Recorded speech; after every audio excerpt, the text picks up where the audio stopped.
Advantage plan. Okay. So Devoted has 5 plans right now within the Central Florida, 2 HMOs. One of them is a give back, which actually pays for your Medicare Part B. Okay. The other one is a PPO, and then we have 2 dual plans. So dual plans are people that have Medicare and Medicaid. Oh, So okay. with different benefits. Okay. Yeah. So I guess it's out of season now for me to get Medicare if I was at that age. Say I'm just turned 65. Is it too late? Do I have to wait till next year? No, actually no. So when you're about to turn 65, what I recommend to many of our clients is to 3 months before you turn in 65, you want to make sure you reach out to Social Security and let them okay. know and apply for your Medicare. Gotcha. Right? So when the month of your birthday comes, then you could actually enroll the first day of your month. Okay. So you have, in reality, you have 7 months. 3 months prior to the month of your birthday and 3 months after. So during that period of time, you could enroll. Okay. You want to make sure that you do. Many folks believe that they don't want to go with an Advantage plan, but if you go with an Advantage plan and then 6, 7, 8 months pass, a year, and then you want to go later, you might find out that Medicare will give you a fine. Oh. So if I turn 65, I have to take it, right?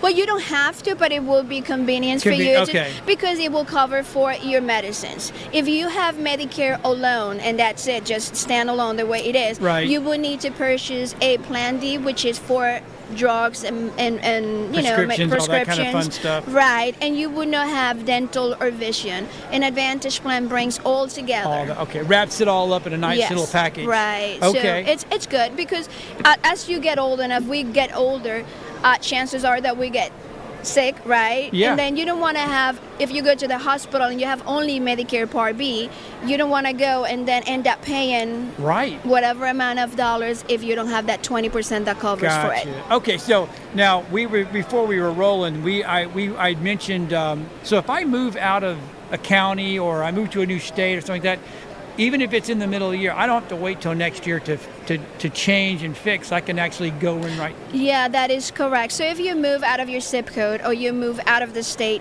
you want to make sure and reach out to a broker that could enroll you in the Medicare that is within that zip code. Can I make changes at that point, or just do I have to keep what I already have? No. You're going to have to make changes because there are different type of insurances depending on the county, states, and level. Yeah. So if people at home are watching, where do they reach out to you, especially in Central Florida, to get your expert advice? Sure.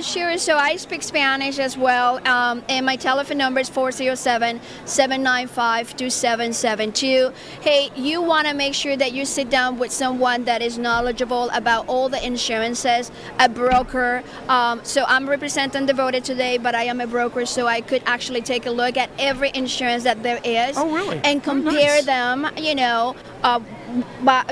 by side, and then make sure that those benefits that each insurance has, they are a good fit for you, and that your doctor takes it, and that insurance pays for your medication. So you want to sit down with someone that really knows and actually has your best interest. That's the part right there. That's the part, yeah. Someone's got your best interest.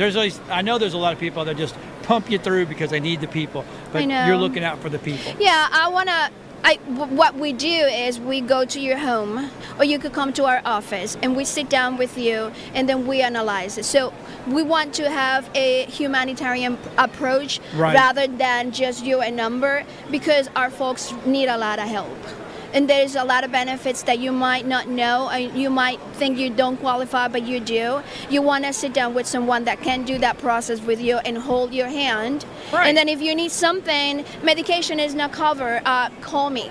We'll look into it and see what happened. We could switch it. I'll talk to your doctors, whatever it is that my clients need. That's absolutely phenomenal. Thank you for coming by. I'm glad she walked by, and I'm like, oh, gotta get you in here. Thank you so much. We appreciate it. And again, if you're looking, even if you, I guess, information, just for information, give this young lady a call. She'll get really good care of you. We'll be right back after these short messages. Thank you.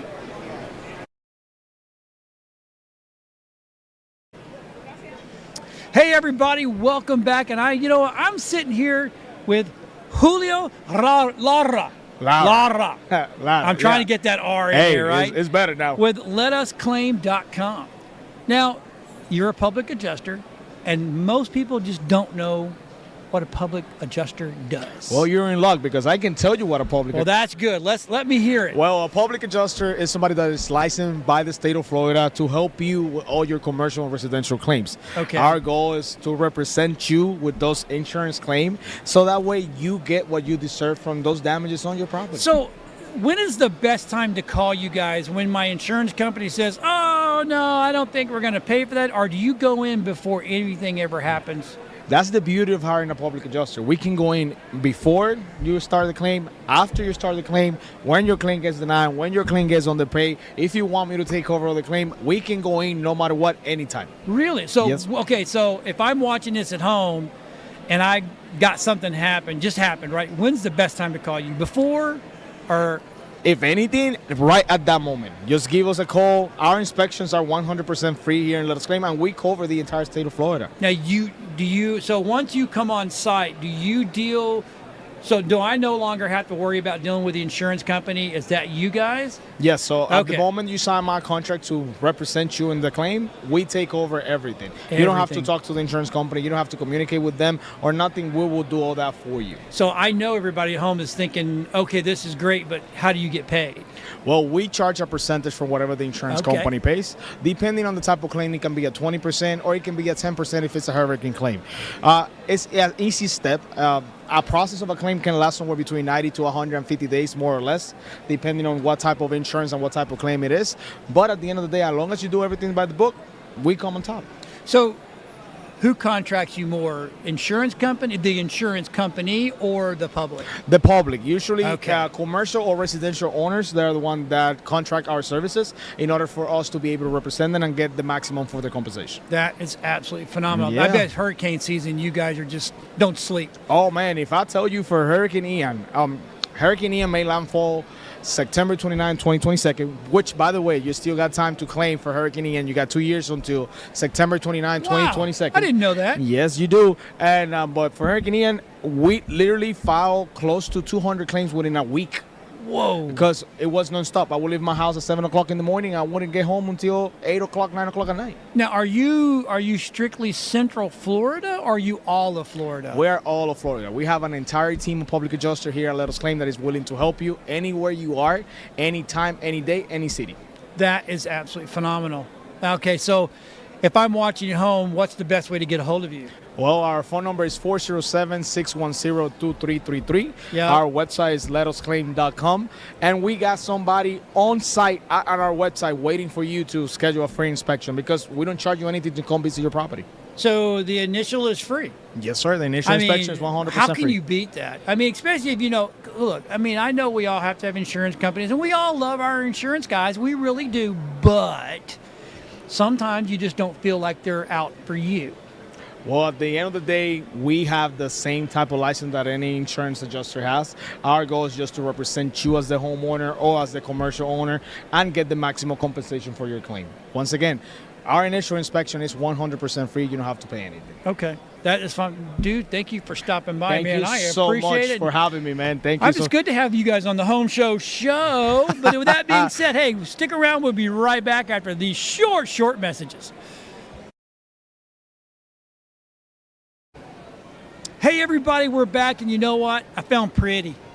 Just saying, just pretty. And not only is it just pretty, but they make your house pretty too. I am with Sam and Anna, and they're with the Crown Molding guys, but they're not guys. They're the ladies. And good thing your guys know how to work with their hands over there because, yeah, it's this, yeah, just saying. So let's talk about Crown Molding and why it's so important. I think it's like a jewelry that goes with your accessories that go with your outfit. Like it just like everything just flows together. So every woman looks beautiful, but when you put makeup on, you just feel so much more confident and ready. It's the same with your home. Your home probably looks like a lovely, welcoming, warm space, but when you add that little bit of elegance, it's almost like walking into just luxury. Yeah, So I it's- agree. It's like I tell my wife when, she goes, I need to look put together. I say, well, you got to get your nails done and your toenails done. Yeah. Look It's finished, true, right? yeah. And when I'm talking finished, this is pretty cool stuff. I Yeah. mean, so if it was dudes, go ahead. So sorry, actually. No, goes I have it this upside way. down. See, don't let a guy do this. And I'm just saying. We have two different types. This is 5 1/4, and then this is 6 1/4. I would say most people would go with 5 1/4 because it's just not. It's like simple, but it's not over. I think this is a little bit. It's not not overly ornate. It's not. right? It depends on how high your ceilings are as well. Really? Yeah, like if you have I would say anything above 10-foot ceilings, then I would go with the 6 1/4. But anything less than 10, I would stay with. So the higher the ceiling, a little more movement. Yeah, Kind of like. yeah. Wow. I would now see guys. I'll get a 1x6. We'll paint it white. We'll slap it up there. We're good. We're really good. But nope. No. The ladies are like, no, this is what we want. Yep. So, how much of Florida do you guys cover? So we're 85% of our business is in the villages, I would say, and then we go all around Central Florida. Central Orange Florida. County, Seminole Seminole County, Yeah. mostly Lake County. County, That's where we're centered in Leesburg. But then we branch out. Okay. So if someone's got enough money, and they would say, "Look, I live in Tallahassee." Okay. Yeah, we'll go. Yeah. See, we'll that's go. a good thing. Yeah. So what's the best way to get a hold of you guys? We have a website that you could visit Yep. and see all of our products and prices, and we also have a lot of photos of things that we've currently done. Okay.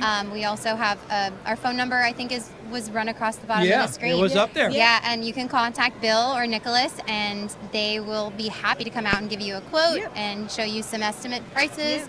And free estimates too. We give free estimates. So how busy are you? We're booked out 3 weeks right now. Wow, 3 Yep. weeks. That's Yep. awesome. Wow. So look, if you're going to get this, so do you like new builds or do you like going in and going, we can fix this? So we work for the individual home buyer, so it all depends. Some people live in their house for a couple of years, say, hey, there's, now it's in my budget to do this, so let's go ahead and do this. Or people like, hey, I'm closing on my house soon, so how fast can you get in here and install this and get this done? I could have a 20-year-old house and you guys can come out and fix it. We would love to. Yeah, we would See, love to. there you Yep. go. All right, everybody, look, if you're getting ready to get that stuff done, give these ladies a call. They take good care of you. Stick around. We've got more great guests coming up right after this. Hey, everybody, welcome back. And you know what? Now we're going to talk about sleep because sleep is important. Third of your life in a bed. Right? Yeah. I mean, it's a lot of time you spend laying down, right? So I'm here with Steve McChesney, Yep. right? And he is with Superior Sleep Experience. Superior And Sleep Experience. So tell me what this is all about. Well, the main thing is, like you just said, sleep is so important to the human being. I mean, the third of your life is in a bed for a reason, and people don't realize this, but if you're not getting good sleep, there's going to be a consequence. I mean, a third of your life's a long time. So when you sleep, it's the only time your body can heal itself.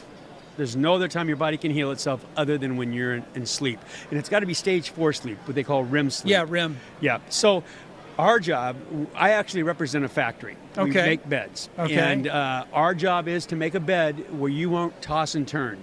Because the more you toss and turn, the less stage 4 sleep you're getting. Because every time you turn in a bed, you're waking up for an instant. You are. And you're not getting that deep sleep. And that doesn't mean sleeping in a straitjacket. I want to reiterate this. Well, some people. Well, sometimes you're in those beds where you feel like you're in a straitjacket. Well, It's just like, ugh. Yeah.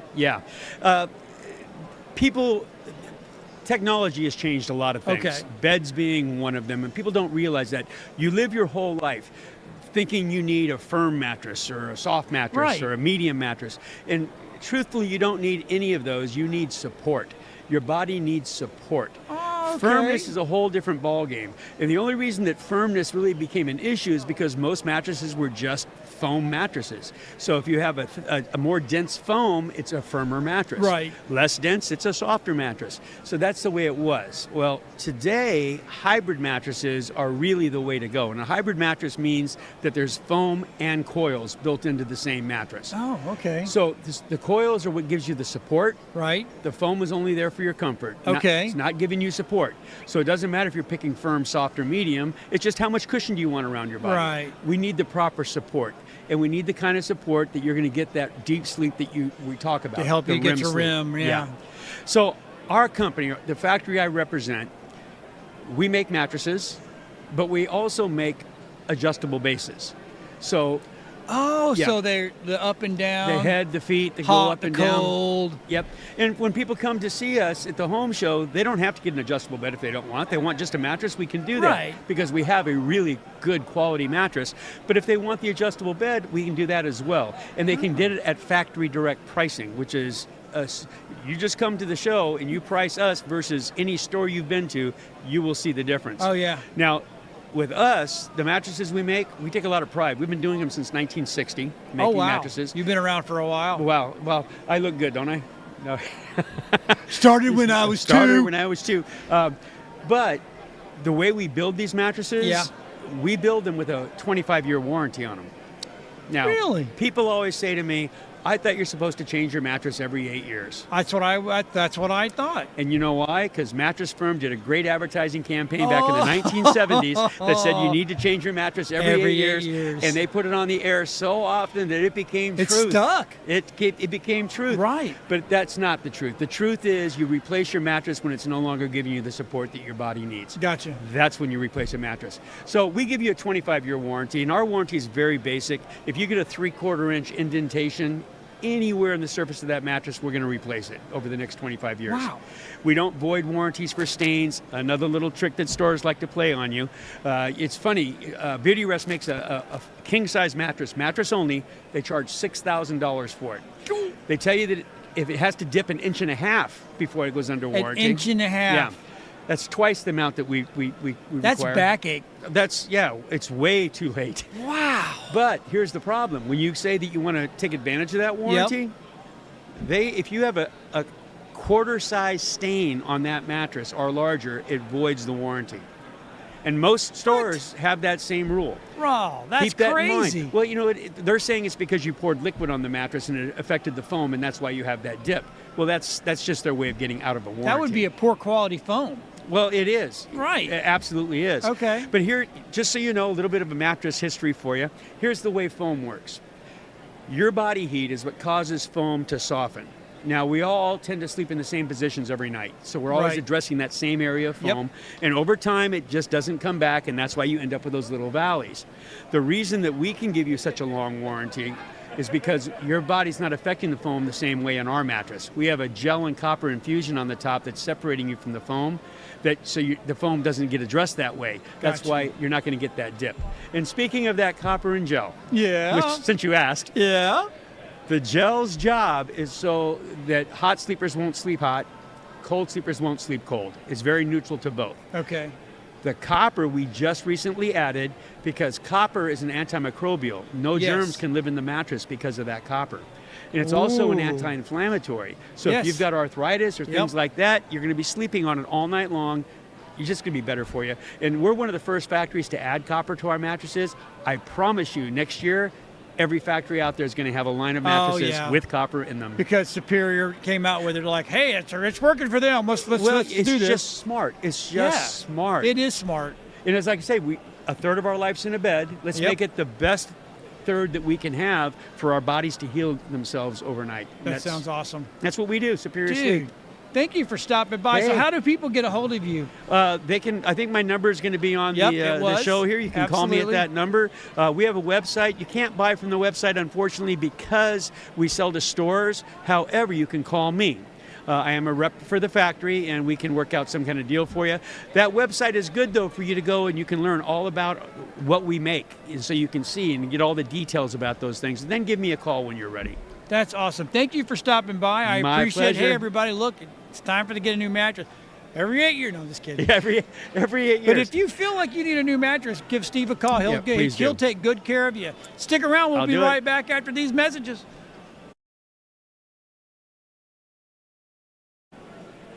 Hey, everybody, welcome back. And you know what? I got Brandon here from Trinity Solar. And you know, solar is a good thing. Sure. You know, we're run by the sun. We might as well take advantage of the sun.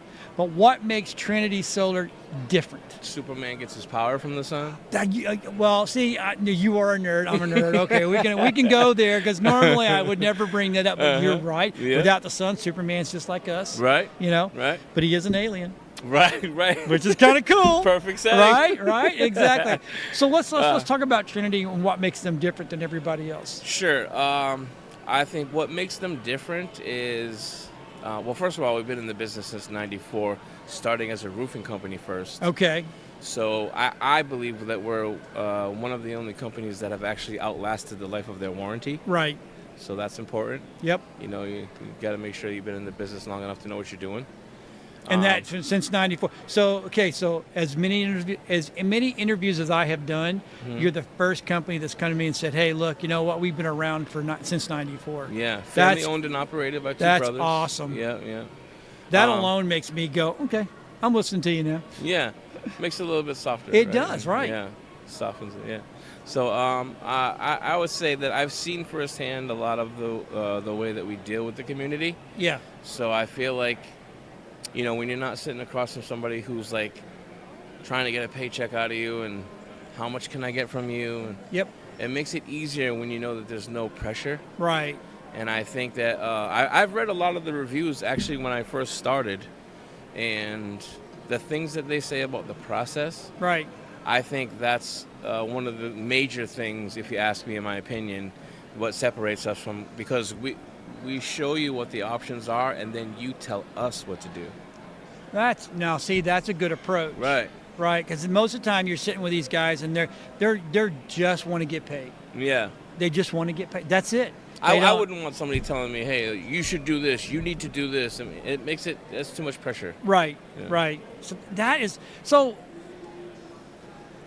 Is it still a rebate thing going on in Florida, or is that kind of settled itself down? Because on TikTok and on Facebook and on Instagram, you can get free solar if you live in this area, and it's really good for you, and all this kind of stuff. And then you're like, wow. Or what's the other one? Tesla. You can get a free Tesla. I'm like, right. No, come on. There's got to be a catch. Yeah, Is it real? Yeah. The federal incentives are definitely real. Okay. Not every company is trying to promote that. One of the things I'm not sure if everybody's aware of is whether you rent or own your home, you're actually paying into clean energy already. Okay. So I don't know if have you seen the solar farms like off the highway? Oh my gosh, they're everywhere. Right. So I mean, we're paying for clean energy, but at full price. Oh. Right. Yeah, that makes more sense. Yeah. So why not produce it myself? Right. Oh, that's a great idea. Yeah, what a great idea. Yes. I think the key is just it's getting the information first. Yeah. A lot of people, I believe, get sold on the idea and the benefits of solar. Yeah. They just have the wrong information for their specific situation. Right. You know what I mean? Yep. So the more you get, the more informed you are. At least you have something to compare to. Say, hey, this is better, or this looks better. Like, you got to have options, man. That's what it's all about. You know. That's probably the softest sell I have ever heard in my life, and it makes complete 100 sense. Yeah, I mean, well, it really does. You know, I came into the business not knowing too much about solar. Right. But I did my research on the company, and that they had me sold. This is like it's family owned and operated, but you can feel it. Yeah. You know? It truly is family. Yeah. All right. Yeah. So if I want to get a hold of you, what's the process? Do you come to us? Do you come to them? They come to you? Well, actually, you'd be interested to know that we actually, I believe it's 255 Home Depot stores up and down the East Coast have invited us into their place of business. So now, see, so Home Depot. If anybody at home doesn't know, Home Depot just doesn't let you in. Right. You got to be invited in, because that means they've done their research and their homework. Exactly. Okay. New Jersey, Massachusetts, Long Island now, Florida, Tampa, Orlando. Excuse me, not Orlando, but we're in Port Orange and Daytona. Okay. So New Jersey, Northwest is Mass, Rhode Island. I believe New Hampshire. I mean, we're just growing and growing. Nice. And to be invited into Home Depot is huge. That is massive. Yeah. That makes me feel better. Right. And because I'm a Home Depot guy. I'm just saying. A lot of people are, man. Yep. Yeah. It's relatable. Yes, it is. Know? So what's the best way people get a hold of you? The best way people get a hold of us, I would say, is the Trinity website. Okay. That's Trinity-Solar. Yep, there it is. Energy with integrity. Nice. They definitely stand by that Okay. for sure, 100%. Awesome. Yeah. The way they handle things in the community, like it's important for us to help the community. They've done solar for military bases. They give back to the community. Oh, there you go. Yeah, So how far out are you guys right now? Waiting list. Waiting list. Yeah, to get solar. It's not that. I mean, it's a process. Yeah. So I mean,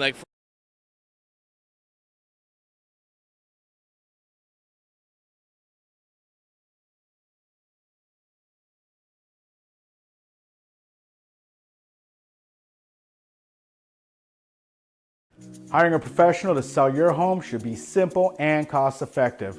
We only charge a 1% commission to list and market your home. When we obtain the buyer, it's a total of 2% commission. And when a cooperating agent through the MLS brings a buyer, it's a total of 3% commission. With our 1-2-3 listing program, you could finally choose a company that focuses on putting more equity in your pocket. Let me show you how selling your home could be as simple as 1, 2, 3.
Hey, everybody, welcome to A Focus on Business. And you know what? I have got the man, the legend, Peter Crampton.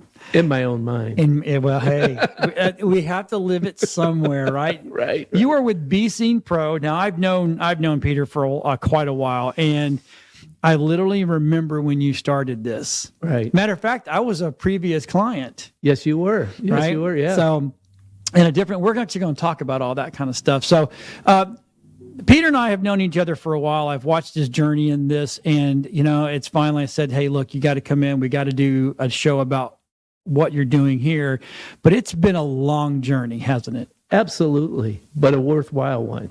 It has, right? So it's like, I mean, just in this, we're going to go back, but just in this right here, you've literally done everything the wrong way to be able to do it the right way. Absolutely. Yeah. I'm talking from experience, not from something I read in the book. Yeah, you didn't go buy a pamphlet and go, "Hey, No. I read a book. Oh, hey, look. Oh, I can do that." Right. And that's right. what you did. You literally from scratch did this. Absolutely. So let's talk about what Be Seen Pro is. Be Seen Pro is it's a platform for you to get your message out, and it's different than most things because in most advertising, it's either set on a counter, put into a mailbox. Not that those are bad, but on the back of a pizza box. but I found a way of putting your brand right in somebody's hand, and so that's what makes it different. It's phenomenal. So it is a menu, correct? Correct. So what I found, well, I'll tell you how it all started. Yeah, let's talk about this. I owned gyms back in the Midwest, and I was, when I first started, it was a lot of guerrilla marketing, going out and putting flyers on counters, going to groups, handing out passes, until I started building it up and I had enough money to do a direct mail piece. And I did a direct mail piece, and I came home one day like so many other people and grabbed my mail and grabbed what I wanted and threw the rest in the trash can, Right. and there was my postcard. Ah! But you know what? It worked. Yeah. But it was expensive. So one day a guy came by my gym and said, "Hey, I'm doing a menu for Harris Pizza," I think it was. He says, "Would you like an ad on their menu?" I said, "How much?" And it was a couple $100. I said, "Absolutely, I'll give it a try." And I got more people that came in off that than anything I ever did. And it was one of the least expensive things I've The ever. least expensive things. Yeah. Right. So effective doesn't always have to be costly. Right. And it is, my wife even uses is on your menus. Now, Absolutely. And I need to be. I keep saying it, but I'm just I'm the very epitome of the guy that goes, "Oh, Prince dead," but it's not dead. It's not. which is really, really good. But so this is not just something that you just you figured out overnight, and you've done all this other things in your life to get you to where you're at now. Absolutely. So so you own gyms. Right.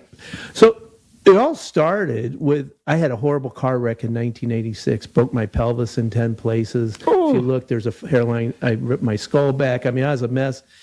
Now, I was 350 pounds, having seizures, and I turned my life around, and I said, I want to get, I want to get an artificial hip. And I went to the doctor, and he says, "Man, not at your weight." And so I joined a gym and just crushed it, and just went first on a cane and get on a bike and pedal, watch what I ate, lost a bunch of weight, and started working at a gym. And I really loved the business because I had a passion for it from Right. where I came. Right. And my mom got ill. I moved back to the Midwest. And so the skill I had over 10 years in the gym business. I took those skills and I started opening gyms in the Midwest. Great business. Yeah. If you like, lots of employees and big Right. overhead and Massive overhead. yeah, I can't make it in today, all that stuff, Yeah. So that's where it started, and I just, when I sold the business, moved down to Florida, and I thought, what do I want to do? And I got my insurance license, and nothing against the insurance people out there. God bless you. It just wasn't my cup of tea. That's where we met. That's where we met. Because right? it was Aflac, right? Yeah. I did Aflac because it was simple. I like simple, John. Simple is so much easier. Oh gosh, I'm just not a real detail. But they say KISS, right? Keep it simple, stupid. Or Yes. keep it stupid, simple. Something like that. I don't know. Keep it simple. I can't even remember. So there you go. But I love it. I love simple because sometimes people start explaining things to me about it, marketing or whatever it may be. It's a very complicated thing, like Facebook. I don't, if I want to do that, I go to that people that know how to do that. Right. Because it changes so much. Anyway, so I like simple, and this is a simple way of doing things, and so that's what I like about it. So what did it dawn on you? Go, hey, I did this back in the day. I was having my cup of coffee in the morning, a little quiet time Right. before the wife gets up and the dogs are barking. And I don't know, I was thinking back about the gym business, and I remembered that day. And I thought, maybe I could figure this out. And Anna Farrell, who's a big advertiser with me and a friend, I asked Anna, I said, "Anna, who do you know that's got a pizzeria?" And she said, "Go talk to Vinny at Mamma Mia's." And so I went to Vinny and I said, and I made up a mock menu. Right. So this thing looked like a mock menu. Yep. And I said, "Hey, I want to do free menus for you." And he said, "What's the catch?" And I said, "The only thing I'm going to do is I'm going to put local advertising on there. I won't put anything that will affect go against your food business. I won't put another restaurant, and I won't put anything that a child can't look at. And he says, yeah, let's give it a try. Well, that was October 2018. Vinny does a menu with me every 6 months from then on out, and it just, but I don't want to, I just sound like I jumped from here to there. No.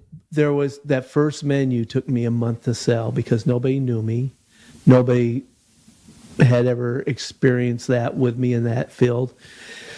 But I loved it. There was something about it I liked. And here's one of the things I really liked was it was so affordable that the little guy starting off could afford to do it.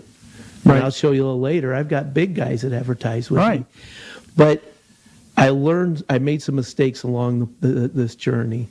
And so that's why I really want to talk to you, because I want to share this process with other people. Right. But it's beyond my wildest dreams. It right. really is. But you saw me, there was 3 or 4 times I called good friends and said, heck with this. I'm not going to do this. I said, don't stop. You got something good right. there. Yeah, you do. Yeah. It's amazing. I can't go. So I'm looking down at the menus. Every menu that you have there, I go to. Yeah. Every single one. Well, I follow you on Facebook. I find out where you're eating at. Yeah, that's what it is. John's going here. I gotta go get a menu there. And it is such a great idea. We had a version of this that we started. Well, we were going to start back in the early 2000s with digital signage on TV screens, right? And it's like now it's my wife looks at me and go, we could have been millionaires because it's everywhere. Right, and I'm like, right, I know, I just right. did, I just really, back then a single TV would cost you $2,000. Right. Or, a big one. So you're Yeah. like, I just don't have that kind of pockets at that point in time. Right. But anyway. Now it starts to fade a little bit. I throw that one away, get a new one. Yeah, right. Yeah. Exactly. Yeah. So so when you go in, how receptive now are the restaurant owners in the area? Well, in the beginning, I had to find one menus. Now I'm turning them away. Right. So I'll have people call me and say, I want to do a menu. And of course, I'm going to look at their ratings because I want to put ads on restaurants that people love their food. Right. And the other side of it is I'm too busy. I don't have room for it. In fact, this is a great story. I had a guy call me a couple times and I kept telling him no. Last time he called me, I said, hold on a second. I got an idea. I'll do your menu. You sell the ads. He goes, I definitely will sell the ads. He says, I already have people coming to my place and they have their business cards up there. And so I'll get those people to put an ad on the menu. So it's just really taken off from me having to find the advertisers now that the restaurants are finding them. I also have gone to telling restaurants because they deal with people all the time. Right. I want you on my menu, and if they call me and I put their ad on there, I give the restaurant a kickback, so they get free menus and a little pocket change. Wow. So, yeah. Wow. I'm paying you to make menus for you. Yeah, and it is genius. It's genius, but it didn't just happen. Right. And that's what a lot of people you have tried to. Well, tell them you made every mistake you could make. Absolutely. When we first started off, we were just doing a flat piece that goes on top of a pizza box, which was great, but I was limited to pizzerias. And I'll be honest, John Beebe called me up one day and says, how come you don't do menus for us little deli guys? And I said, right. Well, and there was something about John, I said, well, let's talk. And so we talked about doing a trifold, and I did a trifold for John, and it took off, and it was great, and that really opened it up. So now I don't have to find a pizza place that's got good ratings. Right. And now I've got, how many restaurants are within a 5-mile radius of any location, or how many businesses are in that location. So right. it's fertile ground. That's awesome. Yeah. That is absolutely phenomenal. So we actually have a video. Yeah. And then we're going to play this video. Normally, I would never play a full-length video. Right. But we're going to play a full-length video so you guys at home can get an idea of what this is all about as well. And don't be scared. Full length is like 30 seconds. Yeah, it's not very long. Yeah. All right, go ahead. Let's play that back there in the back. Did you know, according to Nielsen research, the average customer spends 109 seconds studying a menu, and it only takes 2 seconds to increase recall, raise brand awareness, and inspire purchase intent? At Be Seen Pro, we understand the importance of those 2 seconds, which is why we put your ad on the menus, right where they are looking. Your ad will be placed directly in the hands of restaurant-seated, delivery, and takeout customers. Your ad will remain on the menu for future orders. Our advertising finds your customers so they don't have to find your ad. Contact us today. That was easy. Yeah. Simple. Yes. Clean. Right. So, so now when you're looking, so let's go back to what are you looking for in a restaurant to be able to do menus? Well, there's a couple things, obviously simplicity of menu. If they're, I'm half Greek and I've gone to some of these Greek restaurants. Hey, can you do a menu? And it's like, well, to put your encyclopedia on I won't have any room for advertising. So it's got to be a menu that is doable to have their menu on there and leave room for advertising. So, and you want obviously a great rated location. Top of mind, if people mention a place a lot, that's a great place to do a menu because people want to be on good places. Right. Okay. Now on your website, I love this page. We're going to show this real quick. There's 6 reasons to advertise. Right. Right. And I hope so number 1 is distribution. Right. So let's say you just print up a little flyer you're going to hand out and you print 5,000 of those. You got to go around and hand those out. Yeah. And you know what? You hand me a flyer, I throw them away. I mean, unless it's something that's just like really, like you're saying, free something or whatever. Right. But these get handed to them on the menu. So we do the distribution for them. I print them up. I give them the restaurant. The restaurant hands them, with their to-go and takeout orders. Or if they're doing a dine-in, some use them for their dine-in too. But, I'm going to go back to something. When I did that ad on that menu for the pizza place back in Davenport, it was a dine-in menu.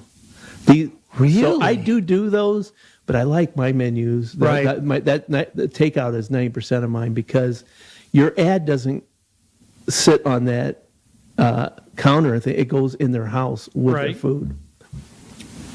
So distribution, yeah, we do for what you would pay to print your own stuff, and you could buy an ad and we'll hand it out for you, basically. Wow. Yeah. I mean, that just takes your legwork out of it. Absolutely. One thing that I don't care if you're Bill Gates or Pete Crampton, the one thing that we all have today is 24 hours. So it's time. We're all equal when it comes to time. So that's correct. How can I don't have 9,000 assistants and all these people doing things for me. I got to be efficient in my business. And so how do I get my message out there? Like I always talk about, we network a lot together. Mm-hmm.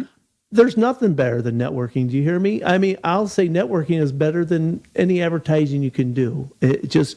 But I can't be at all these networking meetings. I'm at the ones I'm at, but how do I get my message out there on a consistent basis to those people? So I have to figure a way to advertise. And so my process allows the little guy. I've done ads for Avon ladies, and I've got some big advertisers. So whether you're just starting off or you've been established and you want to keep your name top of mind, I can help. Now the next reason is affordability. Absolutely. So I have advertising as little as $250 for, I say, 6 months of advertising. Whoa. 6 months? Is that $250 a month? Or no, $250. But wow. So here's another thing. When I had the gyms, I'd have people come by. Hey, are you interested in doing this? And I said, how much? And they'd tell me the price, and I'd say, yeah, let's do it. And then they'd start writing it up, and it was this price. Oh, then design fee, and then distribution and placement. Right. And next thing it's 30% higher than what we agreed on. I'd say, get out of here. Right. So my prices include design, everything. It's not so $250 one time for, I say 6 months of advertising, because I print 5,000.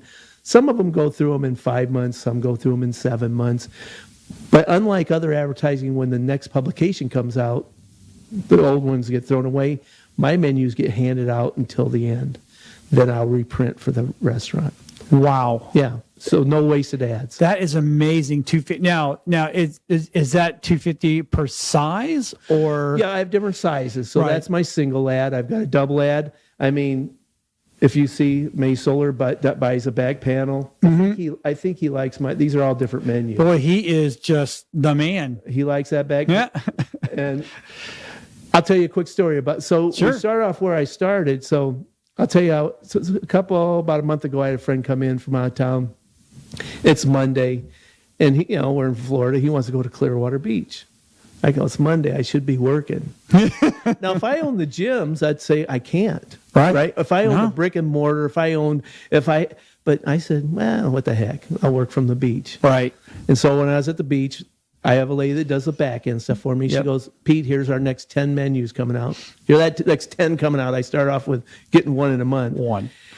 And so I thought, okay. So I texted Billy May. He owns May Solar. I said, Billy, here's our next 10 menus.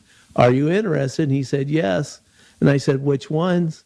He said, all of them. All of them. All of them. And so that's a nice little day, 10 menus with the ads anywhere from $500 to $900. Now that's a $900 ad. $900. So But it's 6 months. It includes all your design, right? Billy said to me, Pete, I've canceled all my advertising except for your menus. Dang. So people say, how's it work? I just tell, call May Solar. He'll tell you. Yeah. And you'll see consistency. Anna Farrell, Deborah Diaz, Delynn Gaston. We've got a lot of people that have been with me that trust me, and I can't say enough about those relationships. So now the next one, and this right here I love, is the exclusivity. Right. That's a big deal. Absolutely.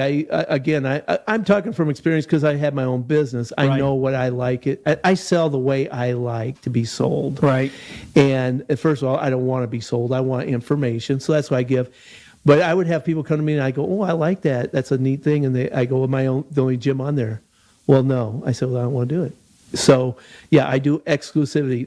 I have broken that rule once.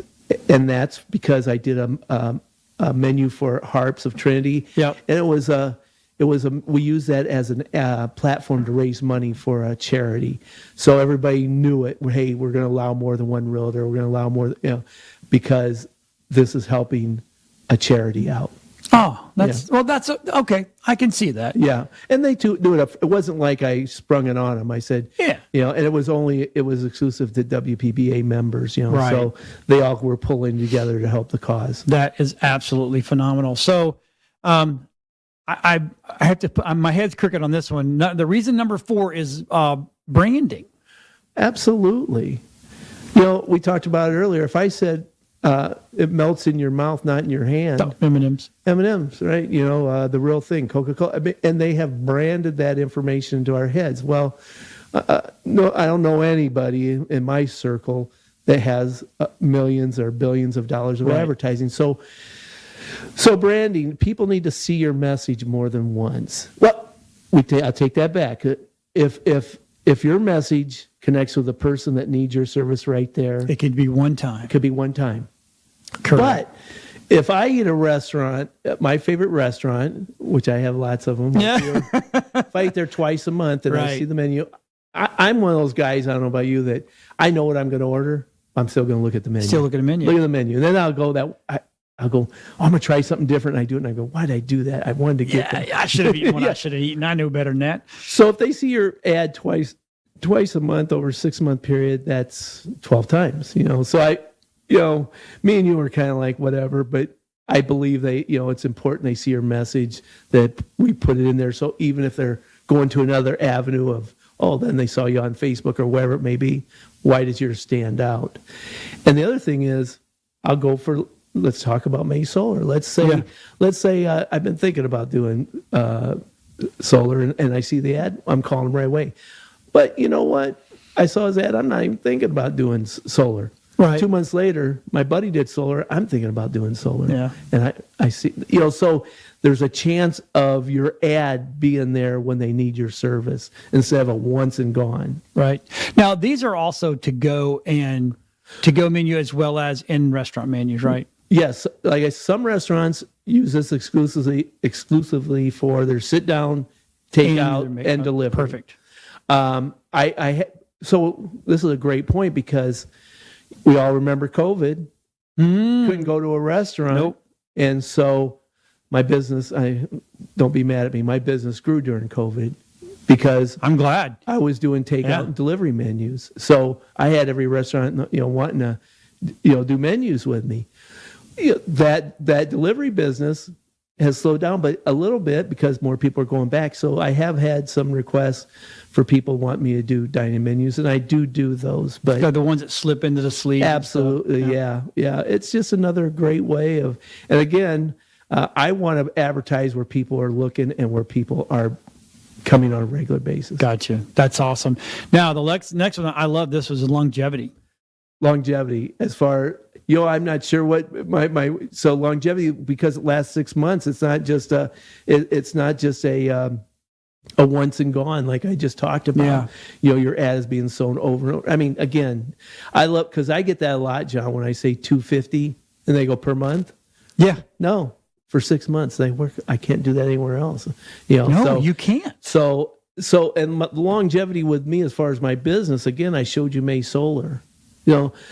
What we're doing today is I'm telling you about my business because I want to expand this business. We're getting ready to get into that part. Yeah. And so the reason I want to talk about longevity is this is built up into a thing where I have clients that believe in this and are on menu over and over again. So it's created a long-term, almost like a what do you call it? Reoccurring income, because it's just a matter, like I said, Mason, put me on 10. Right, exactly. So, and then the 6, I love this one, is qualified local leads. Absolutely. These people that are going on here are people that are local, grassroots. It's not, I don't have advertisers on there. I'm not putting Coca-Cola on there or M&Ms or whatever. Mm-hmm. It's just a good grassroots thing. I also believe that there's a subconscious thing. If I like Kickin' Wings, and I go to Kickin' Wings, and Kickin' Wings, they don't know I have that person's ad on the menu. They believe Kickin' Wings is trusting that ad on their menu. Right. And I have had some people say, for whatever reason, I don't like that guy. I don't want him on. Okay. Because I always ask him, I say, is there anybody you don't want on there? Because I've been in a shopping center, and he'd say, see that guy down there? He had a pizza party, and he didn't use me. Right. I don't want to help him. And so, but that's a great leading. Then you know what I say? Who do you want on your menu? Right. And they go, oh, call my friend here. Yeah. So they actually give you a lead to go, and that's absolutely phenomenal. Yeah. Right. So, I mean, to me, it's just, you can't get a better marketing option. I don't believe so. I didn't understand why this worked so well. And that my back end lady, Lisa, she sent me this thing from Nielsen Research. They research everything. Mm-hmm. So Nielsen Research came up with the thing that the average person looks at a menu for 109 seconds. Mm-hmm. So I guess that's why it works, because your ad is where they're looking. It's not like they've got to go through a book and find your ad. There's the menu, right. There's the ad. Even if they're not looking at it, we know how powerful the brain is. Oh yeah, it's soaking it in. Yeah, exactly. And it's kind of funny. You sit there, like you're never supposed to eat by yourself, but I do a lot, you know. And I go to, and if I go to, that's a personal thing. I know that's true. That's because I have no friends except for you, Peter. Yeah. But you go somewhere, and and then you get the menu in front, and it's something like that you want to hold on to. Go like they'll take the menu. I'm like, oh, can you leave the menu? It's not because I'm looking for something else to eat. Right. I'm going to the menu. Right. I'm right. Like, oh. These are people that are advertising, and it helps my world because these are people who are advertising. So absolutely. Then, me being a video guy goes, okay, I got to get these. I got to call these people because if they're on there, they need to be on our shows. I do the same thing, John. I pick up all those things I don't think work, and that's how I got May Solar. He was in a coupon book, and I walked into his office. I said, that's when I had the pizza boxes. And I walked in, and I said, hey, who ordered pizza? And everybody looking around, I go, I think the owner did, because that's who I want to talk to. I said, hey, I'm doing menus on the pizza. Smart. He goes, yeah, I want to try that. Yeah, see? Yeah, so it's a great source of leads. Right. Now we're going to jump into, you're expanding. Yeah, so again, I made the mistakes. So I'm 66 years old. You are not. Whatever. You look. I can't say you're barely over 35 there, Peter. Wait a minute. I didn't pay for that package. Tell the truth. That's awesome. But so I if I was younger, Yeah. I would be hiring guys to go out and do this. But every time I think about that, I think about employees again, even though they're 1099ers. I left that world of the gym with I don't want to be a babysitter. I just don't want to do it. Right. But so I said, how can I expand this? And I thought, well, I can teach other people how to do this in their area. Right. Now I'm going to go back to something you said. I talked from experience, and I'm going to be giving them a manual, but they're going to have me behind that. Right. So it's not just something you're going to read; it's something you're going to experience. My experience. We're in the process of doing training videos. Yep. We're even got an option if somebody wants me to come there and work with them for 3 days. So I'm gonna be. Is it okay if we talk about us real quick? Absolutely. So I have been in the marketing world for literally 3/4 of my life, right? And I see the benefit in this. Now we are putting a studio and actually I can't let it all out of the bag Right, yet, right. but we're putting a facility up in North Georgia, and I am going to become a Be Seen Pro rep. Right. It's going to be added to my repertoire Right. because to me, my brain goes, I really kick myself for not being on those menus. I really do. My wife jumped right on. She goes, you should do this. And Right. I'm like, Prince dead. Don't tell me. It's just like, it's like me and TikTok. I hated TikTok. Now I absolutely love TikTok. Right. But, to me, it's so I am going to be in training with you. Right. A, I'm making your videos. Right. And B, I'm in training because I'm going to take this world up to North Georgia because I think, have I seen this before? Yes. We have seen this stuff before. Yeah. It's not, but here's the thing. You have fine-tuned it. Absolutely. Right. You've gotten rid of so I don't have to sit there and go, oh, I could go up there without Peter and do this on my own, but God, do I really want to try to go and figure that crap out? No. John, I made money from day one No. with this, Right. but I make a lot more money now because I've figured it out. You figured it out. Yeah. So why not become so that's what we're doing. And so now you don't have to sit there and say you're too busy because you can just let me go and I'll handle it for you in the meantime. But you have one young man that's a great success story on this. Well, again, I just said I didn't want employees, but I had a guy that said, hey, this Grand Deli wants to do a menu. Now, this guy was a sharp guy. He would call on big automotive industry things. Mm-hmm. He had a stroke. So he got he lost everything. All he could do was deliver food for Grand Deli. And he says, Grand Deli wants a menu. And I said, I don't have time. Just like I was talking about before. He says, I'll sell it. And I'm going, yeah, okay, whatever. So I gave him the tools to go sell it. Remember, I told you it took me a month to do it? Yep. He did it in a week and a half, working part-time.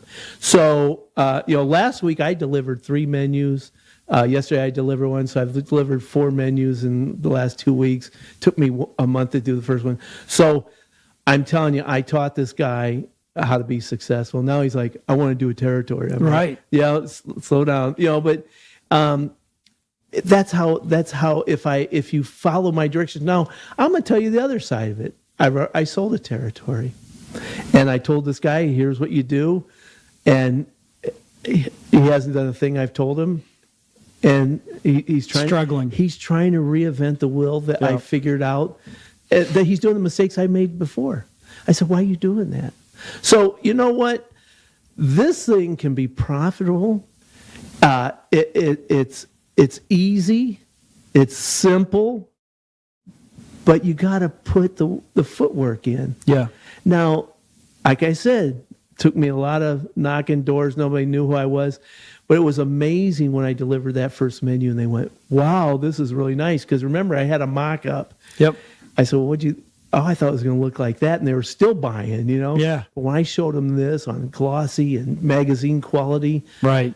it worked. And now it's like, I'm not knocking doors. Right. I'm calling John. You know what? I probably would have followed up with you if I needed to. Isn't that crazy? Mm-hmm. You know, I mean, and it could be even a lot. It's even going to get a lot better because we're developing some systems for these new entrepreneurs that we're creating, Right. to make it easier for them. So drip campaigns because I've got 300 clients in my database now. Yeah, it's almost like I got to run to the restaurant. I'll call these people first. Right. Send Right. an email, mass email. Hey, we're getting ready to open up a restaurant. Who wants on? Right. First, blah, blah, blah, gets it. I've sold out a menu in a day. That's amazing. You know, make $1,500. So you literally could take this to anywhere in the U.S. Absolutely. Anywhere. Well, I think, like Montana, or if you're out in the middle, so you need two things. You need population and you need restaurants. If you've got populations, the restaurants are there. Mm-hmm. So we've got it figured out to where you want to go here. I can show you how many restaurants are within your zip code. I've got a database of all that. Wow. Yeah. That is amazing. Yeah. I'm actually looking forward to it. So if someone wants to get a hold of you and go, okay, I'm interested, what do I got to do? Yeah. My email's up there. It's peter@bscenepro.com. My phone number is 727-534-0571. And it's that easy. It really is. It's just that easy. Yeah. I love that saying. It's just that easy. Push the easy button, man. Right. I mean, but you have to be, you're looking for qualified people that know how to go and talk to people, right? Yeah, that's all you really need is, I'll talk to a wall. My wife goes, "Oh, you're such a good salesman." I am not a pushy guy. My wife tells me the same thing. But I'll talk to everybody. Yes. I treat everybody good, and the ones I don't like, I avoid. But I'll talk. I get talking to people. What do you do? And I tell, "Oh, that's neat." It's really been very organic. So, if you're going to do this, you got to have a little bit of personality, but you're not selling a $20,000 widget. Right. You're $250. Mm-hmm. Everybody in business, if they don't have $250 for 6 months of advertising, they're not the right prospect. Right. And so I'm looking on your website right now, right? So if you go to that website and you look at work with us, right? I'm looking at the potential earnings per menu. mm-hmm. Per menu, right, is like $600 to $900 something. But it's all based. I know it's based on your selling in your ad spaces. That's based on a rep selling. If you own a territory and you sell a menu, it averages $1,500. I was hoping you'd say that because I knew how to lead you in on that one. Yeah. But even still, so if you got a guy. And I'm not trying to sell everybody to be lazy. I'm just saying, if you need to go, look, I'm retired. Right. And I need to make $3,000-$4,000 a month, right? 4 menus, 5 menus.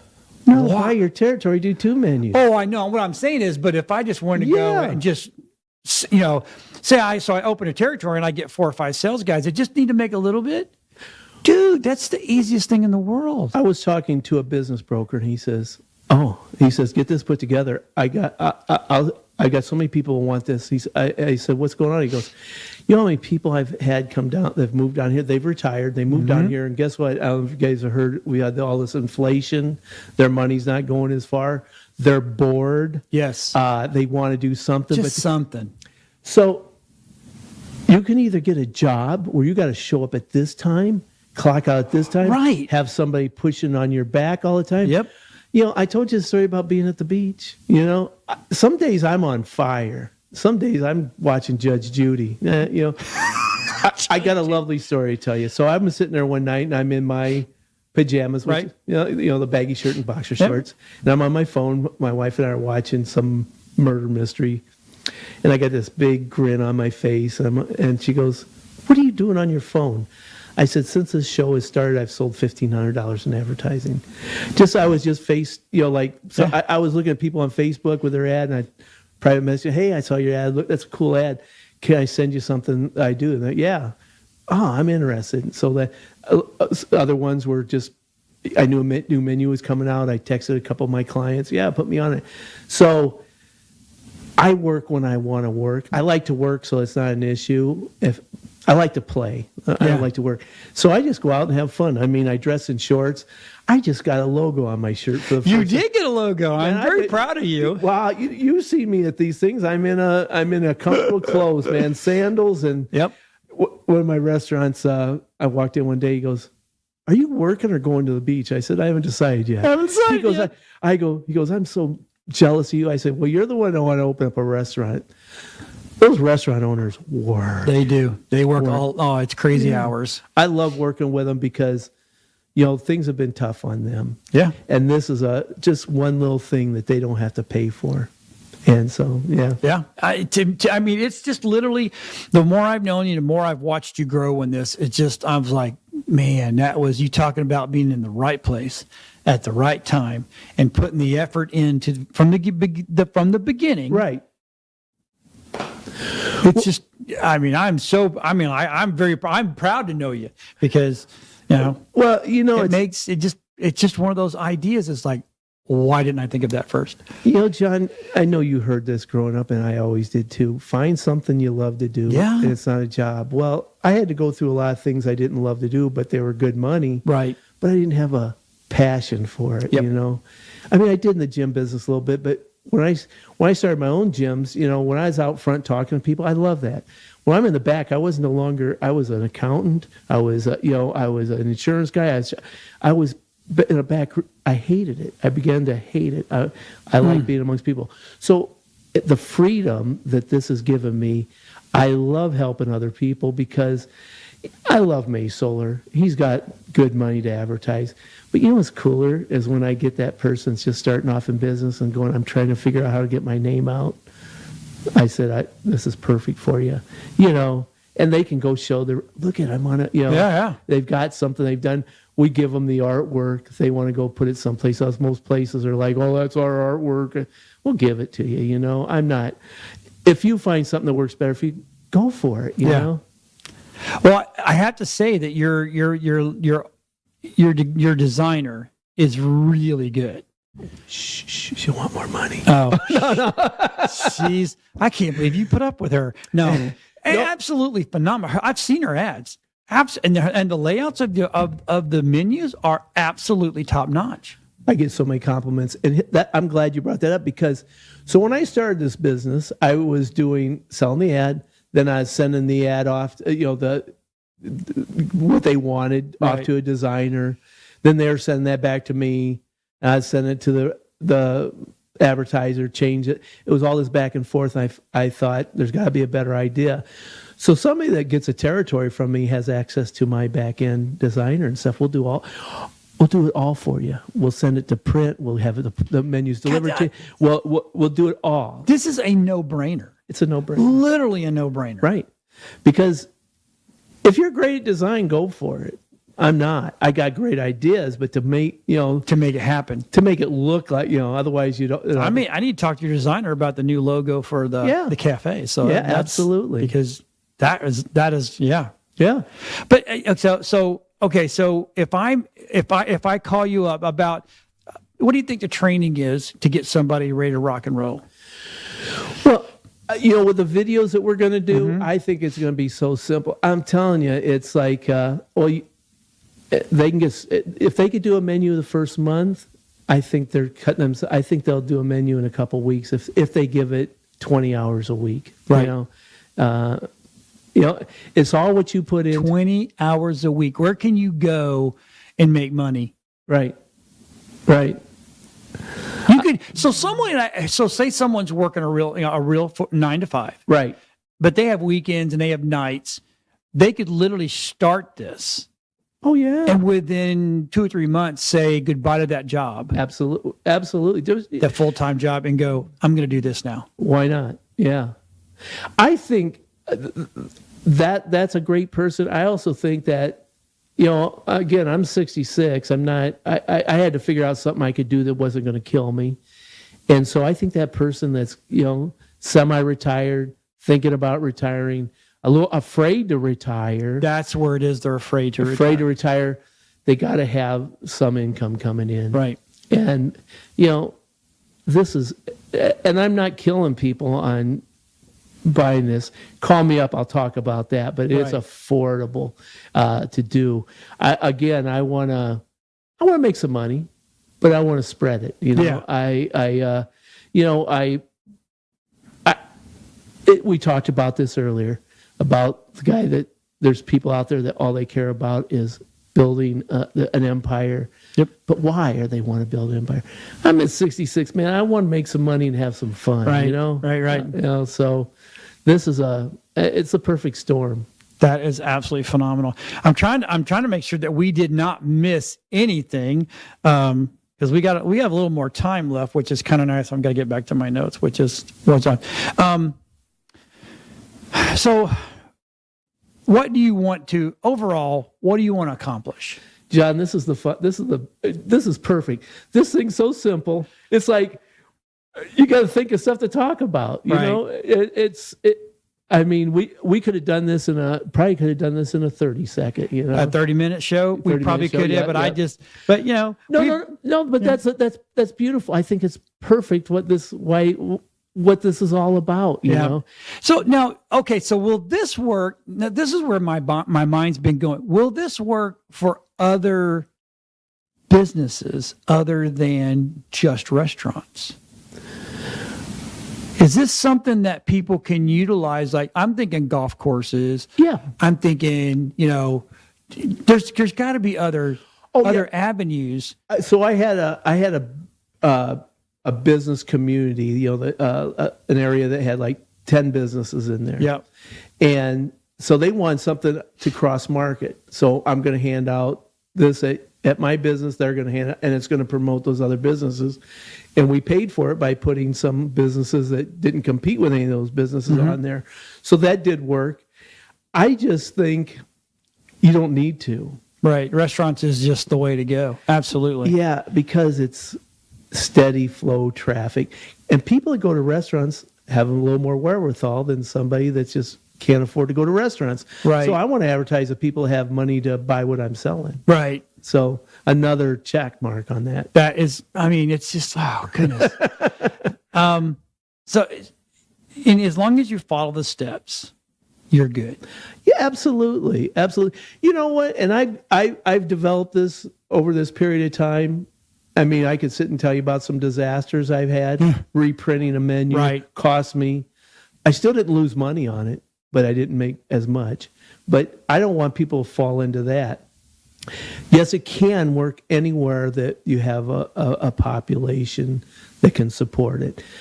But again, if you're just a guy who says all I want is one menu a month, if I could make $1,500 a month, and I've got, now remember, to do one menu a month, you need 6 restaurants, 6 menus, because they do it every 6 months. Right. So I did this menu in 6 months. I got to do it again. And guess what? When you're doing that menu again, you know what you're doing? You're calling up and saying, hey, that menu's coming out again, and I've got your spot, exclusive spot on there. Do you want it? Well, yeah, I don't want my. They'll do it because they want to do it, or they don't want their competitor to get it. Because I gotta, I say I gotta find a air conditioning company to be on this one. I was hoping, like I promised you, you have first right of refusal. And now you say 6 months, so that menu in 6 months. So yeah, you need 6 different restaurants to be able to maintain that type of. If you just want to do one menu a month, a month. I think I do about 25 restaurants. I was going to say, how many restaurants are you up to now? I'm at the point now where there's ones I'm not gonna renew because I got better places that want to do it. Right. I'm either not gonna renew them, or I might have to do that thing and get like this Chris guy. If he can handle it, I'll grow a little bit. There's always John. If you're in, man. Let's do it. And I'm not. I shouldn't say that I wouldn't. I just want to find. I like easy, simple. I don't want. I don't want to be a babysitter. Right. No, you're at that lovely age where you can go. I'll let someone go say. But you know what? there's a young bull out there. There is. That could take this. Oh my God. And do a menu a week, a menu a day, whatever. You got 3 people out there working. You could knock out them. I don't know what the limit is, and the other thing depends on how fast the menu sells out is ad size. So if everybody buys a big ad, there's 3 ads on the thing, right? So. Yep. Oh my God, I'm actually excited now because we're gonna, like I said, I'm gonna give you an example. So we have one of the things that we're gonna do is we're gonna do a half cafe, half podcasting studio up in North Georgia, right? Up near Chattanooga area. And the front half's going to be cafe, the back half's going to be, and our menu, we're going to have a Be Seen Pro menu, right? And it's going to have the services on, the front or the back, and then it's going to have, and I'm going to sell advertising, right? And what the beauty too of that, John, is we don't have one menu fits all. You saw the big one. Yeah, we've got an 8.5 by 11. If right. somebody wants to do something simple, I've got a tri-fold one. So, this is a quad fold. So this is a guy that wanted a quad fold. And he, I did a quad fold. He had a lot of people that want to advertise on it. I said, okay, I'll make a bigger menu for you. And we got more advertising. Made a lot of money on that menu. Yeah, baby. And then, that's a quad too. But, here's something cool too. Just finished this Grand Deli. Mm-hmm. See what he's got at the top? A postal. So he wants to mail out half of his menus. So we can do that, Now, and so I see you have a QR code. So you're QR code happy. Yes. You're because a lot of people don't like QR codes. They're crazy, I think. But I think, to me, if you don't have a QR code today, you're just missing out on the world. COVID made that even bigger. Yep. Yeah. And we do dynamic QR codes, and I'm sure but if you're out there, a QR code, there's either static, am I right on that? So every time they shoot, it's going to go to the same place. With a dynamic code, you can have it go to your website one time. We can change it on the background and send it to your Facebook page. Yep. Probably could send it to a YouTube video. Yep. So, if the idea of an ad is to grab their attention to want more. Mm-hmm. We want to make it as easy as possible for them to get more. So, yeah, to me, that's you're constantly now. Are you ever thinking about potentially putting this online, like a website? We've talked about that. Yeah. I think it would be a good move, because it's just building value for the advertiser. Click on, do a map. Click on that spot. You'll see their menu, and you see the ads right there. It just brings up a flat PDF of their menu. I guess that's a way of doing it, but we need to explore that more. I have a way. Okay. I have ideas. I really do. So we got more time, so we can sit and talk about more stuff. Ooh. So when you first got started, what was some of or did you have any pushback? Well, I think the biggest pushback for me in the beginning was nobody knew my product. Okay. And again, I was showing them a mock-up, so it was printed on my home computer. It looked cheesy, so I had to convince them that I was going to put out a good product. Now people know who I am. Yeah. Good or bad. They know it's solid. Yeah, right. It's a solid product. And the other thing, it was hard. The other thing is, if you decide to do this, it's all about integrity. I've screwed up. Believe it. I messed up. No. I did. So we had an advertiser that gave us a new ad, and the old ad got put on the menu. Well, what am I going to do? I had to refund their money, but I not only refund their money, I put their right ad on another menu. It don't cost, I've had restaurants mess up and not prove it. They said they proved it, they didn't.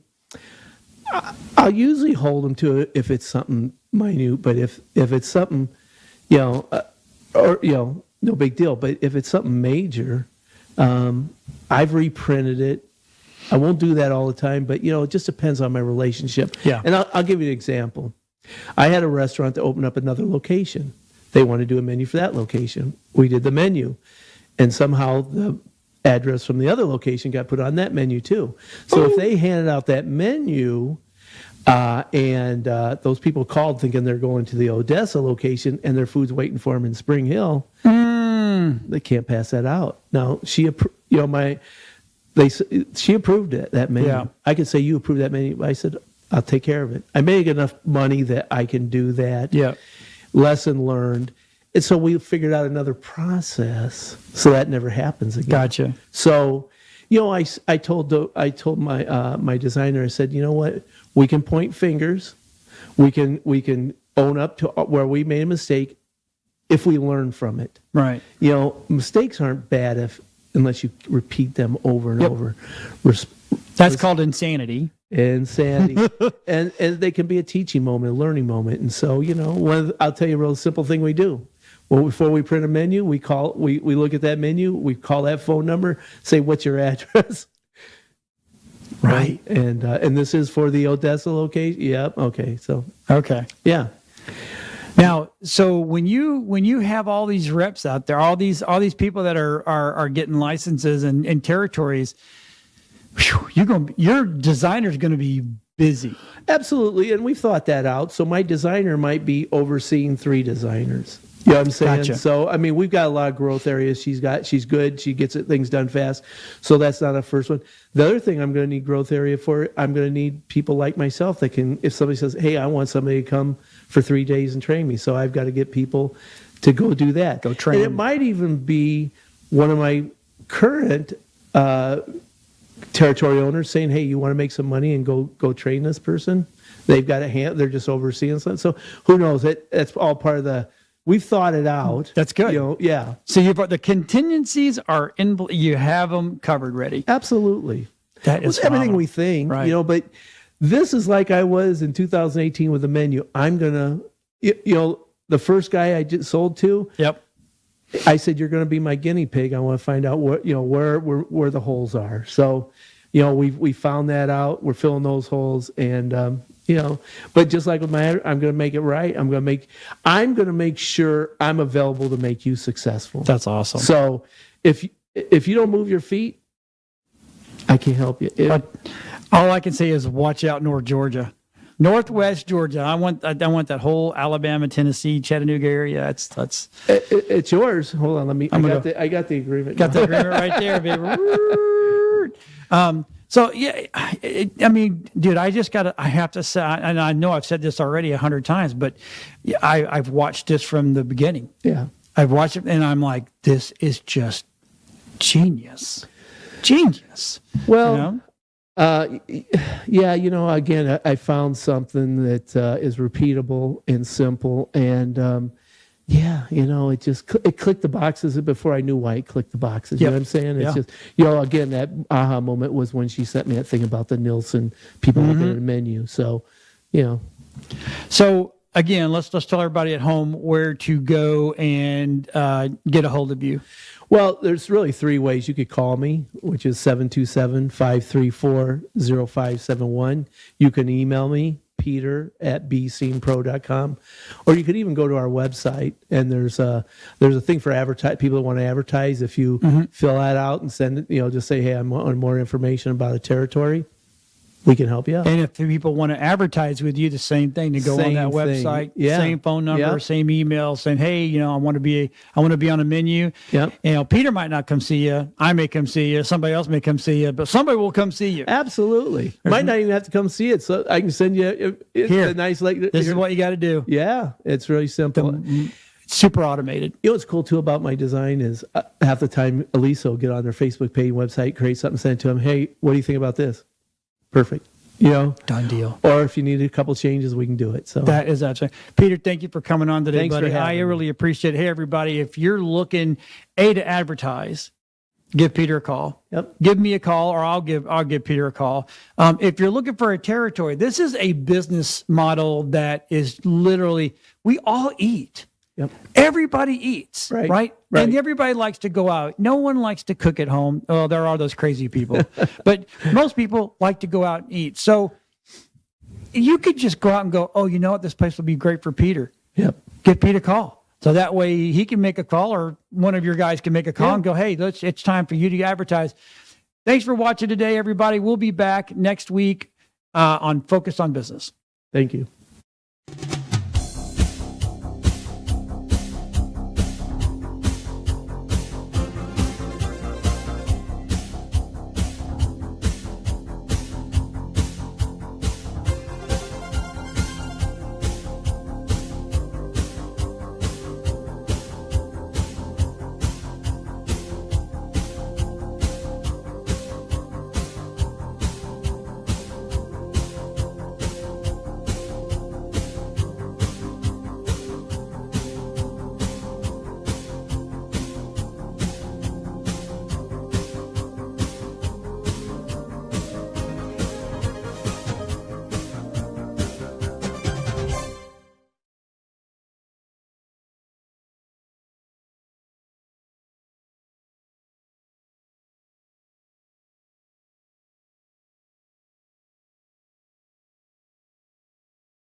Hey, everybody, welcome to the Political Nerd. Yes, you heard that right, the Political Nerd. And yes, that is me. Yes, I think she has become a really good friend to us and me. Absolutely amazing woman. Blows my mind. Every time I talk to her, I learn something new. And Inez, Ani Cyrus, let's bring her on board. And she is the producer. She is a tech. She is a coder. She is a traffic controller, if you know what that means in the TV world. Ani, welcome to the Political Nerd, our first show. Well, thank you so much. It's an honor to be the first guest. No. I am honored to have you on. Well, I appreciate that. I look forward to this nerdish discussion, I guess I should say. Yes, because it's hard to find in our world. The nerds don't like to speak out, and if they do, they're truly probably not super nerds. They're just nerds, right? And I get that part, but I am now to a point where I'm like, I'm old. I really don't care anymore. And I'm just going to say what I want to say. And the good thing is I'm an independent. I'm not a Republican nor am I a Democrat. And I know people have told me for years, get off the fence. But there's sometimes each side has actually a really good point, and I like it. But it's not about me today. It's about Miss Ani. Miss Ani, so you are the host. Let's talk about your show first of Live Up to Freedom. Yes. But hold on. Can I go back to what you just said? Because as you know, I am neither Republican or Democrat either. And every time somebody tells me to get off the fence, I'm like, you're the one on the fence. Because Constitution is the land. The parties are the fences around the land. So me and you, we're not on the fence. They are. To be an American and assign yourself an R or a D, that is so not American, actually. You're supposed to be constitutionalist. Completely agree. Completely. We're not supposed to be run by two parties. No. They said that in the very beginning. The country is supposed to be run by us. Yes. No, we could belong to a party or not a party or pick the best out of each side of the aisle. Or, I know this is really downgrading it, but I look at it as when I go grocery shopping. I'm walking on an aisle. It has 5 different brands of the same product. Right. I pick the one that's best for me. Yeah. Those are the policies we face every day. Those are the policies we're supposed to hire people based on those policies to work for us. So that policy could belong to Democrats, Republicans, Independents, Green Party. I don't know. I don't care. As long as it fits in the Constitution, I'm good with it. It goes against the Constitution, I'm not voting for it. There you go. Yep. It's really sad that I've asked people, do you even know the preamble? And they look at me like, what do you mean, the Constitution? Yeah, of the Constitution. And they don't know. They don't know. They don't know. And I'm like, so how can you be an informed voter or just a smart American if you don't know literally what's going on? Because our society as Americans have become very, very extremely lazy. We don't do our homework anymore. We sit there and watch our favorite podcaster or news reporter or anchor or writer, and whatever they say becomes facts because it's too hard to go do the work for ourselves. So let me Google it, whatever Google said or Tucker said or Lemon said, I'll go do it. Yeah. Whichever one sounds better and more comforting. Right. Comfort zone is a problem today. Yeah, I don't like to be comfortable ever. But let's get on to you. I want to talk about, so what made you get the Live Up to Freedom and tell people where they can see it.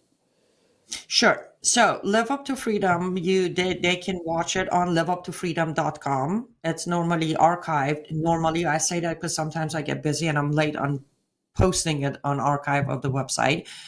They can actually also catch it on your TV.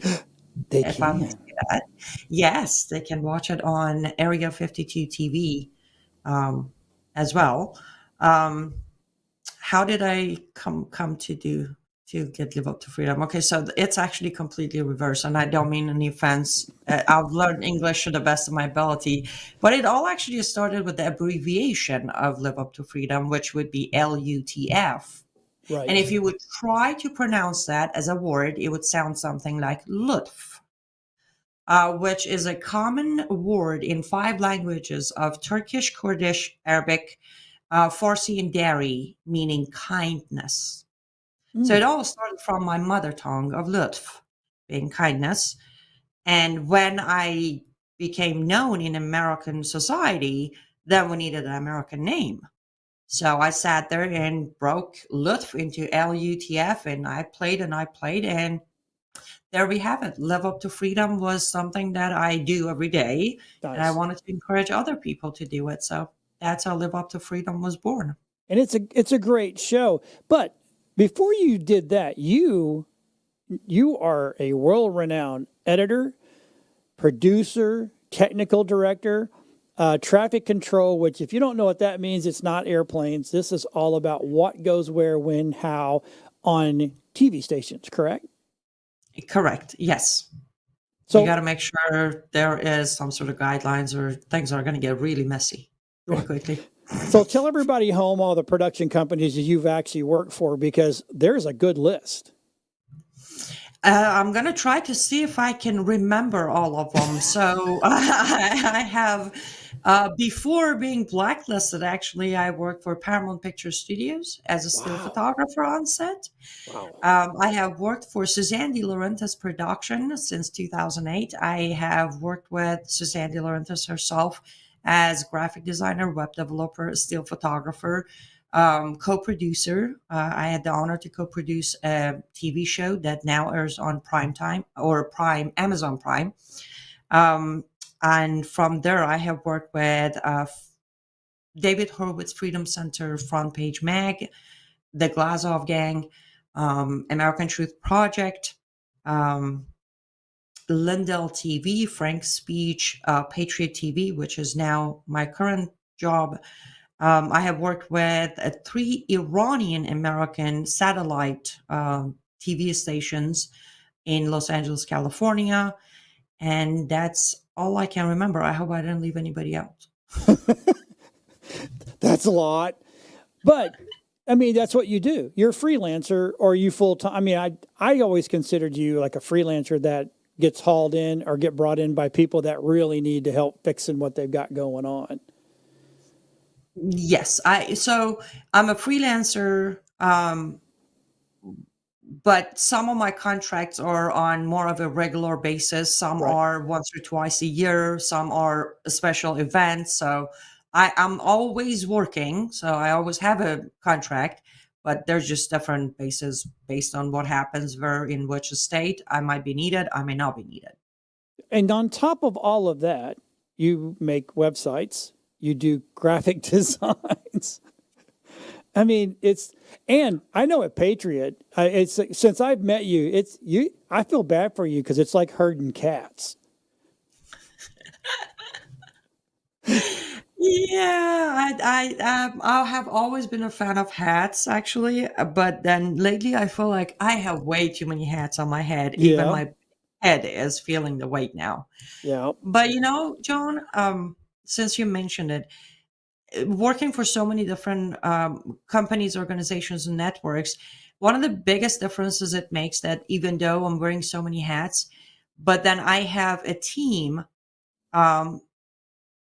with people like you that make it so much easier to handle the situation, whatever that situation is, because you know what you're doing. Your team knows what you're doing. So I don't have to explain what's wrong and then give you a solution to go fix it.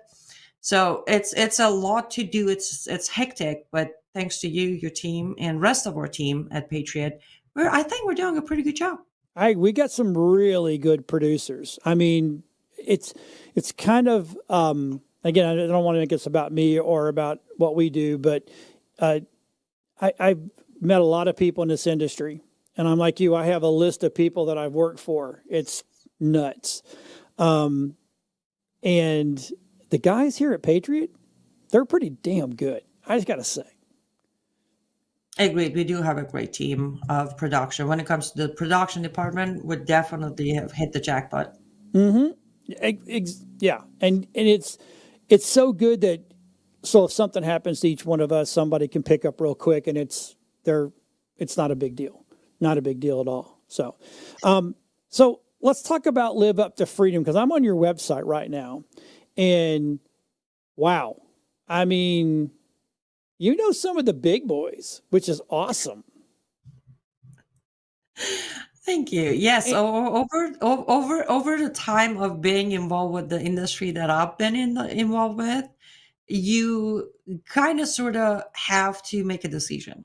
Right. You get to be nerdy, hide in your room, don't talk to anyone, get the job done, or you step out of your comfort zone and get a little shy and get your English to be better and start making friends with some of the people who, in my book, are making a difference. You know, Right. that just that one text message of how you doing can sometimes make a difference for them who are making a difference for us.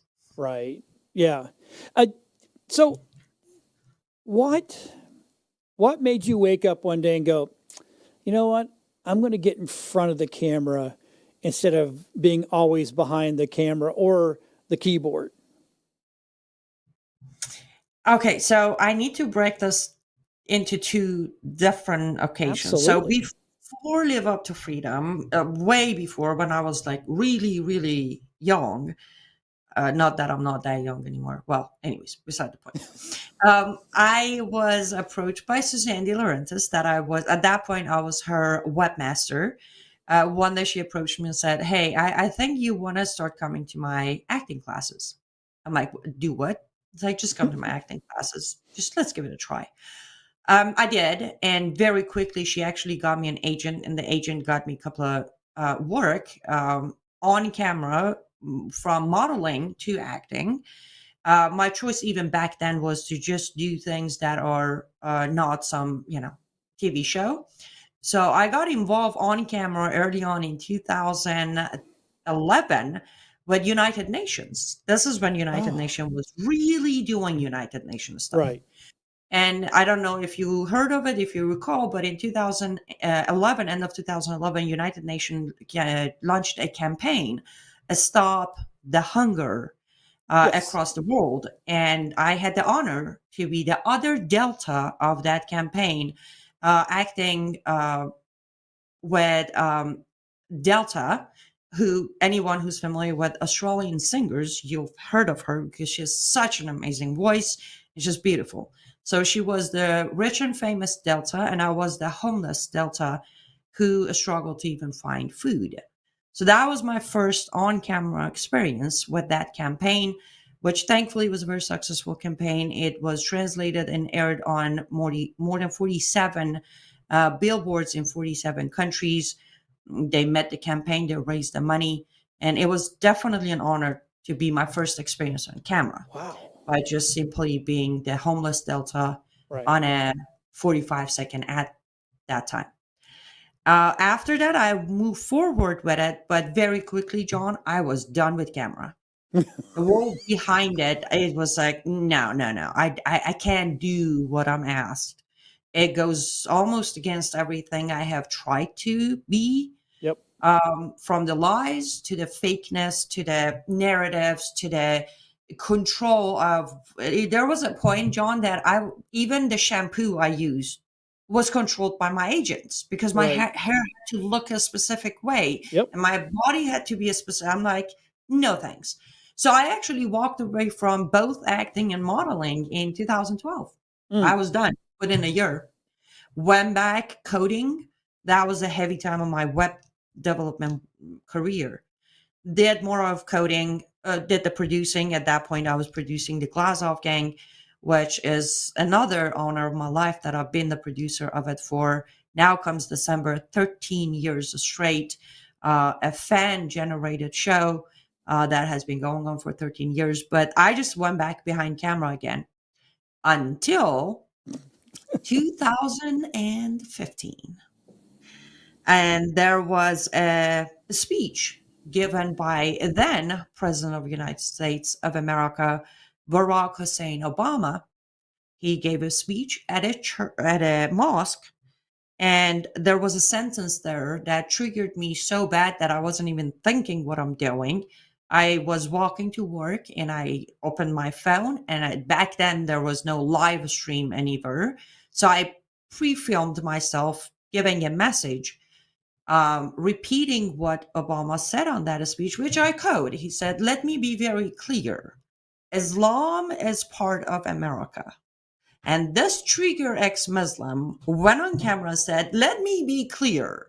Islam cannot be part of anything. It will start as being a part of it, and then it will consume it, and it will become it." I posted that on Facebook, went to work, came back home to 5.7 million views, more than 10,000 friend requests on Facebook, and my phone blew up. Wow. And I had to, again, once in my life, I had to make a decision. Do I let that die down? Or do I deliver on the promise I made on that video saying, I am going to take this fight to the next level, join me or not? And I decided to keep my word. And from there, I started coming back in front of camera, either my own show, which back then was known as The Unknown, which was my life story. There are short segments of 5 to 10 minutes that I tell my story in short segments. People have got to go watch that. You can find Unknown on the Glazov Gang on YouTube, or just straight up on my website. All of the Unknown series are there. Because your backstory, I mean, if everybody doesn't understand, she has a little accent, right? So, so she came here, and just the story of you getting here is absolutely amazing. So you got to go to her website, liveuptofreedom.com,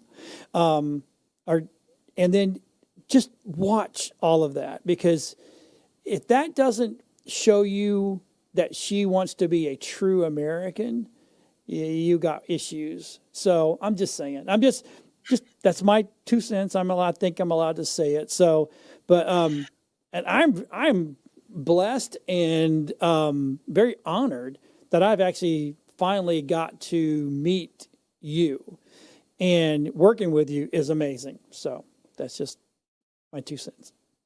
Well, I appreciate that. Yes, I will admit, when I came to America, I had no vision of America.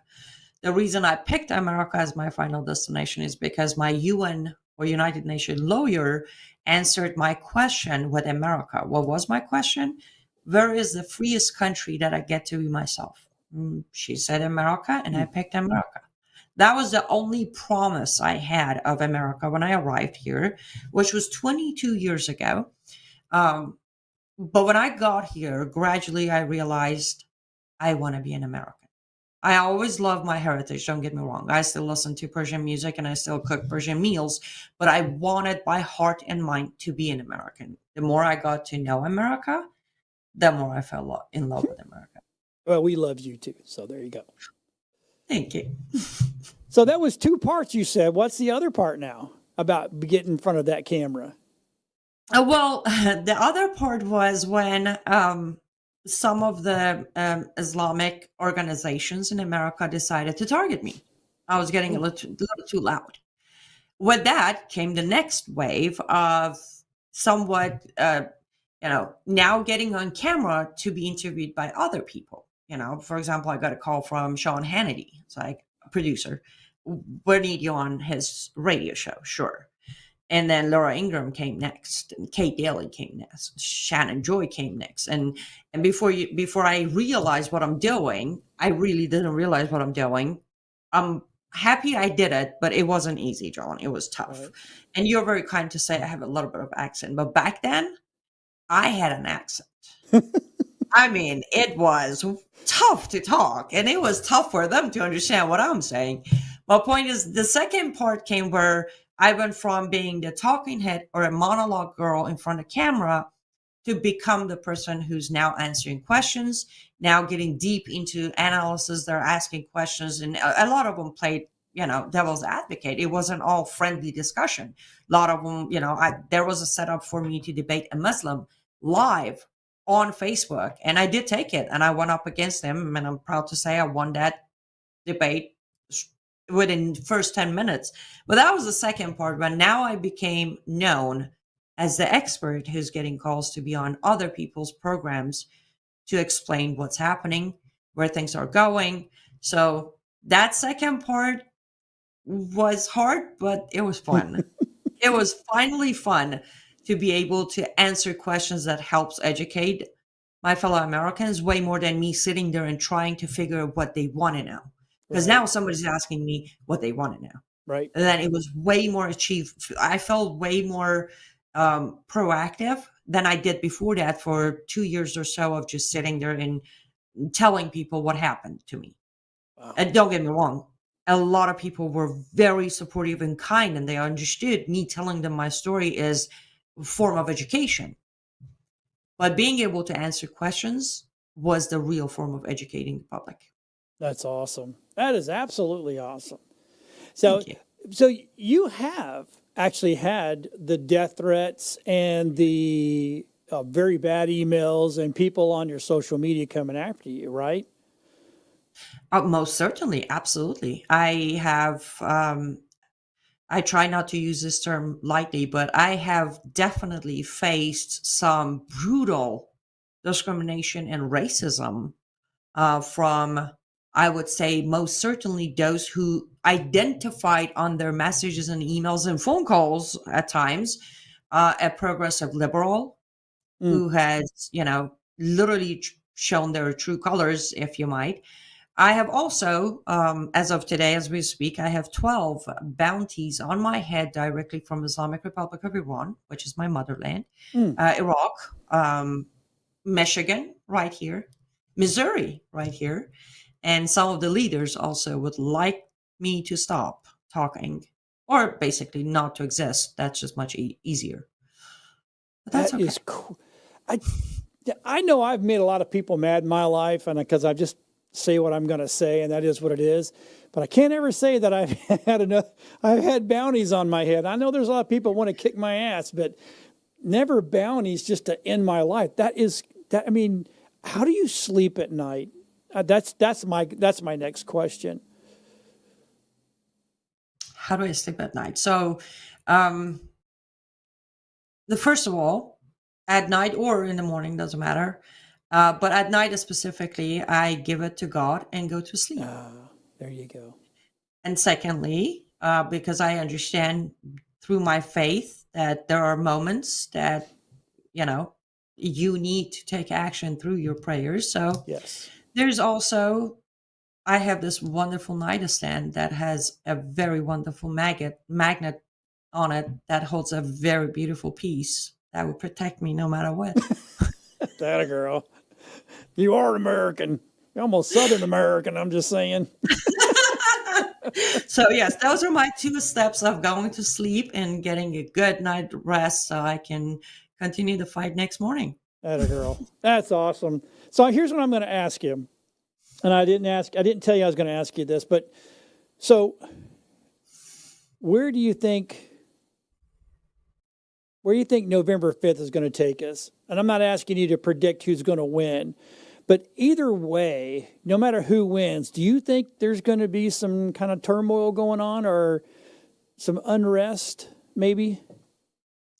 Yes. I would say regardless of who takes the win and how they take the win, we are at a point in our country that we are divided. And there is no uniting us until we face each other. And I don't mean that in a violent way. No, I mean, genuinely, we need to face the division. We need to relearn and reprogram ourselves into this is United States of America. You are a free person. I will not ask you who you voted for, because if I do that, I'm a hypocrite. Right. It is your right to vote for whom you see fit. And that is your right. And I'm not going to take that away. until we learn that again. To be able to educate each other on policies and give other people informed mindset, we're gonna keep fighting each other, which is sad. Yep. But what I do know is November 5th of this year is gonna finally take us to where we have no choice but to face each other. Right. That's the good news about it. It's gonna be a long process. It's gonna drag on regardless of which side wins. But I do also want to tell my fellow Americans that whichever side of aisle you belong to, if you win or you lose, it doesn't matter. This country needs a lot of work. It doesn't matter at this point, sadly, it doesn't matter who the president of this country is. Your local and state is so corrupt, we won't even make it to federal. So start working locally to fix the problems locally and within your state before you worry about who's gonna be over there worrying about federal laws, because your local and the state laws are what's creating most of your problems today. Right. Well, Ani, thank you for coming on for the inaugural Political Nerd Show. I do appreciate it. And everybody at home, just to let you know, we are going to have a slew of hosts that's coming from Patriot, as well as other that have their own podcasts as well. Thanks for watching this original show, and we will be back next week with another great guest on The Political Nerd.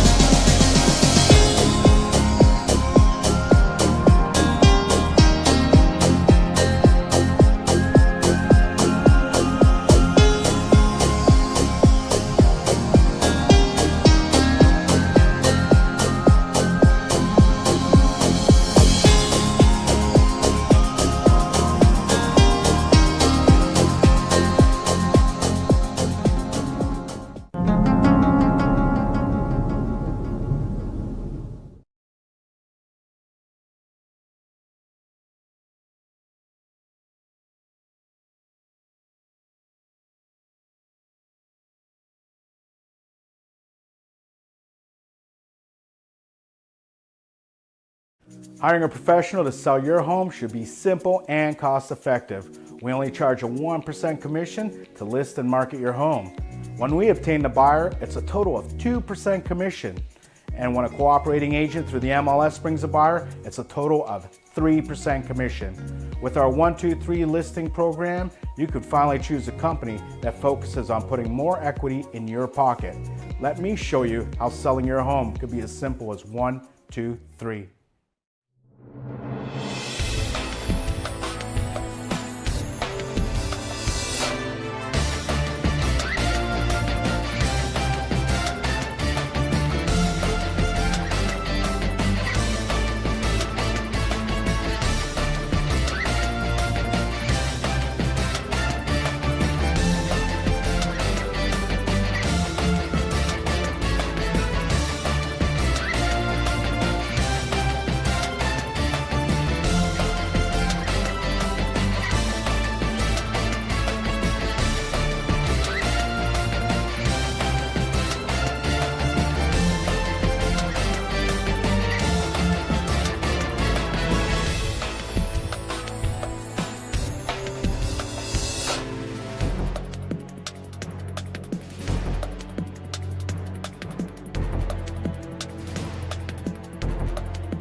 And the rolling intro. Welcome to Throttle Vision TV, where we showcase the ultimate fast vehicles. Get ready to experience the speed demons in action. From screaming supercars to roaring race bikes, these machines aren't just fast, they redefine fast. Feel the thrill as a Formula One car blitzes the track, clocking speeds that defy the eye. Watch a jet-powered vehicle vanish into a blur at 300 miles per hour. Each engine roars louder than the last. Each frame pulsates with raw power. Get ready, hold tight, and witness speed like never before. Hey, everybody. Tony. John, what's going on, buddy? How hot is it in Florida? How hot is it? So if you walk outside, usually the devil's right there to greet you, smacks you on the butt, sends you on your way. That's how it is. Let me tell you, it's so hot. They've been saying 109, 110. I said, oh my God, I don't even want to go out and do anything. And you can't ride a motorcycle because it's like, okay, let's go jump in an oven and hang out in there for 5 minutes, you know?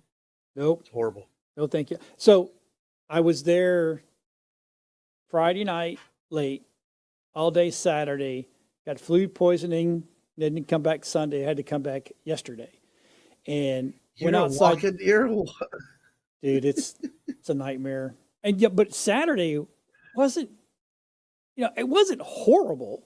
Because I was at the Rowdies, I work for the Rowdies on their home games, and it wasn't horrible. Of course, then again, I'm sitting in air conditioning, so I can't really say much. But yeah, flipping a switch. How your camera guys feel out there? They suck. It sucks for them. I feel bad for them. I really do. I feel bad for all of them. So yeah, but you know what? I'm happy the 4th of July is over. We're through the hump of summer. I hate to say it like that, and everybody's like, "Oh, it's summertime in Florida." I'm like, you guys have no idea. I'd rather take 80-degree weather in Florida than this 90 some odd, because then it rains and then you feel like a lobster because you go out there and you roast because it's so steamy. It's just not fun. It gets unbearable at times. Yeah, it does. And so on today's show, let's tell everybody on today's show we got some great interviews. You got Brian, you got Dropkick Jewelry Motorcycle, and we got a little announcement coming from Bill Church, which is, when I saw the video, I'm like, it took everybody by surprise. On the 4th of July, he put it out there that he was going to pursue different, avenue of life and go somewhere else. And you know what? It's 20 years. He's been there 20 years at Quaker Steak and Lube and brought it from what it was, nothing, built the property, went through it, tried to do something else, went through a bankruptcy, brought in a partner, kept Bike Night going, set records, world records, Guinness Book of World Records. We have a trophy that we built there. They've given away so many bikes and had bike nights, and it's just time. It was just time. Bill wants to go spend time with his family, and you'll hear all about that.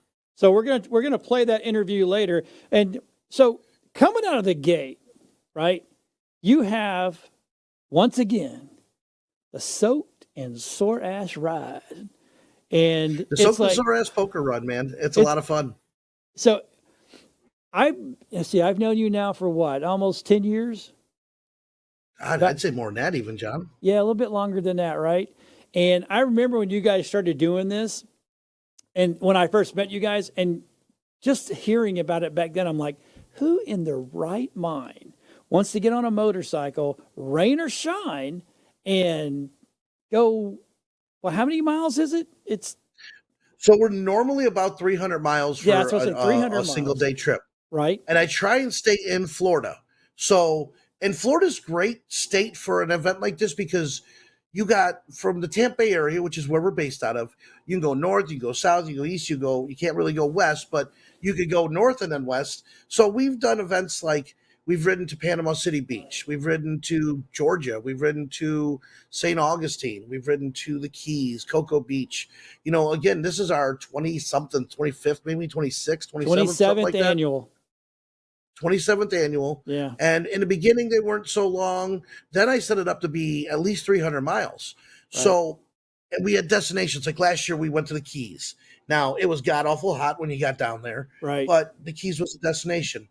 This year isn't as much of a destination as it is about the ride. Right. We're starting in Hudson. If we can pull up any of those pictures. Yep. We're going to start bring in Hudson. Up the location. We got Austin, who's kicking butt for us on the backside. Look at this. There it is. So Hudson to Port Charlotte. Now, that's not far. If you go straight down 75, that's a 3-hour ride. Yeah. But that's not what we're doing. Nope. We're going from Hudson over to the East Coast down to about, I think, Merritt Island, Square Grouper. Then we're shooting around Okeechobee. And Okeechobee is pretty cool because Okeechobee has the 10 miles of canopied, there it is. You're going to go around Okeechobee. I haven't come into the southern part, but from 5, which is Square Grouper, you want to cut around and come through the, it's like a canopy of trees around the water. And then you're going to stop at, of course, Roland Martin. Everybody knows if you're a fisherman who Roland Martin is. Yep. And then you go to Birch Black Widow. The one at the old fish house is actually in front of Sanity Jewelry. Sanity Jewelry is a big biker jewelry company, and that's where you're going to get your card at Sanity Jewelry, not at that fish place, but they're right in the same plaza. So, Yeah. And again, this ride is pushing 400, but your exit strategy to go home if you're in the Tampa area is not far. You're only 3 hours away from home. Instead of doing like St. Augustine, where when you get done, you still have a 6-hour ride back home, or Key Right. West, where you have an 8-hour ride back home. This is a loop around and you get to the end stop. Now, about the ride, you do not you for $40 is a single person, $80 for a couple. You get a shirt, a patch, and a certificate, which I should have. I have them there if I can, we'll have you talk in a second. I'll run and go get those. Yep. But you don't get them until you get to the end stop. And by the end stop, I mean you have to make it to the end stop. If you pay your $40 and you get 4 stops in and your bike breaks down and you don't make it, I'm sorry, you're not getting your patch certificate and your shirt and your shirt. That's how it works. People have gotten mad at me for this, and I said, you have to earn this. This is not something that's just given. And when I'm done with the ride and I have extras, I offer it to the people on the ride, and then I destroy the shirts and the patches and certificates because you cannot get them after it's done because I don't want you to get them. That's the whole point, is going on this ride, finishing the long-ass ride, whether it's rain, sleet, hail, you'd be a news carrier, you'd be walking with barefoot, getting where you got to get to. That's you're going to get to the end stop, and that's when you get your shirt, patch, and certificate, and you'll see other people wearing them, and that's when you know it's a talkative thing. It's not just a regular poker run that everybody can go on and go, oh, that was fun, I did it, and I got a T-shirt. Nope, you have to earn it. Yeah, Let me it's go run like- and get it, John. You talk for a second. All right, so it's just like those people that go and they go and get like the Boston Marathon and that kind of stuff. They'll go sign up, and then they'll get their shirt and all their swag, and then they don't finish. But yet they got the shirt and they've got the medal or whatever it is. It's crazy that people do that. But yeah, it to me, I think the best part of that ride will be 4, 5, 6, and 7. And then if you really want to, head on down to the Keys or lower. But yeah, getting back up is going to be like, yeah, show that again. Oh, there it is. What's that? Let me see it. So there's the patch. Nice. Yep. There's the patch this year, Soaktosaurus. And then, of course, I got shirts. And then instead of this is a lady shirt, of course. So we did a Of lady course. shirt. And then what I did on the back was, I didn't do a big thing. I did something nice and easy in the middle where it has the logo. Perfect. So everybody's got the front and back of shirts. You got patches and then the certificates. And again, $40. Number one, a T-shirt patch, and it's more than $40 anywhere you go. Yep. So we got that going. We got everything made. A certificate is a little certificate that says I finished it. A lot of people put it in a frame with it. And you know what? It's going to be a lot of fun this year. Really good stops. Really good stops. Oh, it's like I was saying, 5 through 7 is probably one of the best part of the ride, in my opinion. So, I mean, absolutely. I've driven that 1 to 3, and 3 to 5, But when you hit that 5 through 7, hey, that's killer. So one, you're on the East Coast. You're on the West Coast of Florida on the Gulf. Right. 2, you're skirting the Ocala National Forest. Okay, so we're going through a forest area. 3, 4, and 5, you're doing the East Coast, which a lot of bikers in this area don't get to go do. Right. 6, you're going to go around Okeechobee, and you're going to go through a canopy trees, a 10-mile canopy tree area, which is awesome, and you're around a lake, which is one of our biggest lakes in the state. Then you end up back over in Port Charlotte on the Gulf Coast. If the only thing I missed is swampland here. I mean, let's face it. The only thing I missed was putting you through the Everglades, and you would have seen almost everything that Florida has to offer. Well, think about what I just did. I'm saying, I would have given you almost everything Florida has to offer in one run, in one trip. Yep.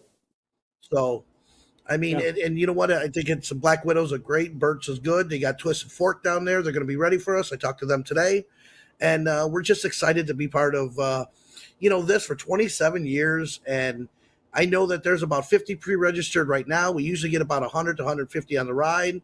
It's going to be a lot of fun. And we did a show from down there. Remember? Where at? Burt's. Yes, at Black Widow. Yeah. Me and the crew Yeah. came down. Oh, We did a whole at, show. Yeah. that was at Twisted Fork, is where right Yep. across from Black Yep. Widow on the same plaza. Yep. Exactly. So yeah, let's jump that into some of was- those interviews we did. They were kind of fun. That I did that at Quaker the other day. I grabbed the camera and I told you, John, I was going to get something. I said I don't know what to do, so Well, I interviewed let's- some of the advertised, some of the. So we're gonna let's show Brian's real quick and let everybody see. So cue up Brian's video there, bud, and then just play it when you're ready because it was a good interview. Brian, what's going on? We're sitting here recording. We are at Quaker Steak and Lube.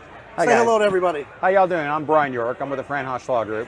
Like Tony says, we're out here at Quaker Steak and Lube for Bill Church's going away party. After many, many years supporting the motorcycle community and the community as a whole, he's finally retiring and moving out of state. And if you get a chance to come out and see him, this guy has put his heart and soul into this restaurant. Quaker Steak and Lube is a staple for motorcycle riders. We've been coming here for years and years, and we are absolutely going to see him go. And I know that they'll continue with his legacy as we go on. But we're here till 10 o'clock tonight. Please come by, stop by the Fran Hosh Law Group tent.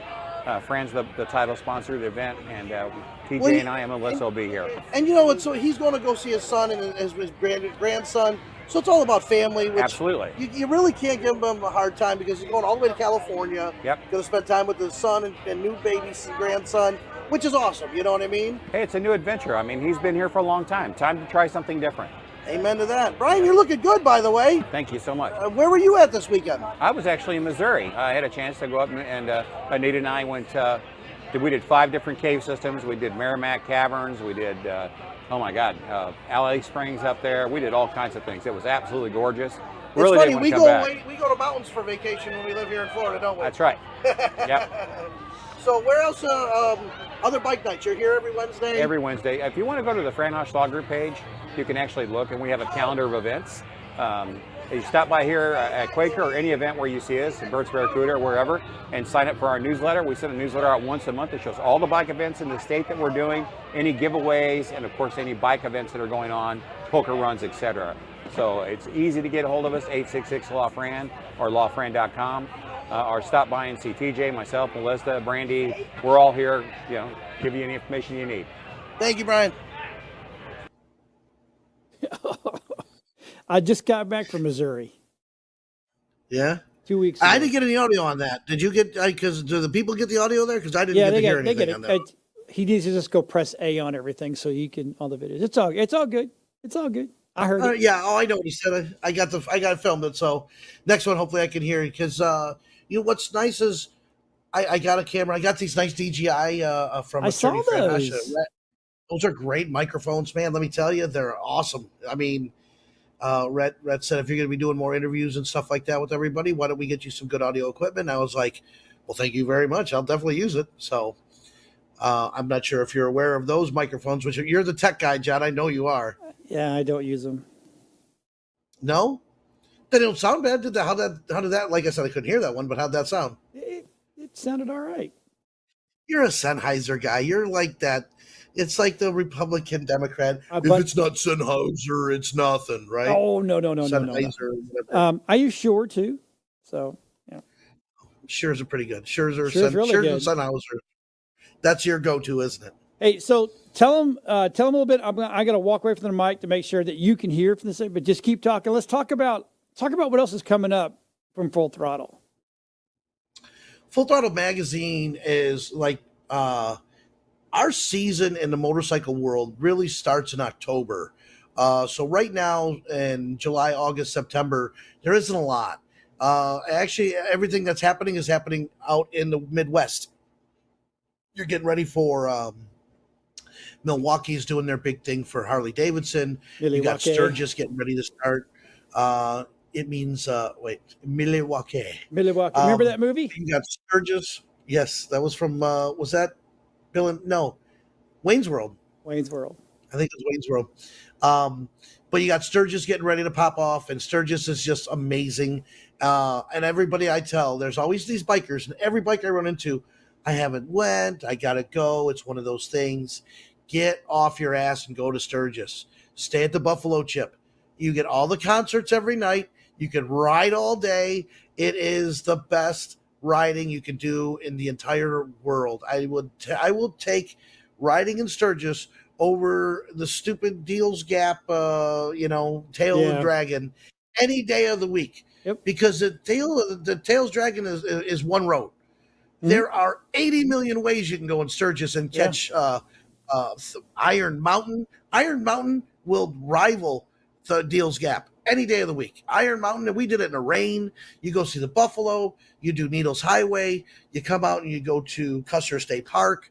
You go to the Badlands. Then you turn around and you go through Spearfish Canyon. It is riding, some of the best riding I ever did. With Jeremy and I just jumped on our deluxes, and we just went, and we didn't know where we were going. We just kept riding. We ended up so far away. It was a crazy ass day, and we had so much fun. It's awesome. Hey, you know what, Tony? Let's take a break. Let's watch a quick commercial from our camping friend, and then you know what? When we get back, we're going to talk about Dropkick. So great interview with those guys. Okay. Yep. So we'll be right back.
I was like, okay, we can play it twice.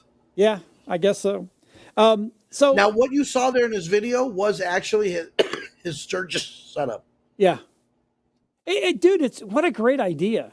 And actually, we made that fairly quickly, and so we're literally in the middle of process of making a brand new one for him, because I can do better than that. I really can. I know I can. So I'm confused, Tony. On the 27th of July, oh, wait a minute. You have, oh, never mind. What in the world am I looking at that for in your magazine? Oh, my gosh. What's that? Oh, yeah, no, you can talk about it. Really? The Born to Ride event on the 27th? Yeah, we worked together. Listen, Ron Galletti and I, and it's all for the greater good of the motorcycle community, and that is Attorney Fran Haas. Let's face it. But if it's her, it's good. So. If it's her, and that's why we're working together on it. Yep. Ron Galletti and I, the more times get difficult, the more that you turn an enemy into a friend. You know what I mean? And I would never call Ron an enemy, because we're all going through the same battles right now of selling advertising in an economy, number one, that isn't the greatest. Biden can say what he wants. It's not the greatest economy there is, but we're fighting the same battles, trying to sell ads, trying to make a living in the motorcycle world. And that's why you see this now called Full Throttle Vision TV, because we're going to start implementing bikes and boats and cars and Jeeps and anything with a motor. Pretty much we're going to start doing, I don't know, in the world. Like, I got to tell you, right before I jumped on, I was on Facebook, and I found this event where they shoot cars off of a cliff and it goes into the water and things explode. Hearing you. That's awesome. No, keep going. So I was like, they were shooting cars off of cliffs. I'm like, I don't know why they're doing it, but it looked fun. And they were like into this ravine, and they did like 30 of them. And I'm like, I don't understand what this is, but how do I get a ticket? It looks fun. That's crazy. I mean, they're shooting cars off a cliff, probably 70 feet in the air, and they're just hitting and tumbling. And I'm like, oh, okay. I mean, number one, if they're running cars, can we not trash one? I need one for my daughter. She needs to drive something. But well, let me have one. They're shooting them off of cliffs and breaking them. And I'm like, but that's what we're gonna do. Anything with an engine, we're gonna start talking about. That's why you see Throttle Vision. That's right. So you interviewed Dropkick Customs, and So we're going to play that real quick so that way we can hear it and then come back and we'll talk about him real if it's all right with you. Eric Warren, yeah, let's do it. All right, let's do it, bud.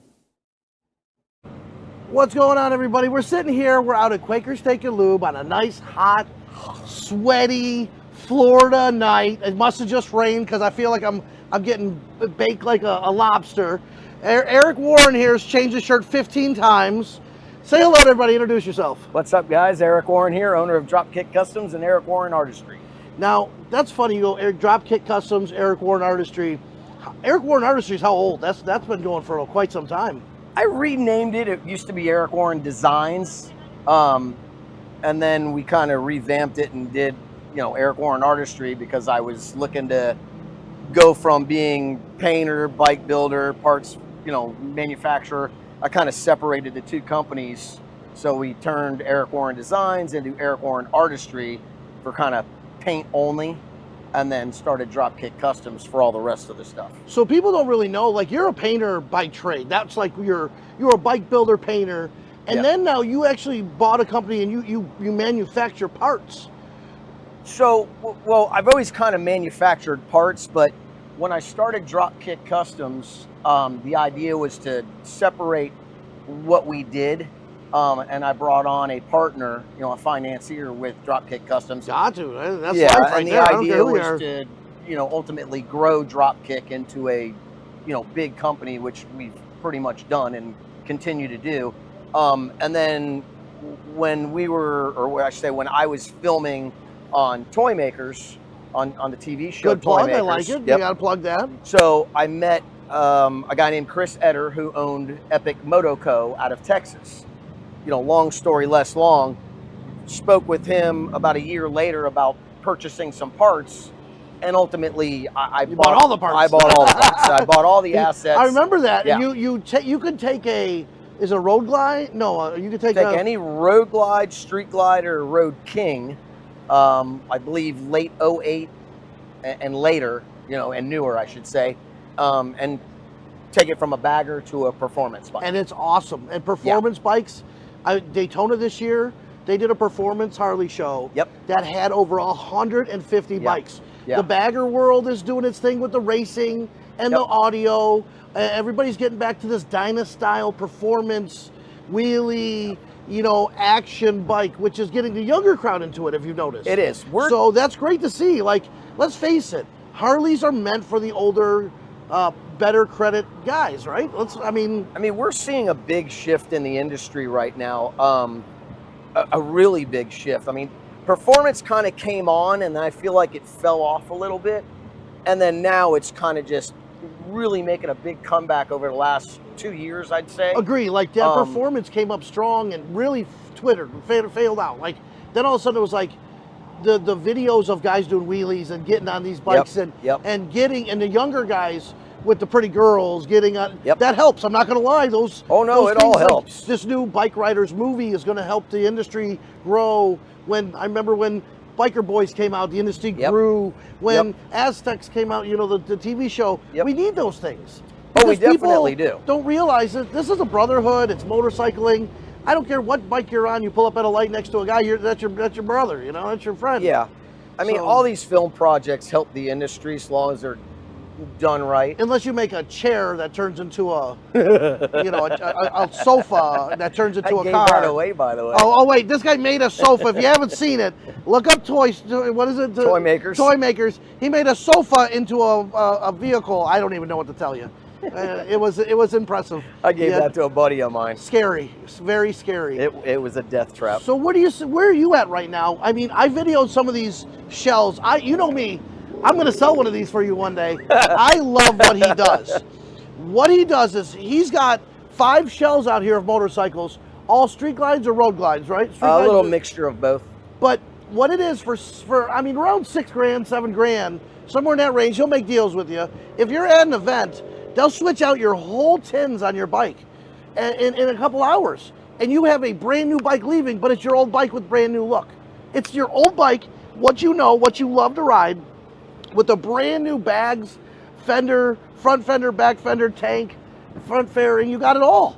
It's the coolest idea is just replacing your tins, and it's a brand new It's bike. a paint swap, is what it is. It started out as a dealer program.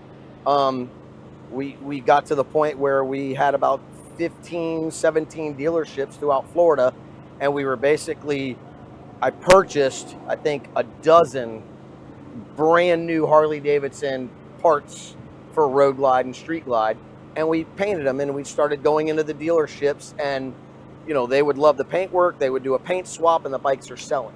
Just like and that. And the program just grew and grew and grew. And I believe it's your shirt. Wasn't it your shirt, Stock Sucks? No, you didn't have a Stock Sucks shirt? No. I mean, that's basically, nobody wants to go buy a black Harley. Everybody's got a black Harley. Yep. But if you got a black Harley with a cool design that you put on there, like I'm looking at this blue and white one, or the blue and gold one over there, or the black and gold, and the black and blue, those are sharp, man. You pull off the lot on that, you go to any bike night, you're going to be turning heads. I don't care who you are. We went from doing about a dozen a year to, I think at this point, we're probably selling somewhere between 30 and 40 paint sets a year. Man. Yeah, it's big dollars at this point. It's doing good. You're doing good in an industry that's really taken I see a hit lately with money and motorcycles and gas. And I mean, I don't want to be Mr. Negative, because I hate being Mr. Negative. It's just tough not to be when you look at the industry. It's reality. You know, the bike business is going through changes right now. The dealerships have it tough right now. Small bike shops have it tough right now. We have it tough right now. Restaurants have it tough right now. Everybody has Gas it tough stations, right now. Everybody. It's not just us. I think the way we stay ahead of the curve is because I'm constantly working and constantly willing to change and trying to stay ahead of things and figure out what's next. You are a worker. There's no doubt about it. I don't think anybody's ever not said that you work your ass off. That's for sure. We're sitting in front of your rig that you turned into almost a home on wheels for you everywhere you go. Yeah, pretty much. So you do this home on wheels wherever you go. You don't have to do the hotel setups. I mean, you got a shower and a bathroom in there. We do. So, I set it up so I didn't have to rent rooms anymore or houses when we go to shows. But you almost feel like it's the gypsy lifestyle where you got to chase it down. Because let's face it, here in Florida right now, there ain't shit happening. No. It's hot, it's rainy, it's miserable. But you know what? Up in Milwaukee and, you know, Ohio and all these places, that's where it's popping. You know, hell, the circuit goes from Milwaukee to Sturgis to, I would say, Arizona. It's now still it going. turns back around to Texas. And it comes here because Galveston's, I want to go to Galveston this year. So there's a lot going on. If you've never noticed, there's vendors leave and do a circuit that goes around the country and come back. And people see you doing this at different. You ever seen anybody else doing this at different events? I'm starting to see a couple other painters in the industry that are trying to do it. I've got buddies that paint. They've kind of called to pick my brain. They're interested in doing it, and it's not easy. You know, I think you can have all the talent in the world, be a great painter, but you've got to have a business mindset, and you obviously have to have a lot of money. You know, just the parts for these paint sets are $4,000 or $5,000. That's what I was going to say. My next thing was, I've got 12 of them. And how much time do you have in one paint set? Well, there you go too. So you probably got 20, 30 hours in a paint set. It's an investment. I'm $50,000, $60,000 in just parts. Then you got to make the stands. Then you've got to, you know, do the paint jobs. You know, you've got to have a team of guys to do it. On the front side, everything looks easy. Yeah, when you're just looking at it. And I think once I have that conversation with other painters, because I welcome it, you know, I'm like, I can't do the whole country, you know what I mean? As well as we do, I can only do so much. And you're one of the only solid painters here in Tampa. I mean, how many? I don't not knocking on any other painters, but when people ask of custom paint jobs, I mean, in my mind, I don't know a lot of painters out here besides you. You know, I think there's been a lot of painters that have kind of come and gone because it's a tough industry. Certainly ain't you know, easy. it's very. I'm constantly reinvesting back into my business. You know my work ethic. I'm 7 days a week. Work ethic. You mean you don't have an off ethic? That's exactly. what it is. You know, Eddie's doing our film, and I think Eddie knows you don't take a day off, do you? I saw you fishing once. I think very I saw you, seldom. You went to Bimini, and I think you still sold a tank set over there. I'm forcing myself to take time off. Listen, you went to Bimini and brought a paint tent and then sold it to a jet skier or something like that. I don't know what you did. Listen, I want to cut this short, but tell everybody what you want them to know. I mean, where are you at right now? Can you take on more work? Do you want more work? Yeah, I mean, we can always take on more work. I just brought on another. I'm not going to call him an apprentice because the guy knows how to paint and he's got some talents there. But you got a full shop then. You got what, 5, 6 people in there working? Yeah, I think we've got 7 full-time employees right now. Sooner for or later, prep. he's going to make enough where he can get him air conditioning. Yeah. All right? And right now, he's a slave. Well, we've been looking for a building, but everybody's moving to Florida, so commercial prices are through the roof. So, that was the next step in the game, but we'll see what happens. Well, there. you just did say today you let him out early because it was so damn hot. Yeah, which is a great thing. You got to take care of your employees. Well, I don't You got to overwork take those care guys. of them. They don't work weekends. They're out of the shop by 4 p.m. I asked my guys to give me your best 9 to 4, and after that, go home and enjoy yourself. I don't expect them to do shows and be in there on the weekends. Look at I you. treat them good, All right, Great business. And you got to. Let's Yeah. face it. I'm nothing without them, without you're them. doing it Nothing. all yourself, and we can't do it all ourselves. Can't do it alone. All right, guys, we're sitting here with, and say your name again and how they get a hold of you. Eric Warren. You can come by the shop at 13215 North Nebraska Avenue, or you can always give me a call on my cell phone, 813-503-4764. Don't forget the socials and the Facebook and the Facebook and the Twitters and all that good stuff. X now. Come on, get it right. X. We're not old. We have to say X. What is X? Twitter is X. Twitter's X now? Oh, Jesus. That's why I got a social media team. That's why you got a social media team. So I pay people to do this stuff for me. My goodness, you know what? That's the old people in the social media world. Find us on all the socials. You'll find it. Trust me. Let me tell you, he's a hard-working guy. Eric don't know about it. He's in there working on metal and painting. He don't look at social media and stuff, Yeah. That was He's a good dude, though. That wasn't too long, by the way. I just want to let you know that. That No? was good. Nope, that was fine. That was a good interview. So I enjoyed it. I actually really enjoyed talking with Eric. I know his business quite well, so it was kind of fun sitting there kind of BSing with him about where he's going with paint sets and all that stuff, because I see him at all the events. So well, as you know, and we did the show in Daytona, paint's a thing, man. I mean, it's a thing. And we didn't even get some of those clips up from the boardwalk show, did we? I got to get. Well, no, they're all in. They're up on. Where are they? Oh, they're in Dropbox. Good place. So for we got to them. get some of those, and we can just fly through some of those clips on here Yeah, and show dude. some of the bikes that we did at the Boardwalk Bike Show. Absolutely. If you don't know what the Boardwalk Bike Show is, October and March every year on Friday during Biketoberfest and Bike Week, Full Throttle Magazine hosts the largest bike show in all of Daytona. It's on the beach, on the boardwalk. You can't get a better location than where it's at, and it draws bikes from old antique Suzukis to custom painted trikes to fully, done up baggers that are cost $100,000. So it really gets a nice crowd of different style bikes at it. Wouldn't you Yeah. say that, John? Oh, I mean, so this is the first time I got to work it over there with you, right? I didn't realize the different styles. It's either Harley, you got your Sportsters, your Panheads, blah, blah, blah, or you get the speed bikes or the Habusas, right? But I never Hayabusas, yep. realized the whole Cholo world, the whole, God, the drop. I don't even know the proper names for them, but there were so many different styles of motorcycles. I'm sitting there going, I've ridden bikes my whole life and never paid attention, but I never paid attention. You know what I'm saying? Just never paid attention. Yeah. So you know what? Well, Hey, you got Indian riders, you got Dyna riders that are Harley that only like a specific style of bike. You got, the Cholo guys that are, low and all Yeah. detailed out with engraving and big apes, and then then you got the get the guys 30-inch wheel baggers, right? And then you get the guys that come in that are just completely off the charts on, like the one guy that came in with the Mad Max bike. I think it's Mad Max. And it was just, you look at It's it and different. go, you're like, oh, that's kind of interesting. Would I ride it? Probably not. But was it cool? Yep.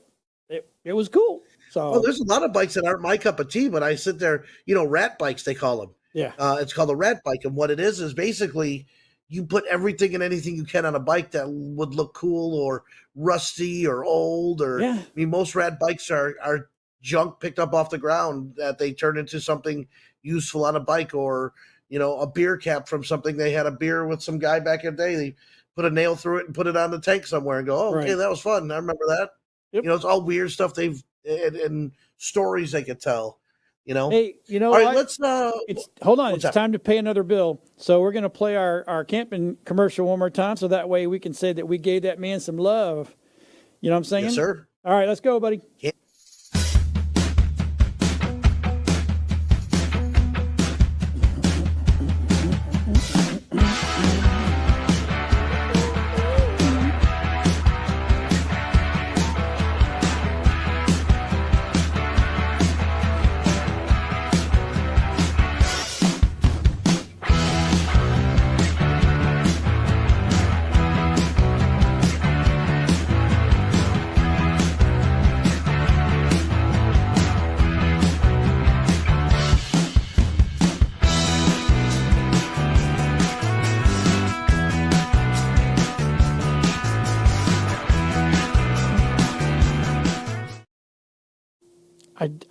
I really want to stay there. It's fun. I really do. I want to go I'll tell you the sometime and truth. just actually stay there. Just to stay there. The tents are nice. You wake up in the morning, you got the dew on the ground, you get a cup of coffee, you go into the portage on. It's like you're living in the field somewhere. Yeah. I mean, I'm just kidding. It is. I don't love camping, but I enjoyed camping there. You know what I mean? I bet he's already booked out for Sturgis. I bet he was booked 100 out months times ago. over. Yeah. That's crazy. So what it is you have to buy your ticket in there, and then you have to you pay for him as well, his services. Yeah. But it's way cheaper than bringing out a camper. You could ride with just your clothes on your back, you know what I mean, and a backpack on the back of the bike, and you have every amenity you possibly need. You don't have to worry about flashlights and chairs and a tent and all the tent poles, and that's all done there for you. You just pull up, you find you pay, you get your registration, they send you where you're going. There's your home. There you go. Dude, that's awesome. So what's going on next? What are we talking about next? I'm going through your magazine. Holy cow, you got tons of stuff. Yeah, a lot of great events coming up. A lot of good stuff. I guess tonight after we're done here, I mean, we're filming on a Tuesday night. We got a brand new bike night kicking off at a place called Wings Etc. on in Palm Harbor on Alt 19. I'm going to go check that out. Can't go wrong going to a winged place, right? I mean, oh yes, you can. 'Cause you can go home. You can go home in a body bag if them things ain't cooked right. I'm just telling you right now. I just got off of food poisoning. Trust me, and it was chicken. You could use a little food poisoning here. Oh, and it was come chicken, on, Tony. Oh, you want to hear something funny? Here's something funny, right? So, do you remember your famous picture that you took a couple of months ago? Yes, I was very exposed on a bed with a pillow over my junk. Yes. Facebook. I can pull it up if you want. No, that's good. No, because Facebook hit me with a strike because of it. Wait, what? Did you share it or something? Well, it was during the show. Remember we talked about that and we brought it up. You brought it up once with we brought it up with one of the Full Throttle show, and then a couple of weeks or about 2 or 3 weeks ago we shut it again. I got a strike for it. I'm like, holy crap. I don't understand how you got a strike for it. Like you got in trouble? Well, it's because, because we're, we talk about things that they don't want to talk about, and anything they can do to make sure that they think they're hurting you, they're going to do. That's just the way they are. Isn't that horrible? They're very vindictive. That's not right. It is not right. So, but anyway, now the next interview we're going to show is you did an interview with a young lady. So you didn't want me to show this picture? Oh God, Burt Reynolds picture. Well, now let's see who else. Oh God, stop. So you've done that. Ryan Reynolds has done it now. Wolverine. Hugh Jackman did it, and of course everybody knows that the one that did it in the very beginning was it's crazy. Yep. I think Rhett did it once too. I've seen. I don't even know. No. Blah la la la la la la la la. Don't want to hear that. So it wasn't meant to be there. I was just laying on the couch and I had shorts on, and then I put a pillow over, and it just turned into. Turned into. If you can't embrace it, I don't know what else you can do with it. You know what I mean? It's took a long while to get here and a lot of money. So you did another interview with what's this young lady's name from the jewelry?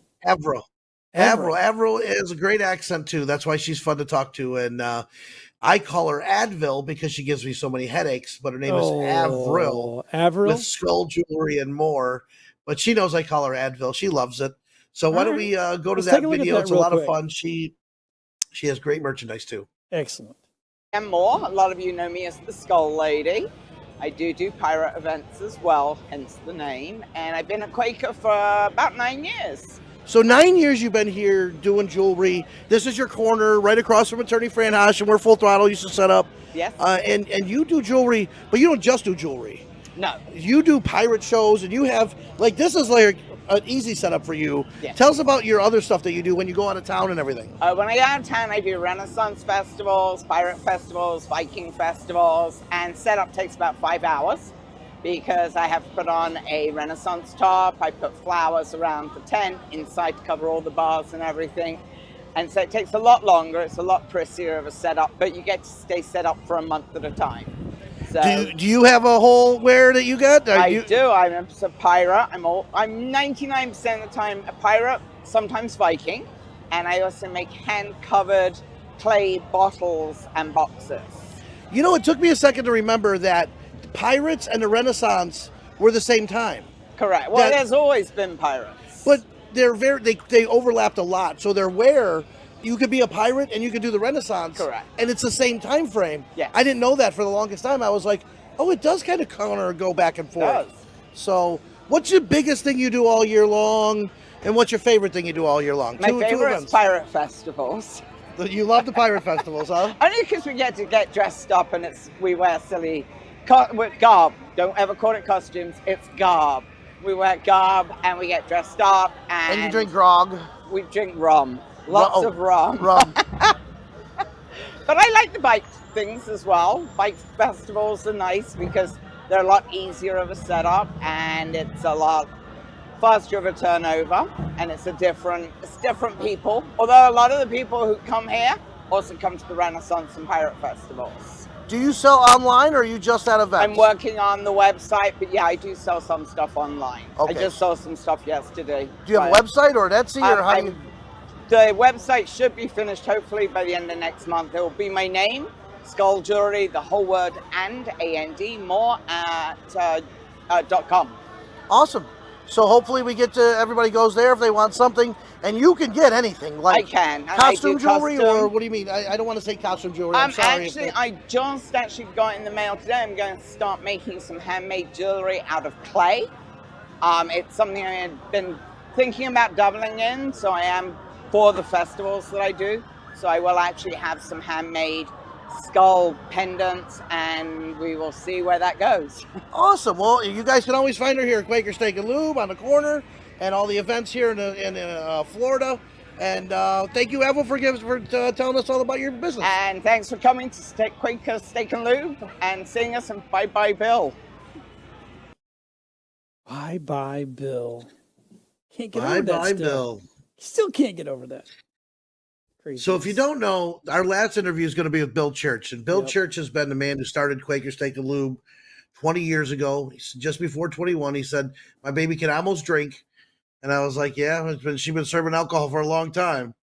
So, I mean, we've done many expos there. John, God, you've been there in the parking lot with us doing interviews and concerts and heat. Rainstorm. If it's happened in that parking lot. Freeze. Hell, it's probably even snowed in that parking lot. We've literally done both extremes, remember? So it's been hot as hell in there and rained on us, and then it's also been like almost freezing. Mm-hmm. And it's good times. And again, Quaker Steak is going nowhere. Quaker Steak is now going to be run by Hillary, and she's awesome. She's the GM. She's been the GM. She knows what's going on. She's taken over for Bill. But if you know who Bill Church is, it's just Bill was there I was on the stage with me when I proposed to my second wife. She was, I've done a lot of things there. We've built trophies there. He's given away bikes. I've had birthday parties with him because his birthday is like 2 or 3 days after mine or before mine. I can't remember, but we always share a birthday party there. So again, Bill's been part of my life for, God, I'd say at least 15 of those 20 years that he's been there. Full Throttle's been there at bike night every Wednesday night, come hell or high water. Here's something funny. Bill's the only place, literally, the only place that I'll eat chicken tenders. Tenders? Tenders. Yep. Yeah. So, listen, Quaker Steak and Lube is known for their wings. They know what they're doing. That's I know. I will say that. So his wife, I was hungry one night. It's me and Cage were working that night, I think it was, and I needed something to eat. And I think we were talking in a booth, and then Bill and his wife were sitting there. I said, I want tenders, but the only problem is I want to make them at home because of that tenderloin thing that you get in there, and it's just horrible. She goes, nope, we cut them out. I'm like, no. She goes, oh yeah. So, and then the waitress got me to like the Tajin sauce, which is badass. Asian, yeah. Oh my God. They got 30 sauces there. It's almost too much. Like this scale of 13 sauces. I'm like, I stay away from that top area. I'm not a hot guy at all. Dude. Like, That's no, good heat. It's good for you. You can eat you can eat the one you got a sign for because you're gonna die. They did it to me once. I asked for cocktail sauce and they gave me that super hot sauce because it's right next to it, I guess, and it looks like it because it's chunky like cocktail sauce. Yeah. Let me tell you, I dunked the shrimp in there and ate it like I was going to town. I thought I was gonna die. Oh my I have never had anything that hot in my life. Well, let's play that interview you got with Bill, and then we'll come back and then we'll wrap the show up so everybody at home can know what's going on and what to expect from Throttle Vision TV. You know, the new name for the show. So, if you're okay with that, let's go ahead and roll that beautiful bean footage.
Hello, everybody. Well, good afternoon. Welcome to My Chamber TV, the Tarpon Springs edition.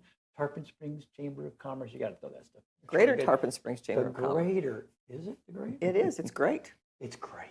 But it is officially the greater. But it's good stuff. You knocked it out of the park today. Oh, you had got to great. say Yeah, that. I do because we got the Blue Jays in the house. I mean, Dunedin Blue Jays. That's awesome, right? Yep. We got Jason Weaving from the Dunedin Blue Jays.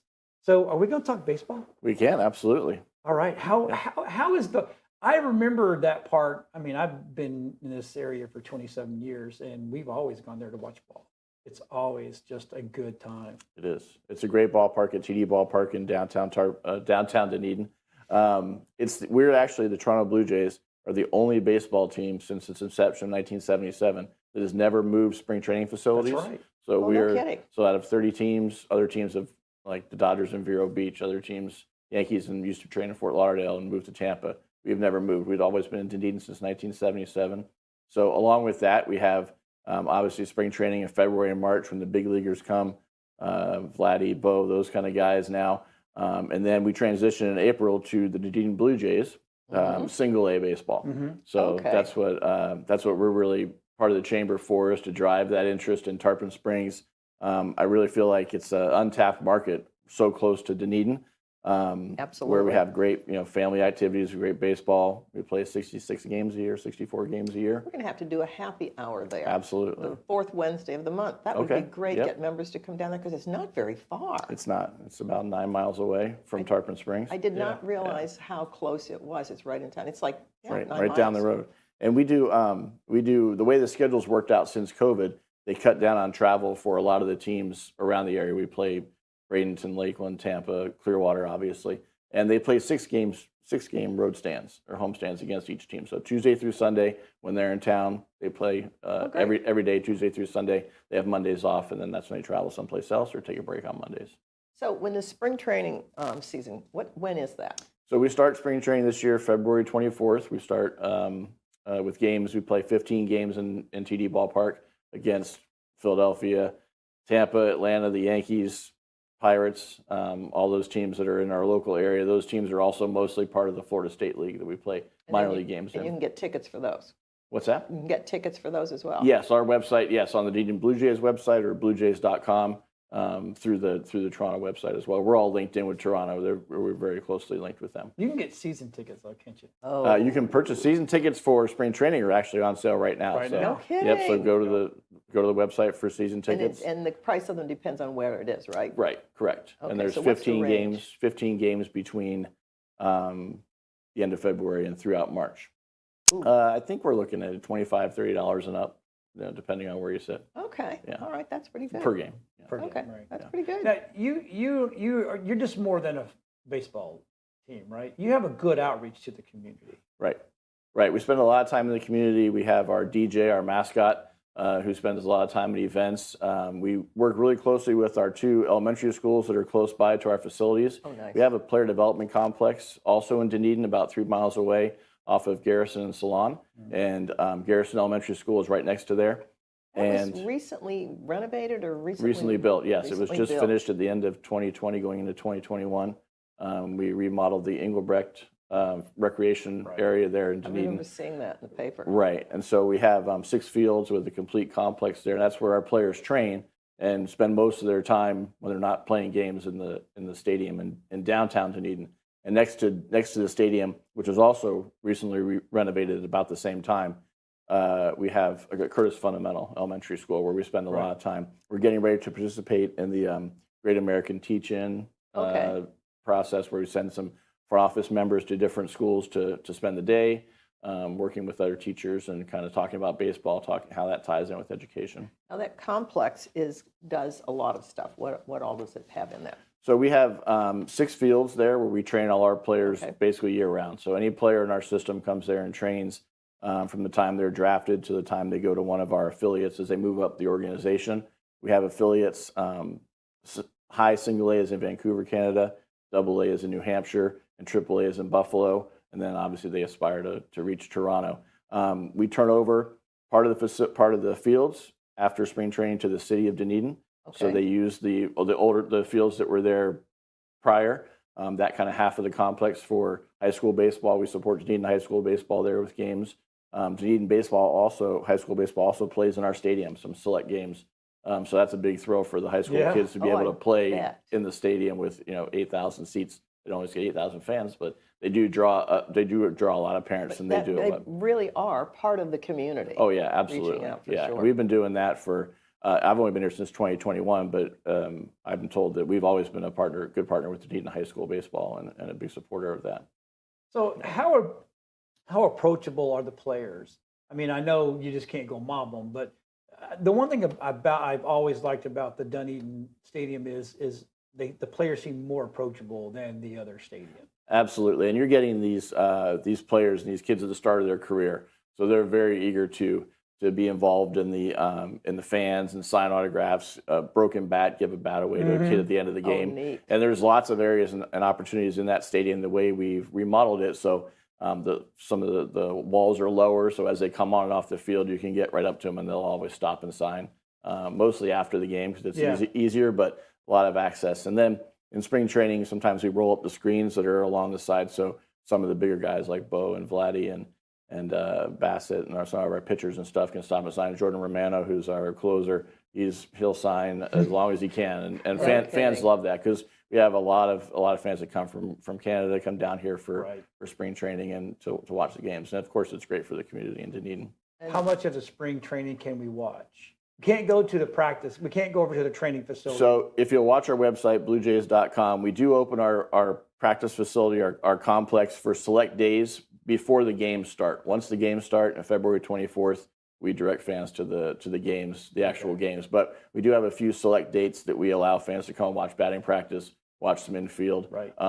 It's kind of like when everybody reports at once, because sometimes it's tiered to pitchers and catchers, then they have position players a couple of days later. So once everybody's there for full workouts, we do a few public days where we let people come out and kind of see them in there, and they'll sign us there. There's opportunities for players to autograph there too. Do you ever do group tours? We do. We've done some tours for the chamber and some other teams and some other groups. We recently had the Pinellas County Citizens Academy. Oh, okay. Their office workers and their staff came and did a tour. So we're definitely open to that kind of stuff. Yeah, to show my off board the field. has said that they would like to start touring some of our interesting members. Yeah. Well, how much more interesting can you get Right. than this? Right, especially during spring training. Very lucky. Absolutely. Yeah, We will have we're- to talk some more on Definitely, that. absolutely. That would be great. That's why we joined. We really want the citizens of Tarpon to see that we're there and we're open. It's a great value. We do a lot of promotional days throughout the year. We do a lot of education day. We do camp days in the summer. We have $1 hot dog nights or $2 hot dog nights and stuff like that. Those are good nights. Yeah. Just good. Those are good nights. The best way to the best way to really, for everybody watching, to follow what's going on is the website, right? Right, DunedinBlueJays.com. Our schedule is out for next summer, so we start April 5th as our first game. This is after spring training with our single A team, and we play through September 1st. Our website has our schedule, and we'll update that as we get a little bit closer with our promotional nights, giveaway nights. Once those are all solidified, that all the information is right on DunedinBlueJays.com. Is that Thanks for being on. We Thank you for appreciate having it. me. You're taking your time out. I know you guys are, everybody goes, oh, well, there's nothing really going on right now. There's more going on now than when season starts. This is when we prepare. Yeah, exactly. So That's everybody good stuff. stick around. We've got more great guests coming up. You did a great job on getting everybody in here. And we'll be right back after these short messages.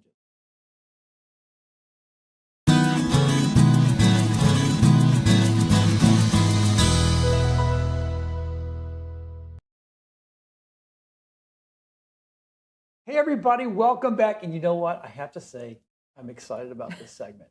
I don't understand why. I know, right? I mean, we got this beautiful young lady over here, which I've literally watched her grow up. I know. I still can't get used to the last name and the fact that she has kids, which just... And she's a doctor. And she loves to stick people. I do. I love it. I love it. I love it. Love it. Dr. Stephanie Corey. But anyway, White Crane Clinic. Yes. So, and that clinic's been around for years. Yeah. Not that you've been around for years. Yeah. But I mean, I literally knew. Actually, the original owner, Patrick, worked on me and your dad. Yes, he did. So we've been around for 35 years. We were originally in the Ellis building. We just moved to the Tarpon Arcade. Yep. I moved that about 3 years ago now. And so I've owned for going on 5-ish years. But yeah, I've worked with Dr. Sullivan now for over a decade. He's awesome. He was great. And so when he was retiring, he's the reason I did acupuncture, and I was able to see so many incredible things happen for my own family members and family friends and for the community. So that's why I really wanted to go into it. The goal was to help people get well and stay well. And we've been able to do that for over 3 decades. So I feel very blessed to be able to do that. So explain to people at home literally what the clinic's about. Yeah, so the White Crane Clinic, our big focus is on, we'd love to say we work on prevention of illness. And so we do acupuncture, we do massage therapy, we do energy work. We do a lot of different things in the Tarpon Springs community to help get patients well and keep them there. So we do, we have full lines of herbs and supplements and things like that. We do custom formulas, but really what we are is a holistic primary care facility that treats patients of all ages. So my youngest patient at the moment is 6 years old, and my oldest patient is 96. So we do everything from and with those patients we do everything from acupuncture, herbs, and a lot of other things as well. So we're very blessed to be able to treat complete families in our clinic and tell them and really educate people about what their options are, which has been fantastic. So we were talking before the show started rolling that and this is my opinion, I'm just letting everybody say that. My opinion is I feel that the medical industry doesn't want to cure us, doesn't want to fix us. They just want to make money off the medication.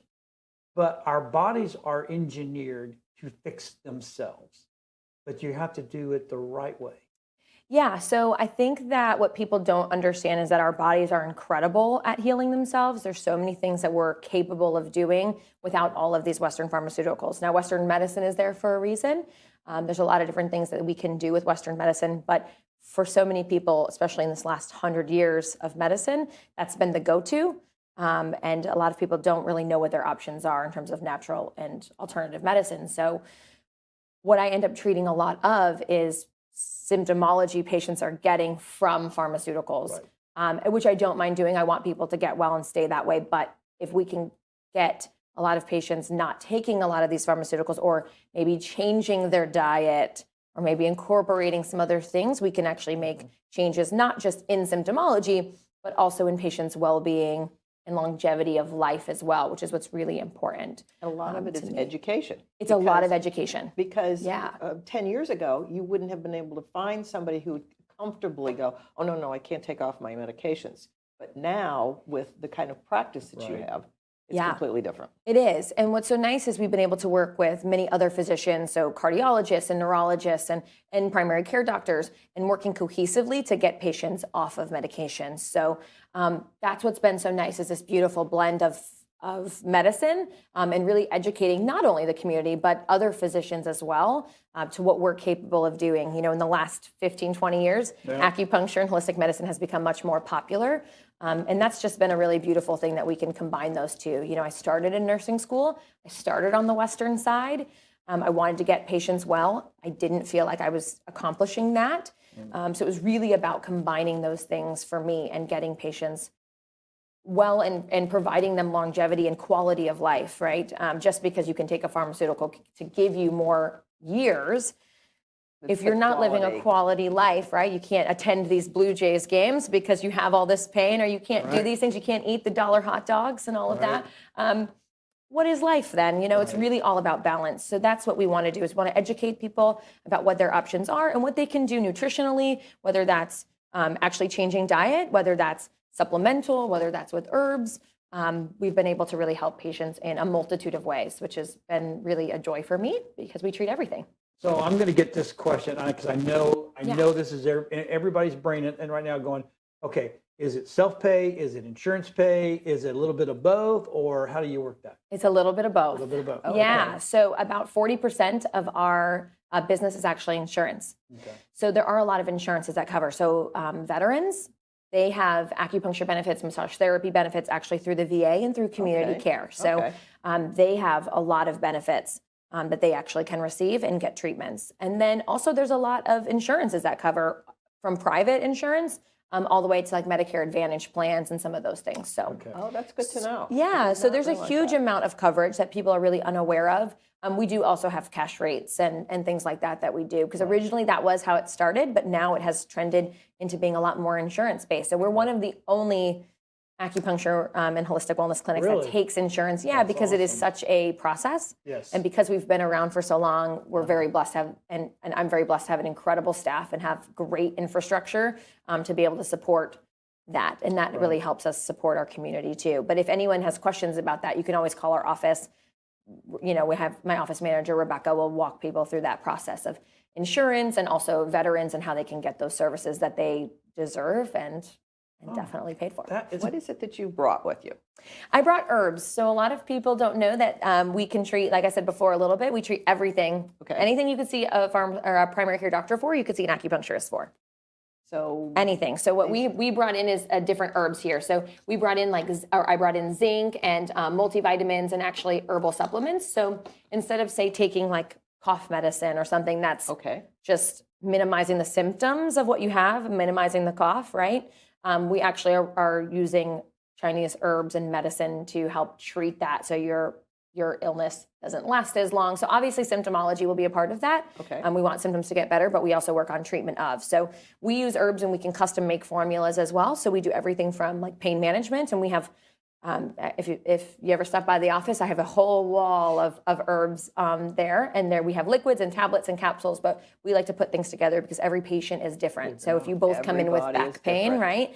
It could be for entirely different things. It could be structural, it could be muscular. So my goal is to figure out why you're having it, and then how we can fix it and address it. So you don't have to come see me every week for acupuncture. Not that I wouldn't love to see you, Who Gene, would want to but come see you every week? I know, but we want to make sure patients are getting My wife would be well. like, hey, where are you going? I'm going to see Stephanie. We're going to talk about We this. want to make sure patients are getting well and then staying there. That's really the important part. That's really neat. And so we really try to do that and get out into our community to do that. But really, it's a lot of education about what we have. I think some people get a little nervous about the acupuncture, and that's just a portion of what we do. And you're right downtown in Tarpon. Yeah, let's We're talk right about location downtown. and times because we're running out of time. Yeah, so we are right downtown. We're across from JoJo's Diner. So we're right there. We have about 5,000 square feet there, which has been really great. We love being in that area. And we're open Monday through Friday now. And in the new year, we're going to be open on Saturdays. So right now, Monday through Friday, and we have evening hours on Tuesdays and Fridays. But then as the new year comes, we'll add Saturdays, which will be lovely. So That will be very great. exciting. Yeah, your staff is amazing. Oh, thank you so The much. few times that I've called over to find some kind of information, I mean, they are on it, and if they don't know it, you can hear them talking to another staff member, and they come back with an answer. Yeah, I'm You're so really blessed. lucky. I really am very blessed. Well, thank you for coming on. Of course. We appreciate it. Thank Look, you. everybody, if you're not feeling well, go see Miss Stephanie. She'll take good care of you. We will be right back after these short messages.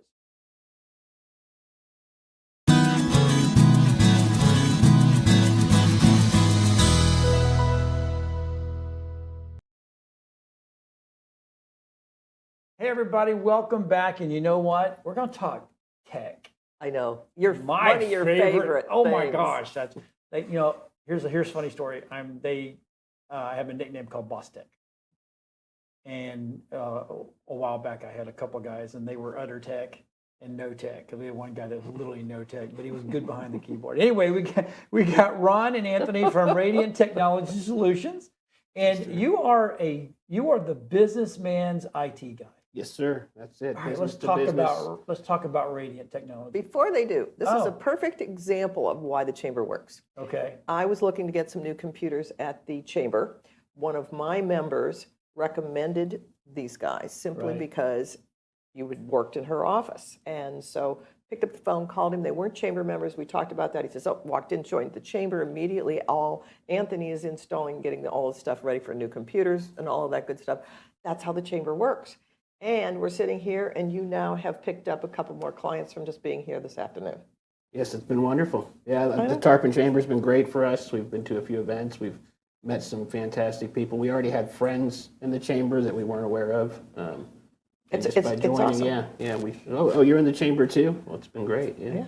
So Yeah, talk about- Anthony's known some people in the chamber Oh, as yeah. well already before even joining. So. No kidding. Well, talk about what you guys do, because I'm very impressed with the work. Oh, well, I sure appreciate it. Can we get her to say that again and zoom in real close? Yep, really close, like right on her face. I'm really impressed with what you do. Yes. So we are a small business IT support, IT consulting, managed IT services. So we can be call us when you need us, IT support, or we can be your ongoing proactive IT department that you outsource to. Really? Yeah. Now, are you strictly the computer side? Or are you computer, phones, websites? Anything that Shakes his happens head, tech-wise in a business, we can help out with. Really? Yes, sir. Yep. And I just found out about the telephones, and we're going to be talking some more about that, because with the work that you've done there, it's like, okay, we need to go with, we do have VoIP, but we need to talk to you guys about, let's get it going better. So sounds good. Sounds good. Absolutely. It can go better. Voice over IP can be better than it already is? Yes, the It service can. will be fantastic because we've already had to call and talk to Anthony about, okay, how do I do this and how do I do that? And it was like, he knew exactly what we were talking about, and we were talking in normal language and not in tech language. Oh, so you actually speak human. We do. Which is awesome. Because most tech guys don't speak human. They Yeah. speak this tech language. Well, unfortunately for me, I kind of get it a little bit. And see, I don't, and that's what made it wonderful, because now I have an IT department. Isn't that nice to say? It is nice, and they're in Tarpon, they're local. Yeah, we're right down the street in the Tarpon Tower. How big of an area do you guys cover? Well, locally we try and stay to like Pinellas, Pasco, Hillsborough, but we're actually support customers in like 20 different states right now. Wow. Yeah. Yeah, we have people that we can work with in those states to help be on-site support if needed. Otherwise, 99% of the stuff can be remote. And in today's world, we have customers that don't even have an office anymore. Right. Yeah, we have companies, 50 employees, and they're all just working out of their houses. So the remote thing, the remote access that's been the last 5 years? That's really kind of come full fold for Yeah, it's everybody? been more necessary for sure. Yeah. Yeah, especially during COVID and all that. COVID, what It's was been that? essential. What's COVID? No, I'm just kidding. Well, and people thought, oh, if you're home, you're not working. Well, going through that pandemic, which is probably the better word, you then were able to get people hooked up at home. And it was like, oh, we really are working at home. And it was really a good thing. Absolutely. Yeah. So what are you guys certified in? Because I know you got to have certification. Yeah, Microsoft, A+, Net+. I've got a Cisco certification, VMware. A lot of stuff that we don't really use too much these days. Right. Primarily everybody's in the Microsoft world, and everything kind of is starting to happen more and more in that realm. Okay. Has that really taken over the Microsoft? I mean, I always knew Microsoft was big, but now it's kind of like the thing, right? Yeah. Yeah, I'd say you still got Microsoft or Google business, and Okay. more and more people are Microsoft and Google for Gotcha. sure. You know, I remember when Google first came out, it was like, well, this thing called Google, right? And now Google has become an infrastructure piece, not just there's a site I go and I can search stuff. Am I correct? Oh, yeah. Yeah, I mean, people run their whole businesses through Google, whether it's, like you said, infrastructure like email or websites or domains or any of that. Really? Yeah, they're side by side with Microsoft in that way. Absolutely. Okay, so I'm going to answer the ultimate question, PC or Mac? Well, my idea of the perfect computer is a MacBook that runs Windows. I'll tell you. Oh, there you go. Okay, all right. Now, Yeah. does that exist? Can you Yeah, you still can do run that, yeah. Windows on? Okay, I knew it once they went and they started making their own chips again. They became their own, and they're their own. It's closed loop, a truly closed loop now. Yeah. I didn't know if they were going to allow Yeah, there's Windows on software there. you can install to run a virtual machine. Boot on there. Camp Yeah. or something like that, right? Yeah, there's VMware makes one. There's a couple different companies that make software to do that. Is the Apple still, is it good for business, the business side? I'd say more of the creative businesses. More We don't creative, do okay. a lot in that realm. Okay. We have a partner that we work with, and they send us all the Windows stuff that they don't want, and we send them a lot. Some Mac stuff is what we can. But I would say more like marketing firms, school systems still Right. use Apple heavily. Okay. Okay. So if I'm looking to get a hold of you guys, how do I get started with you? Well, typically we get our business through referrals mostly. Okay. Yeah, we Yeah. do a lot of business. You pick up the networking. phone and you call. Yeah, No. but otherwise You don't have to put a ticket in. You don't have to put all this. Well, you can. We have tons of different ways to open Okay. a ticket with us, but you can call us, go to our website, shoot us an email, Facebook, LinkedIn, and pretty much every platform out there you can get a hold of us on. Okay, you got him on TikTok, right? There is some Yep. videos of him dancing on there if you want to check Well, it there you go. It's pretty incredible. You fix something so he dances, right? That's awesome. Doesn't do the happy dance. Happy dance. Okay. So for a business owner that wants to have you guys figure out whether he wants you guys or not, and here's this is my biggest thing. I always go, look, this is what I've got. This is what it's doing. Is it time to upgrade? You can come in and do a full analysis of what they've got going on. For sure. and Yeah, we give do them a the- free consultation. We Okay. can come in, We can do a security consultation as well, see what they have going on, see how we can help improve security. Okay. And that's of course if Gene's testimonial just now wasn't good enough for him. Well, I know. Gene said it's good. It's got to be good. Well, it is. And you and I are on opposite ends of the spectrum with some of this stuff, because I just picked up the phone and said, look, I know my computer is 7 years old. I know we've got another one that's acting up, and it's not very old. I don't know if it's salvageable. We need to do something, and then we need to put together a plan, because I'm going to have to replace computers in the next couple of years. So we put that into action. I had no idea what I wanted, except I knew I wanted laptops. And they took over from there and said, try this, try this. We adjusted a couple of things, and the price points were really, really good. And I mean, sheesh, it was simple. You guys made it simple. So Appreciate that. What's the best way to get a hold of you guys? I just pick up the phone, call us for sure. Yeah, Okay. we get And then we got the number going up down below. And then, of course, you always go to your website. Or was it radiant-tech.net? Yes, sir. That's right. And that way they can get a hold of you. Or they can call the chamber, and I can there you go. tell them how good they are Call and give them Gene. the phone number. Yeah, it's walking testimonial there. There you go. I know. All right. Appreciate it. Well, guys, thanks for coming on the show today. We truly do appreciate your support for the Chamber and being a member of the Chamber, which is absolutely phenomenal. Everybody stick around. We got more great guests coming. We've even got some little fur babies coming on here. I'm so excited. We'll be right back after these messages.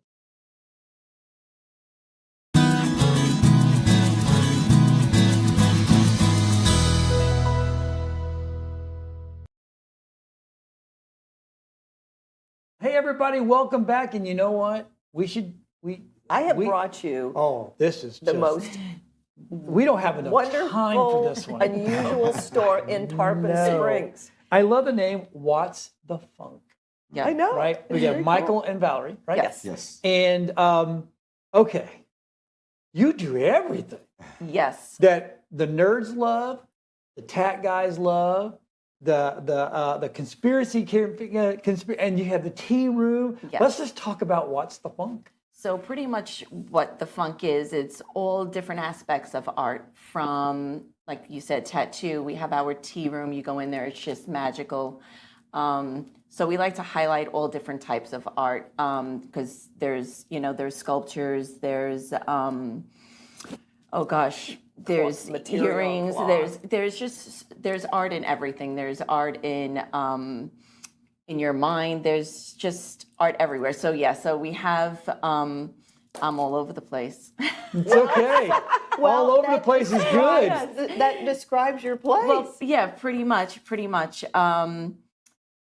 Yeah, so Let's start here. I thought I practiced this. No, but I let's didn't. talk about the tattoo side first. Yes. Okay. Let's talk about that, because you tell me you got three amazing, we have three artists. Three artists that are just amazing. Yeah. Yes. So we have like a different kind of spin on like the tattoo world, the tattoo parlor. I'll let you take this The over. tattoo parlor. Okay. We're trying to highlight each individual artist.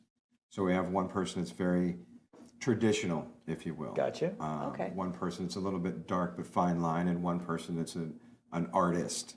So if you go on our website, you can see clearly the different styles between them, so that someone has a good choice. Okay. And to be able to accommodate whatever somebody wants to bring into their vision of art. And the focus is the art, not just tattoos and making money. And that's something I didn't realize, and I didn't really think about it, because I'm used to the traditional tattoo parlor. And so We're not art. the typical tattoo You're parlor. not typical store. Explain to people what fine line is, because I know what that means, because I'm in that world where I deal with this. But So a fine good line. example is if I want to get your face tattooed on my body, someone that can accommodate and put the beards on there, right? Yeah. We want that To make it good. look right. like or the we're going to beard. do Yoda's head. We want some little whiskers sticking up. Right. Someone's going to be able to do that and pull that off. Okay, I get it now. Or your pets, or your fur babies. Oh, there you go. I can't imagine. I don't want my. I love my dog, but I do not want to tattoo on my body. Nope. And they all go home with swag bags too, so it's definitely a different type of experience when they come in. I offer everybody tea so they could sit down, they're hanging out. It's just a very calm, relaxing experience. It's Right. not just going in and getting ink on you, it's an experience. But it's more than just tattoos, because look at all the cool stuff. I love the fact that you have a tea room. Yes, we have our tea room, and this was something that I've always wanted. I have my 2 teenage girls, and I would throw these incredible birthday parties. Now they're teenagers, and they're like, all right, Mom, we're not doing themed birthday parties, even though they really are, because we just had a private one there. But I was able to create, well, Michael helped me create this tea room. He built me a 16-foot table and of all recycled wood. You walk into the tea room and you do feel like you're in a wonderland. And I have all like nice glassware, so everything that you're drinking and eating from is all glass, no paper, no plastic. I even sew Oh, come on, no napkins. Dixie cups? Nope. Oh, No. man. No. So Oh, like you marvelous. really feel special when you come into this tea room. It's an event. It is. And we have all different themes that we have. We just had our Beetlejuice one where we donated to the Tarpon Springs Choir, and they came and performed for us as well. Neat. And then half of them dressed up as ghosts, and we went around the table singing and dancing and everything. You're not just sitting there having tea. You're really just having fun. You're having a good time. You're having there. an experience. You are having an experience. Because even English tea is an experience. Yes. But this is that with a wild twist A sometimes. very big twist. Like I said, we had the Beetlejuice tea party, and I created a bunch of different food that went with themes. So we had like stuffed roaches, but it was dates with cream cheese, and we had pretzels that looked like cigarettes because of the Beetlejuice character in it. Then we did our Practical Magic tea party where we made scrubs and of lavender and rosemary and salt, which is what they talk about in the movie. So I try to put all the themes really fitting all the movies. So each one of them, we're doing a craft, we're enjoying food, singing, dancing, and with our tattoo parlor, what they do is they make flash tattoos with our tea parties.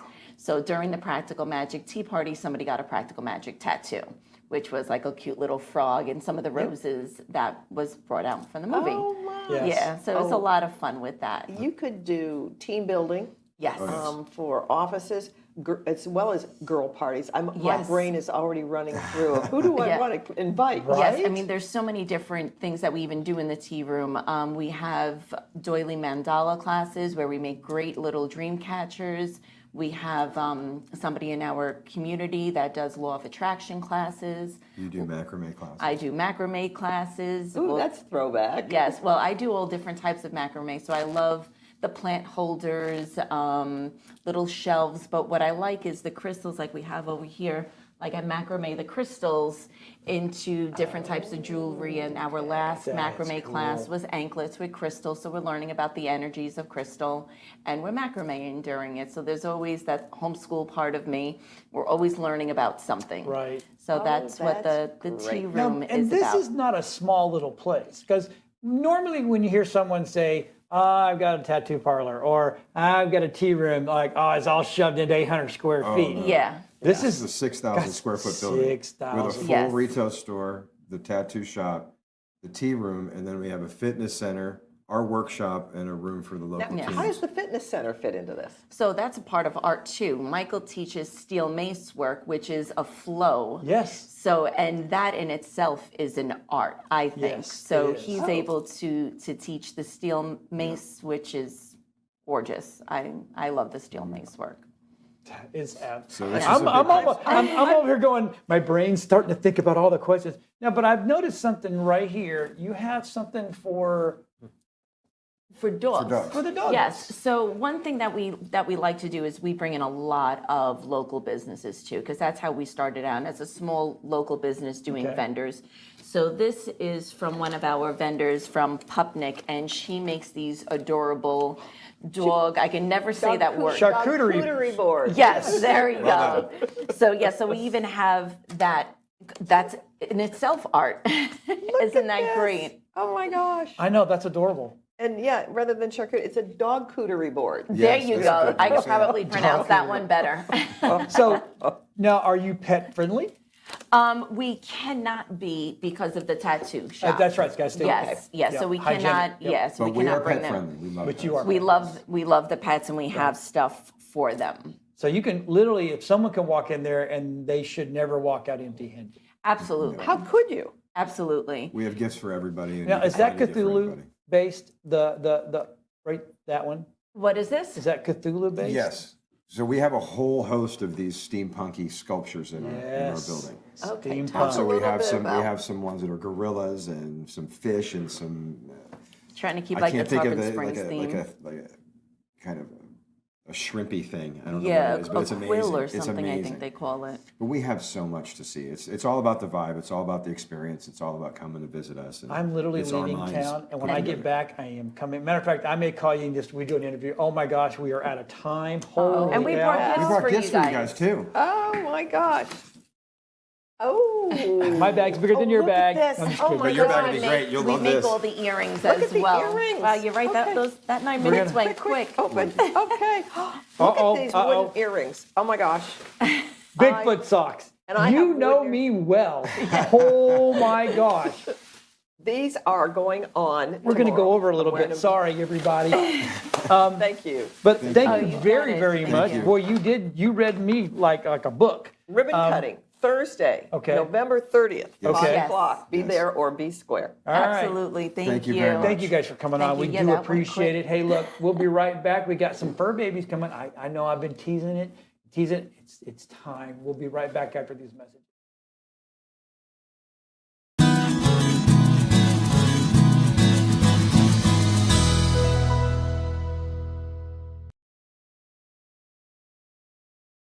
Hey everybody, we're back and finally, we got the fur babies. Look at them. I got Rebecca Merchant. You're a returning superstar. I am. Yes. I am. Now we talked to you when you first opened up, and now you're going gangbusters. Yep. Right? Yep. 3 years later. Oh, I it's cannot been believe 3 it's been 3 years. It's been years. 3 years. Wow. Through And you COVID. brought the two. No, these are yours. Yes, these are mine. This is Gilbert and Gary. Yep. And I have to say, the whole time that they've been here, you didn't know they were here. And that's unusual. Well, and they just are so well behaved. Not only are they beautiful, but they were just, okay, taking it all in and just enjoying it. Yep. You should have seen him. He was over there in his basket and he was just watching everybody and the little TV. You could see the TV over there. So it was great. Ah, yes. And Gary, we weren't sure if you were going to behave because you're supposed to be a yapper, but nope. No. He's like all chill. He's being He's perfect. just chilling. Super chill. Yes. So let's tell everybody at home what you do. Well, I own Dogside Doggies Pet Grooming in Tarpon Springs, and we're an all-natural pet grooming salon that actually specializes in dogs that are misbehave or have been kicked out of other grooming salons. And we work one by one and just make them feel as comfortable as they can to create all their good hygiene needs and make sure that they love coming into there. And you say you're all natural. Yep. Let's talk about I used a yucca-based shampoo, and so because a lot of dogs have allergies around here, especially during this time of year when it's rainy and dry and stuff like that, we get a lot of yeast infections and stuff like that, and all that Okay. stuff cures it naturally. You don't have to go. I actually just found these.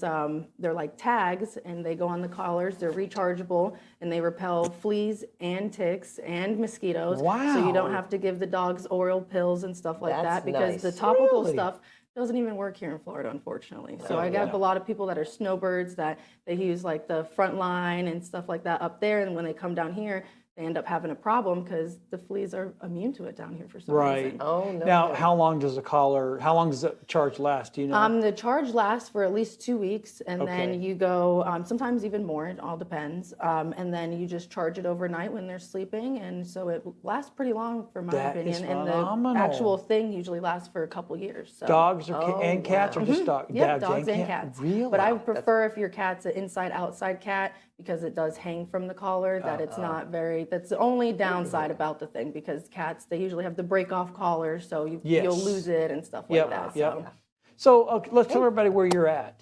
I'm right outside of downtown Tarpon Springs, in a great location. You can see me everywhere, and I always say I'm a hidden gem because sometimes the first time you try to find me, you can't find me. I know. And It's so right in front of your face. Yep, it's right in front of your face, and it's right on the main strip of Alternate 19. So Okay. Right yep. near Anytime Fitness. Yep, it's diagonal across the street from Anytime Fitness. Oh, so you're like, okay. Yep. Now I know where. Yeah. Because I said Dockside, I'm like, oh, she's down on Dodecanesis. Yeah, And I I'm wish. like, woo, good for you, girl. I wish. Yeah, no, we like having you in the downtown area because Yep. that whole area of downtown is going that direction. It is. Everything's moving down towards that direction. There's Right. an awesome new brewery that just opened up next Swan door. City, Yep. yes. So they get to drop the dogs off and then go have lunch. And by the time they're done with lunch, they come back over. So it's great for That- all of our small businesses here in Tarpon Springs. So I was going to say, do you take walk-ins? For nail trims, I do. Okay. And sometimes I can squeeze a bath in for walk-ins. But other than that, it's grooming is by appointment By- only. Because Now- you're busy. Yes. Is yep. there a size limit? No. As long as you can fit in my tub, you're welcome. You mean if I can fit in your tub or my humans cost John. extra. Oh, ooh, but there's that. I didn't hear her say no. I'm just saying. Bite Okay, him. that is Bite absolutely him. phenomenal. But yeah, no, it's awesome because like I was on here 3 years ago, probably 6 months into when I opened up the shop, and I went out on a whim and didn't have one customer when I opened that shop.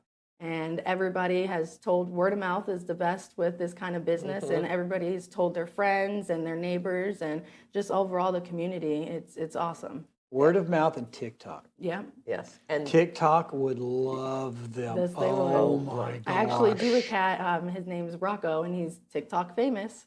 Oh, So, no and he's a kidding. beautiful, large cat, and he's awesome. One of the best cats that I do. Well, these two are just so well behaved. I'm looking at these paws here, and I mean, the grooming and the clip and everything is just so perfectly done. I know I'm going to get kisses over here too, but just beautifully done. You guys are perfect examples. So, You're- yes, if they you're are. What honest, days are you work. open? I'm open Tuesday through Saturday from 9 to whenever I close. I try to have personal life, so I like to try to get out Why? by 5. You're a business owner. Yeah, We I don't get know. that I anymore. know, but during the holidays times, I'm usually there from like 9 to 7 or 8, just Okay. because a lot of people, they see their mom's dog when they come in from up north, and they're Right. like, oh, we didn't get in. So I have a lot of other people that are trying to squeeze in. So I try to make it good for everybody. Yeah, and you walk in there and it is busy, but I can go down there and get my doggy fixed because I don't have one right now. Yep. And it's I like have one for you if you really want one. one of I'm these just days saying. she's going to put me to work, babe, with the Yeah, shampooing. she sure might. Well, there's something wrong. You'll See, still that's, have fun. That's one thing you don't have to be trained for. You just shampoo them and you have fun with them. And they It's love the it. grooming part with the Yeah, all this, that's where I'm that's not where good the- at, yeah. That's Yep, where but all the believe it or work- not, it all starts in the bath, because the bath and blowout is how, you've got to brush the hair out, especially with the standard poodles. They're very fine, or even the doodles, they're very fine and kinky and curly hair. So like us, when we go to the salon, you got to get a blowout, and their hair's completely straight I afterwards. know and nothing stuff. about that. I mean, you know a little Well, bit about yeah. it. A little bit. Oh my goodness. Okay, so now do you recommend that the dogs get bathed like frequently or not It frequently? all depends on the dogs. Some dogs Okay, it's the have to be breed. bathed frequently, Okay. and then other dogs, they can go 6 months without being bathed, and you'd never know it.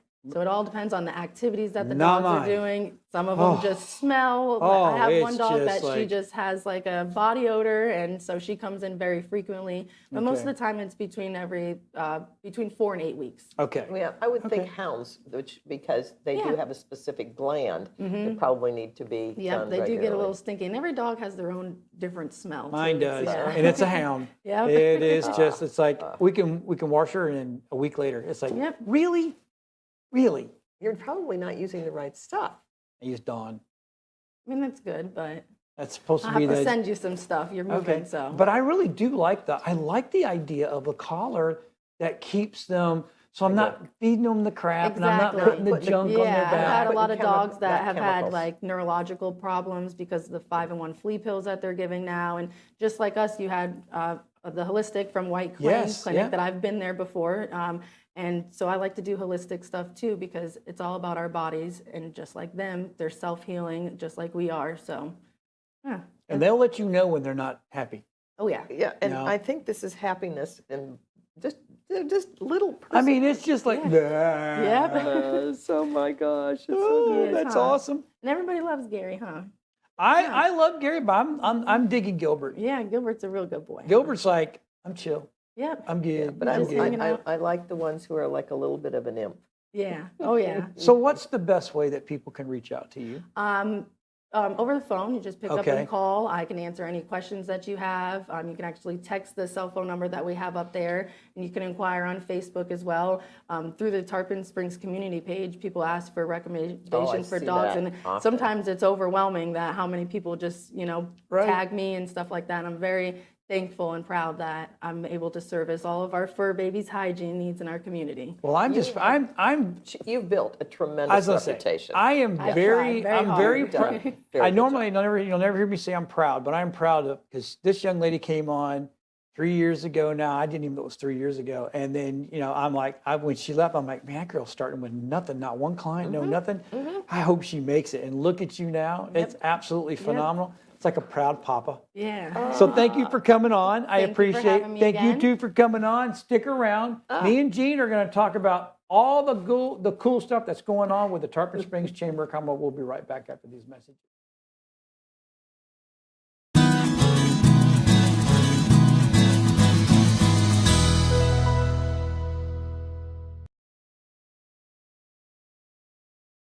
Hey everybody, welcome back. And guess what? I have got Gene Hungevel, the president of the Greater Tarpon Springs Chamber of Commerce. I am so proud of you. Why? Because you have been, but I mean, I actually went back and checked the whole year. Not one.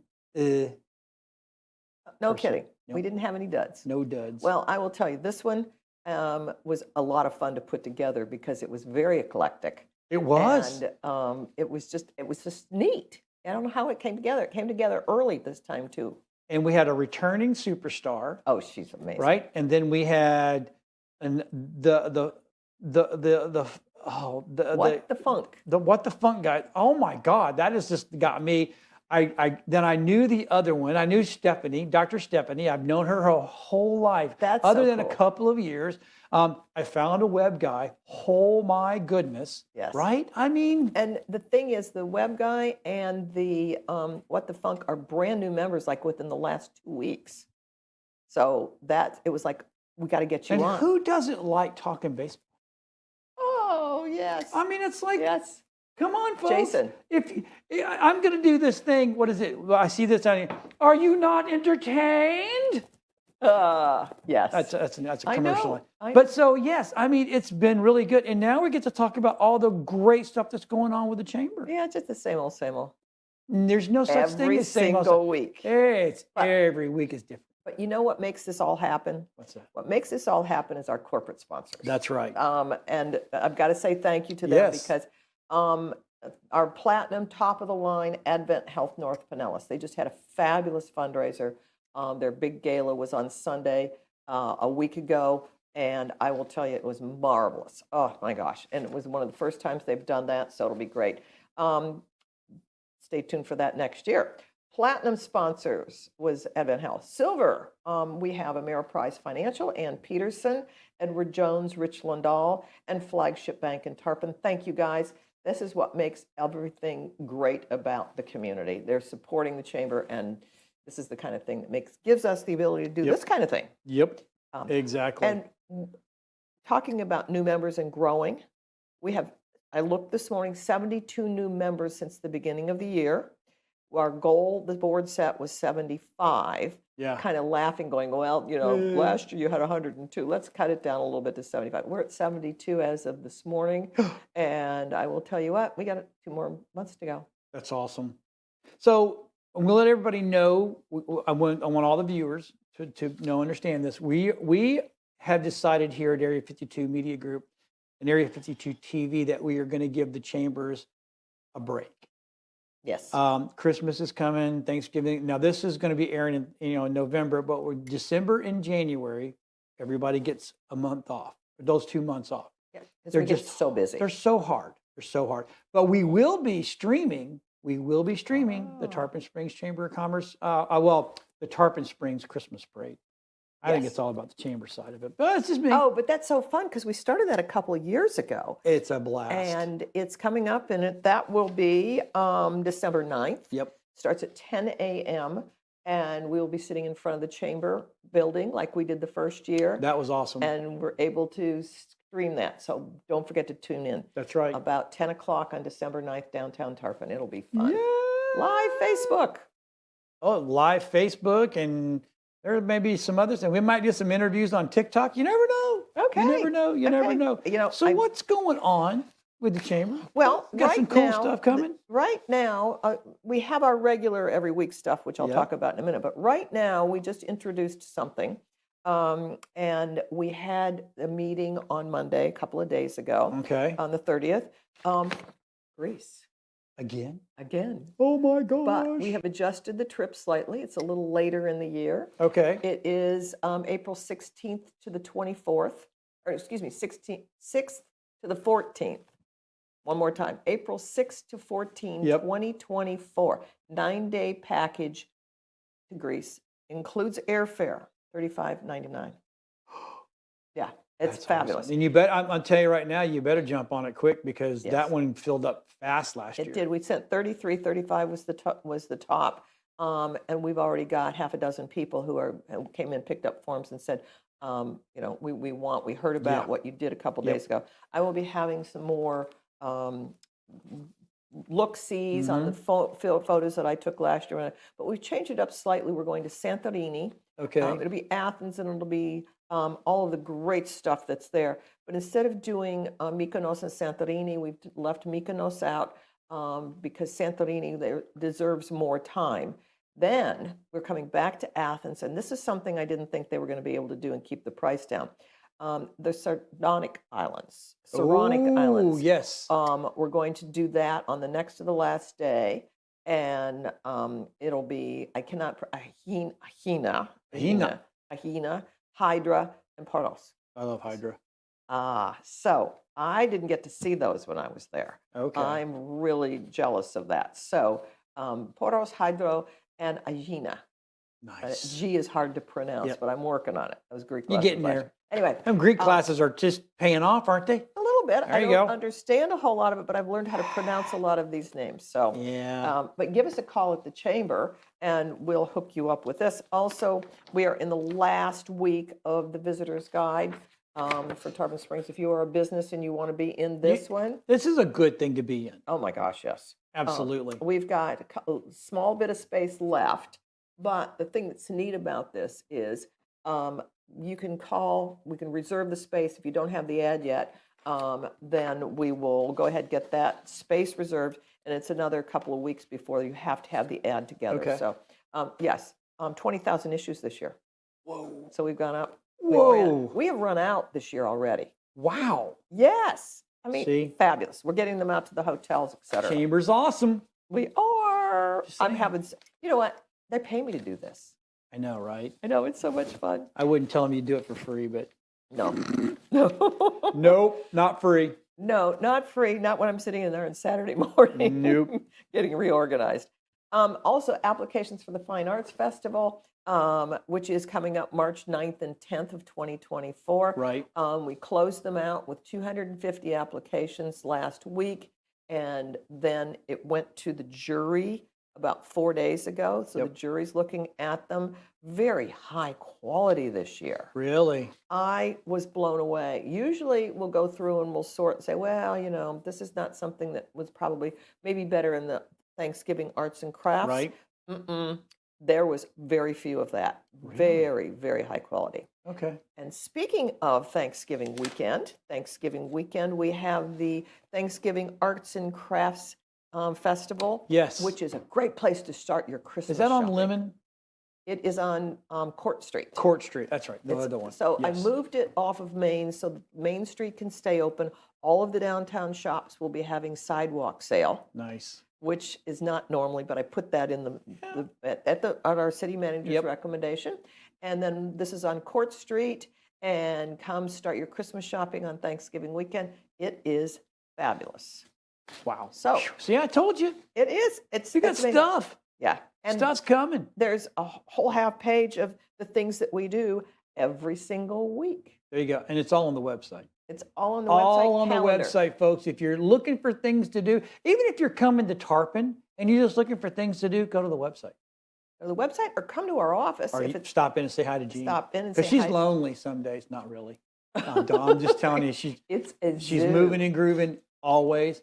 But we know where everything is and where to go. That's right. Because you just saw it on this show. And today, especially, I'm already going, okay, I've got to go. I'm coming in town. I'm coming back in. I've got to go over there. And I want to go do a shoot from one of those places. What's really good. Hey, everybody, see you next week on My Chamber TV.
Hey, everybody, welcome back to Open for Business. I know we've been gone for a little while. You know what?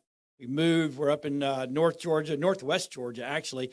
And today, my first guest coming back to the inaugural show of 2024, I have got Jake Lund, right? And you are from Jefferson's. And I'll tell you what, I met you guys a couple of weeks ago in Somerville, where you guys were doing a grand reopening, basically. You were under new management. You took over that store. And you literally impressed the crap out of me.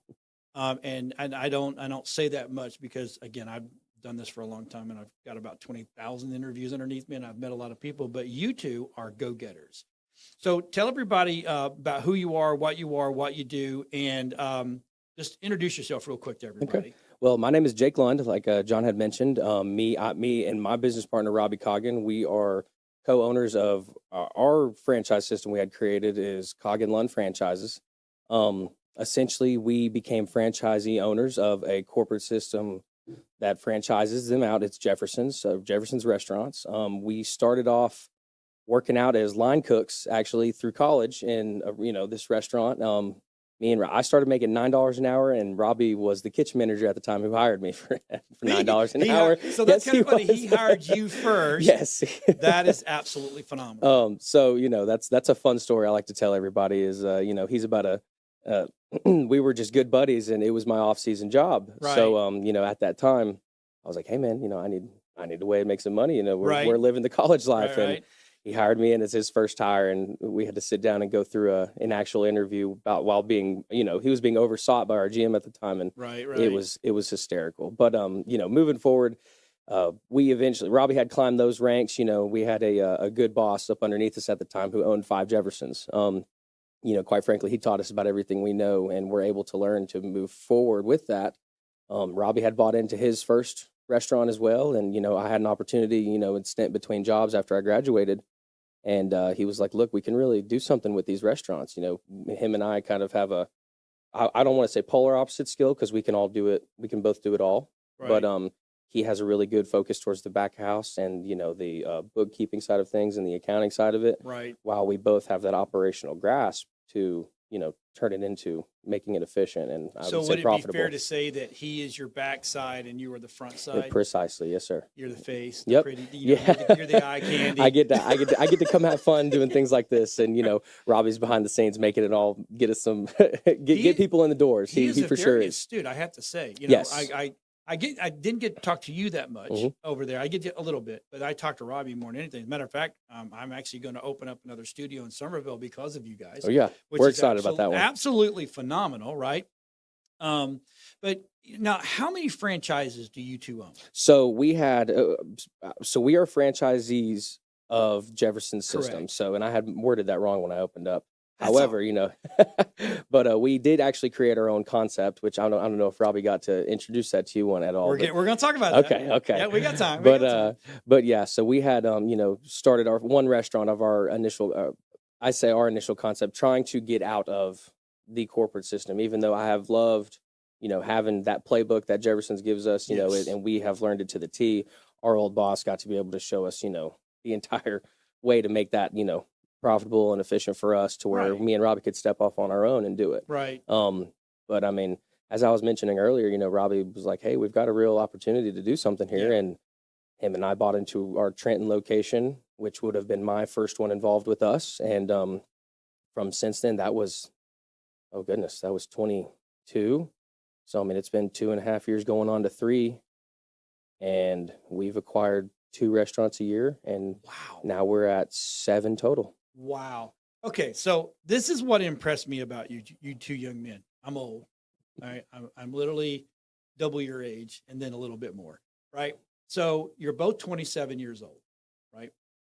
And the most 27-year-olds that I know today, and I'm not all of them, but most of them, they still live in mama's basement. or they're online whining and complaining about not making enough money, working at a dead-end job. But you two 27-year-olds, you got 7 of these locations, and you've got another concept coming. Yes, and we you do. had, and so it's kind of funny. You gave me your cards, right? And I expected to see Jefferson's on there, but I did not. I saw a business of your own that owns the franchises. Is that the way it's working? Ideally, yes. So Jefferson's is its own system, Right. and we're just franchisees of Yeah, it. yeah. Ideally, our mindset between I call it LBC. It's the local burrito company. Local burrito company. Yes, sir. Yes, sir. I'm a burrito. I love. Not a big Mexican guy, but I do love burritos. Well, we've got that's the thing about it. It's similar Chipotle concept, but it's got our Southern twang on those recipes and how awesome. Service, how we go about our things. But the idea behind that is this is we're calling it kind of our trial run. This is our first concept. This is our first time doing something without a scripted book that says, hey, if you run this to the T. But if you've got a Bible over we've here, got a, you can go, we can kind of follow the same rules. Well, and believe it or not, the Jefferson's Bible that we have it's been polar opposite from this kind of concept and style of restaurant that we have. Yes. Okay. So that's what's been, I would say, throwing us for a little bit of a loop. It's doing what we were expecting and what we projected, but there was hiccups along the line with contracts with DoorDash and Uber Eats and third party. Yeah, they can all mess everything up. And we don't have that corporate backing that you would argue that that's what those royalty fees come out Right. for. That's what Yep. their franchise fees Yep. are theirs for, and we don't have that buying power, as I would like to say, and it's been hoops and ladders on their end that delays some things, but by the time all that gets set up and running, it starts to come together. And right now, I would say it's the best that it's been. So we opened it April 4th. We have just grown every And month since where's then. the location? It's in Fort Payne. Our first Fort location Payne. is in Fort Payne, Alabama. Fort Payne. Oh yeah. Like But Fort Payne. yep, we love Fort Payne. That was where the first Jefferson's was that Robbie and I had gotten into. Yep. Robbie had gotten into it first. I had followed suit, and then we expanded from there. But Fort Payne, it's our little honey hole of some of our best employees. Back of house, front of house. But we've had guys work in our system that are now. Some of them are in Dalton. One of them from our Trenton location is now the GM of Ringgold right downtown here. Mhm. But we've been very fortunate to be able to have people stick with us for a few years and grow with us. So that's, I guess something me and Robbie accredit our success to as well, being able to have these people, see the vision and the mission that we want to be able to conquer 2 restaurants a year and trying to keep that pace. And Right. we could not have done it without So our team. and I'm gonna throw this out here because when you hear these kind of stories from most people, 50% of the time, maybe 60% of the time, it's all this. Well, they had money, they came from money, so they were bored, and mommy and daddy didn't want them to be bored, so they gave them a bunch of money. They went and bought some stuff. That's not the case here. No. You no. two have bootstrapped this. Yes, we we have gone our so the way had Robbie You had got to gotten brag into about it- yourself every now and then. It is okay. Yeah, okay, fair enough. We well, I mean, it's something that we're just being honest about. I mean, me and Robbie, we've grinded for the last 5, you could argue 6 years, even prior to us getting into the ownership side, to Right. be able to get to this point. But no, we we've taken out loans and we've done our part. We've gone through banks and we've done it all based off our I guess our history of what we've been able to rock, being able to prove P&Ls to banks, to be able to pull loans. I mean, mommy and daddy did not hand us a restaurant or hand us, hey, here's a certain amount to go open this store. We've taken out loans and we're paying them back, and it's good debt. Nothing. It was a good risk. So, and you know what? You got to look. I look further than that. I look past. That is the great story. Here's the best story. You two, both of you, needed a job. Yes, we did. You went to Jefferson's, right? You started work. You worked the grind. I mean, you're talking about grind. We That's started out, both of grind, us, right? on fry cooks. And Yes. you didn't sit there and go, "Oh God, I hate this job." Your brain went, "Ooh, you can make money doing this." Yes. Yeah, I have to pay my dues. I've got to get you. Got to work every aspect. And of everybody it. does with Yeah, everything. Exactly. But see, that's the shortcut. Nobody wants to do the grinding. They just want the end result. They want the end result. They want the light at the end of the tunnel without going through that tunnel. I mean, Right. So to me, I just love the fact that you guys opened up a secondary side of yourselves. yes. And said, "Hey, look, this is great. We love this, but we can take this further. We can go much further." And I would say that that's it's a blessing and a curse. I mean, I would say that in the argument of we've almost been to the point to where we've expanded too fast. Yeah. But the situation we're in right now, being able to have these 7 restaurants, it is fit perfectly. Yep. There had been opportunities on the table to where me and Robbie have looked at each other and been like, What do we do? We need to take a step, or we just need to pump the brakes Right, just a little bit. right. But that's there's a difference between us, being confident, but also being smart enough to look at the grand scheme of things, and saying, Right. hey, who are we gonna have over there? What are we gonna do with this? What happens over here when something with this new situation might go on? But no, I would quite frankly, I would accredit that side of it too to our old boss. His name was Glenn Grisham. He was a very good man, but he owned 5 restaurants. He was a big salesman, through Anheuser and Coca-Cola. But when it comes to him showing us the business side of things. Yeah. You know, to my knowledge, I don't know how active he had been, you know, in a kitchen, but when it comes to telling people how to be active in that kitchen and then explaining, you know, this is how it's going to be profitable to us and how I can have another restaurant. Right. That's what, you know, he had allowed me and Robbie to, you know, quite frankly, see and go through. And then at some point, me and Robbie both were, you know, just kind of, we can do this for ourselves. And that's the opportunity Robbie had came up to me with. You know, we were good buddies, like one of my brothers. And I was living in Midtown Atlanta, and he calls me and was like, hey, you know, you going to come out, check out the new restaurant? And I was, you know, of course, man. Yeah. I was like, you know, if you ever need help, just let me know. Came down, went down there, helped. You know, there's a little loft apartment above our Fort Payne, Alabama location. So, you know, we would bunk up there and literally wake up, go down the next morning and work all day, go back, bunk up there. So, I mean, I got to be able to help out. You know, by the end of that time, he was like, hey, we can really do this. Yeah. And he was not wrong. So I'll give Robbie credit for that one. You know, he roped me into it. We had a long talk, and you know, I had some questions. We got it worked out, but I mean, quite frankly, we've made a lot happen in a short amount of time, and we've definitely put our hours into it. And I think that aspect is kind of lost. Looping back around to what you had mentioned about our age. Let's talk about Jefferson's. Okay. You know, so if you had to explain Jefferson's in 30 seconds? Okay, I can do that. I can give you your elevator pitch. This is the elevator All right. pitch. So Jefferson's Restaurants is a family sports restaurant. We specialize in wings, burgers, and oysters. It's on our logo. That has been the staple of that restaurant for 30 years. It opened up in 1991 at Jacksonville State University. I would say the reason, quite frankly, that Jefferson's is still in business and been able to for 30 years is double dipped chicken wings. And we've got the best wings in town. We've got the best wings in every town we're in.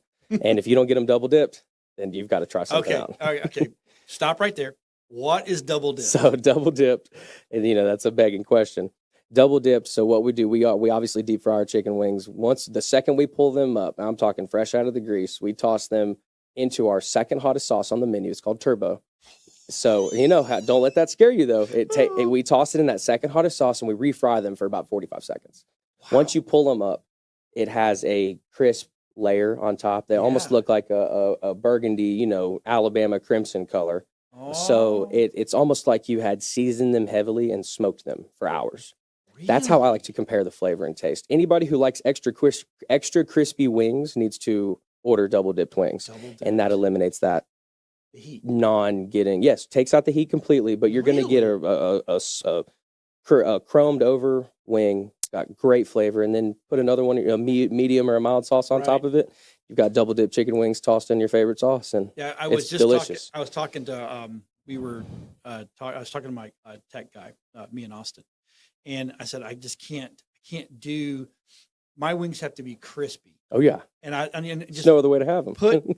Put the sauce on the side because I don't want to deal with. You don't want to get it soggy. You don't want it, especially you need to get them to go. Yeah, they sit the longer they sit in somebody's car on the way to pick it up, or it's at the bar waiting for you to come in. You gotta turn the oven back on when you get home, or the air fryer, throw it back in there. Oh yeah, and then you ruin the original taste. But so double dip. I got to remember that. Everybody's got to remember double dip. Double dipped. Yes, I didn't know that was a thing. I'll tell you what, you'll never forget it. Once you try them, I promise everybody that'll be the reason you come to Jefferson's. But I've had your burgers. Oh, those are big, fresh, chicken. hand patted 6 ounce dude. every morning. Your waitresses will look at me like because I'm like, I don't need the bun. I'm on the carnivore side. Oh yeah. So I put the bun aside. Now I will eat the bun a little bit. Normally I have that put on the side. Oh, but the patty's enough. You don't need the bun. No. That's a big part about most of these other. You know, they'll have smaller smash patties. But why oysters?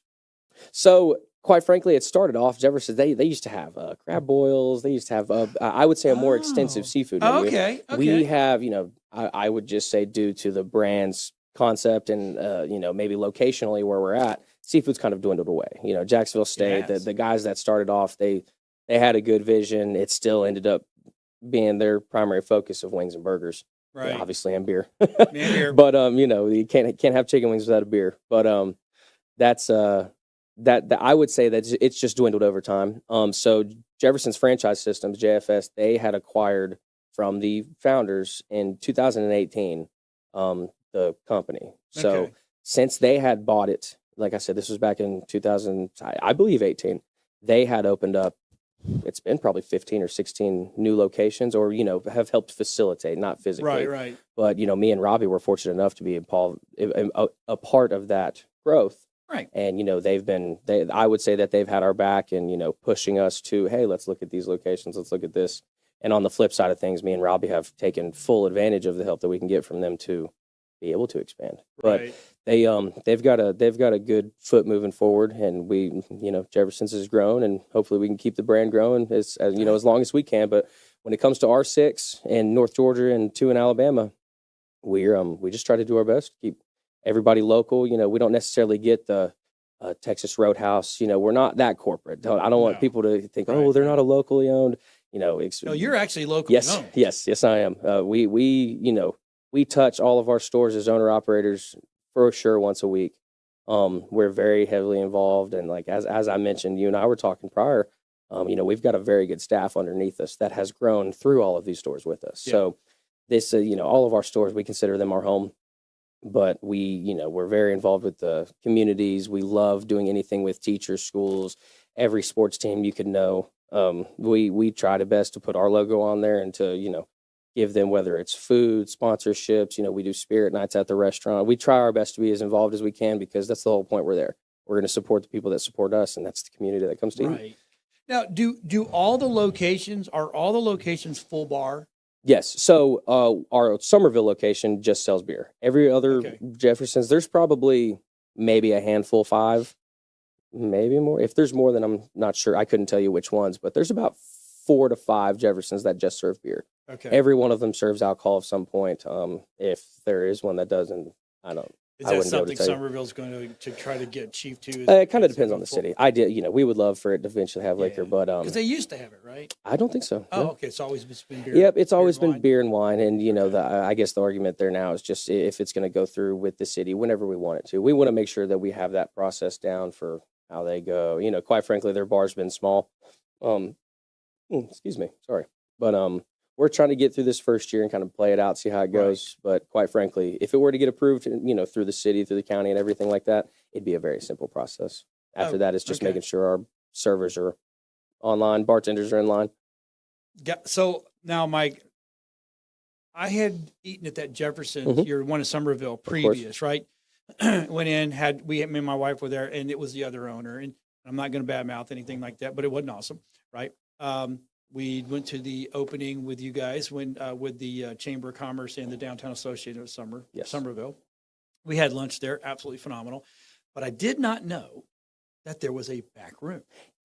Yes. So and I guess that plays into why we're waiting on the liquor aspect of it, because we have, since we've acquired the Somerville location, we've turned it around about 30-40% in sales. Right. I mean, we are just going to see how much we can push that cap to grow, and that is something that we have been able to do. We have taken over, you could argue 3. Yes, it's 3. So we've taken over 3 pre-existing Jeffersons.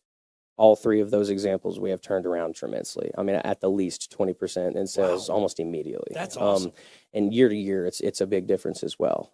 But when it comes to, just the way we do things, and me and Robbie started out in the kitchen. So, I mean, that's the first place we tackle. Somerville, that was the first thing we went to. We went to the kitchen. The reason we did our Rand opening is because we were able to put our love on the front. Hey, let's repaint, let's get new TVs, let's open this back door so people can see a party room bigger than our entire front restaurant. Right. So that's another unused aspect that, if anybody tuning in, you'll start seeing advertisements through us on our end. Hey, we have a back room, we have a party room, make sure you reserve it, just because, I think you have the Rotarians are Yep, there. Rotary. Rotary's Yes. there, and then there's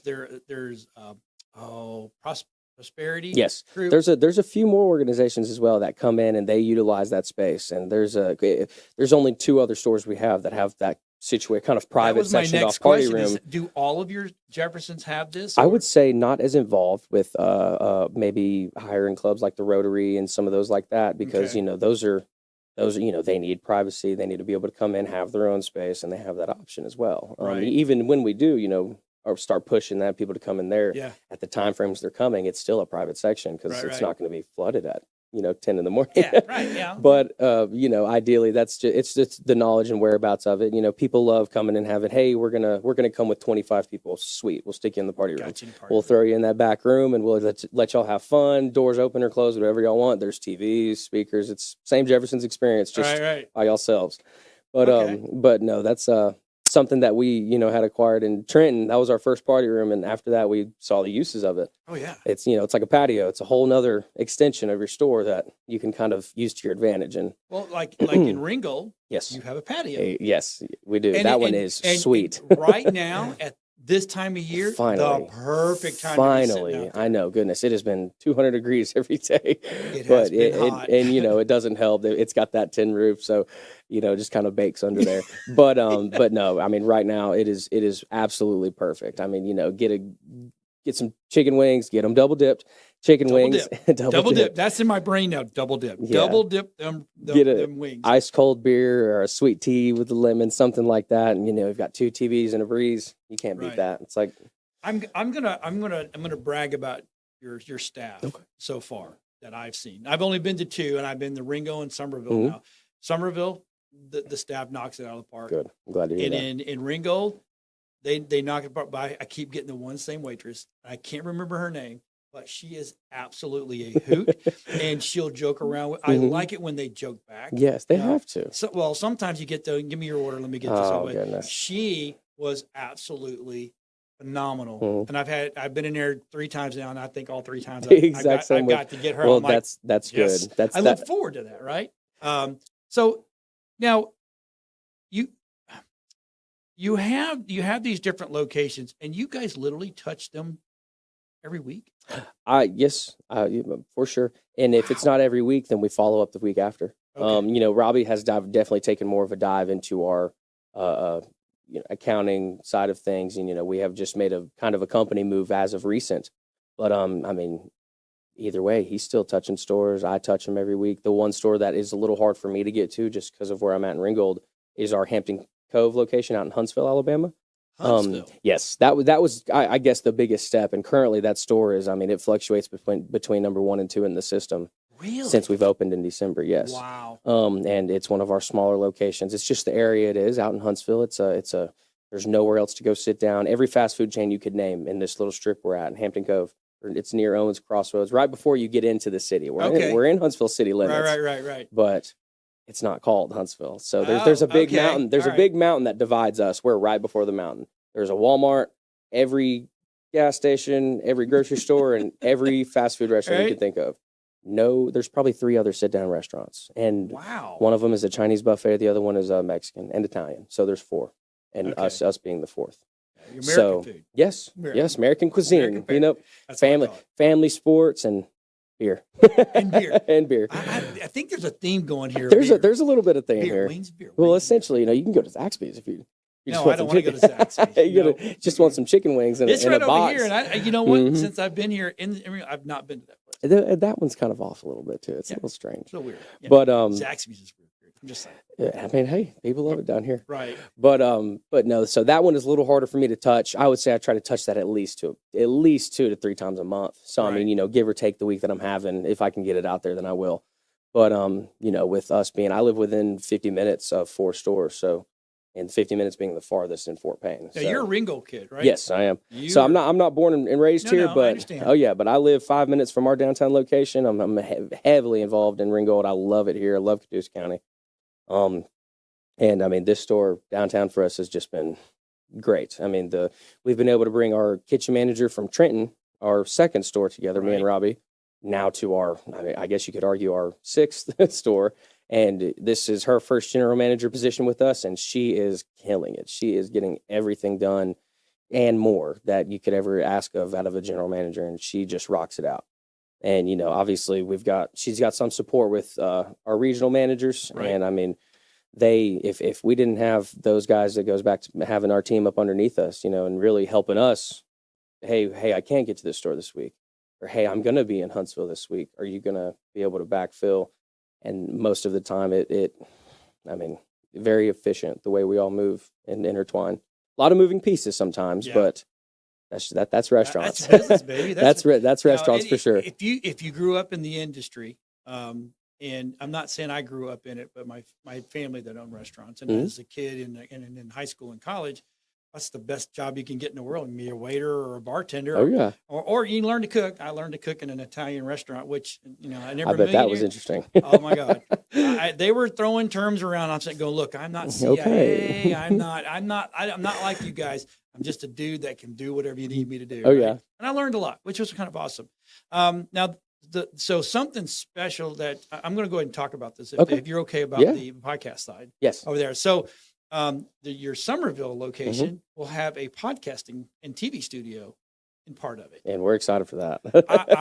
So am I, to be honest with you. And we have studios in St. Pete, North Carolina, Gatlinburg, Tennessee, here in Ringgold, and we're super mobile. Mhm. And my wife and I were like, after we talked to you, this is a really good idea to put a little small, just a little taste to see if it's going to work in Yeah. Somerville, a little cut-in studio. Right downtown. And she's a mortgage professional, and I've been doing TV for 35 years. So we're going to rent your small little area. Oh, yeah. Until you guys expand, and then we'll have to move to another place. But that's okay. It gives me a taste. I'm excited. I think it's going to be a great fit. I think I it's mean, we're definitely going to be helping funnel people through it. So I mean, it's just an awareness It's gonna standpoint be for that. That's going to awesome. be cool. It's going to be awesome. So let's tell everybody at home. We got about a minute left.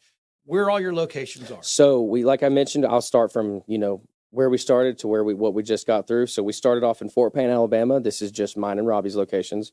Fort Payne, Alabama. We moved up to Trenton, Georgia, which is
Hi, welcome to Hope in the Light of Suicide. I'm Tammy White. I'm your host, and I am the founder and CEO of the Bobby White Foundation.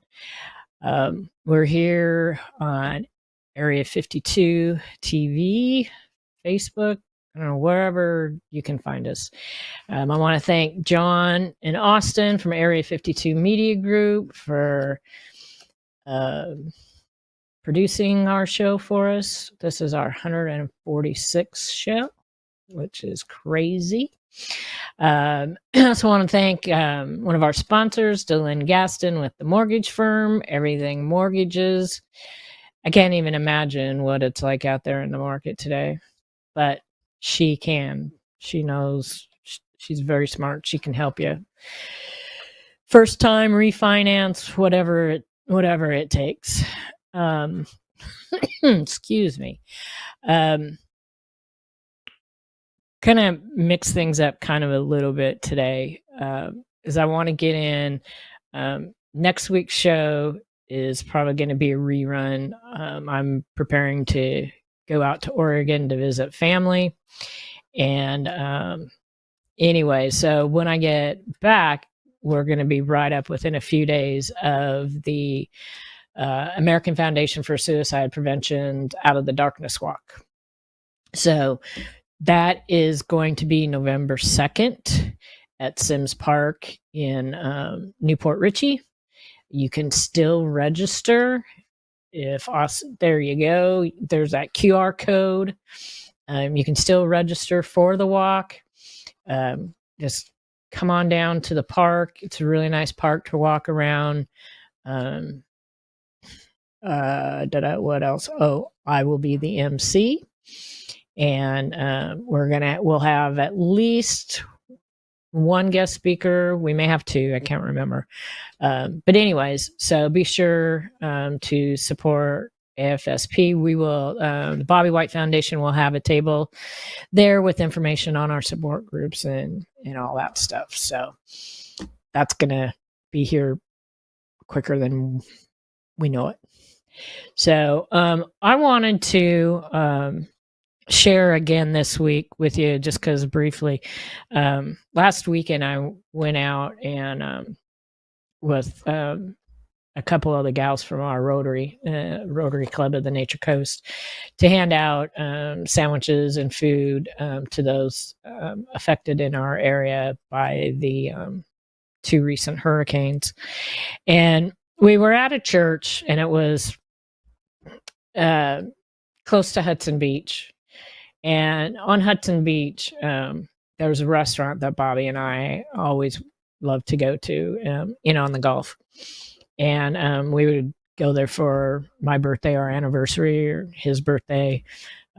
Years ago, a bunch of us would get together. They were all surveyor guys and spouses. None of us had kids. And once a month, we would go out to dinner. There was like 6 couples or so. And so whoever's birthday month it was, they got to choose which restaurant. And usually I chose, the Gulf. So anyways, they just reopened like the day before.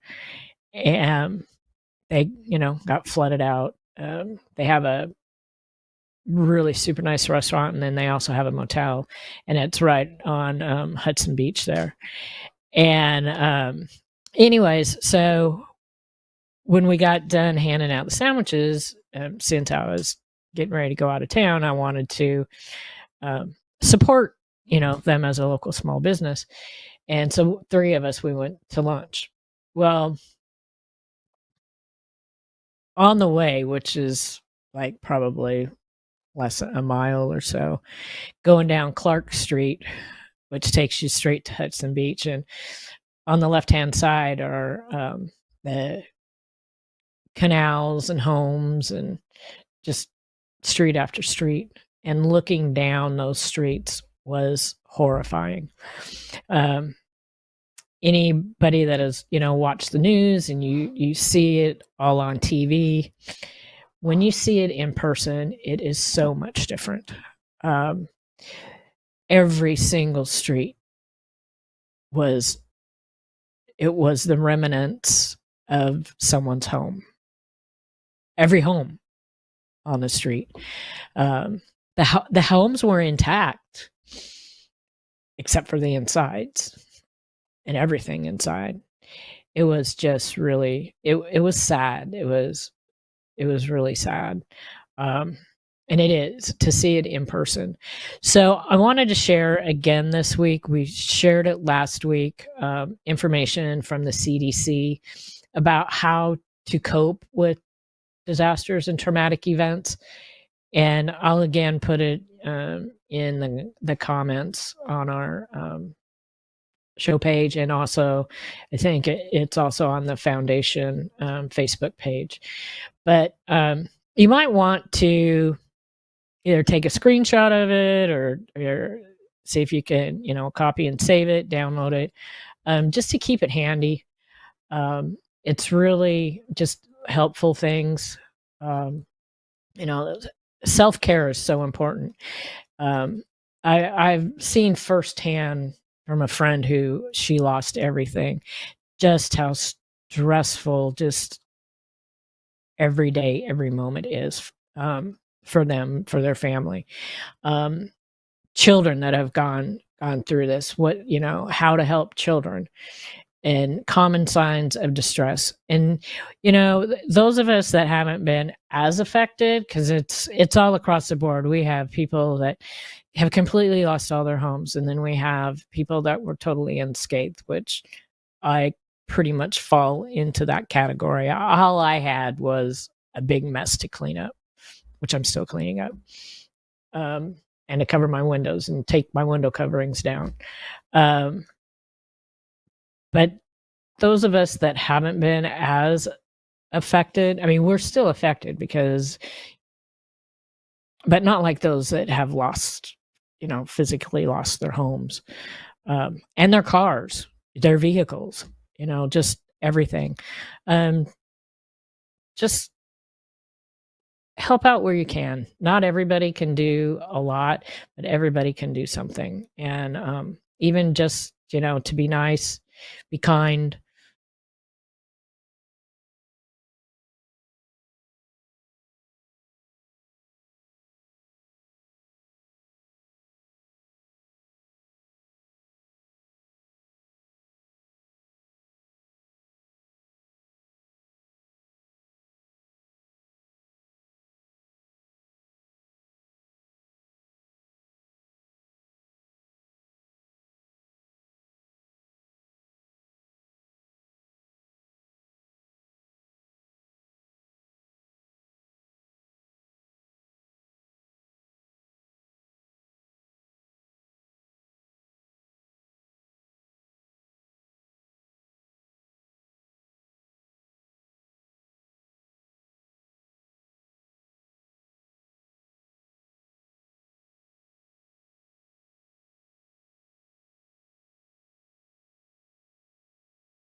Hello, America. Welcome to Patriot.tv.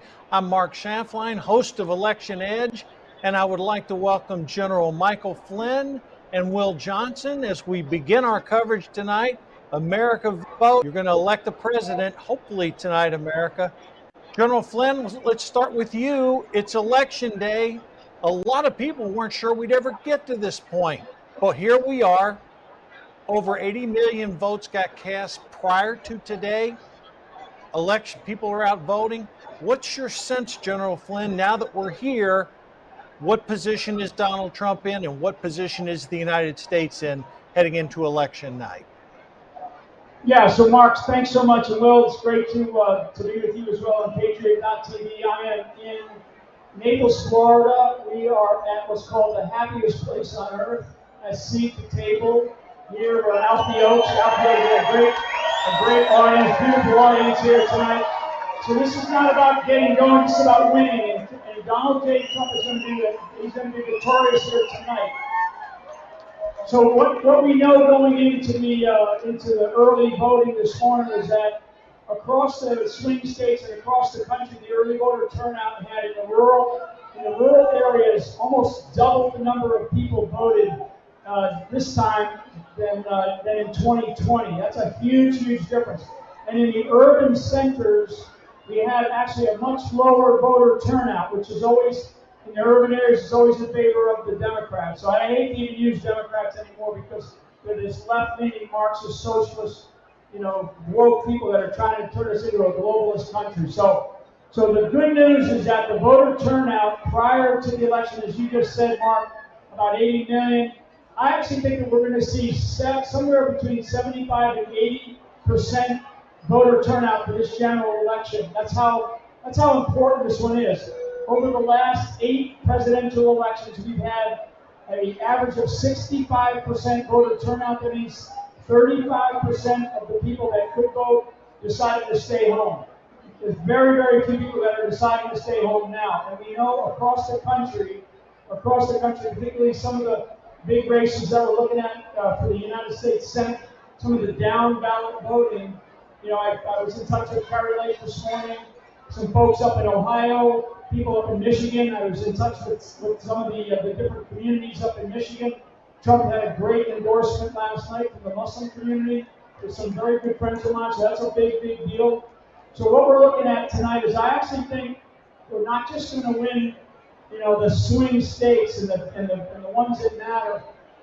Just off the phone about a half an hour ago with some friends up in New Jersey, and I do think that if Trump takes the Bronx and Brooklyn and the people that, one of the things that we learned from the nonsense, the illegality of the various trials that he's going through, people are sick of it. They've had enough of it. And I actually think that Trump could actually pull one out of the hat here and win New York. So if he wins New York, that's a huge deal. Don't know if that's going to happen, but I do believe that there is a shift in places like Brooklyn. If he wins Brooklyn and the Bronx, the other boroughs, they matter. Places like Staten Island, they'll go for him anyway. But that's a big deal. If he takes New York City, then then that's the end of it right there. I do believe he's going to take Virginia, North Carolina, Georgia. There's still some shenanigans going on in parts of Pennsylvania. But I really feel good tonight. I've spoken with some friends up in Wisconsin. Former Supreme Court Justice Mike Gableman is a terrific guy. And we really feel good about Wisconsin. So I actually think that the victory is going to be achieved tonight. Now, whether or not Kamala decides to concede, that remains to be seen. It is still very early. We're at 5 o'clock right now. The polls begin to close at about 7 o'clock on the East Coast, and then as the time zones go, they go out to about 9:30 on Eastern Standard Time. So we've got a couple of hours, and I want people to stay in line. I want people to vote. We've got to have a giant turnout, and part of that giant turnout, and I'll use Trump's phrase, it's got to be too big to rig. And we don't want to go through the nonsense of 2020 again. So, for all the audience on Patriot.tv, again, we're here, Mark, and you've been down here at Alfie's place, seat at the table, amazing place. You know, they like to call it the happiest place on earth. There's a lot of happy people behind me. Oh, yeah. Well, General, give a shout out to Alfie for sharing his place on national television tonight. Alfie Oaks, the owner of Seed to Table, and I've been there before, and it is one of the happiest places. There he is. Alfie, how are you? Happy day. Hey, we're ready for the victory. We're going to take it whichever way we get it. We hope we get it easy, and we know that later tonight or tomorrow, but we're going to get it one way or another. And we got an amazing, this place is, I went into Facebook, and we call this now tonight for the first time, we call it the Seed Table Landfill, because it's all filled up with all the MAGA garbage. It's the happiest place on earth. People have been showing up with garbage bags, Mark. For the Patriot.tv audience, I want people to know that Patriot.tv is the home of truth. For the folks that are learning about it for the first time here, and then those that are joining us tonight, thank you very much for being part of our team. General Flynn, thanks for that, hanging out in the fort at Seed to Table. And I think your analysis is spot on. I think if the Republicans get out and vote in the numbers that it's looking like, bear in mind, early voting, 81 million people voted. In 2020, it was 44% Democrats, 34 Republicans. We were down 10. This year, 36% Dem, 34 Republican. That is an early indication things are well. Will Johnson? Well, we've talked about it a lot, my friend. It's here, Election Day. What are you hearing? What are you seeing? And what can we look for tonight? Well, I think we're going to see, just like General Flynn said, it's going to be too big, too rigged. We're going to see a large turnout of Americans showing up to vote for President Donald J. Trump. We're seeing an outcome that they never thought would come. I'm already seeing the meltdown happen on the government state media outlets. The meltdown is already taking place. They're upset because the American people showing up for President Donald J. Trump. They're mad at us now. See, they were taking their anger out on President Trump, but now they're starting to take their anger out on us because we're showing up for President Trump. Well, you know, they are. And go ahead, Mike. Let me jump in because I get a lot of noise here, but it's good noise. People are happy. I kind of call this the podcast presidency because the mainstream media, the corporate media, they've really done a disservice. I think the rise of independent journalism, I think the rise of citizen soldiers, digital soldiers I call them, has really taken over the idea of media, and I do believe that's why organizations like Patriot.tv networks and some of these other big podcasters that are out there have dominated the news cycle. That's why a lot of people are out there today. One of the things that I do believe that what we are seeing is we're seeing a lot of other, I would call it components of America. So the African American community, the Hispanic community, the Chinese American community, the Serbian American community, the Japanese and Korean American, the Asian American populations in this country. There are many, many different cultures that represent this beautiful nation of ours. And these are millions and millions of people, and I've had a chance to speak to many of them over the last few years. And I can tell you, in the last couple of months, I've probably spoken to probably 3 or 4 million people in different segments of the United States of America. And people are just sick of it. They don't like the lying, they don't like the deception, they don't like the policies. And I will tell you, to a person, nobody likes this illegal invasion that we have going on right now, which is destroying every segment of our country, from healthcare to schools, to our economy. So that's one of the things that I think that President Trump has honed in on properly, as well as understanding what he needs to do with our military. Our military definitely needs to get out of the business of DEI and get into the business of winning. So I just wanted to offer that to you guys as well. General, we're getting little birdies whispering in my ear. A couple early exit polls are coming in, and it's frankly some of these numbers are startling. 43% of voters who have exit polls. Now you can't always trust exit polls, but they are very dissatisfied with the state of the country. 29% are down angry, resulting in 72% of voters who answered exit poll questions are not happy with the direction the country's going. And Joe Biden's approval rating among exit poll voters, 41% approve, 58% disapprove. General Flynn and Will, I think the people who are voting for Trump are tired of being called Nazis, fascists, garbage. I think all that stuff has sunk in, and I think literally people have half of it. Do you think the late surge of negative criticism is having some effect? These fascist socialist kids. You know what? One of the things is I'm here at Alfie's place, the seating table in Naples, Florida is a wonderful place. I'm going to go downstairs and get a garbage bag and wear it for like the rest of the night, maybe. And I swear to God, we've had people come in here dressed as garbage bags. You know, again, the name calling stuff has not worked. Calling Donald Trump Hitler or a fascist, you know, it just hasn't worked, and they'll try any damn thing that they can to stay in power. And I am concerned. That is good news about some of the exit polling, because a lot of people don't even bother to take that kind of surveys that when they're coming out there. But I do believe that I watch things like the weather. The weather always has an impact. There are parts of the country where it's had some pretty heavy rains, but I think overall, I think the weather has cooperated. This is going to be a giant turnout here in America, and that giant turnout will always favor the conservative candidate, in this case Donald J. Trump. And that man took everything out of the field. He's talking about, he was in Michigan after midnight last night, and I got a huge endorsement by the Muslim American community up there. And I know those guys, they vote to the tune of about 90 to 95% of their population up there, particularly in Michigan, Wisconsin, and many of the leaders were there last night.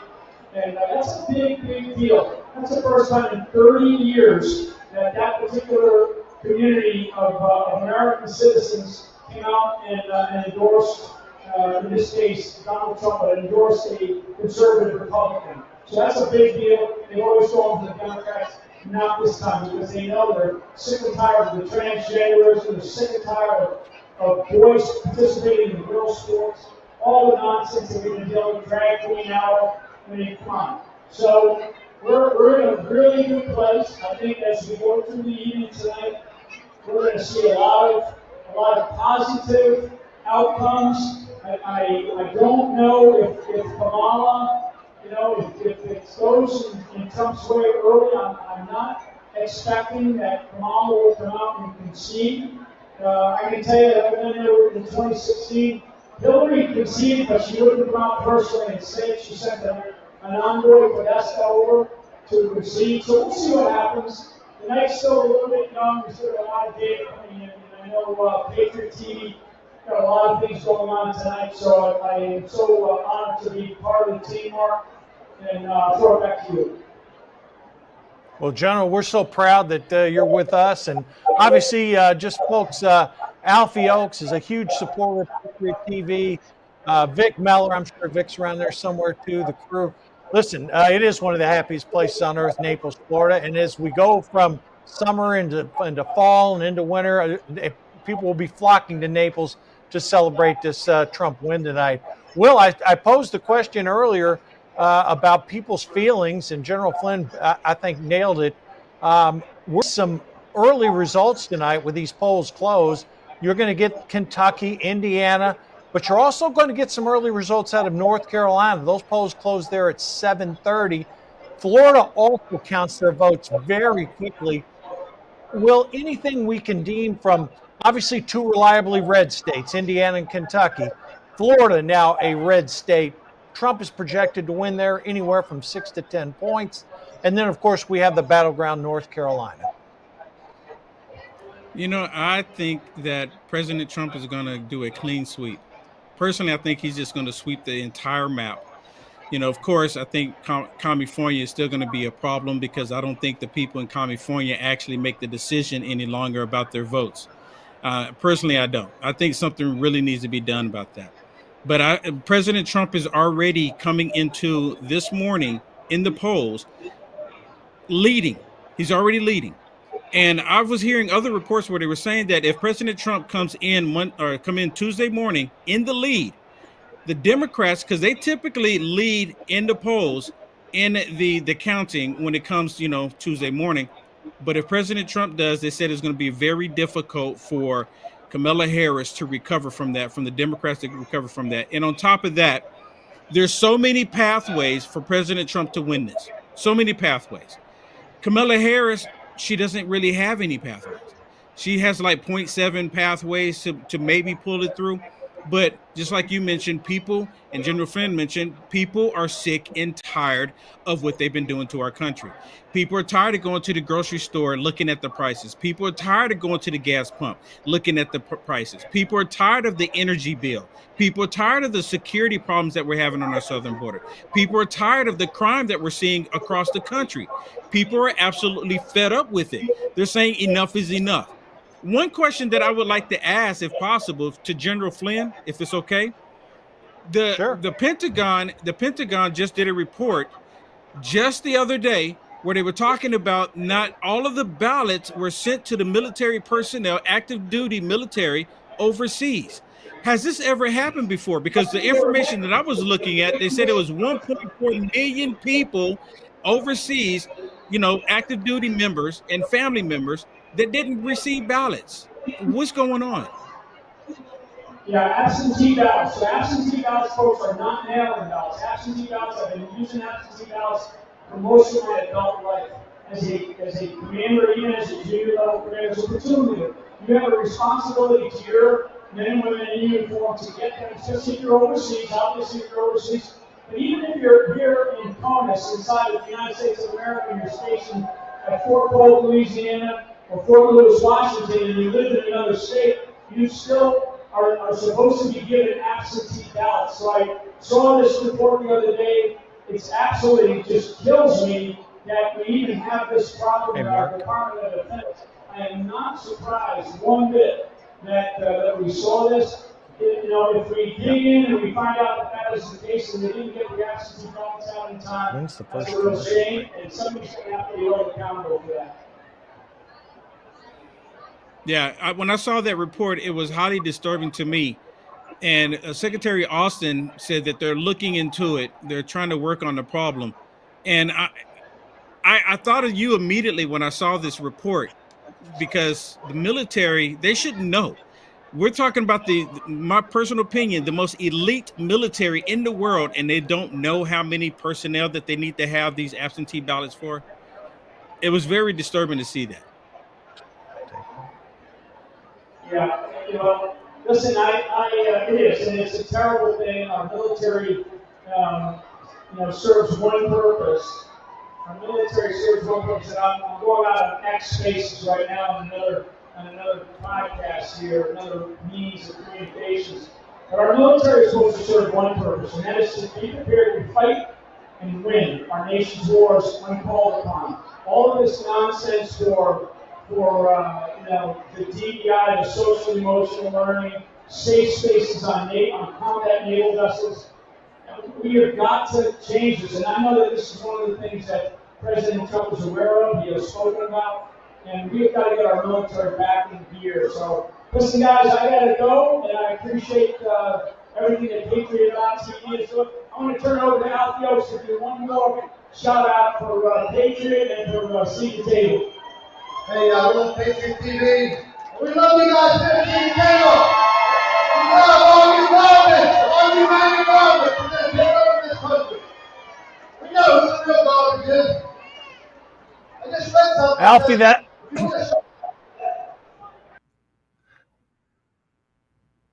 That's a great shout out from Alfie Oaks. Alfie Oaks, the owner of Seed to Table, where we had General Flynn. Okay, Will, I think we're going to take our first break, but when we come back, I know you and I have got some additional information. I got some exit poll data for you. We'll be back in a minute. No. Okay, excuse me. A little birdie was ringing in my ear. Okay, so we got a little bit more time. Will, I saw some exit polling that came out. And again, I don't want to read too much into it, but the top two issues we've been told the whole time by both campaigns were the economy followed by immigration, followed by abortion, followed by democracy. Turns out early exit polls are showing the top two issues were democracy and the economy. Let me guess. Democrats said it was democracy. Republicans said it was the economy. My bottom dollar says that. It was followed by abortion and illegal immigration. Will, what do you make of any credibility to the exit polling, which is showing democracy and the economy 1-2, followed by illegal immigration and abortion? I've never done an exit poll. Me neither. I mean, I've never done an exit poll. I've never done the call. They never called me and asked me, to poll on any poll throughout the entire country. And I've been voting ever since I've been 18. I've never done any of these polls. So I don't know that I necessarily even trust the exit polls because, think about it. When they come out, they ask them, who did you vote for? And I'm going to go on a limb here and say at least 70% of the time, people don't even tell them exactly who they voted for because people want to keep it private. A lot of people don't want to say. So I don't know why they're even allowing this. I think it should be. I think the numbers should just come out after it's all said and done, and get away from these exit polls because what end up happening, what I've witnessed in the past, is that they get the exit polls, and then they run with that as if that they're going to call it based on the exit polls. I've seen them do it in the past. And to me, it's highly disturbing that they would do that. Yeah, no, I concur with you on that.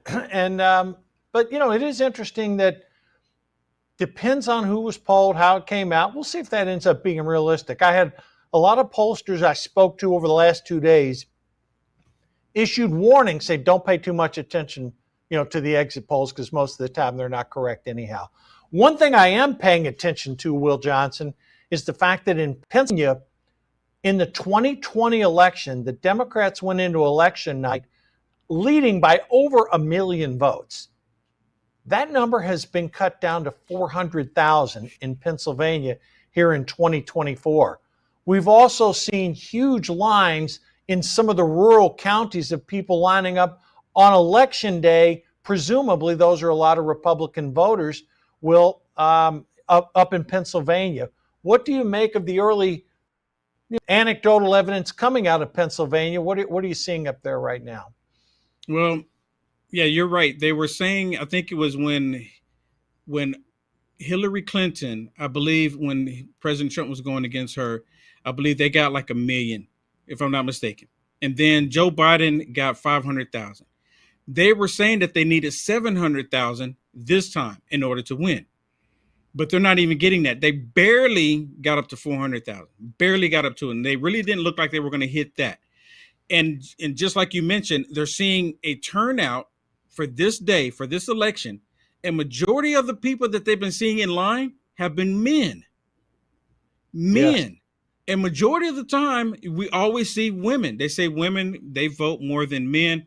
But I've never seen anything like it. They're talking about this. It's making history. It's making record right now where we're seeing a great deal of men showing up and voting. But I think the Democrats, depending on Pennsylvania, they're seeing the outcome right now. And you kind of alluded to it as well, that majority of the time when it comes to election day, you have more Republicans show up to vote than Democrats. The Democrats, they love to early vote. They like to try to get it in there so they can come into the day saying, look, the majority of the country are Democrats and they're voting for the Democrat candidate, but that's not the case this time. And I think they're starting to panic as a result of that. One of the earlier, another exit was showing up, was Kamala Harris voters.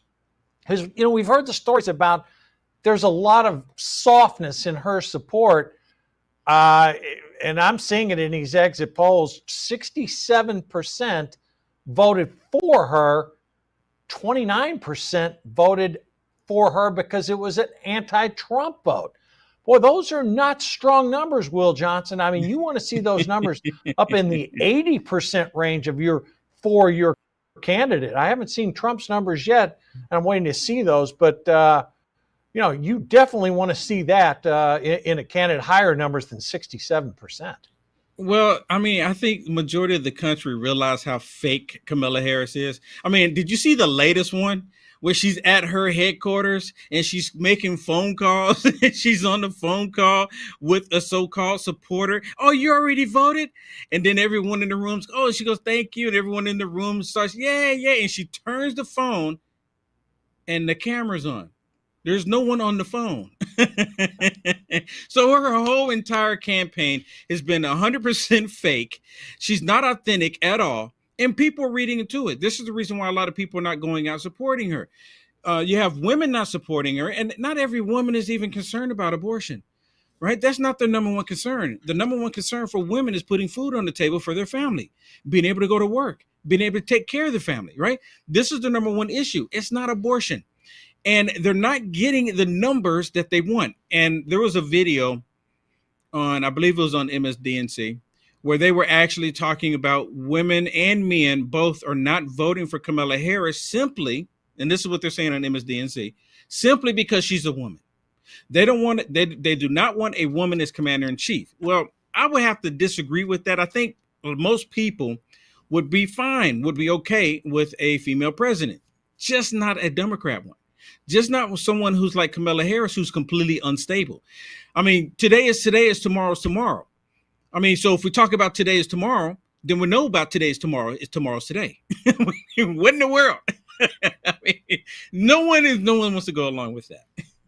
Yeah, Will, we definitely don't want to see someone as president who, when you ask them, are you better off today than you were 4 years ago? She goes into a diatribe about, I was raised in a middle-class family in Oakland. We heard that story so many times.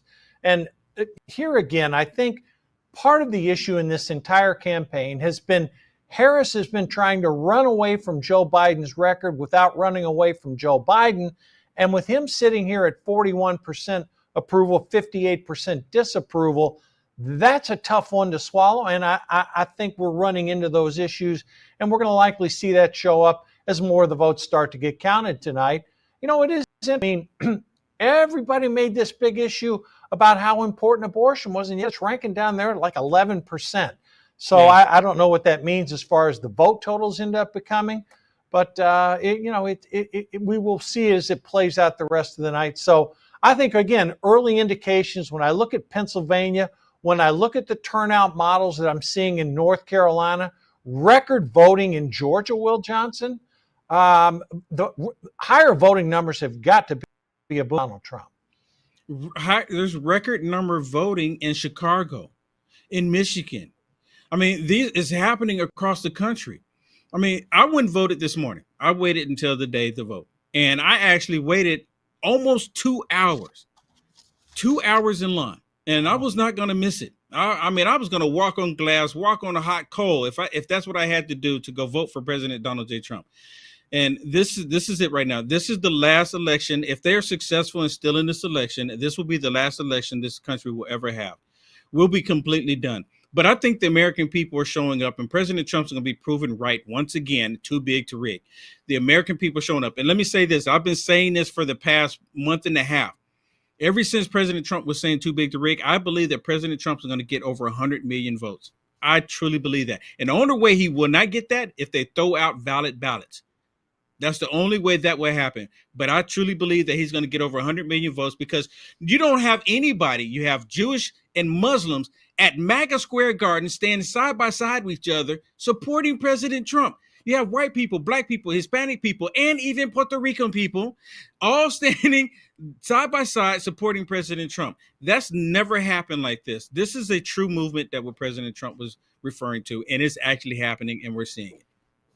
Well, and we're going to see it all night on Patriot TV, folks. We have an outstanding lineup of guests, hosts, commentators that you're going to see. You know, this is our first presidential election on Patriot TV, and we couldn't be more proud, you know, of General Flynn, Will Johnson, our entire team of people that you're going to be seeing. We're going to be covering it all the way up to 1 o'clock in the morning East Coast time, 10 o'clock on the West Coast. So look forward to working with you tonight.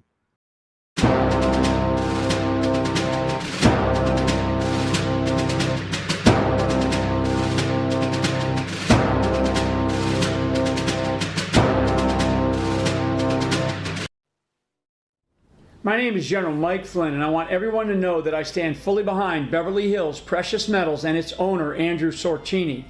We are facing one of the greatest periods of financial uncertainty in both American and world history, and so now is the time to organize your finances. With the advent of the BRICS pay system, we need to now seriously consider how we can take better care of ourselves and our families and start some serious decision making when it comes to our wealth.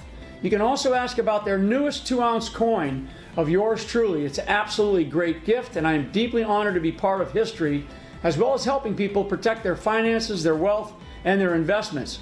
So visit gold.generalflynn.com. Tell them the General sent you.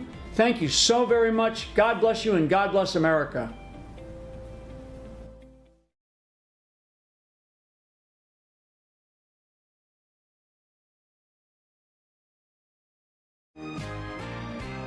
I couldn't give anything a higher endorsement. I would be remiss had I not include Cardio Miracle on my very short list of secrets. It's the real deal. It's a real product. It's not another supplement. I'm operating about 6 to 8 hours, and I've noticed that being on this Cardio Miracle has made a huge difference. Since I started taking Cardio Miracle, about 8 months into it, the benefits have been fantastic. You know, if I get hungry, then I just have a Cardio Miracle. Not only is it safe, but it's necessary to take Cardio Miracle to stay well. This let me sleep. It's showing up more energy, more get up and go. And it's all because of what this company does. For me as a doctor, Cardio Miracle is a staple. Cardio Miracle to me is hope in a glass.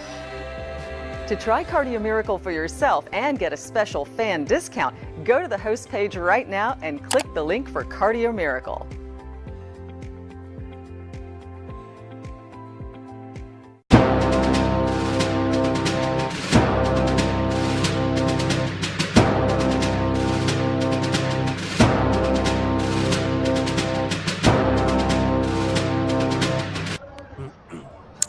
And we are And live. we're back.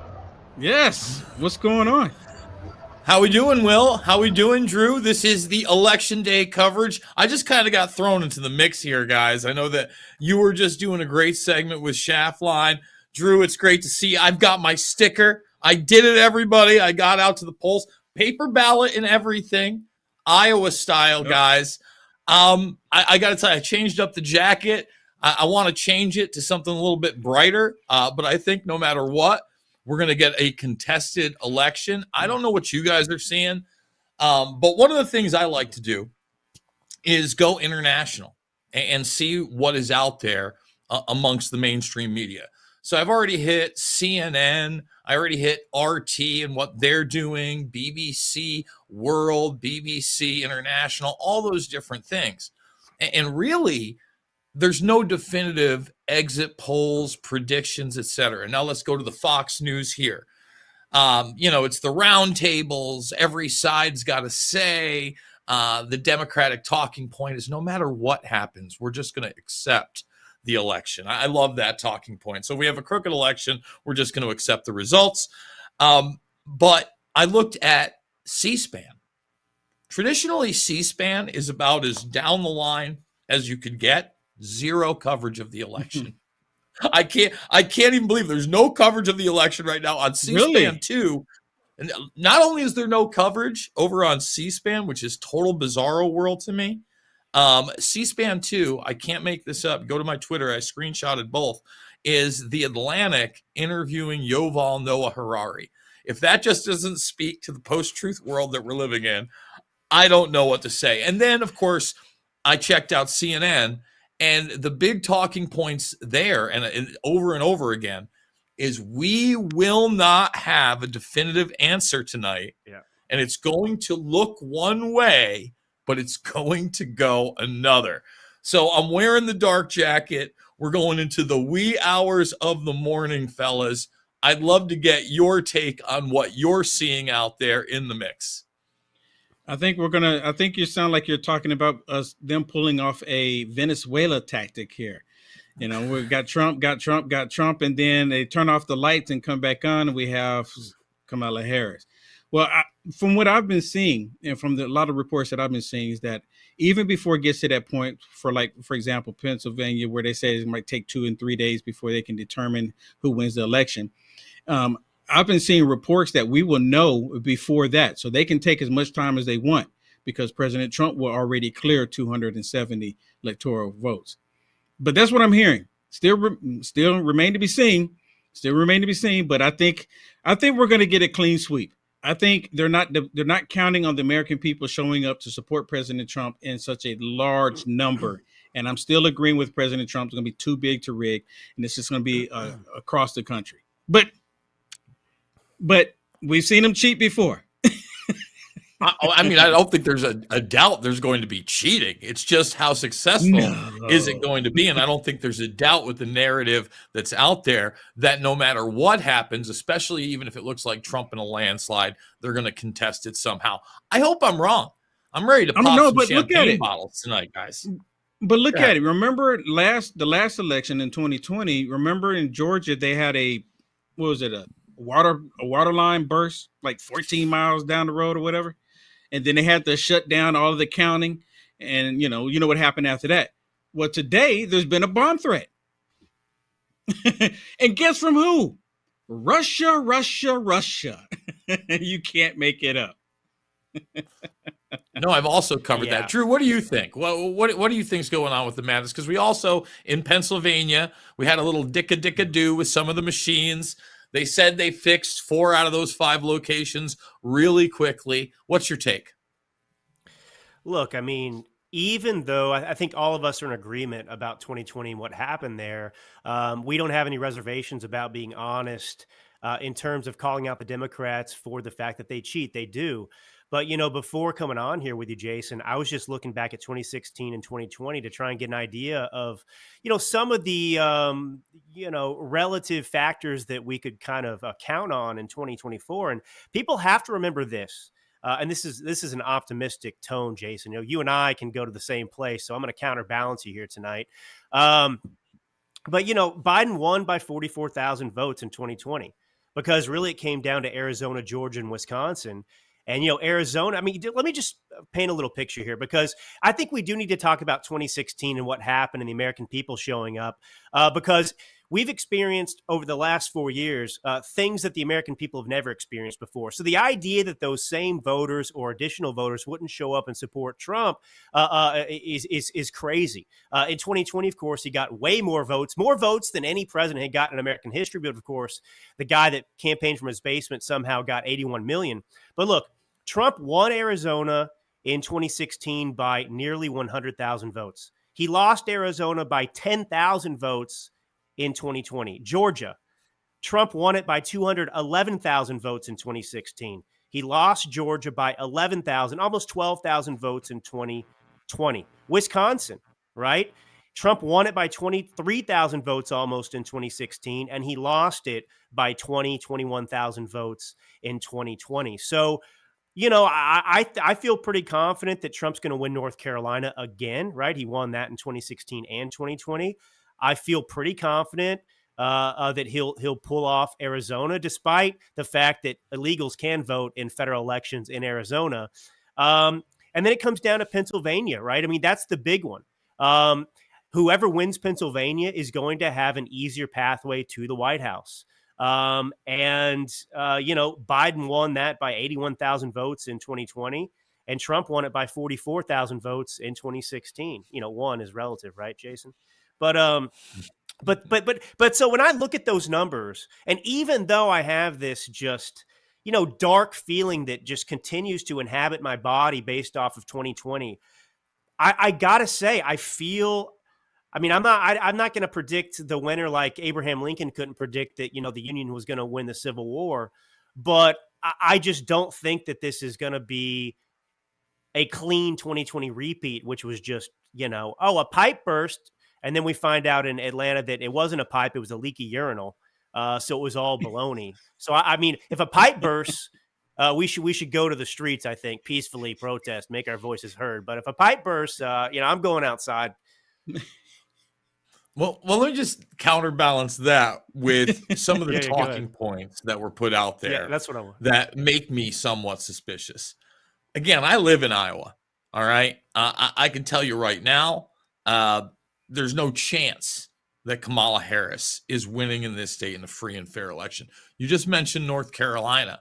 I was just there in both Selma and Charlotte. I was driving, traveling through. I was there for several days. Didn't seem like a swing state to me. I got invited to that Ben Carson evangelical event, despite the fact I'm anything but a conservative or evangelical.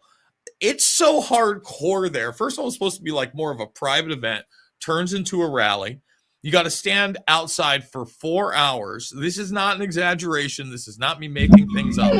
3 separate people collapsed and had to be taken on a stretcher in an ambulance and given water and IVs, and the whole time waiting. Yes, it was an older crowd, but that absolutely happened. And then over 1,000 people. What's going on here? Are we good? Okay.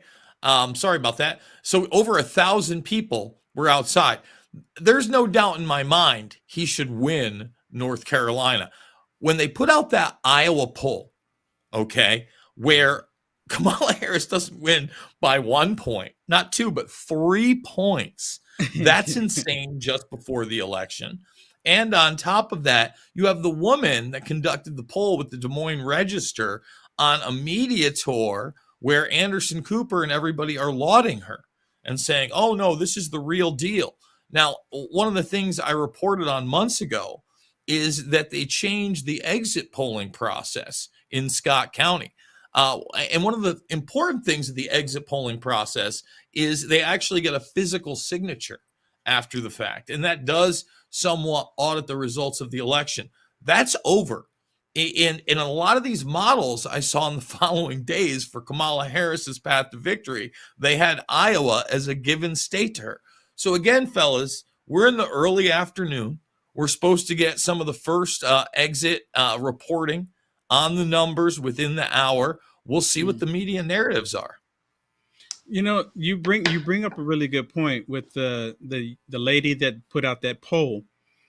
I forget what podcast she was on, but she went on the podcast and he was asking her about what is the D, or she was asking what is the D and what's the R. So if we're talking about Democrats and Republicans, and if I ask you what does the D and what the R represent in these numbers that you're showing me, what are you going to think? Democrat and Republican. And she's the one that came up with the poll. She's the one that came up with the poll.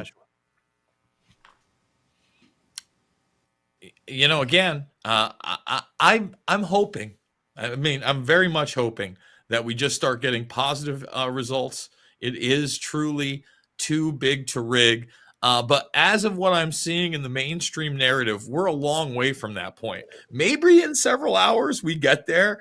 But I think, again, the talking points of CNN, MSNBC, CBS, ABC, when we start getting into 9, 10 p.m. Eastern, is it's just too close to call, and we probably won't have the results for several days. But again, I would love to hear a counterpoint to that.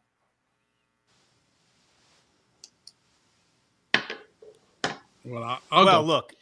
Okay, go ahead, and I'll weigh in after. I was just going to say, I've seen. This is what I was listening to. That if we come into Tuesday morning with President Trump already leading in the polls and already with the absentee ballots and mail-in ballots, that because typically the Democrats already come in and they're already in the lead, and then the Republicans are trying to play catch up. But in this case, it's been reported that the Republicans are in the lead. President Trump is in the lead. And so it's going to be very difficult for Kamala Harris to catch up. And at the same time, it's been reported that President Trump has many pathways to winning this, many pathways. Kamala Harris, she's really, really looking at Pennsylvania. Like that's her only option almost. And she has a very narrow way of getting there. I think personally, the American people have had it. They've had it with this administration. They've had it with the security level. Mm-hmm. They've had it with the crime. They've had it with the grocery store, the gas bill. They've had it across the board. I've never seen so many people, and I'm going to talk about black people. I've never seen so many black people do video after video, just random people, random black people doing video supporting President Trump. I actually put together a 3-hour video of just random black people that I've never seen before. And I put it together and I put it out on social media, and they're all supporting President Trump. it is actually changing, and we just don't see it because a lot of people don't want to mention it. They don't want to say who they're supporting, just like the exit polls you mentioned. How many people actually give truthful answers on the exit polls, and how many people say, I don't want to say, and then they still mark something down? Well, Will, that's because you're sexist. That's what Obama told me. So if you're a black man and you are not voting for Kamala, I have to do my diligence and duty on Patriot TV and let the people know that Will is actually, in fact, a sexist person. Maybe well, not Nancy even Pelosi black, called me a actually. white supremacist, so let's include that one too. Okay, let's keep it keep it all in there. Black face of white supremacy.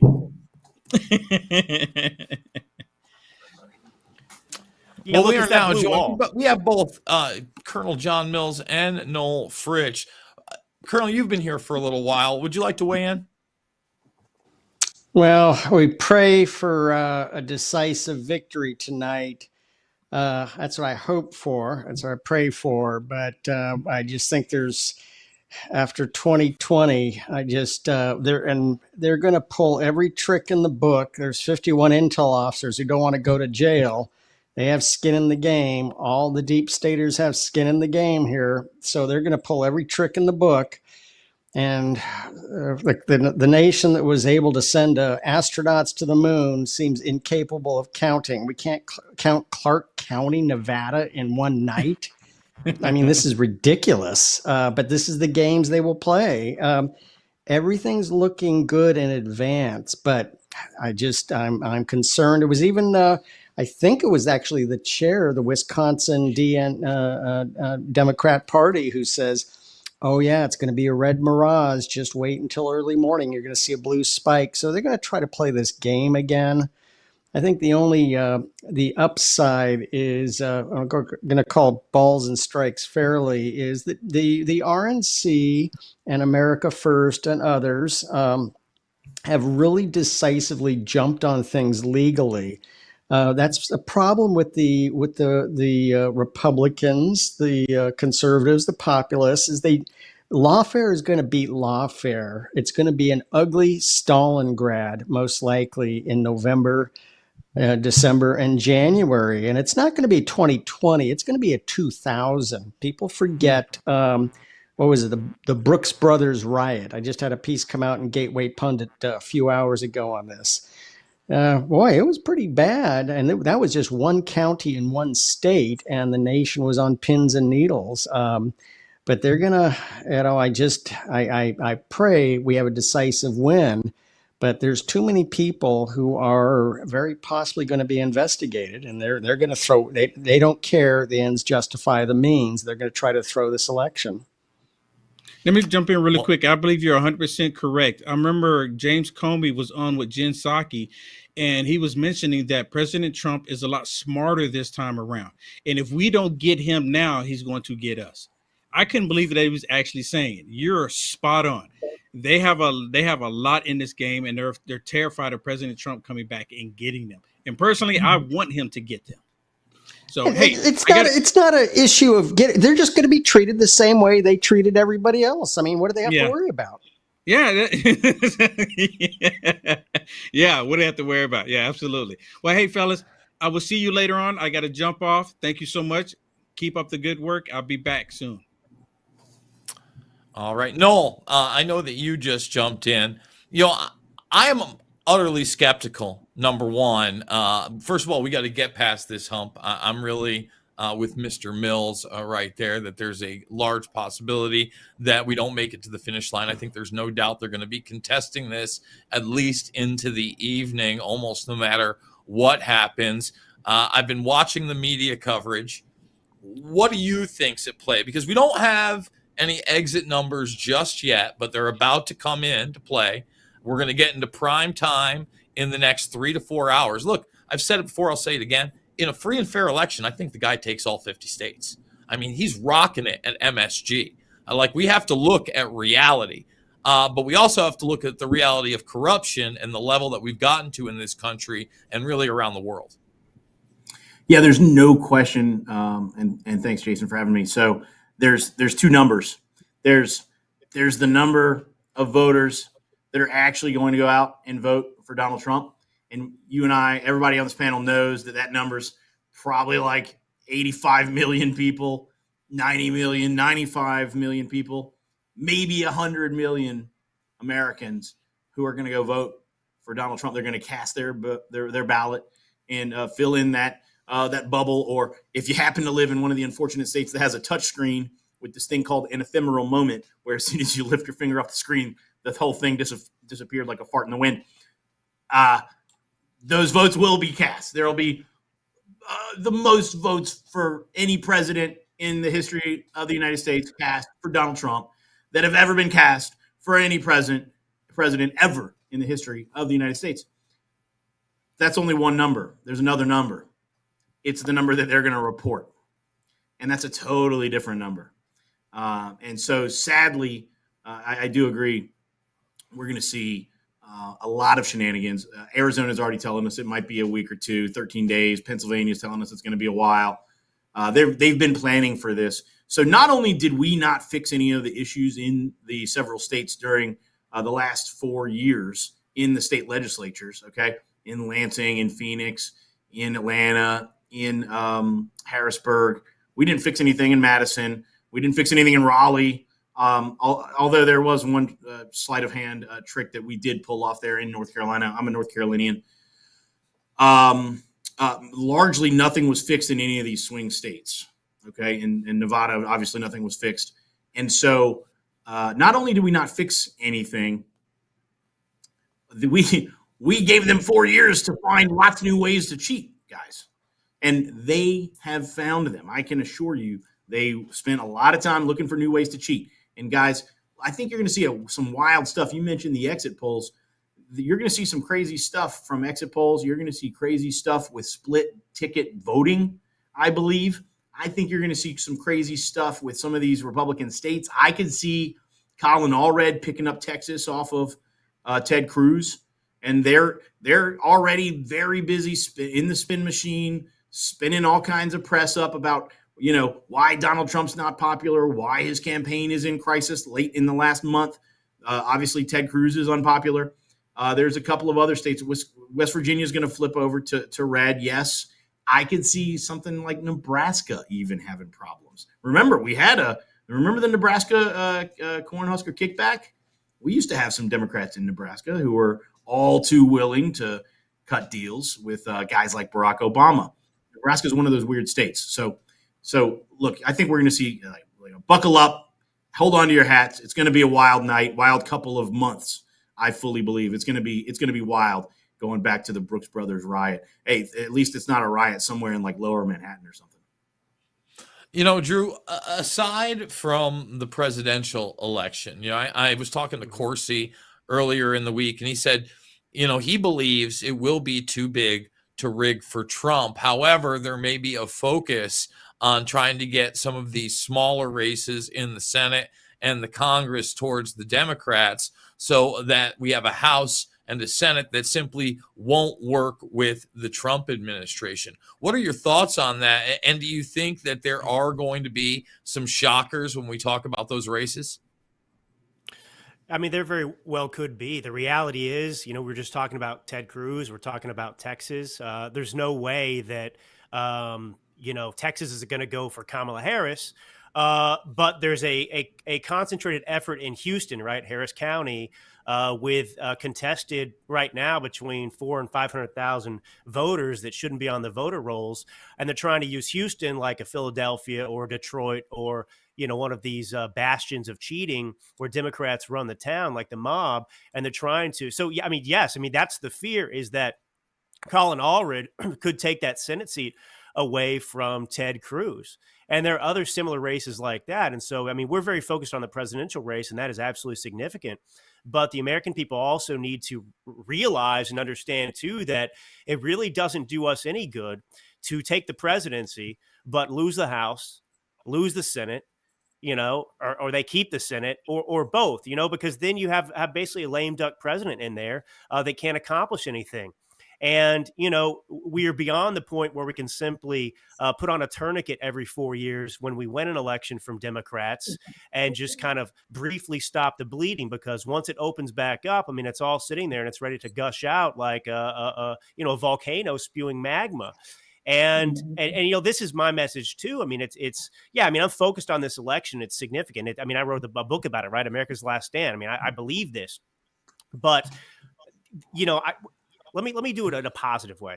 I feel actually really encouraged because I do believe that the kind of docile, sleeping American who has been naive and has convinced themselves that what's happened everywhere else in every country in the history of mankind couldn't happen here because we have a constitution, or, you know, we won the American Revolution, or then we won the Civil War. Well, it is happening here, and our government's no better than any other government. I mean, it's more corrupt in many ways because of its size and power and the amount of money they steal from us, right, to use and abuse. And so I think that, like, for me, you know, I feel a relative calm because I think that we understand that the battle continues. I mean, this is a significant battle that we're getting ready to face right now today, and we're going to find out. But it doesn't end there. You know, this has to be a concerted effort that continues even beyond the election. And I do believe that the American people have awoken to that in many ways. Colonel John Mills, you know, again, like you, I'm extremely skeptical that we're going to have a clear winner declared into the night. I think, you know, the plan is to take this thing, but let's say we are wrong. We got about a couple minutes left in the broadcast. What does it look like if Trump does make this too big to rig? And then what is the journey into his inauguration in January? Because I think there are a lot of threats, not only from the assassination attempts, but the turmoil we have not only in the Middle East, but the Russia-Ukraine. Well, we have to keep Donald J. Trump alive until January 20th, if there's a clear win tonight. And again, one lesson learned from 2020 was declare victory, then let them challenge that. The problem was in 2020, there was all this chaos, and then they just, if that's the case, we're just going to keep adding votes. Declare victory tonight. Don't give them a chance to just add in votes. We got to keep Donald J. Trump alive. Remember, and I've been sitting in on the Director of National Intelligence, these interagency briefings, which have been a total, what in the world are we spending $100 billion per year on our intel community with the kind of outcomes we're getting for these reports? It's nothing but Russia, Russia, Russia. They ignore the Iranian assassination attempts. They ignore China hacking Trump, Vance's, and Harris's phone. So we got to get him on board. And you got little Jamie Raskin, who's the election denier, who's already said he's not going to certify the election. So we got to keep him alive, get him in January 20th, inaugurate him, and then go to town and make America great again. Noel, last word. You look, guys, there's going to be violence over the next couple of months. There's going to be some limited illusions. This is all military stuff. We're looking at, you can go to nationalfile.com. We're at National File on Twitter. This is a color revolution. It's a slow rolling color revolution that we've been looking at. The Colonel knows this is serious stuff. These people play for keeps. Jamie Raskin is predicting Civil War-like conditions. Why? Because Hillary Clinton has been talking about Civil War since 2018. This is no mistake. They are going to fight for all the marbles. It's time for these Republicans who are these wussy boys over on all the other networks who never want to talk reality. It's time for them to take off their little girl panties and put on their big boy pants and go to work. That's what it's time to do. Well, folks, we are going to be into it here at Patriot.tv well into the evening. Again, all I can do right now is look at the media reports. And again, we've had the hype surrounding Russia bomb threats. Very bizarre. We've had the machine malfunctions in Pennsylvania as well. And we have a media narrative that continues to build that no matter what we see in the beginning with our own eyes and ears, well, we'll be well into the night, maybe into the next few days before we know what actually happened. Stick around here for more election coverage.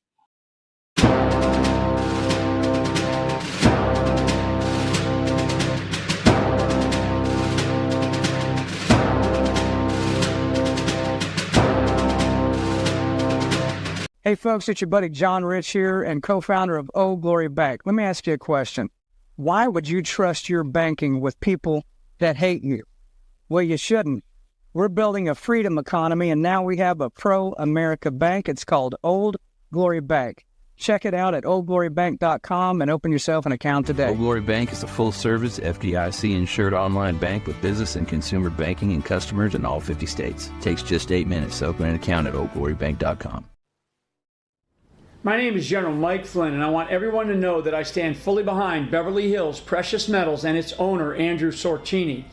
We are facing one of the greatest periods of financial uncertainty in both American and world history, and so now is the time to organize your finances. With the advent of the BRICS pay system, we need to now seriously consider how we can take better care of ourselves and our families and start some serious decision making when it comes to our wealth.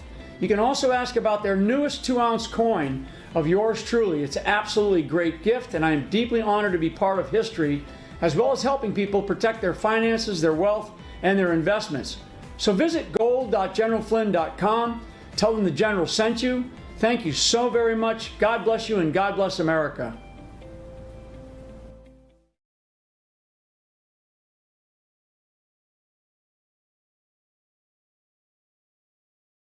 Patriot TV fans, feel like there's nothing on the radio for like-minded, intelligent people like yourself? Well, great news. Now you can stream Patriot TV on TuneIn during your drive to or from work.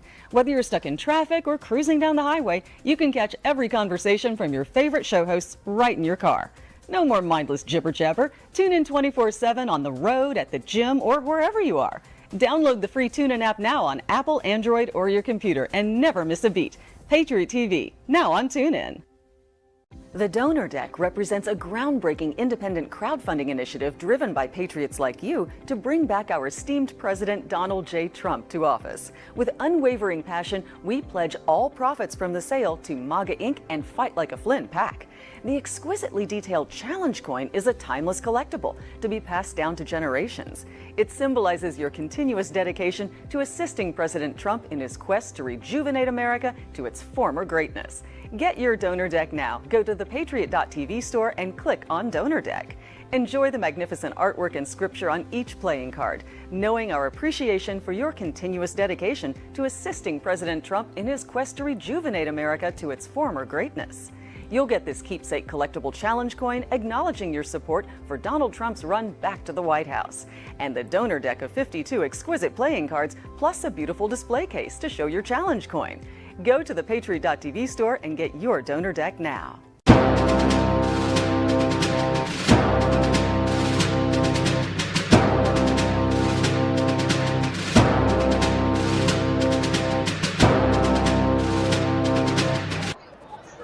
And we're back for hour 2. Christy Lee, welcome to Patriot.tv election coverage. Ladies, Michelle, Allie, happy to have you all with us tonight.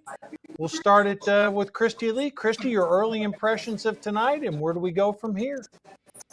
Well, I mean, the gaslighting continues. We're seeing promising numbers all around, but they're still acting like this is too close to call. And there's so many final poll numbers that have Kamala in lead. But to me, it's just not making sense. The early vote lead was definitely GOP favorable. And then election day voting is GOP favorable in many of the swing states. But no surprise here, we see all of these strange things happening in only the swing states. As I was commenting earlier today on our earlier show, it's just strange. You know, you don't ever hear about some random state that has having machine issues or bomb threats or anything like that. But the usual suspects, Georgia bomb threats, which they blamed on Russia, but then arrested some clearly strong Democrat man. So like, what was the Russia thing about? And then you have the Pennsylvania machine problems. I mean, it's just like they had all this time to quell what they've been criticizing. They've been criticizing us for asking questions about election integrity, and then look at all the problems, I mean, that have caused even polls to close places. The latest that I'm reading is the shade that is happening. Biden will not attend Kamala's party either way, and his wife Jill was seen wearing a red suit to vote. So interesting developments there. Sharona, welcome to the show this evening. Your thoughts, 1 hour, 5 minutes into election coverage so far. What are you seeing? Well, I would not have believed the plan would work. I am not an early voting person. I am definitely on election day, show up in person, paper ballot, hand count, all of those fundamentals. But I have to say that this seems to be working out very, very well for President Trump and honestly for America and the world right now. There has been unprecedented turnout. I'm watching Texas right now specifically. I'm watching Colorado. And there is an interesting part about Colorado, to your point, Christy Lee, about usually we don't see such weird behavior in states that aren't determined to be final determinators. But here we have Colorado looking like it might potentially go red after the week that Jenna Griswold has had from hell. And just keep in mind, Jenna Griswold is the Democrat head of the secretaries of state for the country, by the way. Not just a Democrat Secretary of State for Colorado. She oversees the entire association. So when she has a bad week where she's managed to leak BIOS passwords for 63 counties for months online, one thing that people aren't talking about, according to Expert Play for Week, is there were also 4 encrypted that served 125 Dominion voting machines. So when we see Washington going offline, just about 18 minutes ago, Emerald Robinson reported that Washington is actually offline now. The grid has gone down. Something with their court filing procedures, whatever's happening there judiciously is going to be interesting to watch. But then in Colorado, we have the internet down. Major portions of Colorado Springs, their internet connection is down. Underline is their provider, and they're reporting major outages in the very large conservative area of Colorado Springs. It's been a pretty wild week of all of these strange things. Rhode Island is reporting ballots and showing them online, ballots where you can't even see the Republican candidate. It's completely whited out. Only the Democrats are showing. Typically, I agree. It's been usually we see the swing states dominating, but there is weirdness everywhere right now. Allie, you and Michelle were on earlier today. You've seen a lot of developments so far. We're seeing some exit polls from CNN. We're seeing some Fox News analysis, other networks. One network says the economy is the most important issue by far. Another one, sort of left-leaning, says democracy. Allie, Michelle, make out some of this early confusion for us. What's going on out there with the American electorate?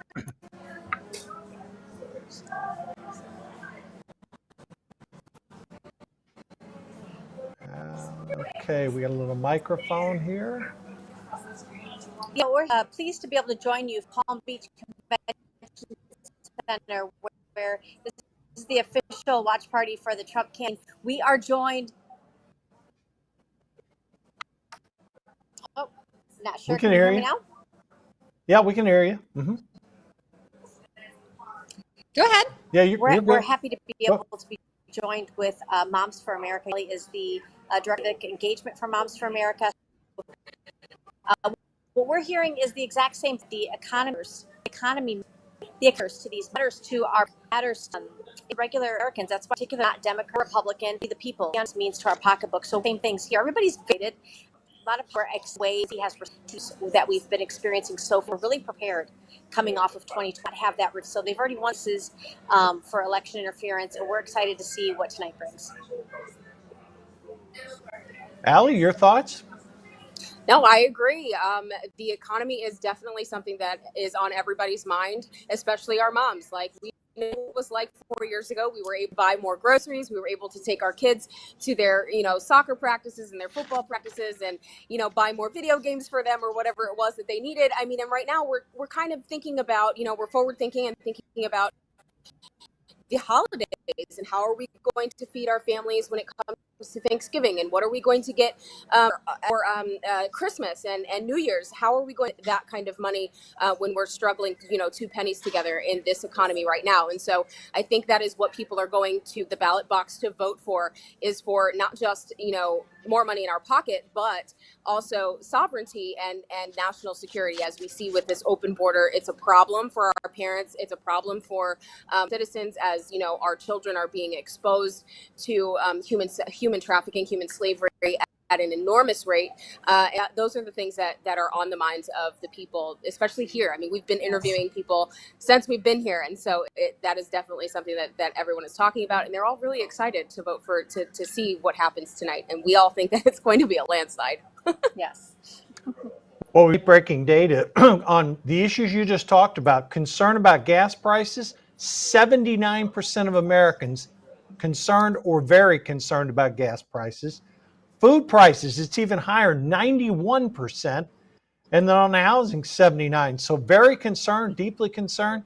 Those are some pretty stark numbers, Christy Lee. I mean, that tells you that the economy really is the number one issue, and people are very concerned about groceries, about housing, and about gasoline costs. Yeah, and I think they underestimated the woman vote. You know, many of us are mothers and we have to worry about those grocery prices. We have to worry about those gas prices. We worry about those things. And so the Kamala Harris campaign, again, has gaslit Americans into believing that women would come out in full force to support her over one issue, over pro-choice, the right to murder your baby. But even if you don't look at it that way, in that extreme, there's evidence and studies that are showing that a lot of pro-choice women resented the fact that they haven't been honest about this issue. The fact of the matter is they've continued to try and say that Trump would enact a national abortion ban, which he has very clearly, exhaustively said he would not do. It's not as strong of an abortion stance as some conservatives would like, in fact. But if they look at the data, if they even look a tiny bit, not even extensive research, they can see that he was very clear on this, that he would actually support abortion up to 15 weeks. He considers this a state issue. Kamala is lying to people when she acts like she could single-handedly, as a president, bring back Roe v. Wade. I mean, these women resent being lied to. And there's other things that we care about, as we said, particularly the economy, to care for our children. And I think that a lot of people underestimated the pull that Robert F. Kennedy Jr. would have. This Make America Healthy Again has been brilliant for the Trump campaign. I think a lot of women see RFK Jr. as an advocate for their children's health, for the health of the nation, particularly when they lay out just the fact that we are not healthy in America. We're supposed to be one of the leading industrial nations, but we can't even figure out that maybe it's not such a good idea to put all of these additives in our food, all of these colors and dyes that are not allowed in other countries. And so I think that has been extremely appealing to women, and I think they underestimated that. Sharona, are those the issues that you're hearing most important to people? You know, I would just add to that, being from a blue state of Colorado and experiencing what life is like under the domination of the Biden administration. It's so oppressive. You feel the squeeze. That's the best word that I've heard to describe what life is like, really and truly, when you have the Biden administration and you have a governor in a blue controlled state, a Democrat controlled state. You feel the squeeze, you feel the pressure. There's nothing you can't afford. Everybody is living hand to mouth. I have mothers who've told me they have 3 or more jobs just trying to get by and taking care of their kids. Forget the extras there. So when we talk about not only do we have the economy, but we have the subversion of this administration pushing parents out of the way and literally going after our children, targeting them, making them economic status in their state. This idea that states are now looking for revenue to mutilate children under the trans ideology, that's not attractive even to left-wing voters. People who have children, the jig is up on the transgender movement. It is, because we're seeing the destruction and the fallout of that. We're seeing DEI, how ridiculous all of this has been. Matt Walsh did a beautiful job on his documentary exposing the grifting that goes on the left wing, and it's all top down. It's all Kamala Harris and her communist ideals, her Marxist radical strategies, and what they're trying to do to this entire nation. I feel such a sense of hope, because I truly think that people are they're even getting out of those the existential things right now, the immediacy of we need food that we can afford. I get that, but I think that Americans more and more are understanding that there's a fundamental problem here, that America will cease to exist if they don't do a radical turnabout right now, and they're willing to trust this incredible team that Donald Trump has assembled that are so outside of the norm. There are 0 corporate lobbyists on his transition team. There are only successful, smart, brilliant, tested people, talented people who are self-made, who are ready to get to the fight for this country. on a whole nother level. But if you notice his whole team, including Linda McMahon, every single one of them has already been tried by the public. They've already demonstrated what they are willing to do to save this country. They don't need to have the same exact ideology, but the idea that America can and should be the greatest nation that this world has ever seen is what's uniting all of us together. And I just think it's a great time. It's a great time to be an American. And I think tonight's going to be absolutely incredible. For as much as they're going to drag things out, we know they will. I think it's too big to rig. Yes, I said that. I said it loud. I do believe that's what we're going to see happen. Well, Sharona, we are so proud of you here on Patriot TV. And I know it's tough in a blue state, but you're holding up the fort well for us. Allie, you and Michelle, you're at a party in Florida, I presume. Give us some additional thoughts. We've seen some early voting come in. Kentucky, Indiana, it's going about as is expected. What else are you hearing on the ground? It is an exciting environment here at the West Palm Beach Convention Center because, again, we are surrounded by Veterans for Trump, Moms for America. Women for Trump. Yes. And let me tell you something. The Democrat Party completely undershot what they thought would be the women's vote. You can't just put a woman on the ballot and expect for women to bite. We understand that you can't be the party that can't define what a woman is and then expect women to jump on board to vote for you. Listen, this is the party, the Democratic Party, that went out and called people like Allie and I homegrown terrorists because we wanted to go to school board meetings and get the pornography out of school libraries. So we're in a room today with women and vets that understand what's at stake. This is a battle, good versus evil. You know what? We just all of a sudden became the unity party. I mean, you want to talk about somebody like Liz Cheney. You know what? Keep your Cheneys. We got a Kennedy. And that's the excitement that we feel in the room is that, we're on the cusp of something historical tonight. And I think you can feel it right now. Oh, absolutely. I mean, we were just talking about this on our show earlier today about how Trump is bringing back the American nostalgia, American spirit, the American just gusto of just laughter and honesty and joy. We really are the party of like true joy, right? Because we know who has their hand over this nation and we know that we win in the end, period. And so when we are here and we're seeing especially the women here, because, with a network of over 500,000 women with Moms for America, we understand that the women's vote is the largest untapped voter base. And when you activate our women to vote their values, meaning they want secure borders, they want to make sure that their children have school choice, they want to make sure that their kids are not indoctrinated, they want to make sure that they have more money in their pocket, they're not spending an astronomical amount on groceries or an astronomical amount on gas. These are the issues that affect every single woman. It's called kitchen table policies, right? Kitchen table politics. And when we talk about those things, women are activated to vote, and more women have come out in all of these swing states to vote. And I think that's something that the left has underestimated, the amount of people that they have pushed out of their Democrat-run cities, their Democrat-run states, and those people have moved to red states and red cities, and they are voting their values. They're voting for America first, and America first is going to win tonight. Love it, love it, love it. Christy, let me ask you this question. How big is this gender gap going to be across the country? Will it be more profound in blue states, red states? And give me your assessment, because we've heard a lot about the gender gap, meaning the women that are going to vote for Harris, men that are going to vote for Trump. How are you seeing it tonight? Obviously, we have a panel here of one man and four women. Start us off on that. Well, I mean, I think they did do a good job for the crazed liberal white women and making them turn out the vote. But I do think that is more concentrated in the blue states. There has been a massive effort to be like, men, we need you to stand up for us. Get out there and vote. So I'm really not sure. I haven't dug into the specific data as far as what is playing out as far as that goes. But again, I do think they underestimate the amount of Karens there are out there that are crying and wringing their hands and saying, I'm going to vote so that my daughter can have an abortion. And I mean, it's also absurd when you really think about it. I mean, that this is their one issue when there's just so much bigger issues than that. And I mean, and it's sad. It really is sad. Again, as someone that came from, what I thought was a good industry where we were another element of a check and balance of the system, journalism, true journalism, and to see that people are totally distraught.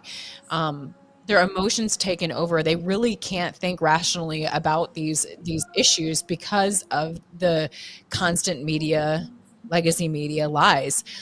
What's disappointing is I'm seeing females, as long as we're going to talk about male female, I'm seeing female anchors continuously say, I was watching a little bit of ABC News earlier, continuously say, well, we'll know in a few days. I mean, they're hammering this home that it is going to be stretched out. And it's concerning when I see reports that Milwaukee is saying that they're hammering home this red mirage. So it really makes you wonder what's up their sleeve as far as what they're going to be able to pull out in the middle of the night. We have gas leaks in Michigan. Oh gosh, so is water leaks and gas leaks on election day, right? So Power that is my outages in biggest. Pennsylvania. It's insane. I mean, and honestly, if they're going to play these games, I would like to suggest that every single polling station have video cameras. Every person that is working at a poll station needs to have a body cam, because if they're going to sit here and play these games where we're not going to be able to figure out what the vote is for 3 or 4 days after the election is over is ridiculous. The American people, first of all, Florida, we are here in Florida, Michelle and I, and we are like the 3rd largest state, and we can get our votes counted within the day. By the end, like it's almost an hour to 2 hours after the voting has closed at 7 p.m. If we are able to do that, every other state should be able to do the same thing. And if they want to play these games, they need to make it aired on C-SPAN or on ABC or NBC. Make it like a sports show and air it so that the American people can see what's going on behind the screen. I mean, why can't we just do like a comparison of a history of like these locations and how often they get gas leaks, how often they get water leaks? I mean, what are the like true odds of these things happening on election day?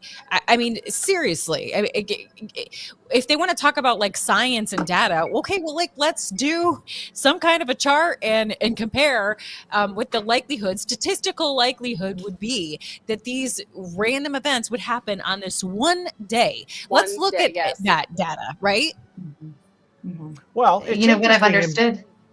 Yeah, go ahead, Sharona. Go ahead, please. I just was saying, what I've understood though is that, you know, you need the attorney generals of the states to be stepping in and doing their job. They are required, your local sheriff and DA, they are required to investigate election fraud, no matter what they say. That is actually part of their job description, is to investigate any claims of election fraud, period, until it's put to rest. Then you have the attorney generals who need to have the fortitude, the testicular fortitude for that, to actually go after this stuff and pursue it. We're watching Ken Paxton right now in the state of Texas, and what he has done to make sure that his state's elections are going to be secure. You know, a lot of it is this: he is fronting and posturing hard at the Democrats, at the communists who are trying to rig elections here. We have Harris County, who magically in early voting had a shift to Democrats. But you know what? Don't worry though, because it was just a clerical error apparently. But you have to have an aggressive attorney general who's going to go after these accusations of election fraud, actually investigate them, and not be afraid of the federal government. And Ken Paxton, one of the things I heard him say recently is his biggest complaint is that the attorney generals across this country are always looking for someone else to do their job. And then they will jump on if there's enough public pressure from the people, which is why organizations like Moms for America, Cause of America, those organizations are so important, because they're the people that are going to go to the attorney generals and say, we absolutely will not tolerate this. You will investigate. You will join whatever lawsuit Ken Paxton's going to put down, because you know he's already preparing. He's one of the most courageous attorney generals that this country has seen in my lifetime anyway. And I constantly see that other people are, they're shifting the blame, they're shifting the buck, or it just goes away. Like you said, water breaks. How many times has this happened? How many times do the machines go offline and stop working before you finally admit they're online in the first place? That's the job of the attorney general to sort out. Well, it's real interesting. We've gotten 2 results. You were talking about that abortion issue earlier. 2 exit polls, 2 different networks. The abortion issue's ranking at like 10 to 11% among the top issues. So I don't know how that's going to play out as they start counting the votes later tonight. But again, it's very obvious from some early numbers that we've seen that the economy by far is the #1 issue affecting this race. It looks like immigration is number 2, democracy 3, abortion 4. We'll see how it plays out the rest of the night. Listen, before we move on, I do want to mention one thing. For those of you watching on Patriot TV tonight, we're also streaming live on Rumble. We're also on X, and we're also now on Truth Social, President Trump's social networks. So Truth, X, Rumble, Patriot.tv, you can catch us everywhere. All right, Christy, what else are you going to be looking for tonight as these results start to come in? How do you see things in the swing states? We did get some early good news in Pennsylvania about, closing the gap. Some favorable news out of North Carolina. What are the keys that you're looking for as the night winds on tonight?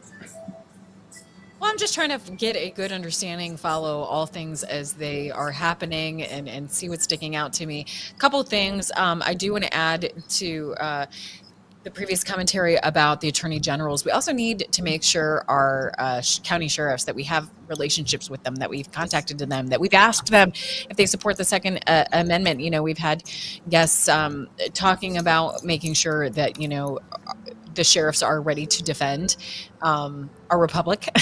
And so attorney generals and sheriffs are not used enough as our first line of defense in keeping things as they should be, particularly since we may see violence in the days ahead. Make sure that we have those good relationships with our county sheriffs. So I would add that as far as the election, I'm just trying to keep an eye on everything. What is wild to me is because I frequently try and give commentary on mainstream media. I am looking at what they're saying as well as independent media, and I'm just really not seeing any good news coming out for Democrats. So what is it? Are they being silent because there's something nefarious going on, or is there nothing for them to celebrate?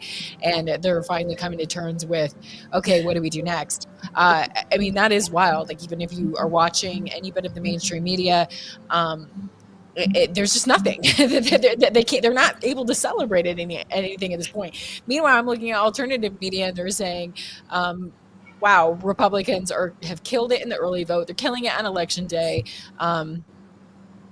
Even with all of these anomalies that are coming up, it's like all they can say is like, well, be prepared for this to be dragged out and be prepared for this to be a red mirage, So they're still sticking with that narrative, but I just don't see how they're going to make it up.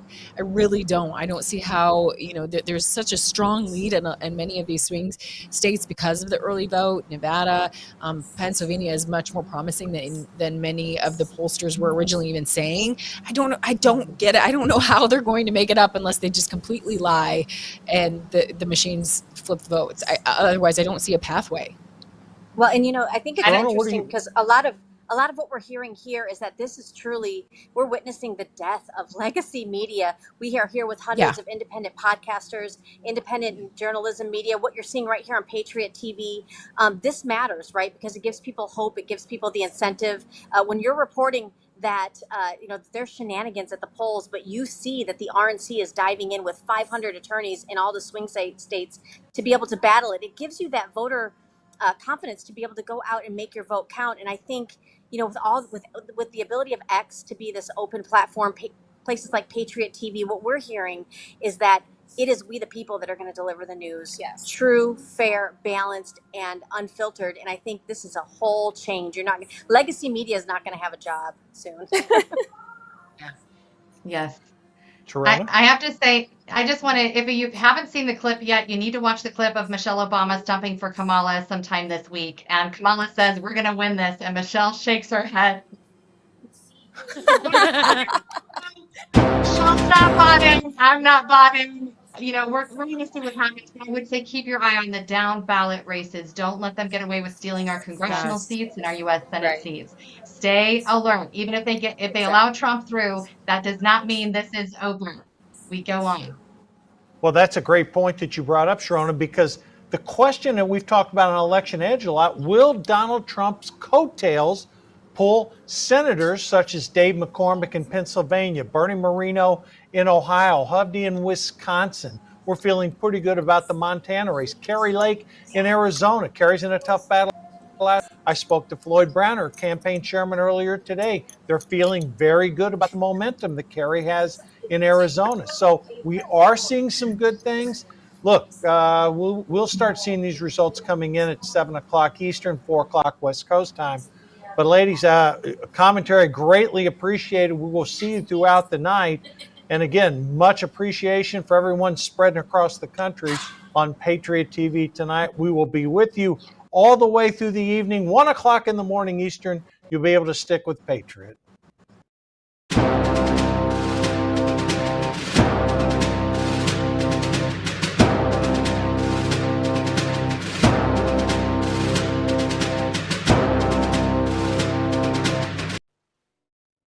My name is General Mike Flynn, and I want everyone to know that I stand fully behind Beverly Hills Precious Metals and its owner, Andrew Sorcini.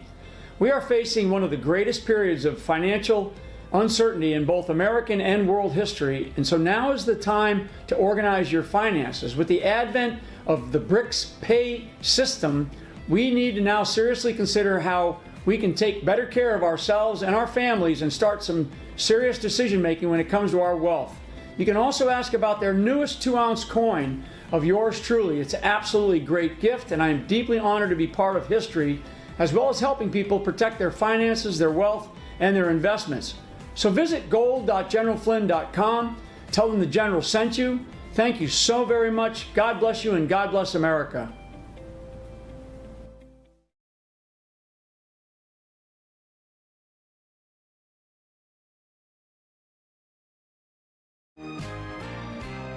I couldn't give anything a higher endorsement. I would be remiss had I not include Cardio Miracle on my very short list of secrets. It's the real deal. It's a real product. It's not another supplement. I'm operating about 6 to 8 hours, and I've noticed that being on this Cardio Miracle has made a huge difference. Since I started taking Cardio Miracle, about 8 months into it, the benefits have been fantastic. You know, if I get hungry, then I just have a Cardio Miracle. Not only is it safe, but it's necessary to take Cardio Miracle to stay well. This let me sleep. It's showing up more energy, more get up and go. And it's all because of what this company does. For me as a doctor, Cardio Miracle is a staple. Cardio Miracle to me is hope in a glass.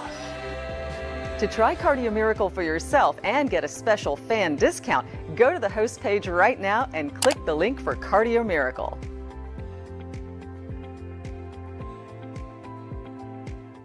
Attention patriotic businesses. Do you want to see your sales skyrocket by selling your products or services to like-minded patriots? Well, if you're an advertiser who embodies the timeless principles of freedom, liberty, and patriotism, look no further than Patriot TV. Our viewers are responsive, economically active patriots who are committed to supporting businesses like yours that align with their values. For more information on advertising on America's new network of proud American businesses, email us at advertise@patriot.tv. Patriot TV fans, feel like there's nothing on the radio for like-minded, intelligent people like yourself? Well, great news. Now you can stream Patriot TV on TuneIn during your drive to or from work. Whether you're stuck in traffic or cruising down the highway, you can catch every conversation from your favorite show hosts right in your car. No more mindless jibber-jabber. Tune in 24/7 on the road, at the gym, or wherever you are. Download the free TuneIn app now on Apple, Android, or your computer and never miss a beat. Patriot TV, now on TuneIn.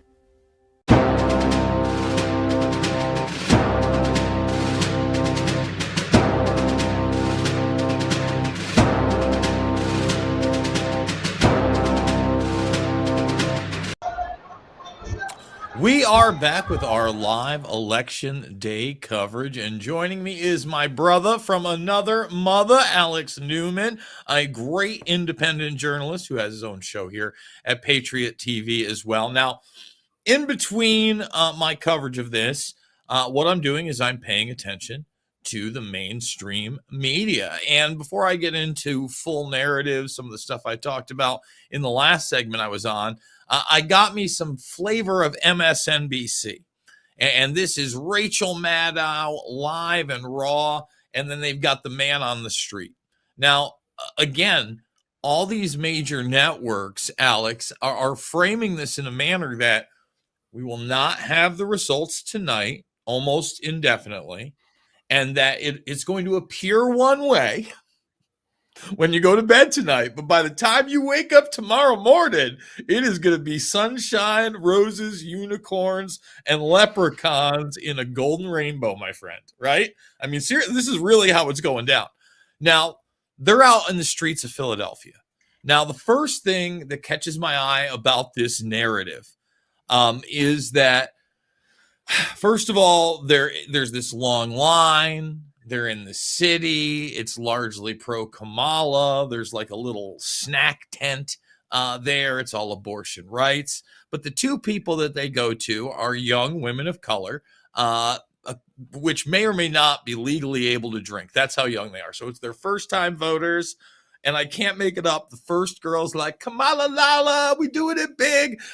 No talking points. Just know she's voting for Kamala Harris. Second one, I mean, a little bit better that she wasn't trying to Instagram fame it and la. But once again, she just wants Kamala Harris to win. And there's another little dude, looks like 18 or 19, that's trying to date her with his backpack on, that's sitting in line. That's it. That's the story. I mean, I don't know that they have anything else. I really do believe in a free and fair election, Trump gets all 50 states. The guy's rocking out MSG. And yet it's so close. They tried to run the Iowa narrative where this woman actually went on a media tour. Not that Kamala Harris, by the skin of her teeth, takes Iowa. No, she wins by 3 points.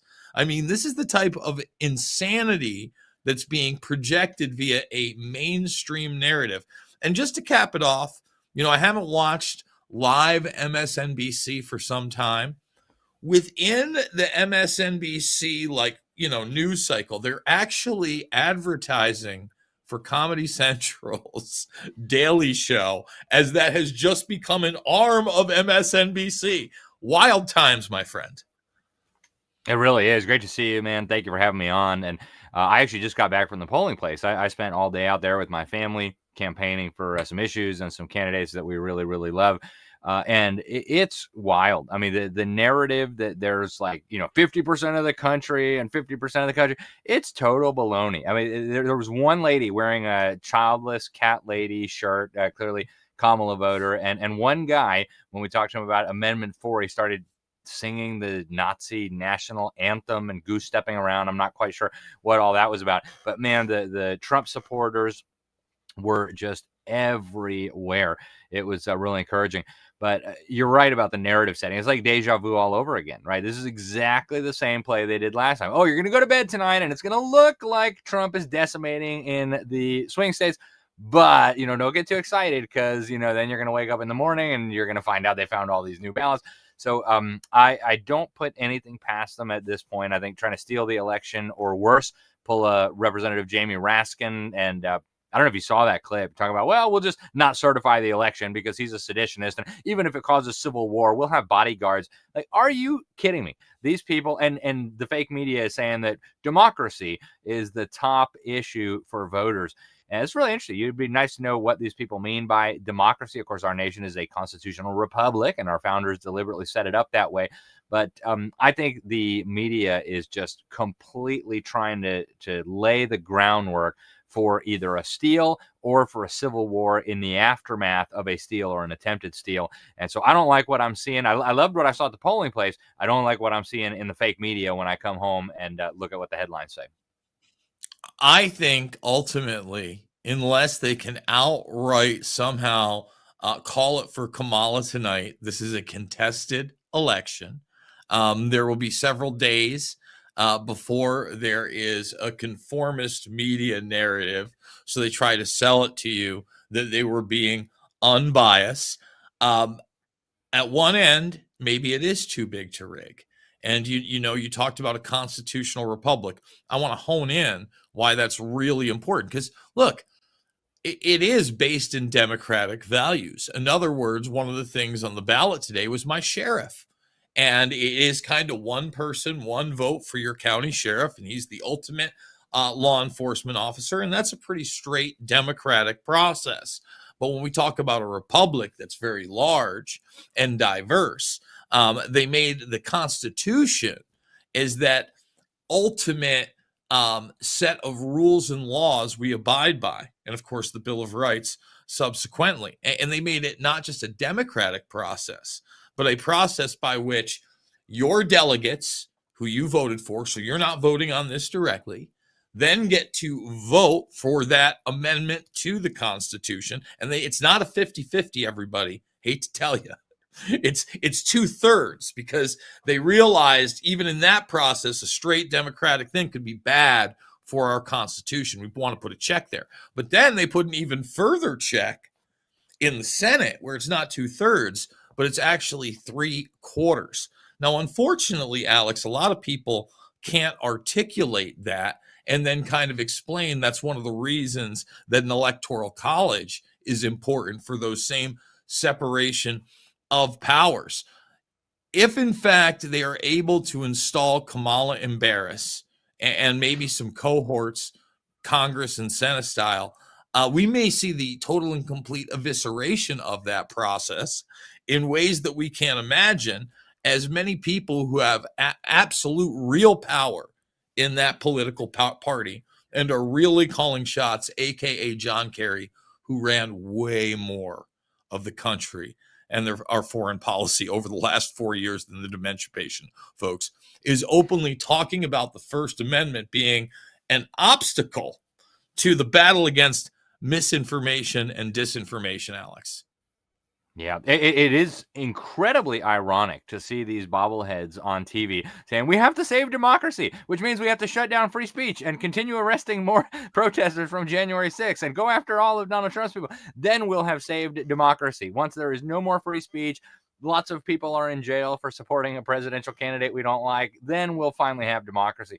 But, I think this is a good time for Americans to reflect on how the media manipulates us so much. If you go back and actually read what the Founding Fathers wrote about democracy, they wrote on this very extensively, and they were very deliberate and very cautious in the way they set up our government. The closest branch we have to democracy is the House of Representatives.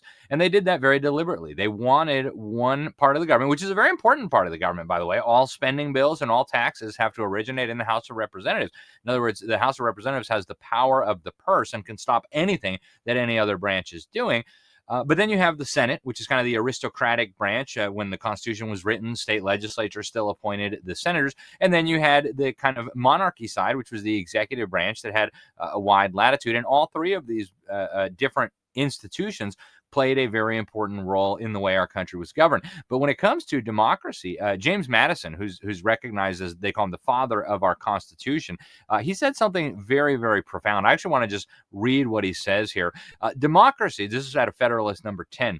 Democracies have ever been spectacles of turbulence and contention, have ever been found incompatible with personal security or the rights of property, and have in general been as short in their lives as they have been violent in their deaths. And so there was a reason they didn't like the idea of democracy. What he's saying here is when you have democracy, your rights are never secure. Your property is never secure. If some demagogue can round up 50% plus one or rig an election, you don't have any more rights anymore. We're going to shut down your church. We're going to shut down your newspaper. We're going to kill you. We're going to rob your house. We're going to take pick your thing. And that's why they said, no.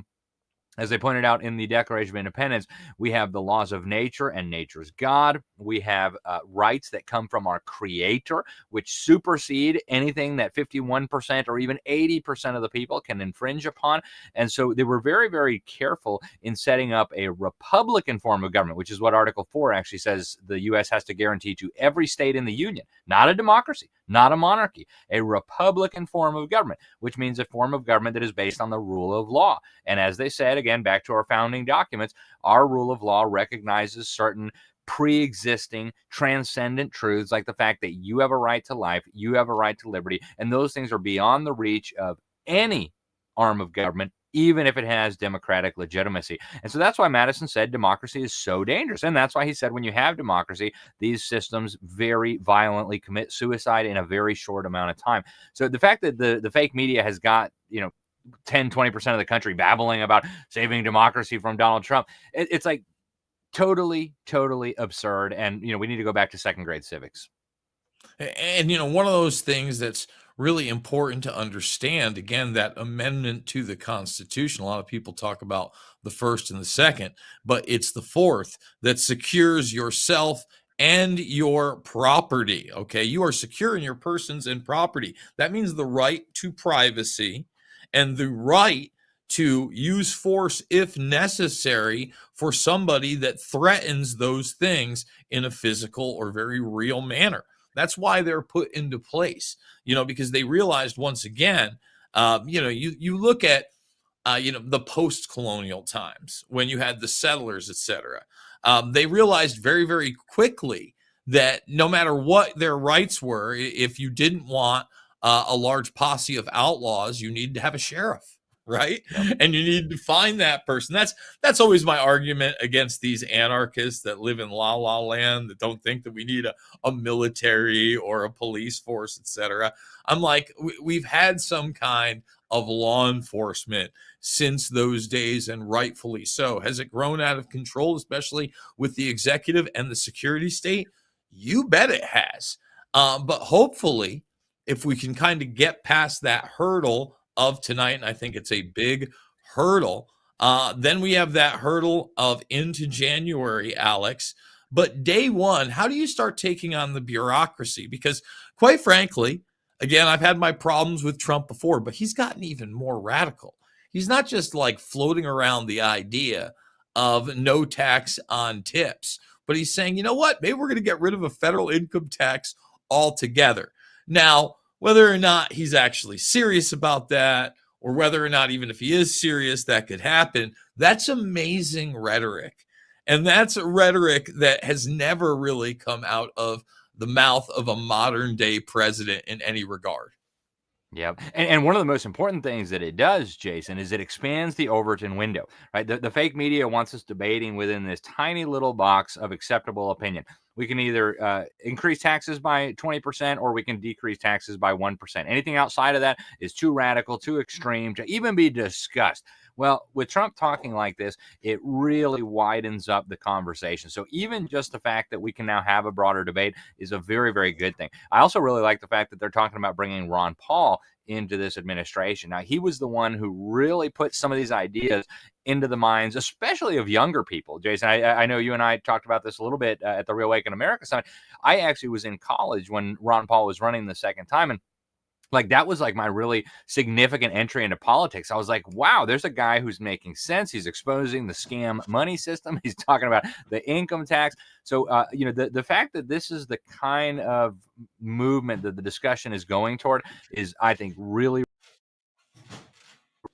I was having that same discussion, Alex, although it looks like we just lost Alex for a moment. Hopefully we'll get him back. But in regards to Ron Paul, so much of what has now become the modern day, quote unquote, conservative or Republican Party comes from that Ron Paul revolution. Whether or not it was the pseudo false imitation via the Tea Party movement, but where we definitely move with Trump and now kind of bringing us back into, I'm no big fan of Musk. I've had my problems with him. He's saying the right things. But the best thing he said, in my opinion, is let's bring in Ron Paul to look at some of this government oversight and how we can slash and cut it. I think that combined with Ramaswamy coming in right now, and we need something day one that cuts all of the bureaucracy randomly. It's not going to stop, folks. Like the government isn't going to end. All right, the sky isn't going to fall.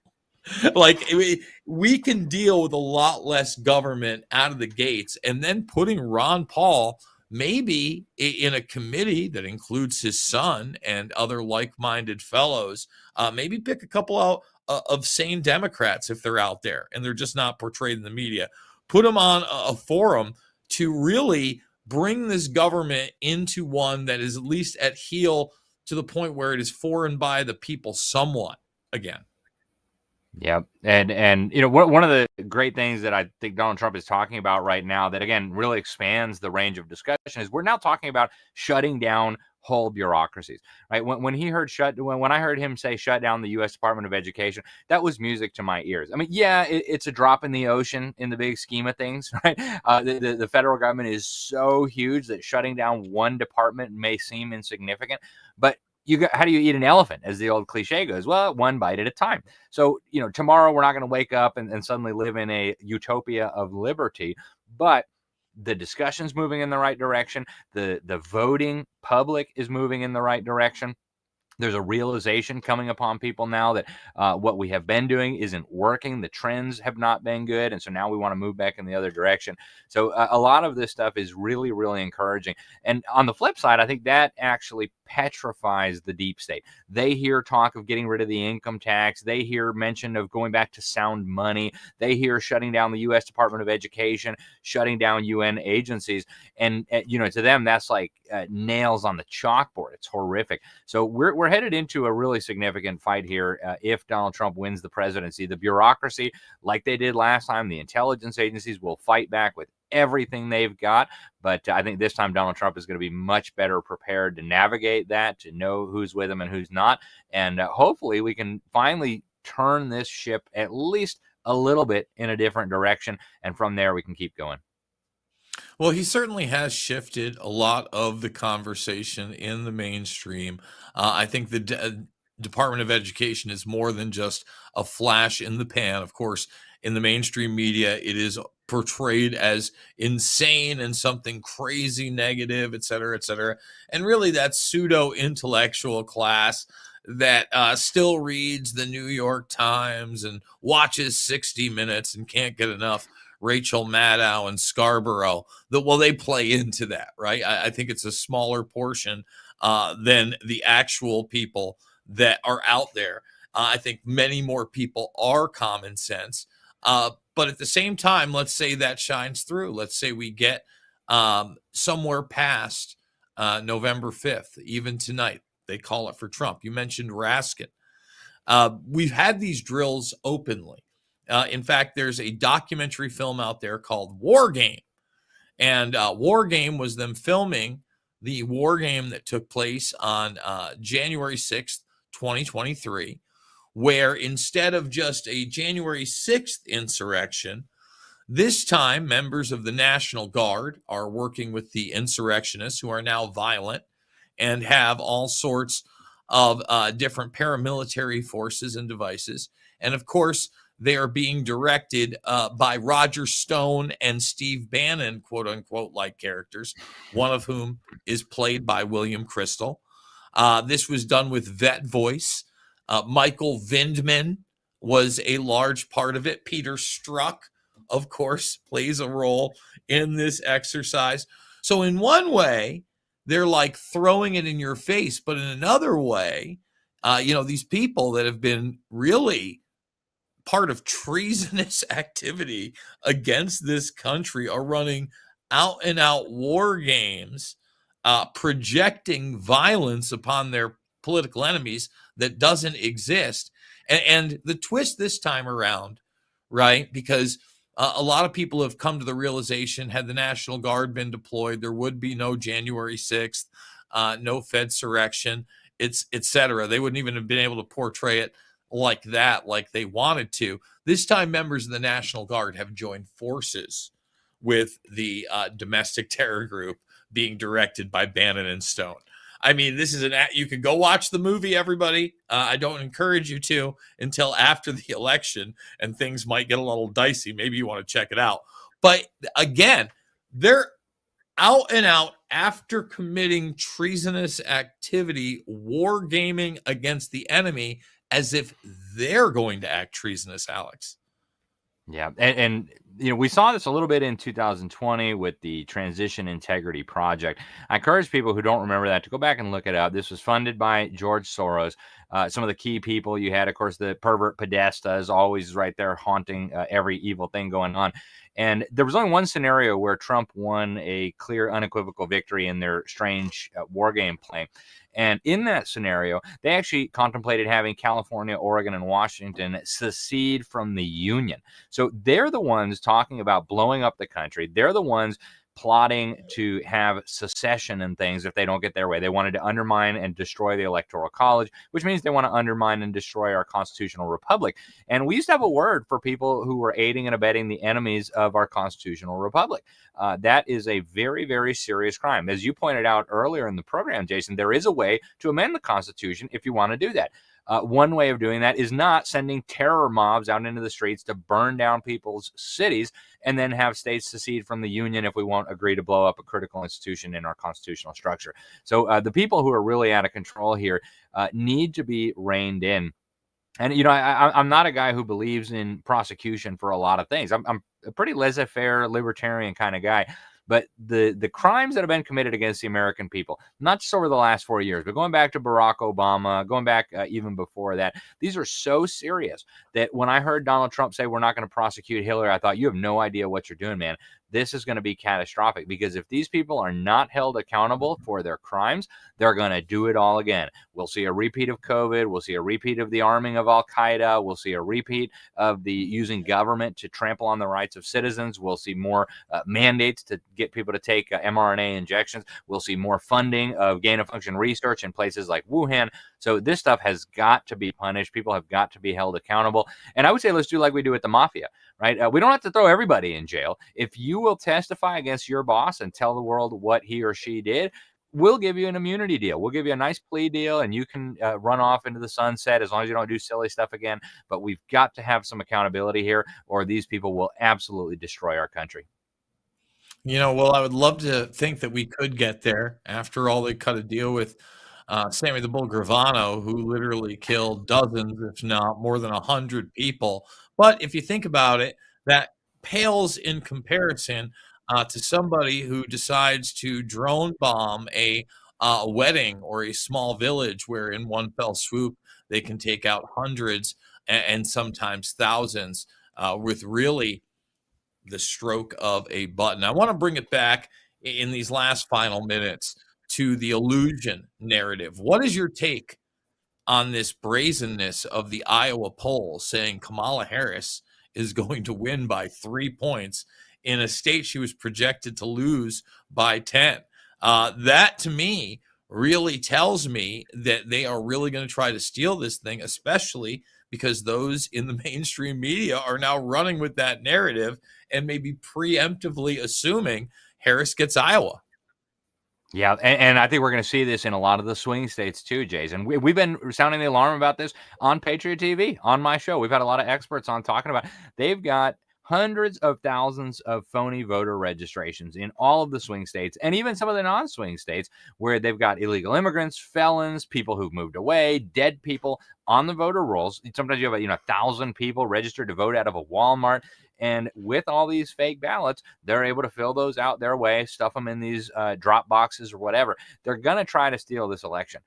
The question is, will the turnout for Donald Trump be so huge and so overwhelming that they can overcome it? And I actually don't know yet, but you're right. What they're telling us in Iowa right now is very, very troubling. And I suspect if they think they can get away with it, we'll see this in Michigan, we'll see it in Wisconsin, we'll see it in North Carolina, we'll see it in Georgia, we'll see it in Arizona. And so, folks, pay close attention and be in prayer, because it's going to get real weird.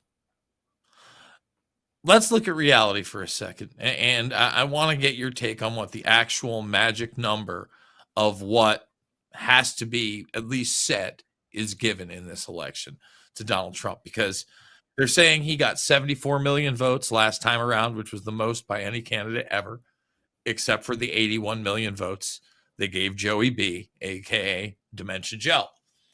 That means this time around, with what seems to be record turnout, Trump's going to have to get to that 81 million hump. Now, I would assume even with those 74 million that he supposedly got, he may have got anywhere from 2 to 4 more million in reality that somehow, some way just didn't make it. What do you think the number is in this? Does he have to get 85 million votes on paper and, quite frankly, close to 90 million votes to secure this too big to rig election? Or am I kind of off in those numbers? What are your thoughts? It may be, Jason, because when you look at how many phony voter registrations we know they have on the books in all these key swing states, he's going to have to overcome that by a huge margin. And I suspect they're going to try to steal in a lot of other places as well. So I hope that every voter goes out. I hope that the outcome is so overwhelming that they don't have enough phony ballots and computer processes to rig it. But I don't think anybody should be celebrating just yet. I think it's going to be a nail biter because of the massive theft. But yeah, I think if he gets 85 million, he'll be safe. If not, they'll try to take it with fake ballots.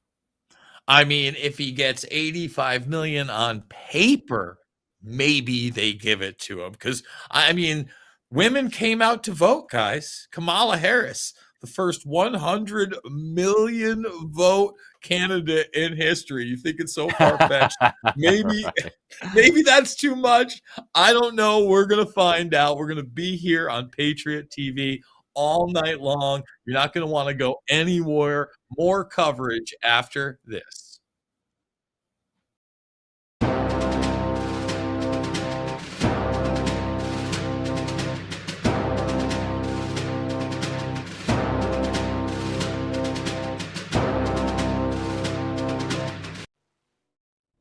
My name is General Mike Flynn, and I want everyone to know that I stand fully behind Beverly Hills Precious Metals and its owner, Andrew Sorcini. We are facing one of the greatest periods of financial uncertainty in both American and world history, and so now is the time to organize your finances. With the advent of the BRICS pay system, we need to now seriously consider how we can take better care of ourselves and our families and start some serious decision making when it comes to our wealth. You can also ask about their newest 2-ounce coin of yours truly. It's an absolutely great gift, and I am deeply honored to be part of history, as well as helping people protect their finances, their wealth, and their investments. So visit gold.generalflynn.com. Tell them the General sent you. Thank you so very much. God bless you, and God bless America.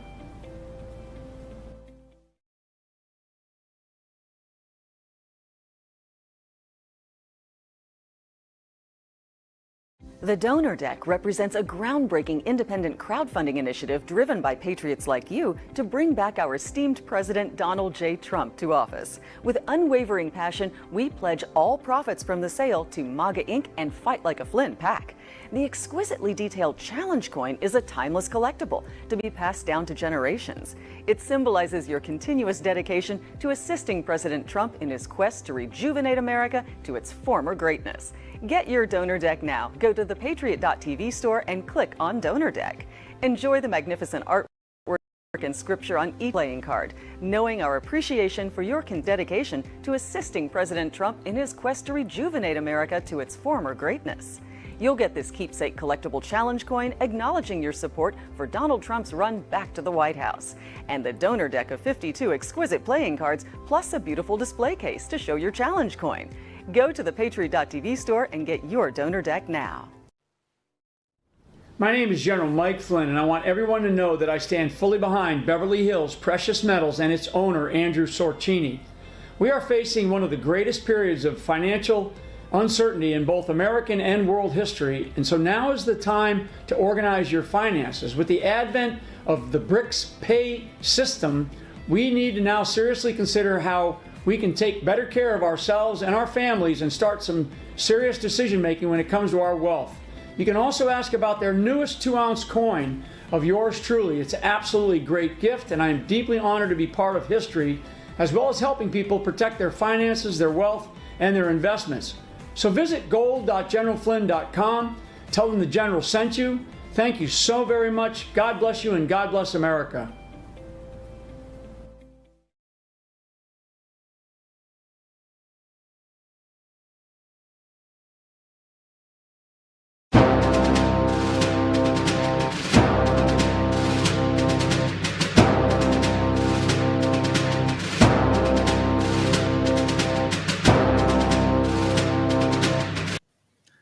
And welcome back to Patriot TV. We've got a 5-box situation for you here. Hour 3, Christy Lee, we were on earlier today. Sam Sorbo, welcome to the show.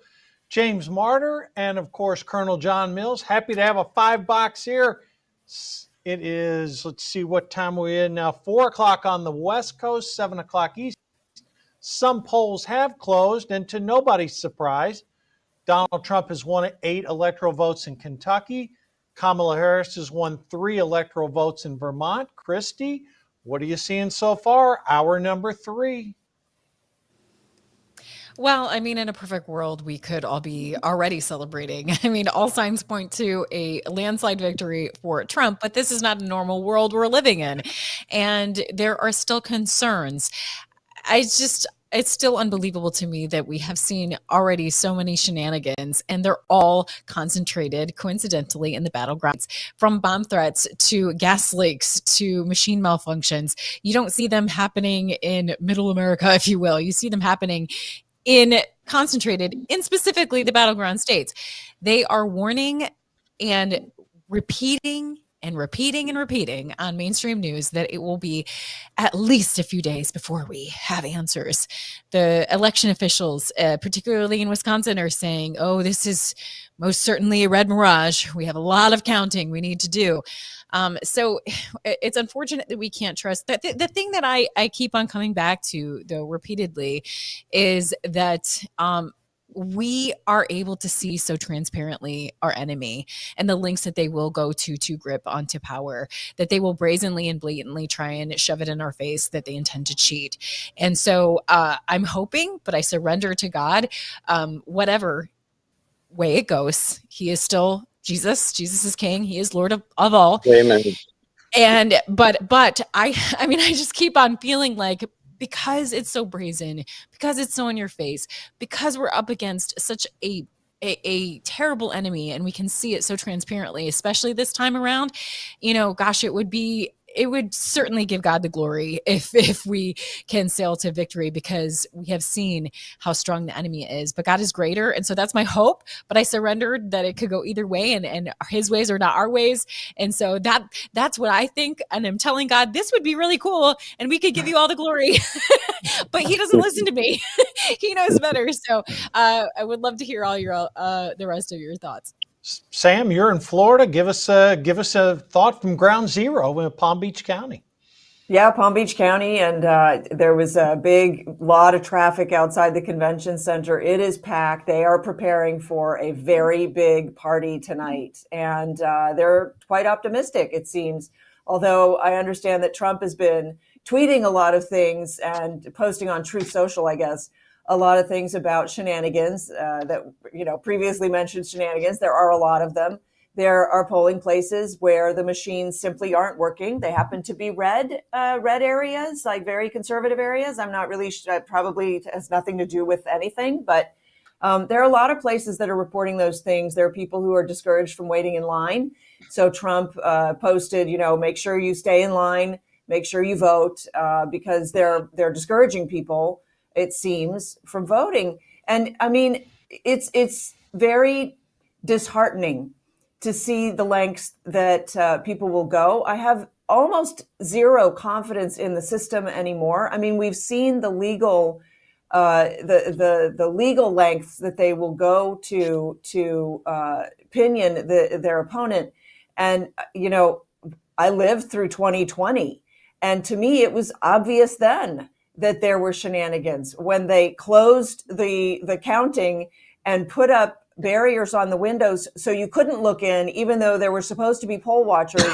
When they told the poll watchers they had to watch from 30 feet away, you can't watch anything from 30 feet away, and all of the rest of it. And so we're seeing that and more. My hope is that the Republicans have figured this out and are doing not their own shenanigans, but have taken precautionary measures against the shenanigans to some degree. But we've seen ballot boxes burning. And we have no idea where those votes, like what those votes were for, who, and so what happens there? I heard a story about a young man who voted who was not eligible to vote. And so they're throwing the book at him because he was not legal to vote, but his vote counts because they can't rescind it because it was cast already. And so they can't rescind it. So I'm sorry, there's way too many problems with this whole thing. And here's what I don't understand. In Europe, they vote in one night. 4 million people vote somehow, and they know the results that night, and they don't use machines, and they require ID. And the great state of California just passed a law: you may not ask for ID. You will be, persecuted if you ask for ID at a voting place. This is upside downville now. So I'm optimistic. I'm hopeful, and I actually don't expect that we'll have any resolution tonight. James Martyr, again, you're running for a seat in Illinois. Give me your impressions of the night so far and what you expect. We've seen long lines in Chicago. Yeah, look, it's been right. It's been busy here in Illinois. I poll watched in my precinct in the Illinois 14th district. We're northern Illinois, but fortunately, I don't have any parts of Cook County or Chicago. So that doesn't mean they don't have their ways to cheat out here too. But I mean, we've had historic early voting. We usually get clobbered in that 3-1, 4-1. It's a lot closer in the early voting for Republican to Democrat. So we do need the vote to break the way that the independents have to break our way. If they don't break our way, I'm not going to have success in this district. But it was rated a D 3.56. That's a Democrat 3.56 by the Cook report. So we knew it was a little bit of an uphill battle, but we feel like we've gotten our message out around the district, have a great chance to pick it up. I think Trump's going to do well in a lot of Illinois this time, but we'll see how they do. They have their ways to make sure they get their votes out here. So. What about nationally? What are the key things that you're seeing nationally, James? I mean, we've seen some different exit polls from different networks. I'm seeing some things come across where in Georgia, for example, independent voters, now these are exit polls, again, don't take them with a grain of salt, showing Trump leading 54-43 among independent voters. If we see that, we win if we see that, right? I mean, that's good news, right? Hopefully that's breaking everywhere nationwide, especially here in Illinois in the 14th. We saw a staggering number of whites without a college education breaking for Trump 81-13. Now, on the converse side, I know Trump was hoping to get 16 to 20% of the black vote. Early indications are he's getting 12%, an improvement of 25% over the 2020 election, but nonetheless 12 to 88. John Mills, what do you make of those type numbers, early voting? Again, does it mean anything? These are exit polls, not actual votes. What are your thoughts? Well, I'm guardedly optimistic, Mark. I mean, everything, all the indicators are in Trump's direction in a normal election. You want the momentum in the last month. He had the momentum. He's had a number of big name endorsements, Joe Rogan last night, but the team he's put together is just unbelievable. But all that's during a normal election. I pray for a decisive win tonight, too big to rig. But I think we need to realistically be prepared for a lawfare Stalingrad, and then over November, December, and January. And we remember the clear thievery in the night at 2 a.m. in 2020. But I'd almost say this might be more like the year 2000, where a strike team from the Republican caucus in the House went to Florida. It was all about one state, one county. And if they had not done that to guard the Republic, things would have turned out differently, and we would have had President Gore, God forbid. So I think we need to steel ourselves and be ready for lawfare Stalingrad.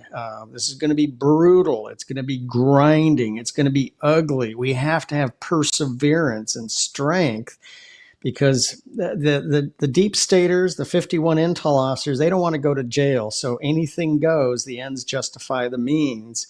I mean, again, all things are looking positive for America and make America great again. But we're dealing with those who just wait until 2 o'clock tomorrow morning, and here we go. We found all these ballots. Look at all these blue ballots. We found some more, and we found some more. So, but I do applaud the RNC.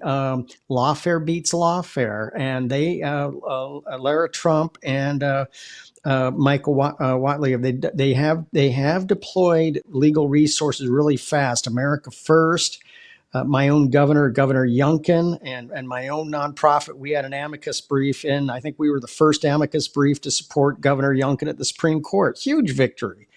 I mean, that was all about 18 U.S. Code 611 that nobody seems to remember. It's already in law. You have to be a U.S. citizen to vote. And the clear game this time was getting illegals on the rolls. No state that I know of, even Virginia, has a transparent, public-facing, auditable methodology to ensure names coming in via motor voter are 18 U.S. Code 611 compliant. Nobody does that. But that was Governor Youngkin is, hey, I'm taking unlawful voters off the roll. The Supreme Court agreed, said continue to do that. What's amazing is we had 3 Supreme Court justices that said, no, you can't take unlawful voters off the rolls. This is crazy. But again, as Sam said, we're living in an upside down world. Yeah, there's no question about it, Colonel Mills. And again, we're seeing different things start to happen since we went into this hour. The media is now called Indiana. No surprise whatsoever for Donald Trump. So that gives us 11 votes out of Indiana. That makes it 19-3 right now. Christy, are you seeing any other patterns from exit polling, from votes coming in?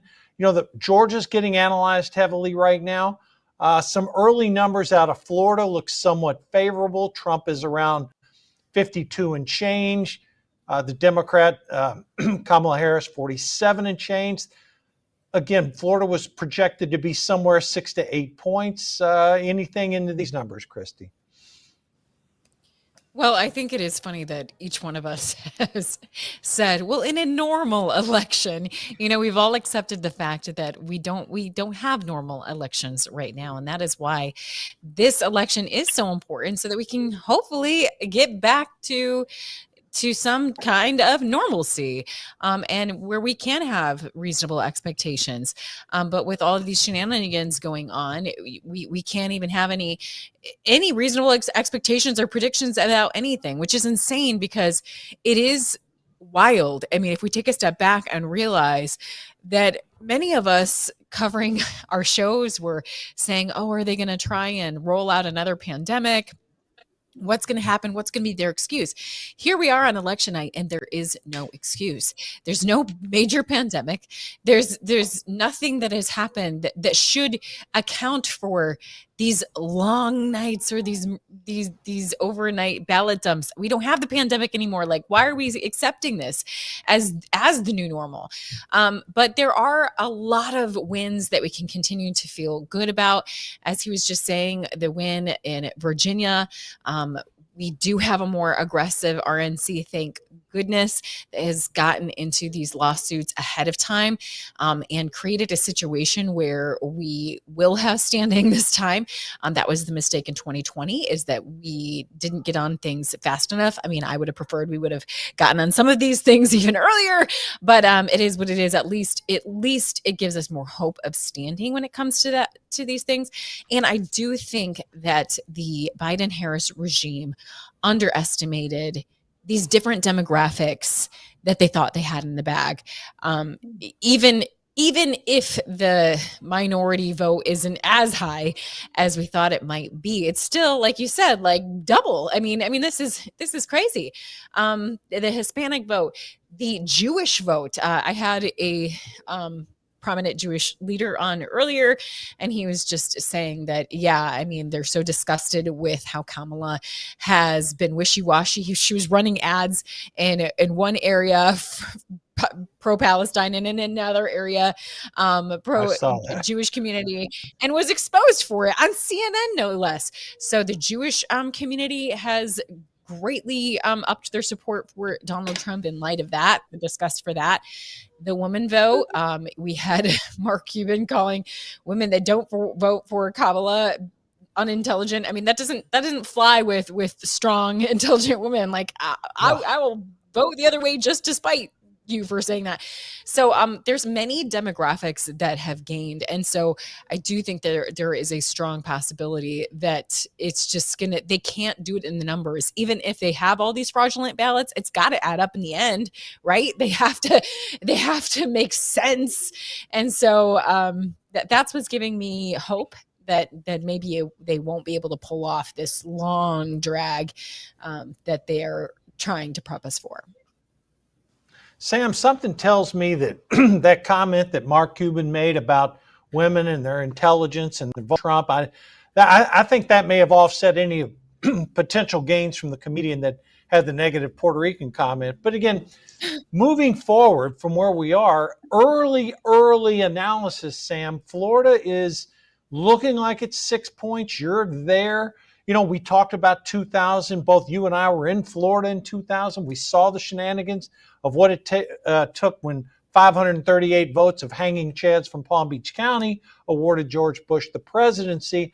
Sam, I'm comforted by the fact that although Kamala Harris has hired 5,000 lawyers, that's the figure, the RNC, as Michael Whatley and Laura Trump have done, they have matched the Democrats. And I'm agreeing with our panelists here. Every time we see an issue come up, it is being addressed. And the question is, can that continue, Sam? Yeah, well, it probably can continue. I don't have the figures on that, but they are active and engaged in addressing all of this. And that's the good news. So, but I will say, you know, watching the election, I know it's like a train wreck or whatever, you have to watch it. But I don't think we're going to know until the end because of everything that's happened in the past and what they did in the final hours, in the wee hours of the morning. And this is what we're just sort of sitting around and waiting to see. So even while we're counting the votes coming in, the electoral votes that are tallied, they're sort of meaningless until we get much closer to the end. What I find fascinating, and I hate to switch topics on you, but Peanut the squirrel. If people can't understand that what happened to Peanut the squirrel is the government is evil, full stop. The government is evil and seeks destruction, then I don't know what. And the only case that the Democrats have is they've made the case that Trump is evil, and they've done a very good job of it. It's a complete lie, but they've done a very good job of fear-mongering people to think that if Trump takes office, he will do everything that the Democrats are currently doing that they're not pointing out, right? I mean, it's so absurd. It sort of writes itself. It's absurd. And yet this is what they're getting away with. When I saw that story break, I thought that was very meaningful. My understanding is that particularly young white men are voting in droves in numbers that we have never seen before. They are mega engaged. I'm not saying MAGA engaged, but they are MAGA engaged and also mega engaged because they see the assault on masculinity in the nation. And I think they're fed up.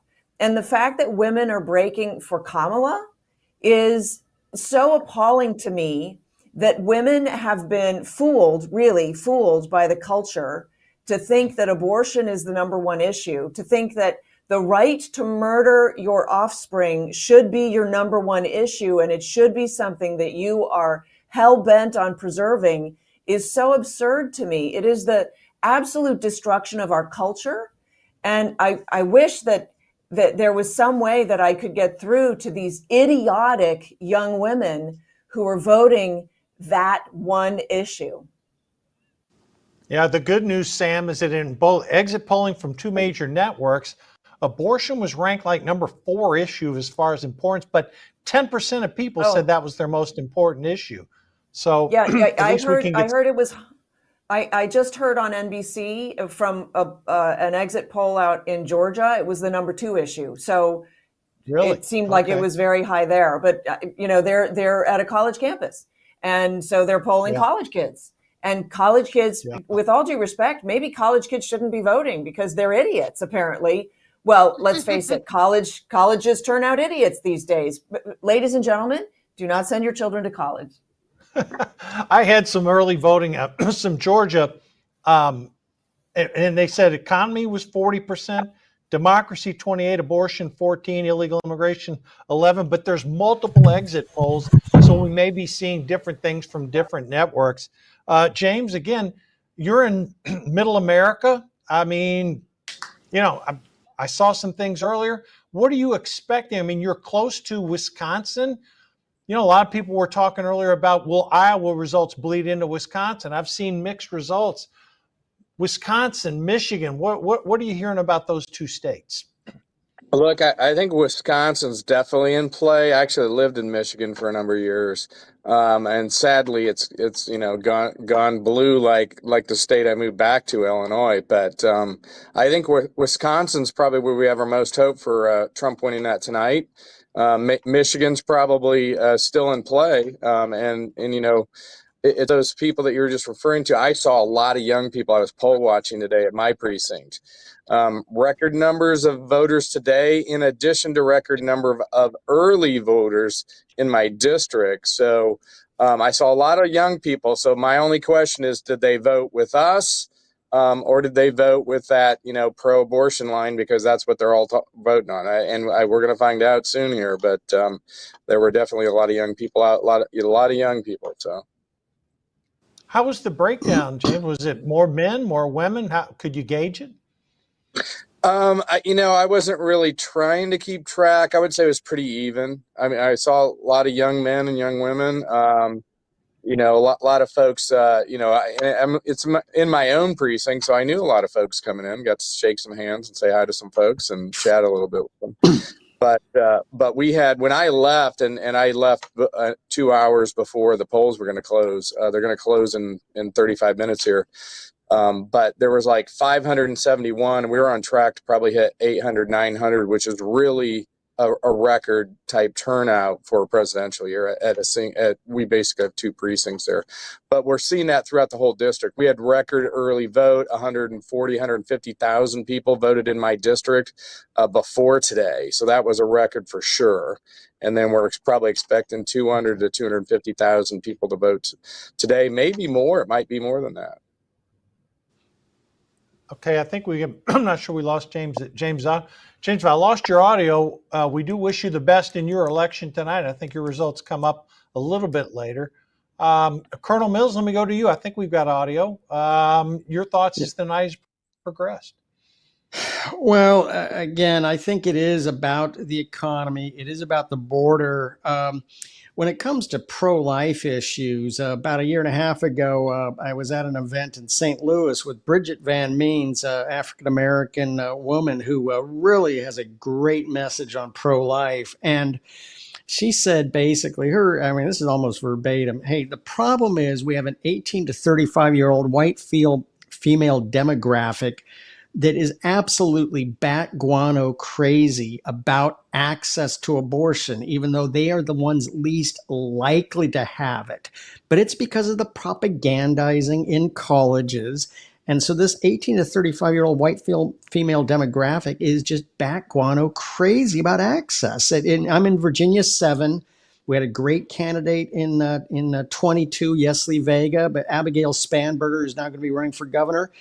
Beat her. And that was a big message because we didn't have a better message. But Bridget says we always have to address 2 human beings in the pro-life situation, not just the unborn baby, but the woman. And we also, if we address the woman and her health, that will go a long ways toward addressing this 18 to 35-year-old bat guano crazy white female demographic that is just absolutely over the top crazy about access, even though they're the ones least likely to have an abortion. So that's one issue, but we have to get back to a sense of normalcy. I mean, I was in Taiwan, covered the elections in January.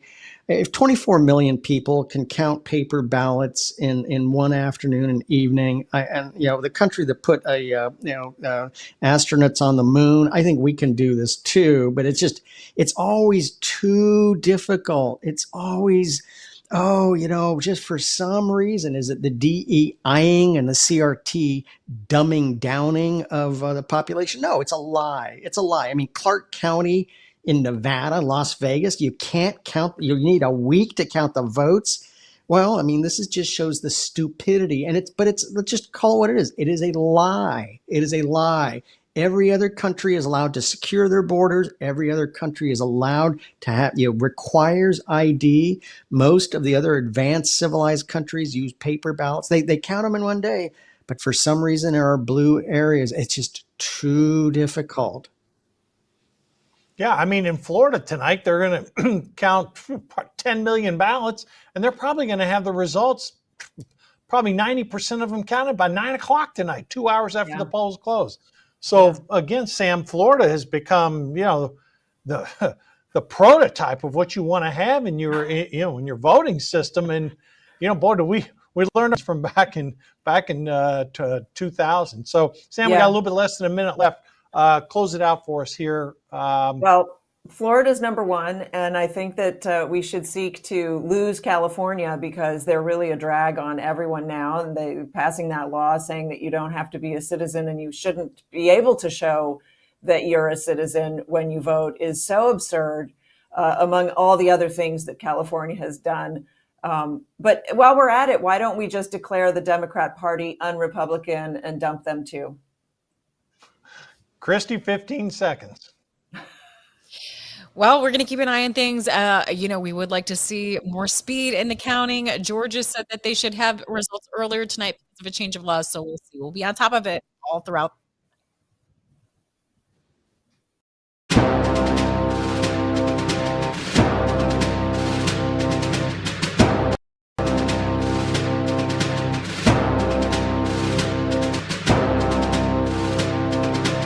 Hey folks, it's your buddy John Rich here and co-founder of Old Glory Bank. Let me ask you a question.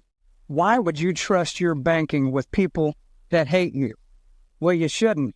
We're building a freedom economy and now we have a pro-America bank. It's called Old Glory Bank. Check it out at oldglorybank.com and open yourself an account today. Old Glory Bank is a full-service, FDIC-insured online bank with business and consumer banking and customers in all 50 states. It takes just 8 minutes to open an account at oldglorybank.com. Patriot TV fans, feel like there's nothing on the radio for like-minded, intelligent people like yourself? Well, great news. Now you can stream Patriot TV on TuneIn during your drive to or from work. Whether you're stuck in traffic or cruising down the highway, you can catch every conversation from your favorite show hosts right in your car. No more mindless jibber-jabber. Tune in 24/7 on the road, at the gym, or wherever you are. Download the free TuneIn app now on Apple, Android, or your computer and never miss a beat. Patriot TV, now on TuneIn. Looking to give your wardrobe an upgrade? Well, look no further. Here at God Country & Kin, we've got you covered from head to toe, from shoulder to shoulder, and everything in between. Introducing our brand new Patriotic Collection, designed to display your patriotic spirit with a stylish look that's sure to turn heads. And the best part is, you don't have to break the bank to be your best you. Why wait? Visit us online or in-store today and elevate your style with God Country & Kin. God Country & Kin, where patriotism meets style. Shop now. Visit the Patriot TV store and look for the God Country Kin banner to find the perfect outfit, shirt, accessory, or maybe a great hat. You can totally see yourself rocking this hat. I know you can. And check out all the great stuff we've got to show your patriotism at patriot.tv.store. Click that link above that says store and join me there at the Patriot TV store.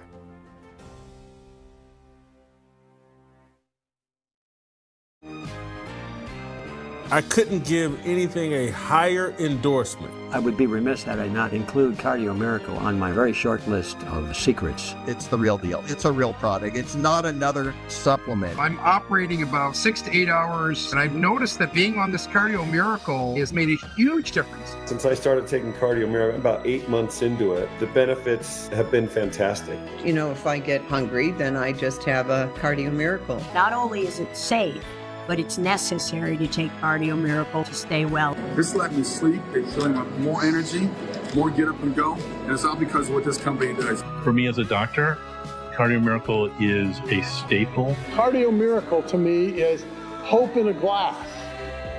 To try Cardio Miracle for yourself and get a special fan discount, go to the host page right now and click the link for Cardio Miracle.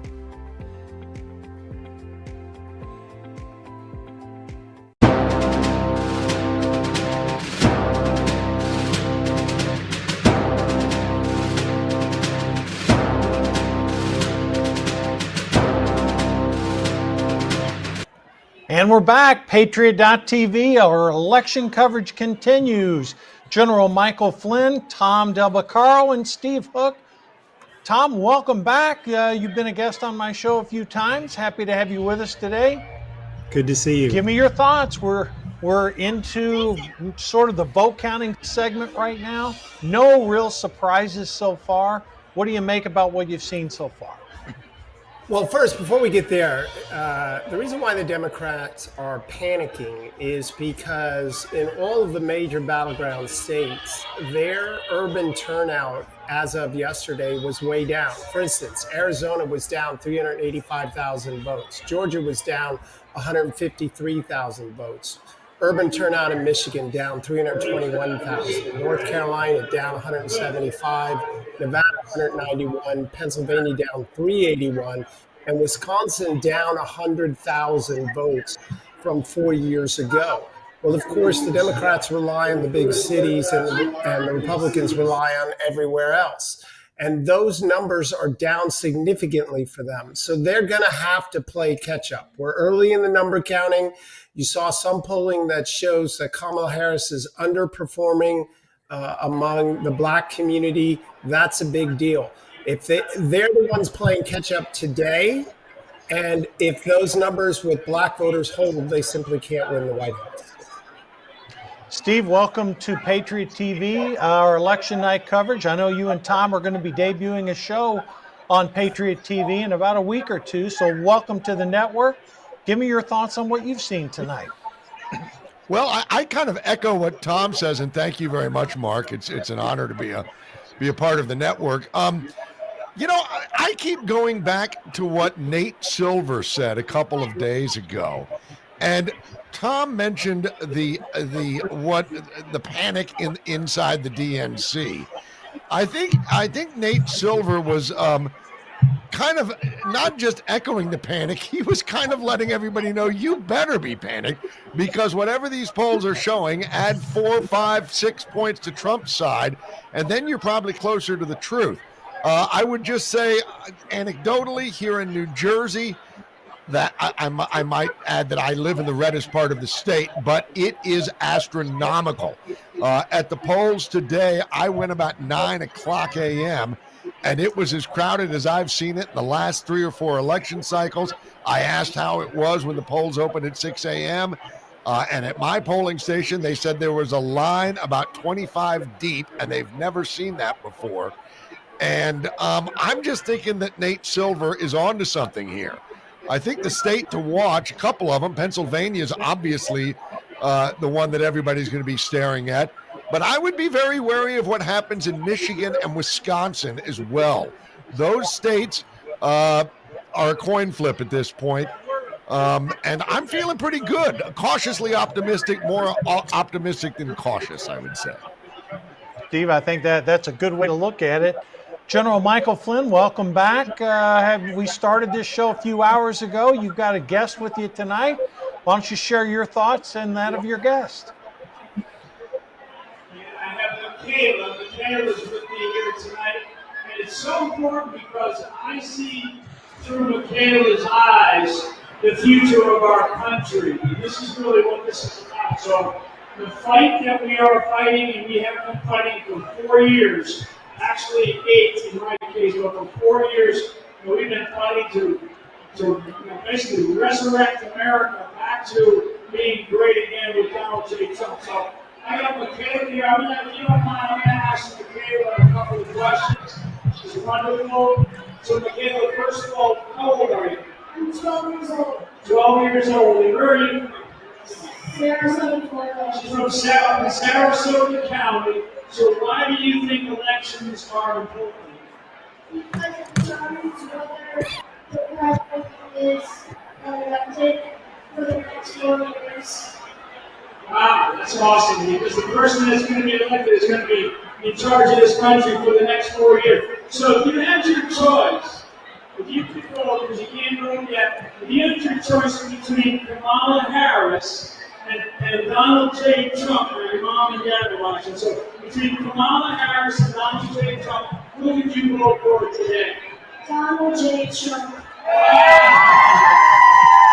Amazing, amazing. So I asked Michaela to come up here because we have more children here than I thought we would have here tonight, which is really good. We're at seating table. Mark, as you know from our earlier event down here, I call it the happiest place on earth. What I'm hearing, and this is just a piece of breaking news. This is very important.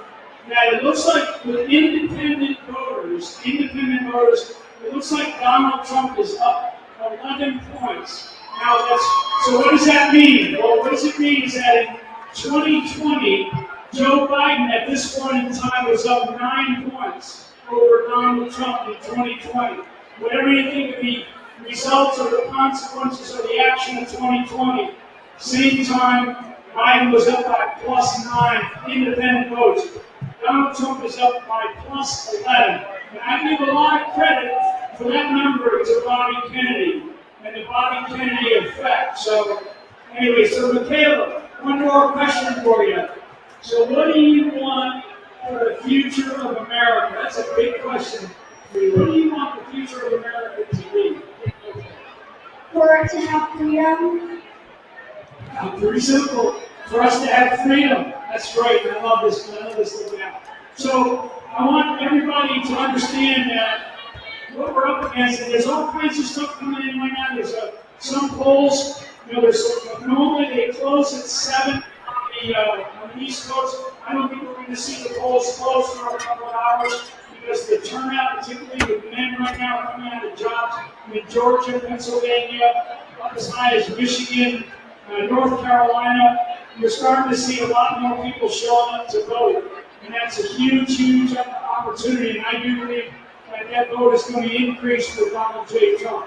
I do believe at the end of the night we're going to see a victory for Donald Trump. It's a big deal. The man has put it all out on the field. And he's, literally, not only have they tried to mentally and emotionally and spiritually crush that man, they tried to physically kill him twice. So we're in a much, much better spot. And why we do this, why I do it, is for my own children and my own grandchildren. And I think for many Americans that are listening to Patriot.tv tonight, Will, for your show, Mark, running this great election night with Patriot TV, and I know the people that subscribe to us, the people that are part of the Patriot.tv family. This is an extraordinary night for our network, an extraordinary night for the Trump family, the whole team. And going forward, this is when the real hard work begins. So, Michaela, what else do you have to say to the big old audience? What do you want them to know about being an American? That Donald J. Trump is the best. Well, Trump is the best. I know we're on a live network here, but this is so important, and we have about 1,000 people behind us here that see the table. If the fire marshal shows up, I'll probably shut this place down. But Albios has been an amazing host, amazing friend. But we've got to not just analyze what's happening, we've got to analyze and talk about why we're doing what we're doing. And we do it not to just benefit ourselves, we do it to benefit, our brother Jackson, who I'm looking at here, you nicknamed him Action Jackson, and Michaela. So I just want you to know, Michaela, thank you for joining me tonight. And Mark, I'll turn it back to you. Thank you very much, General Flynn. Hey, Tom, that's a tough act to follow, but I'm going to turn it over to you. You actually ran against Kamala Harris. You're seeing these numbers come in tonight. I saw some information, white, non-college educated voters are breaking for Trump, 81-13 in Georgia. The independents in Georgia, as General Flynn said, 54-43. Blacks, Trump's doing a little bit better, 88-12. What do you make of those early numbers coming in the state of Georgia? It's a critical swing state. Well, what's important, of course, is versus 4 years ago, as General Flynn points out. It's still early. Of course, the Fulton County hasn't reported, so we'll have to watch that. But the reality is for Kamala Harris, she has never really been on the national stage. So given her radical views, the good thing was that people didn't know her. The bad thing was that people didn't know her. And what I mean by that is normally a candidate, when they run for president, develops some sort of simpatico relationship with at least some states or people in their party through this process of winning primaries, setting up organizations to get out the vote, where they visit the state and develop that relationship with voters. Kamala Harris has never really done that. And so there isn't this drive to get her out. The for Kamala vote is thin because she doesn't have that relationship. Contrast that with President Trump, who obviously has an enormous relationship with his voters. And so if Kamala Harris loses tonight, it isn't just along ideological lines. It's along practical lines, which is, as I said, the good news is nobody knows what she stands for. And also the bad news is nobody knows her because she doesn't have that relationship with voters. And it was always going to be an uphill climb for a 3-month candidate or a 4-month candidate. Well, thank goodness, right now, early indications are Trump's looking pretty good, but God forbid if she were to pull it out, we would literally elect a president that nobody knows what her positions are. Steve, let me turn it over to you. You mentioned you're in the red part of New Jersey, so, you're close to Pennsylvania there. I mean, you've probably seen a lot of the advertising that's come out. We saw some numbers on Pennsylvania earlier today that, the Democrats were only up 400,000 in early voting. 4 years ago, it was over 1 million.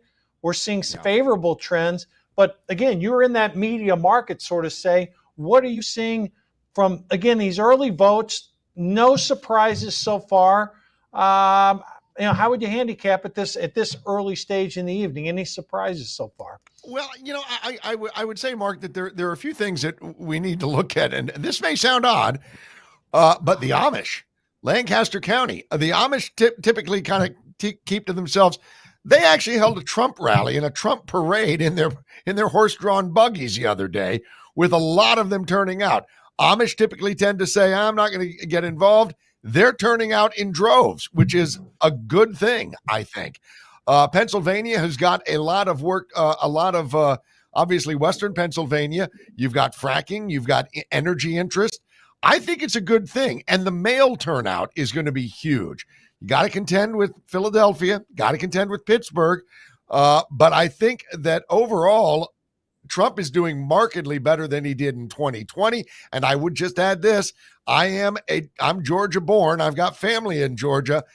I wouldn't say that it is as close in Georgia as some would have you believe. I think that just anecdotally, I know that there's a lot of people in Georgia that are fed up with the whole Stacey Abrams and the whole thing that went down there. And remember this too, a lot of folks are not just voting for Donald Trump, they're voting against the media. The media has led this country astray. People know it. And I fall back on the old adage of Ronald Reagan, never doubt the wisdom of the American people. They have woken up to the half truths and flat out lies from the national press. General Flynn, you're in constant contact. You're seeing a lot of information coming across X. Any newsworthy items that we may not be hearing from our sources here on Patriot or from some of the cable companies? Yeah, a couple of things. So we're here in Florida, and what we just learned was that Miami-Dade County and Collier County, which are generally tough counties to break through, although Alfie has really worked hard in Collier County. Miami-Dade County looks like it's going to go for Donald Trump. Now, we weren't worried about Florida not going for Trump. When you see a county like Miami-Dade, that is an indicator to me, because Miami-Dade is one of the top 100 counties in the country, as is Collier County. And for what I call that sort of bellwether type indicators, because a lot of the people that are here in Collier, that are in Miami-Dade, they generally have migrated from the Rust Belt states. I would say, this is speaking for myself, that I don't see we are going to have any problems in Georgia, North Carolina, Pennsylvania. I actually believe, and it's because a lot of them come to gain the support of the Muslim community in Michigan. I think he's going to pull Michigan up. I am hopeful, and I'm hearing some indicators, but I think it's still too early to tell New Jersey. New Jersey's an important state, and New Hampshire is another one that's very important. We'll see as the night goes on here. We're getting get to the late hours here, we get to where polls will start to close, maybe, but I am told the turnout in some of those states that I just mentioned and the lines are still forming. So that is a really good sign. The number of people, Mark, that you mentioned earlier, who have turned out prior to today, or I think it's 80 million. These are huge indicators. And what was just talked about with the Amish community, that's generally the western part of the state of Pennsylvania. If the western part of the state of Pennsylvania goes for one particular candidate over another, that usually means that Michigan will go for that same candidate. And I think the reason why we see the Amish come out with their large buggy parades is because they also fear what a lot of Americans fear, that is religious freedom. Religious freedom in this country is at risk under a Kamala Harris presidency. These people are godless under their souls. They have no sense of faith like I have. I'm speaking for myself. But anyway, before I go on, let me ask Michaela one more question. What do you think about tonight? I think that is awesome and very cool. Awesome and very cool. That's great. That's one way to hear from the future of our country. And she's a wonderful young lady.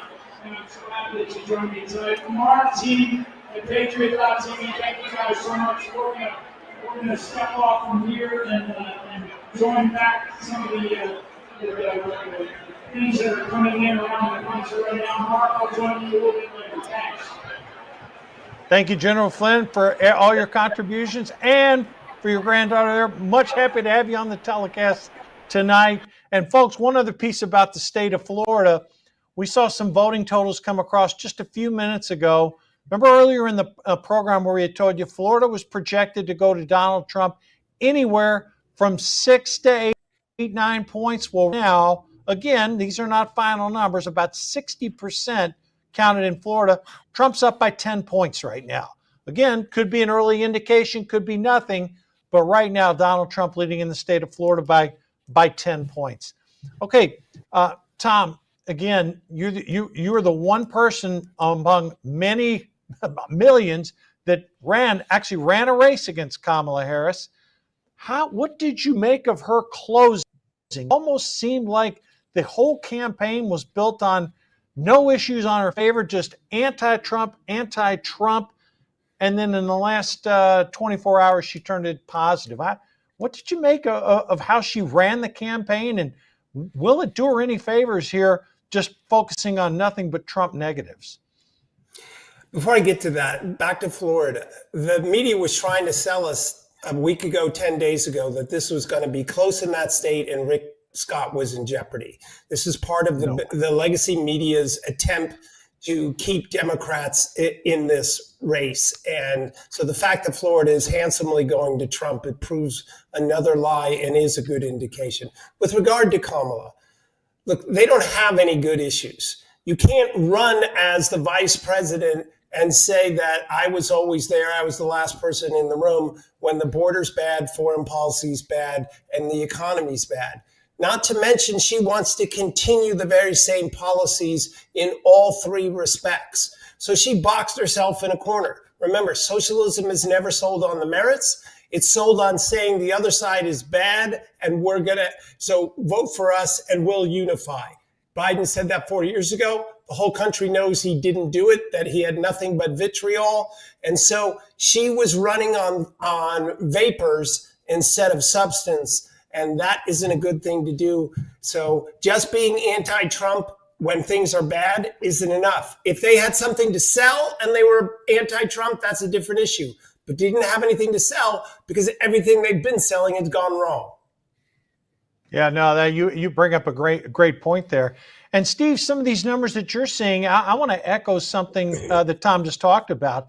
They did mention that Rick Scott race was going to be close. Now, Rick Scott has had some close Senate races. I mean, he typically wins them half a quarter point. His last one was literally a half a point win. But tonight, again, I wasn't worried about the Rick Scott race literally at all because internal numbers I had been privy to showed Trump winning the state of Florida somewhere 7 to 8 points. And I thought, well, there's no way Trump's going to win Florida and Rick Scott's going to lose that Senate race. And yet they tried to tell us, oh, it's 2 points here. Again, I'm going to echo what Tom just said. Some of this may have just been an effort to keep Democrats engaged. Anything new that you're seeing reading into these numbers, Steve? Well, I hate to sound like a broken record. I agree with both of you. I think that and this kind of goes to my earlier point. I think the American people are frankly not just fed up, but they're furious at the media. And I think the media has done their level best, like the Dutch boy with his finger in the dike, to try and say, no, things aren't as good as you think they are, as the Republicans think they are in Florida. Rick Scott's got a tight race. That race never concerned me. The Ted Cruz race, that's another story in Texas. But I still think Ted's going to cruise to a victory, pardon the pun. So I just think that overall we're starting to see, and I think turnout. You know what I think? I think the big story of tonight is going to be record turnout. You're seeing record turnout, and record turnout of young males. That is very important. So we'll see. I think Florida's a lock. Yeah, no, I think so too. And I was expecting that. I want to catch up a little bit on these early numbers out of Georgia. Again, I'm looking at my screen. Ohio looking very good for Trump. South Carolina, again, no surprises there. Georgia, again, early numbers coming out of there. Just on those numbers alone, if this holds up, where 54% of independents to 43 go for Trump, he gets 81% non-college educated whites. Again, 12 seems like a small number, but if he goes from 9% where he was in 2020 to 12% in 2024, Tom, that bodes pretty well for Trump, at least in Georgia. And I do think this, it's much more important of all those 7 swing states, 2 of them in particular. I think Georgia is absolutely critical to Trump, as is Arizona. Yeah, absolutely. All year long, I've been saying that the sum of the parts isn't adding up to a tied race. If Trump's doing better than in years past with black voters, better in years past with those under 40 years old, better in years past with Latinos, then how was it that the race was tied? And I think in particularly Georgia, you're seeing that played out, where he picks up 2 and 3 and 4 percentage points in each one of these categories, and that creates the potentially winning margin. And if he does the same in Michigan or in a state, Wisconsin or Pennsylvania, that'll be the winning margin. And then we'll look out west. I'm convinced he's going to win Arizona. It's the border state. It's the one state where the border is the worst anywhere in the country. Republicans picked up 85,000 voter registrations on the Democrats in Nevada, and they lost by only 34,000. New registrations tend to vote at about 85%. That bodes well in Nevada for a victory there. Yeah, as long as we don't get any shenanigans, because both Arizona has said it's going to take 7 to 10 days to count all the votes. Again, here I'm using Florida as the example. I mean, this is crazy. I mean, Florida's going to have 10 million people voting, and they're going to have the results, 90% of it by 9 o'clock tonight. Nevada, they're going to take 7 to 10 days. I mean, it's ridiculous. Argentina is a country of 55 million people with paper ballots, and they finished in one night. You know why? Because they wanted to. Yes, I agree with you. And Steve, he talked about Argentina. In India, they got 1.2 billion people, and sometimes they mark it with their thumb. And yet in India, we don't hear about voter fraud, and they count their votes within 48 hours. So, and you know what else, okay. Mark? In India and in Argentina, you have to have an ID to vote. So go figure. I mean, I wonder what's going on. I said that I think the key today is going to be turnout, but I think there's more to it than that too. It's not just going to be turnout. It's going to be just people are fed up. And I really think we're starting to see that. God knows anecdotally, I've heard it. Well, and I concur with you on that. But again, it has to translate into Trump getting his base supporters out, because we already know certain segments are not as favorable to Trump. But if some of the trends continue across the other swing states on white, non-college educated, and look, I was hoping Trump could get 15, 16% of the black vote. We'll see how it plays out. He's currently a little bit below that at 12. Tom, you got about a minute. Wrap it up for us here. Well, first of all, West Virginia has been called that Senate seat. It's now 50-50 at best for the Democrats in the Senate. I think Tester loses. That's important. Remember, Republicans should always have the Senate because there's far more reliable red states or leaning red states than Democrat states. But we're on the air now, and there are people in Arizona watching. There's people in Nevada watching, and they need to get out to vote because they can't take anything for granted in today's technological age. Hear, hear. Well, Tom and Steve, we want to welcome you at Patriot TV. I think your show debuts on November 10th. You'll be able to talk about this after the election. So again, welcome to the network. We're going to stand by for additional coverage tonight. Be back after the break.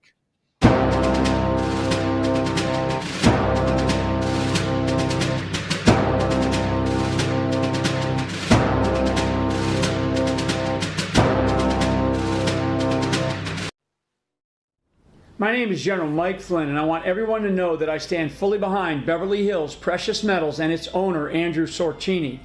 We are facing one of the greatest periods of financial uncertainty in both American and world history, and so now is the time to organize your finances. With the advent of the BRICS pay system, we need to now seriously consider how we can take better care of ourselves and our families and start some serious decision making when it comes to our wealth. You can also ask about their newest 2-ounce coin of yours truly. It's an absolutely great gift, and I am deeply honored to be part of history, as well as helping people protect their finances, their wealth, and their investments. So visit gold.generalflynn.com. Tell them the General sent you. Thank you so very much. God bless you, and God bless America.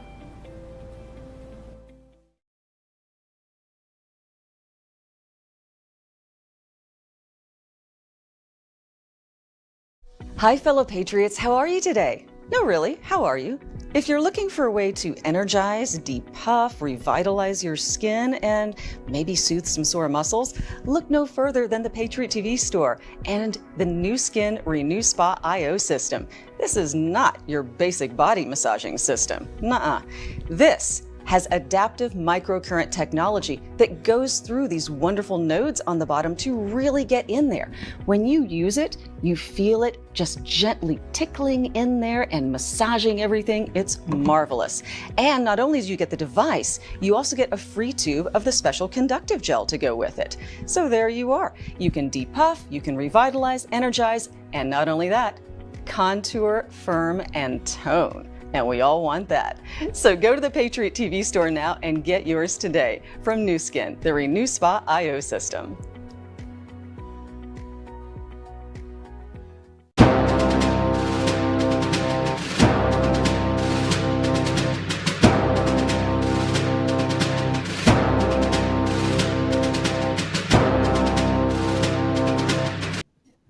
And we're back on Patriot TV. Hey, listen, we'd like to welcome our newest addition to Patriot TV, Shannon Joy, who's going to have a show on Patriot 2 to 3:30, Monday through Friday. Welcome to the network.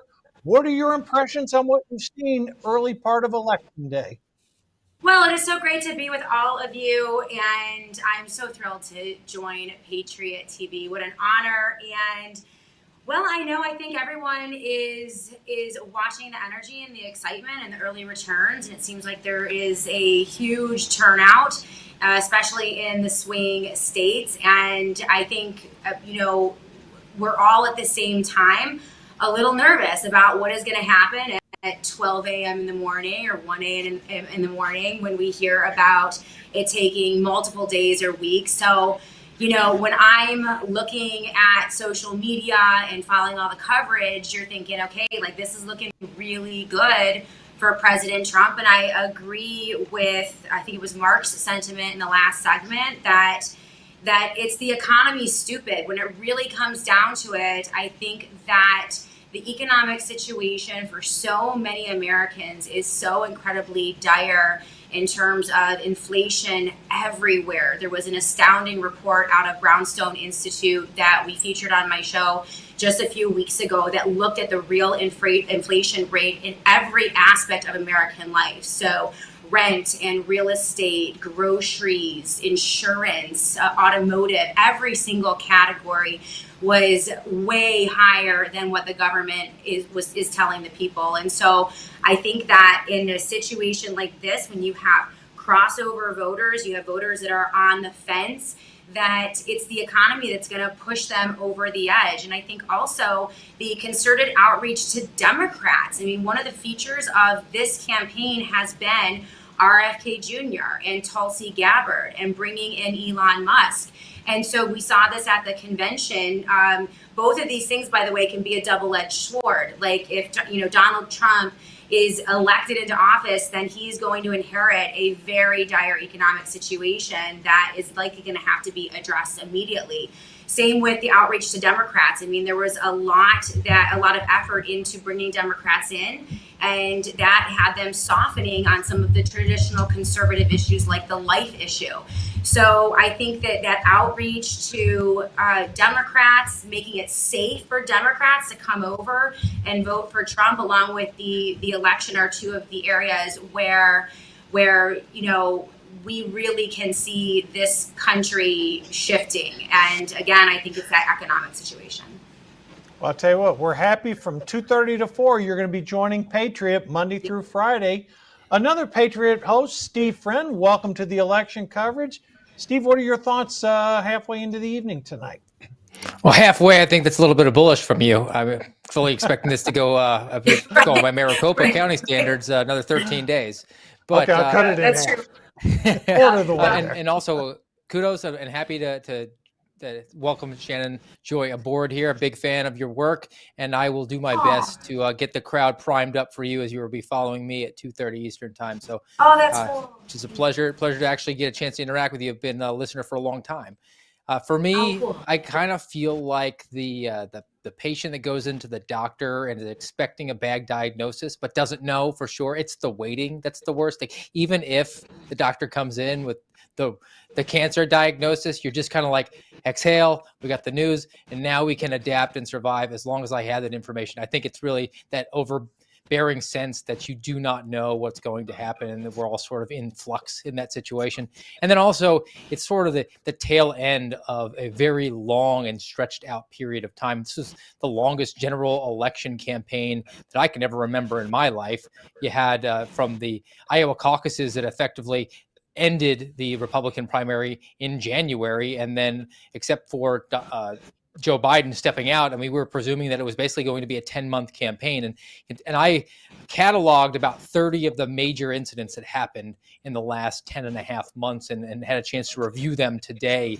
And just in retrospective, I feel like we've all sort of lived about a decade in the last half year, especially since that June 27th debate between Biden and Trump. And then shortly thereafter, you had about 4 major things happen with Butler, Pennsylvania, and then J.D. Vance getting named and Joe Biden dropping out of the race. There's so much that's happened. So I will be relieved to a certain extent that we'll at least have clarity here. And after that, we can make all the decisions we need to make.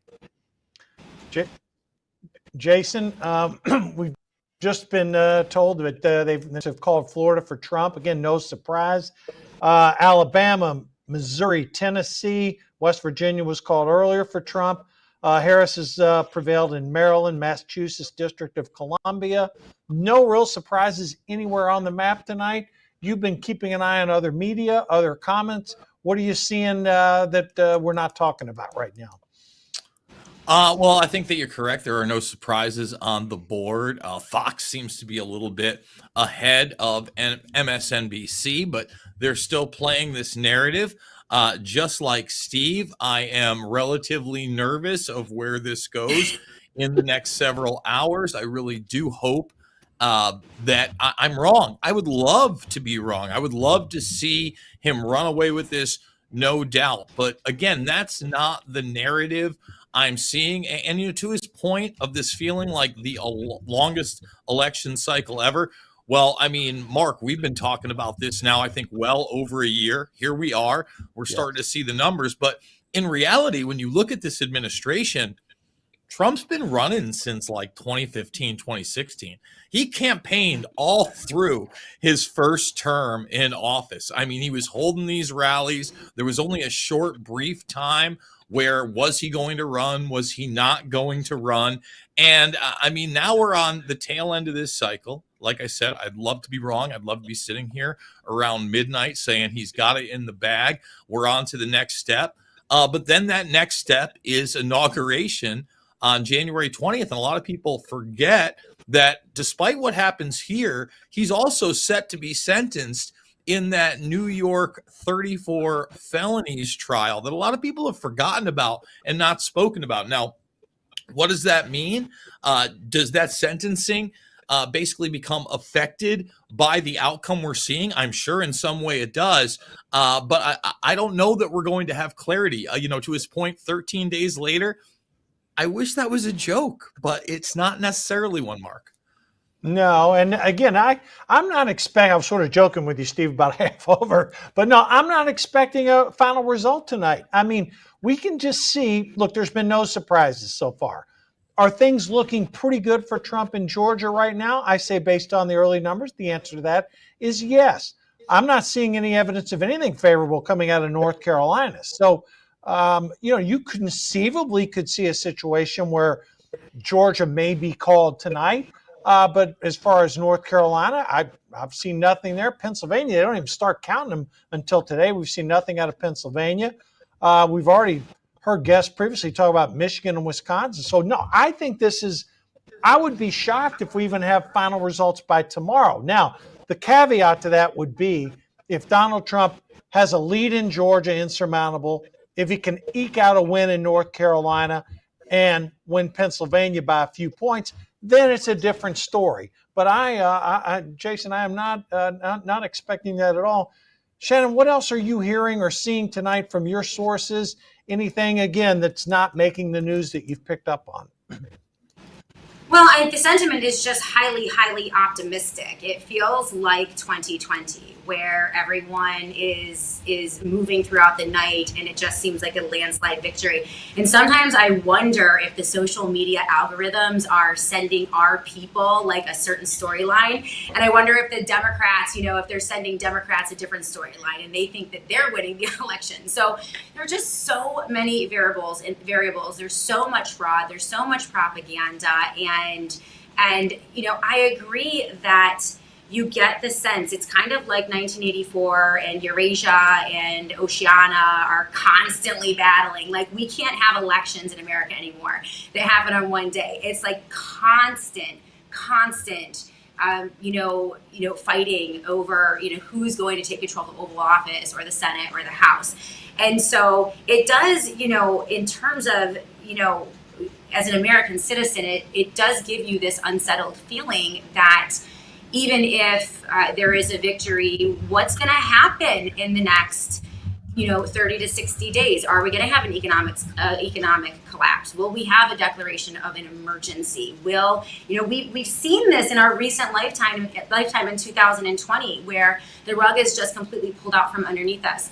And so this is one of the reasons that one of the major focuses of my show, and I'm really thrilled to join the team at Patriot TV, is really trying to empower people from the bottom up, getting to a moment where when we're talking about politics, it's not always the endless analysis about what's going on in Washington, D.C. and who the president, what the palace intrigue is, and focusing so exclusively on these candidates. There's so much that citizens can do from the bottom up in their own communities. And we've had some great examples just this week. We have 6 counties in Idaho who have voted to ban the mRNA technology, the COVID-19 vaccines in those counties. They did that without a presidential executive order, without a law passed in Congress without a Supreme Court justice. They did that through organization.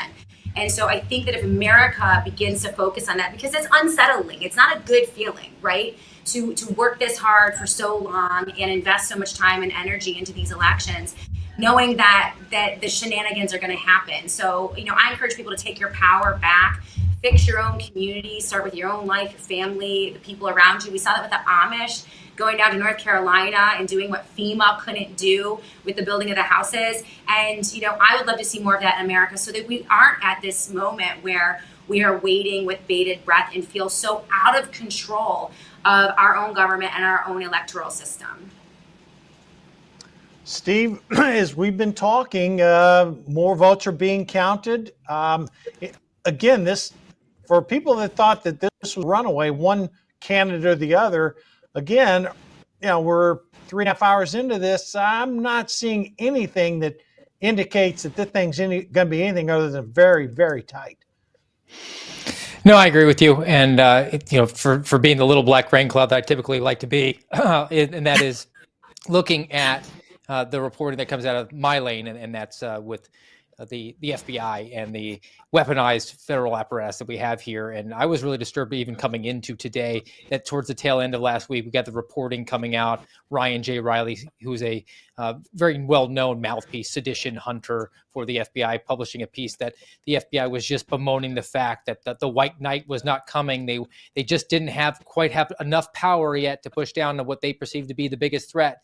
And the threat from them, from the FBI reporting that it's going to be election deniers who cast their ballots for Donald Trump. I felt like that was sort of setting up a narrative, and then added on that we found out yesterday that, wouldn't you know it, they just arrested a white supremacist Donald Trump supporter. So to me, those are all sort of indicators that the federal government, federal apparatus that has currently just been the Stasi and the Cheka for the Biden and Harris administration is still the teeth on the attack dog, ready, willing, and able to go about and push this forward. And they have some access to some information that has gotten me thinking that there has to be a overwhelming victory for Donald Trump tonight. He has to win outside of the margin of cheating. To me, if he is unable to get the victory tonight by a reasonable hour, by reasonable, I mean, midnight, 1 a.m., 2 a.m., the longer it goes, the more they're going to have that longer runway for the shenanigans for the Maricopa County to take 13 days to just, import some ballots from Detroit if necessary. So I think that if we have clarity tonight, it bodes well for Donald Trump prospects. If it goes longer, then I think that we're going to be pretty disappointed in the outcome. Well, let me give you the nightmare scenario, okay, because it could happen. I mean, if Donald Trump wins Pennsylvania and loses North Carolina, I got news for you. Arizona and Nevada are going to get a whole lot of media attention, and it's going to be like Florida in 2000 redo. Jason, they just called, we were talking about that Senate seat in Florida. Rick Scott, this is the earliest I can ever call a Rick Scott race. This is his third win, and obviously he's won by enough where they could call it. This really didn't even turn out to be as close as they expected. That is a seat that Schumer had targeted, Rick Scott and Ted Cruz. So Republicans have to be feeling pretty good about that. But my question to you is this, and along the lines of what Steve was talking about.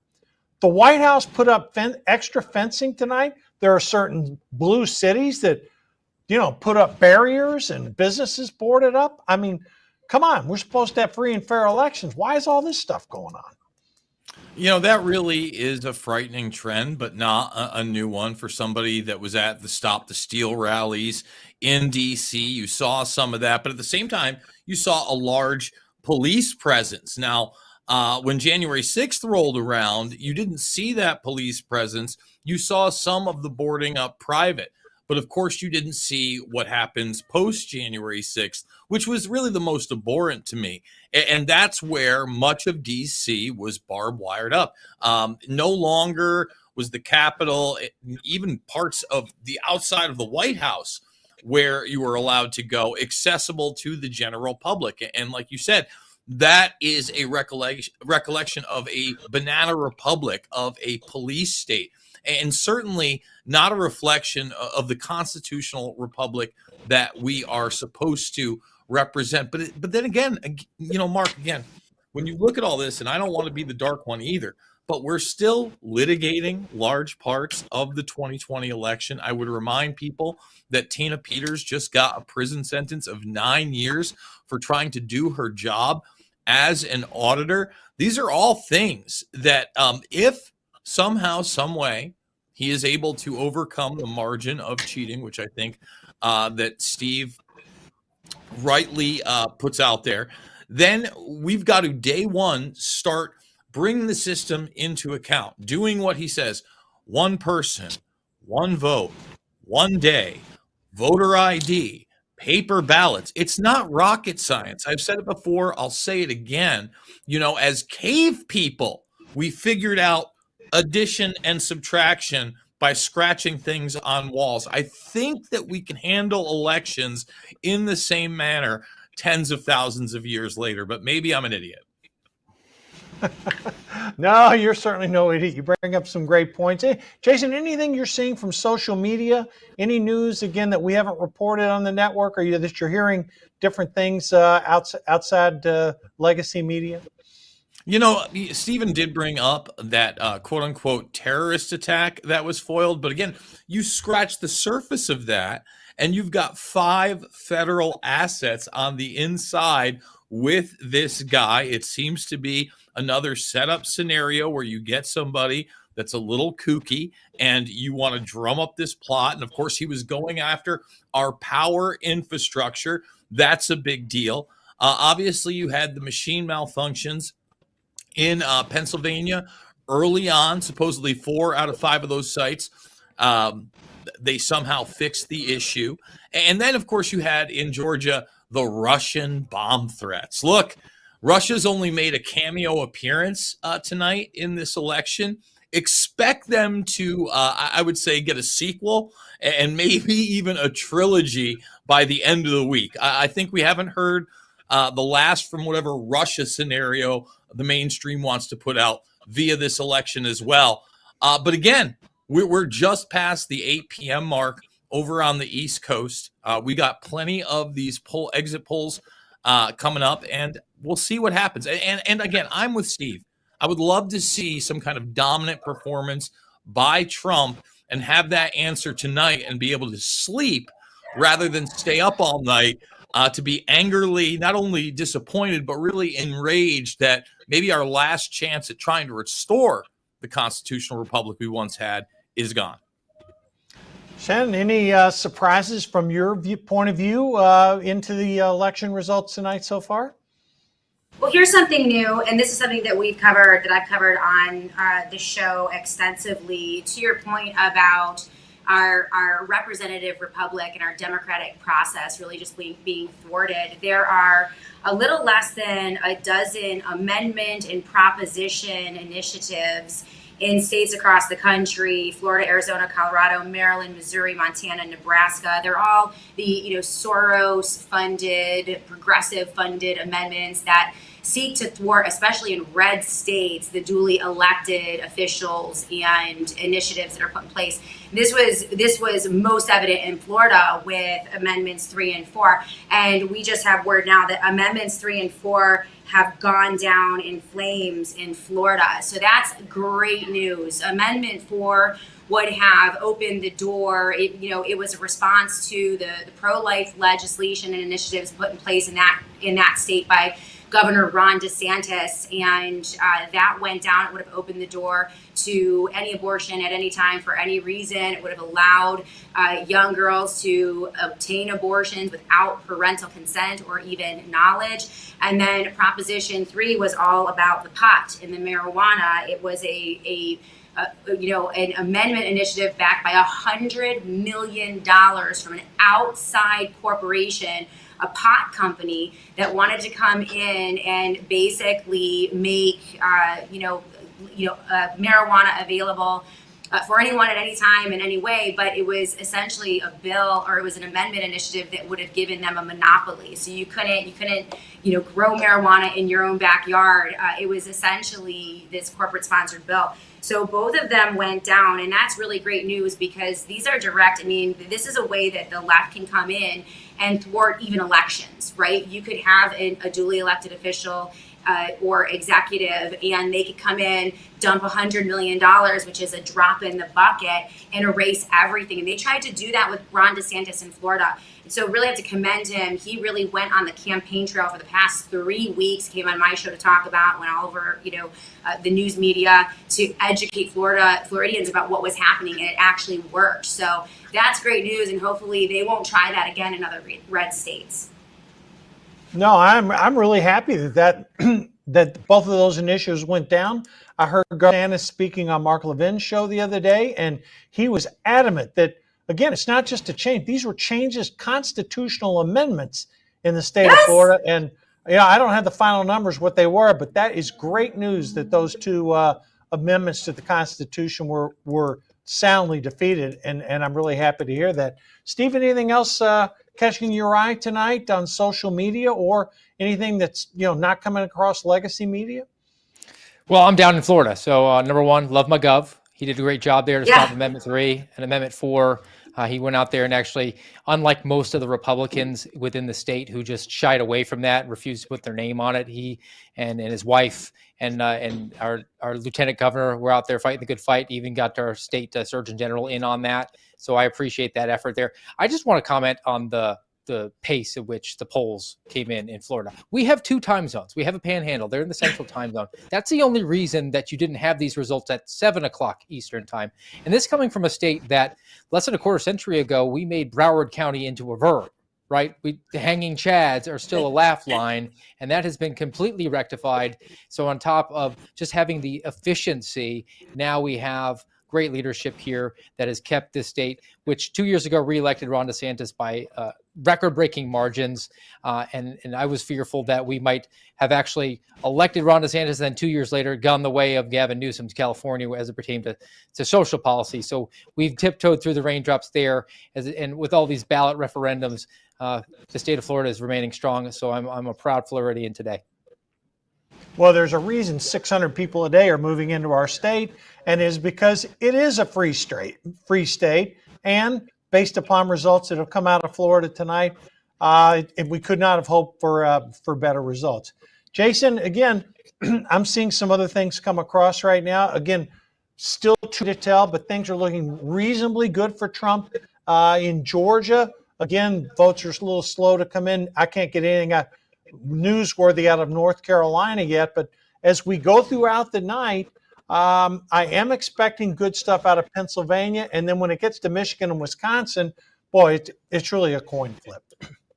Well, again, the narrative right now is Georgia, North Carolina. They're going to be too close to call. Pennsylvania as well. Mark, you've said for a very long time the person that wins Pennsylvania more than likely wins the election. I still think you're probably correct about that. But I do want to remind people of the wild card via Iowa at this point. Not because I don't think that Iowa voted for Trump, but because you had that very bizarre media narrative at the end of this election cycle just days ago, which may end up being the real October, really early November surprise, where they didn't say that just Kamala Harris overcame that 10-point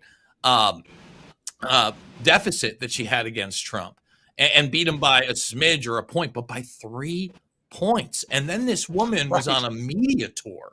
I mean, she did Anderson Cooper. She's doing podcasts. We're not going to know the results of that for some time. I don't think those end until 10 p.m.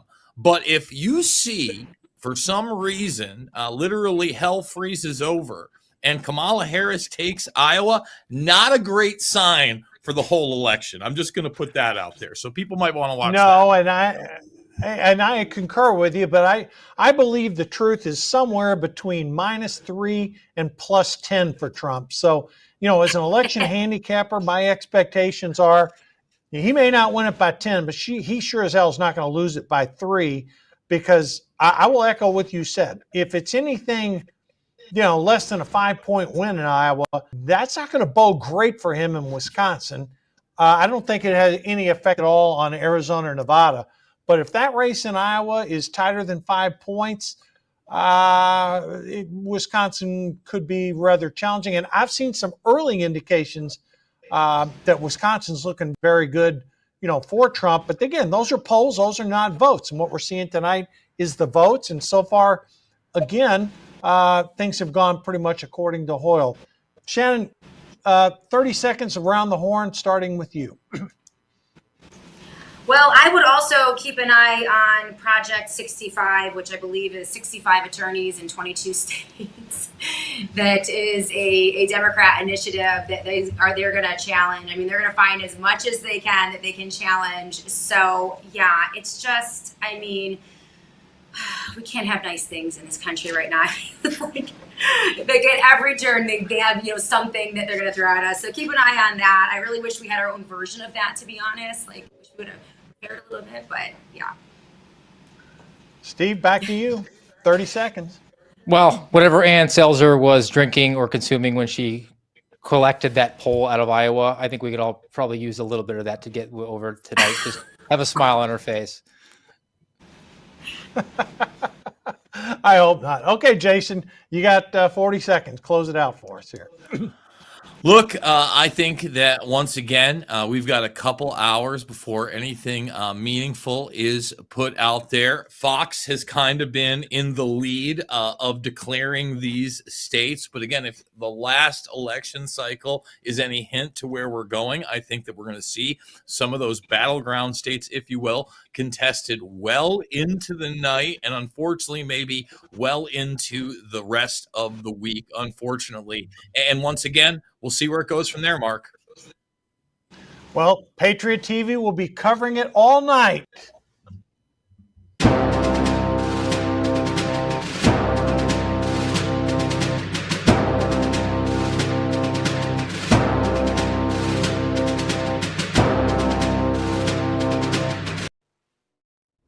My name is General Mike Flynn, and I want everyone to know that I stand fully behind Beverly Hills Precious Metals and its owner, Andrew Sorcini.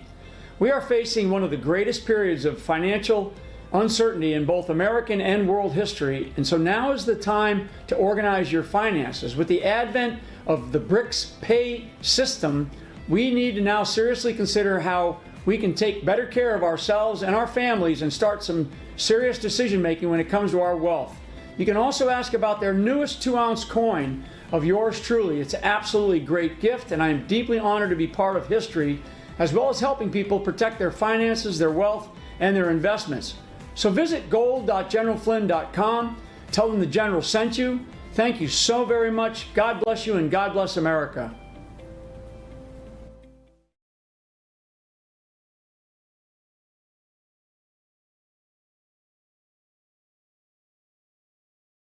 Every day, they put their lives on the line, in the line of fire. They're protectors, police, firefighters, the military, Border Patrol agents.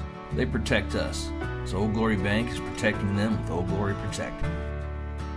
It's a $100,000 line of duty death benefit free with an Old Glory Bank account with direct deposit. Old Glory Protect from Old Glory Bank, protecting those who protect us. Attention patriotic businesses. Do you want to see your sales skyrocket by selling your products or services to like-minded patriots? Well, if you're an advertiser who embodies the timeless principles of freedom, liberty, and patriotism, look no further than Patriot TV. Our viewers are responsive, economically active patriots who are committed to supporting businesses like yours that align with their values. For more information on advertising on America's new network of proud American businesses, email us at advertise@patriot.tv.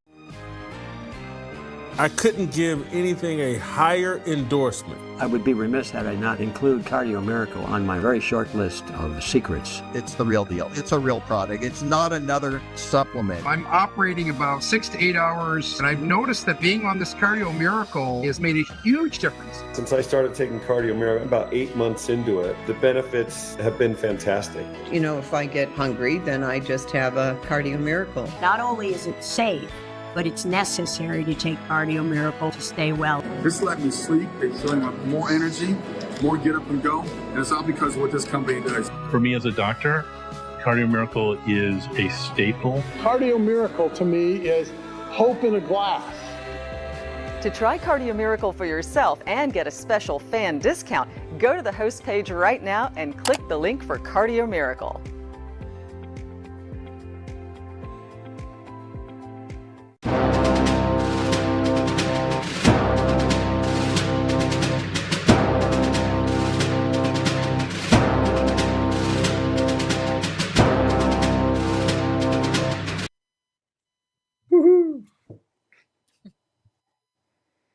All right, welcome back, And- everybody, to Patriot TV and election coverage. I jumped the gun there, Will Johnson. No one was talking. I know I need to keep this I ball thought you were rolling. going to start. I thought you were going to start I don't anyway. know what's so- going on. You know, tonight is a wild night. We've been gaslit about it for weeks and weeks, and now we're just watching everything play out. So it's a wild night. We're keeping up on top of everything as just as much as you guys, trying to make sense of everything. Will Johnson, good to see you again. And also, Yes. who else do we have with us? I'm trying to keep up with everything. Can you hear us? I can hear you. Oh, good. Yeah. Okay. Joe So, Visconti. well, amazing. Will, what do you got for us to start us off for this segment? Well, we've been working. Oh, go ahead. Go ahead, sir. Yeah. We've been working on the Mike Lawler campaign for weeks, and with the Elon Musk Super PAC America PAC, and we're waiting for the results on that race. That's one of the 5 races that are very integral to keeping the House and keeping the majority. Wonderful, Joe. Will, what are you keeping an eye on right now? To be honest with you, I'm just keeping an eye on everything. We got states. Yeah, we got states coming in. We've got Oklahoma now, Arkansas came in, Missouri came in, and these are for Trump. Mississippi, Alabama, Florida's been called, South Carolina, Tennessee, Kentucky, and of course they gave Kamala Harris Illinois, which is.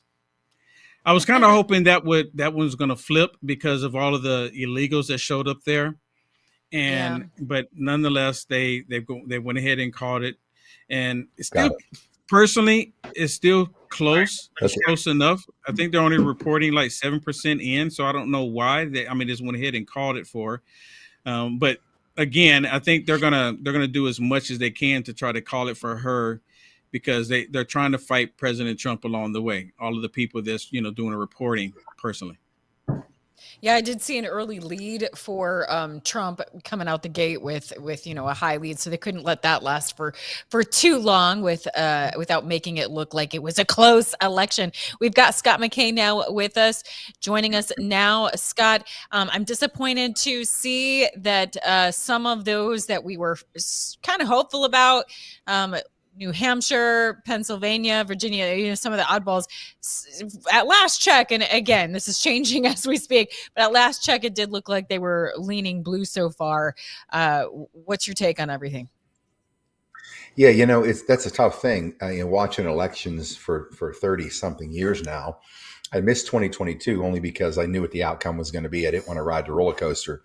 If stealing elections worked in 2020, they were going to do it again in 2022, and they're going to do it again in 2024. So for me, I didn't ride the roller coaster for the last 2 years either, because my belief is, and I'm sure a lot of other people, regardless of what this looks like tonight, I've said it for many years about the political game in DC. I didn't realize it was elections as well. But I certainly believe that we're going to see the machinations of theater tonight with the media. And I believe they're probably scripted to some degree, regardless of what results are coming in. But my personal belief is, I think some of you hold the same, regardless of the landslide that Trump has happened tonight at Annihilation, actually, it's going to be a declaration that Kamala wins. They have to. My belief is that these people will nuke a city before they allow Donald Trump to take power, because they know the end is near. I did see earlier here, I went across a couple of the networks to see who's saying what. Looks like there's some victory declarations for Trump in Georgia, West Virginia, Indiana, Kentucky, South Carolina. Florida, they're claiming, is a big one. Mississippi, Tennessee, Missouri, and Oklahoma. Of course, Harris, you're looking at the New England states, which seems to be automatic, but I still don't buy into it. These people have a nationwide county by county theft machine, and I guarantee you it is deployed at the highest level. And so to me, I'm just sitting back tonight. I'll be up late again. I loved it when I lived in California because we weren't going to bed as late as we are here in Texas or even the East Coast. But it's going to be interesting to see how it plays out. Yeah, sure will. Joe Visconti, we didn't hear enough from you. What do you think? Do you feel as strongly as Scott McKay? No, well, I think Trump has got this. The Georgia vote of African-American men are 25% in Georgia. So if that can get mirrored in Pennsylvania in different areas, I think that's historic. The Arizona thing, I think we're going to wait forever for that. But I know firsthand, my sister actually works for the Elon Musk PAC, and they did a lot of work in Pennsylvania. They are in Georgia right now, Fulton County. And so I feel very confident at the ground game. There's enough lawyers and cameras from the RNC to the super PACs to the Trump campaign where the shenanigans aren't going to happen, at least without people photographing it. These are employees that are working with these organizations that are out there with cameras, and the lawyers are backing them up. So there's been mistakes, errors, call it what you will, but I don't think you're going to have some type of ballot stuffing or switcheroos. I'm going to have confidence in the system this cycle as much as you can with such a mixed bag of voting laws and voting rules across so many states. I want to throw the question out there about Georgia to all of you. I had to double check because we had bomb threats this morning that shut some locations down. They immediately blamed it on Russia. A Democrat psychopath was that's the official news term, was arrested for the bomb threat. Yet now I'm seeing that there was more bomb threats and polling centers were shut down. And again, they're blaming Russia. This is wild. What are your thoughts on this? Anyone? You know what?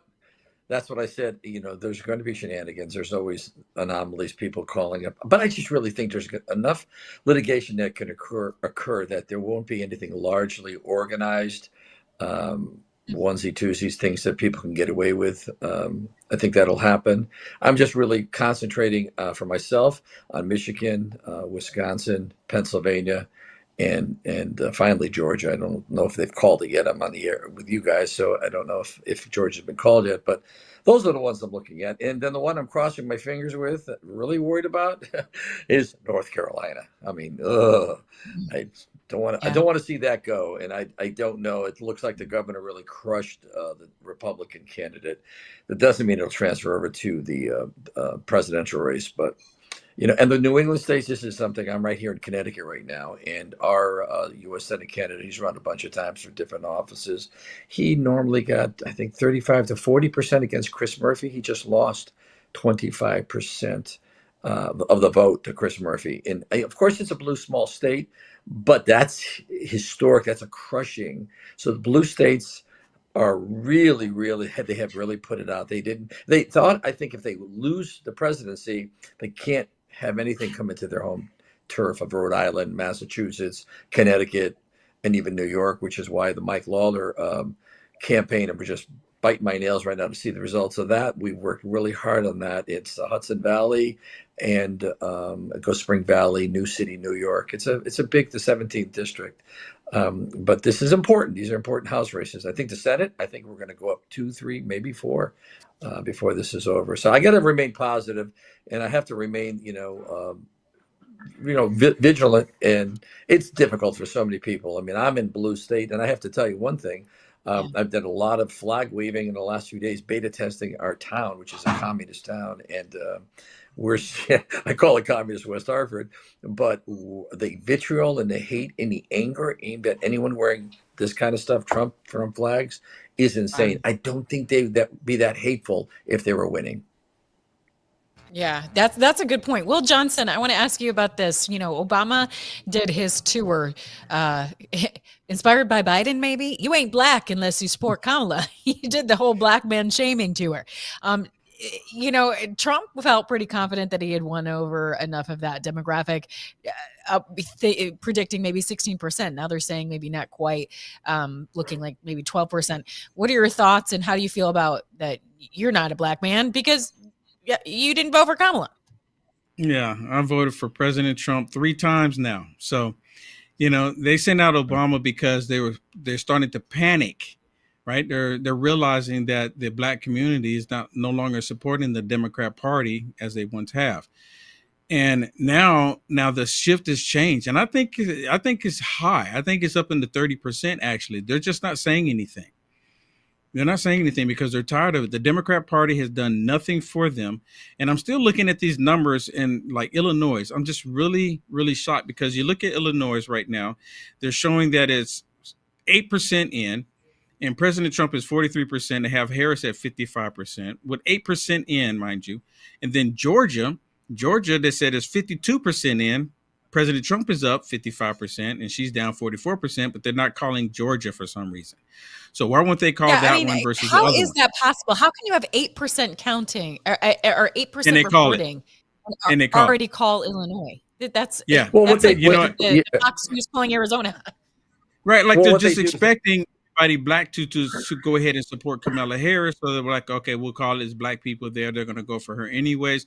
And I think it's a kind of like a deterrent and, propaganda machine that they're all behind to cause the rest of the country to say, well, okay, well, we'll go ahead and do this for Kamala Harris. But I'm in agreement that I believe that President Trump is going to win. And my biggest concern is that they're going to probably end up doing or trying to attempt the Venezuela method, right? Trump wins and then they say, well, we're going to change this. We're just going to change it. Trump wins, the lights go out, and then we have different numbers, kind of like they did last time. Yeah, I don't see it that way. The New York Times is plugged into just about every local office. If you've studied how the vote comes out and how Fox News and the rest of the organizations get the data. So they're plugged in electronically straight into the towns. And so that's why some of the data in Illinois can come through different. But I do agree that Georgia would like to, if they could, the news media would like to just keep pushing that off and leave us in doubt and suspension. Interesting that I'm seeing just an update on I'm just now seeing reported this was coming from Fox that Donald Trump doubled his support among black men in Georgia from 2020. In 2020 it was at 11%, now at 25% according to a couple surveys today, according to Fox News. So that's wild. Yeah, I was just mentioning that, and if that mirrors over into Pennsylvania, Wisconsin, Michigan, and maybe North Carolina. North Carolina is the one I'm worried about right now. That's the state no one's paid attention to, thinking Trump could take it in a squeaker. There's been a lot of shifting demographics in that state, not just because of Helena, but a variety of other things. Democrats worked very hard on trying to flip a state. But what DeSantis did is flipping Miami and flipping Florida is unbelievable. It's no longer a swing state. So that was a miracle. And I think we're going to see that maybe in Georgia, where it remains permanently a non-swing state. And I think even Pennsylvania, again, if the African-American men don't show up and they do 25% for Trump, and that's huge. I just think it's not about race. It really is about economy. And the Democrats want to make it about race, abortion, and Adolf Hitler and Donald Trump. Scott McKay, you seem to be the most pessimistic among all of us. Well, where is your head at today? I'm not pessimistic on Trump or the annihilation that's legitimate going to happen. Let's clear the table of everything right now. All the voting machines. Look, I just came from Pennsylvania. I'm from Pennsylvania. I grew up there. I just spent 30 days on tour on the road, and I get to go through a lot of states, talk to a lot of people. Pennsylvania, for example, Donald Trump had a rally there last week at the Bryce Jordan Center, which is massive. It's a Big Ten basketball arena. And so, of course, it's completely full, loaded, and there's tens of thousands of people outside. Now, this is Penn State. This is CCP Central. This is my alma mater. This place, since Paterno has been gone, the guy. He's getting ready to get to the meat of it, too. The deep state has come to silence Scott McKay. Oh, there he is. He's back. He's back. Okay. Well, I don't. Did you lose my voice or just my picture? Everything. You froze up there for a minute. We think it was the CCP deep state. So I'll go back to Donald Trump's rally at Penn State at the Bryce Jordan Arena, Big Ten basketball arena. Of course, it was completely packed. And on top of that, there are tens of thousands of people outside. And we're talking about this left-wing CCP-driven university that was once a conservative icon of central Pennsylvania when Joe Paterno was there, the guy that built the university over 60 years. Since he's been gone, it's turned into CCP Central. And even in a place like that, they had massive numbers in Trump support. I've been out in rural PA as we travel through that state. We run around the country, and you see nothing but Trump signs everywhere. So when I talk about what I believe is going to happen and what I believe is the reality, I believe the reality is if we had complete oversight and we had honesty at the polls and we had paper ballots, this is an annihilation, a complete annihilation. Yes. They're not going to let that happen.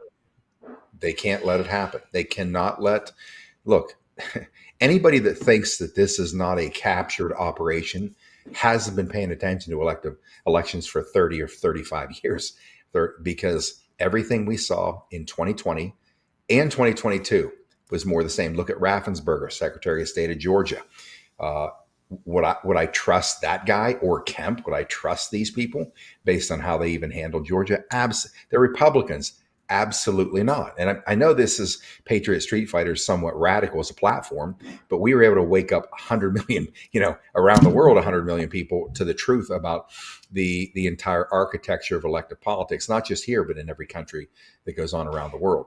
So the only thing I'm watching tonight, I've watched some of the stuff, the coverage today. I'll watch the rest of it. I'm simply waiting to see what happens throughout the night. And I'm waiting to see how the other side reacts or responds. And all I see is from my intel sources, which are military, here and abroad, is chaos. They are going to create chaos in any case.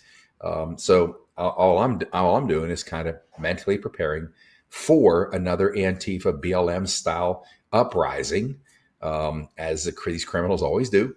And then we'll see where we go from there. I believe that Donald Trump inevitably and eventually takes power, regardless of what happens, as his presidency is seated. And I believe that after tough times, we're going to get on the other side of them, and we are going to have an emergence of America we haven't seen for a long, long time. I think when Trump says the best is yet to come, I think America's future is incredibly bright. Yeah, we got some quick news over here on political polls. Georgia 50% in, Trump up 11 right now. New York Times a few minutes ago just posted a 2.3% win for Trump, and they haven't announced a win, but New York Times is leaning Trump by 2.3% with that number. So Georgia itself, New York Times is in a positive area. That was retweeted by Ben Shapiro. It's a bona fide place. So the media itself, again, New York Times has their apparatus plugged into all the polling areas, of course, right or wrong, left or right, fraud, and all the different things that could happen right now in real time. Georgia's looking like it's going Trump's way. We'll know soon. Again, North Carolina is my greatest fear.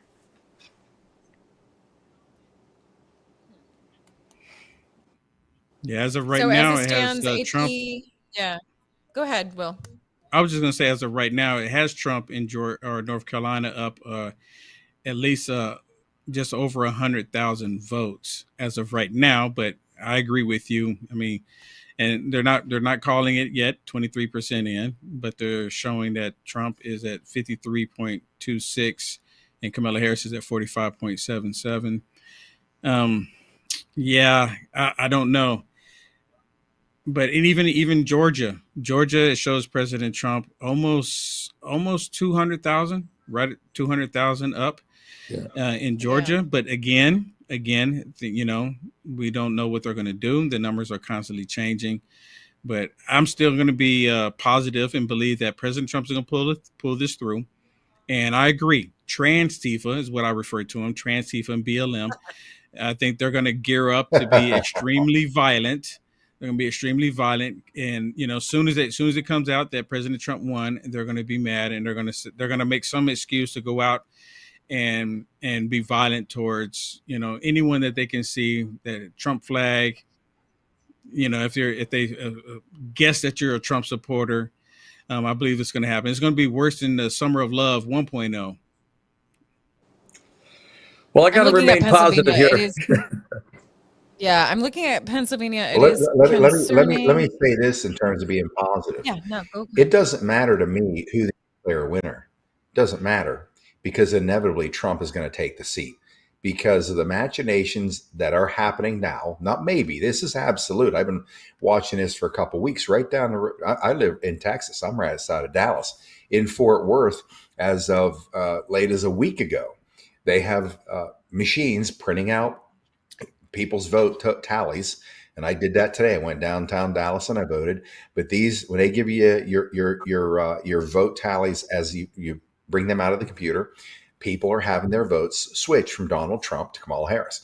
That's already happening. But what I'm saying is Trump can't be beaten. Legitimately, he cannot be beaten. They can steal again. Even if there's a declaration that Kamala Harris wins, is she going to take would she be seated as a president? That's possible. Would they go that far? They've done it once. Will she remain there? Absolutely not. Under any and all circumstances, Donald Trump is going to be sitting in the White House. That's my prediction. No matter what disruption happens, no matter what steal they have, they're going to try. If they try to get away with it like they did 2020, it's not going to work. There's going to be, in my opinion, military activity that's going to shut down this crime scene that has become elective politics in the United States. One way or another. Let me challenge you real quick, be Scott, because I was listening to you way back when, and you said the same thing when Biden was seated. You said that he would be unseated. It didn't happen. I mean, I guess he was unseated eventually, but it wasn't. I never said I never. Wait. Hold on a second. Hold on a second. I never ever said that. I never said he'd be unseated. Ever once did I say that? I said I thought you said that Trump would be able to get in there. I could have swore you said that. Like, because Biden was first of all, let me tell you this: I didn't even start Patriot Street Fighter till a week after the election, so I couldn't have been there to say that. What I did say on my radio show, which I started January 2020, what I said was on the radio show before Patriot Street Fighter was ever even in existence. I said two things are going to happen during this election. I said, and this is as early summer.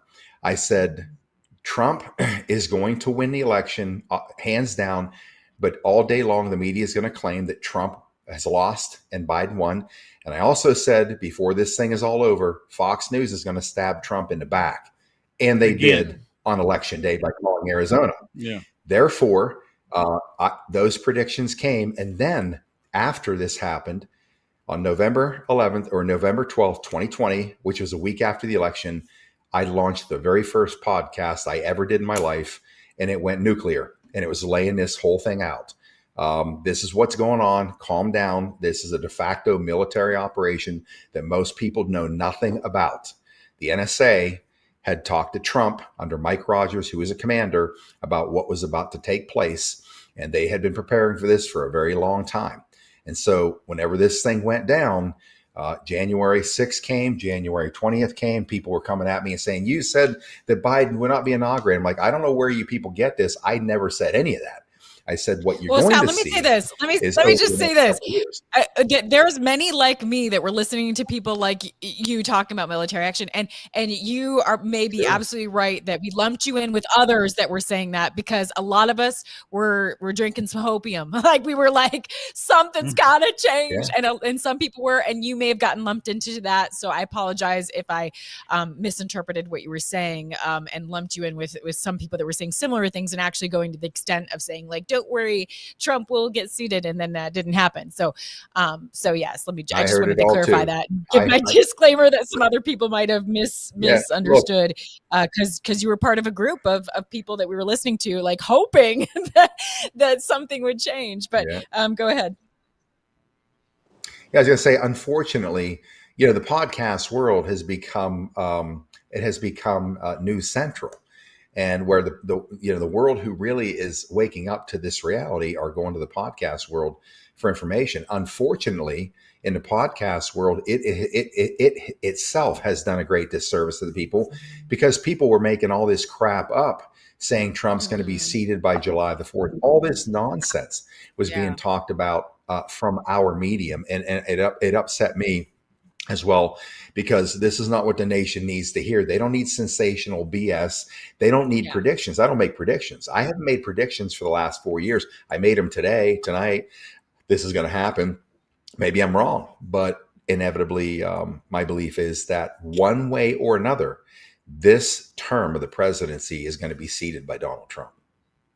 Well, I know if we don't get President Trump in, let's just say Trump doesn't happen, we're all done. We're having a conversation about, President Trump going in. I think we'll be 100% done. They're going to shut down X. They're going to shut down Rumble. They're going to come after anyone who said anything about Kamala Harris speaking out against the government.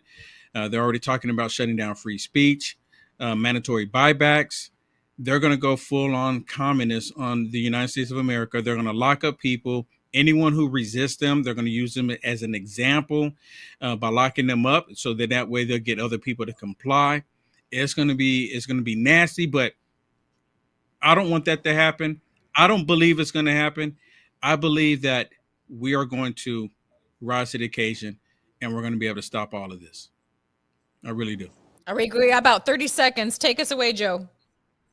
Well, I got to remain positive only because I've involved with different campaigns, the Trump campaign also. And I know, again, there's enough people with phones that are on payroll by the tens of thousands and lawyers backing them up so that there isn't going to be the fraud, the stuffing of ballots, et cetera, that occurred. And that's the only thing I could really be happy about right now. All right. Well, be happy about keeping it locked into Patriot.tv. We're here all evening bringing you the latest. Thanks for tuning in.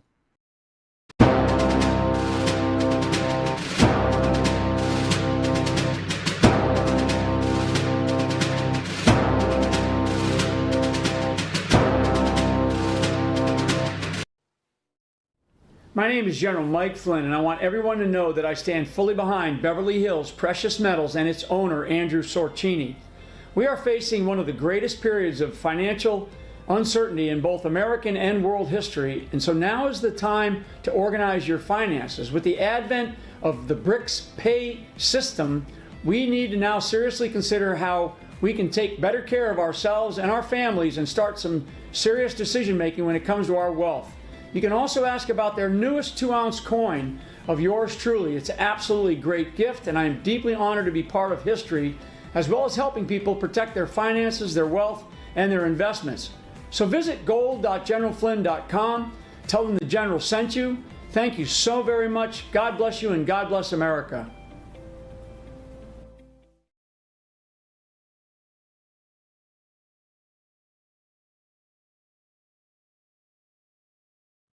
Every day, they put their lives on the line. In the line of duty, in the line of fire. They're protectors, police, firefighters, the military, border patrol agents. They protect us, so Old Glory Bank is protecting them with Old Glory Protect. It's a $100,000 line of duty death benefit free with an Old Glory Bank account with direct deposit.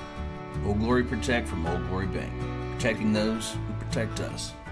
Attention patriotic businesses. Do you want to see your sales skyrocket by selling your products or services to like-minded patriots? Well, if you're an advertiser who embodies the timeless principles of freedom, liberty, and patriotism, look no further than Patriot TV. Our viewers are responsive, economically active patriots who are committed to supporting businesses like yours that align with their values. For more information on advertising on America's new network of proud American businesses, email us at advertise@patriot.tv.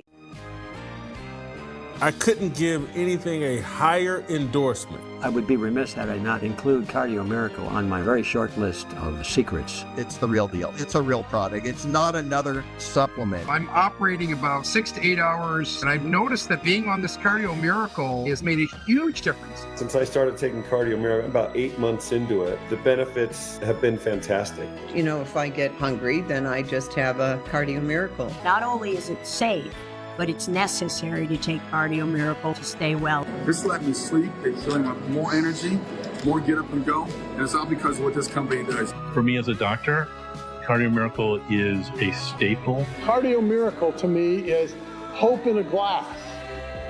To try Cardio Miracle for yourself and get a special fan discount, go to the host page right now and click the link for Cardio Miracle.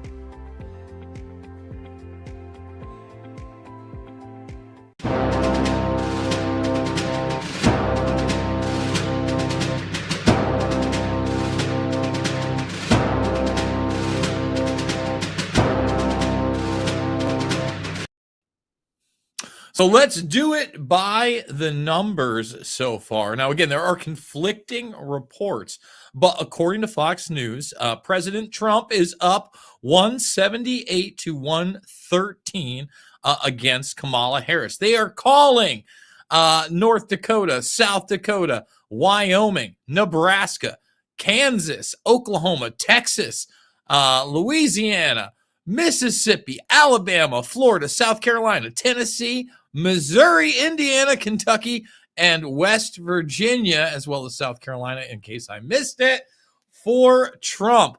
Colorado, Illinois, New York going to Harris, Vermont. Then on top of that, you have Massachusetts, Connecticut, Rhode Island, New Jersey, and of course, Maryland and Delaware. Those are the official Fox numbers. They're going to vary what you see up there with the Associated Press. Now, Fox is owned by Murdoch Media, and on top of that, you have the Daily Mail. Now, the Daily Mail right now, instead of the 178 to 113 marker, has it 120 to 99, and they're essentially calling a lot of the swing states, Georgia, North Carolina, and Ohio, Trump, but they're calling Pennsylvania and Michigan more than likely Harris. They haven't solidified that yet.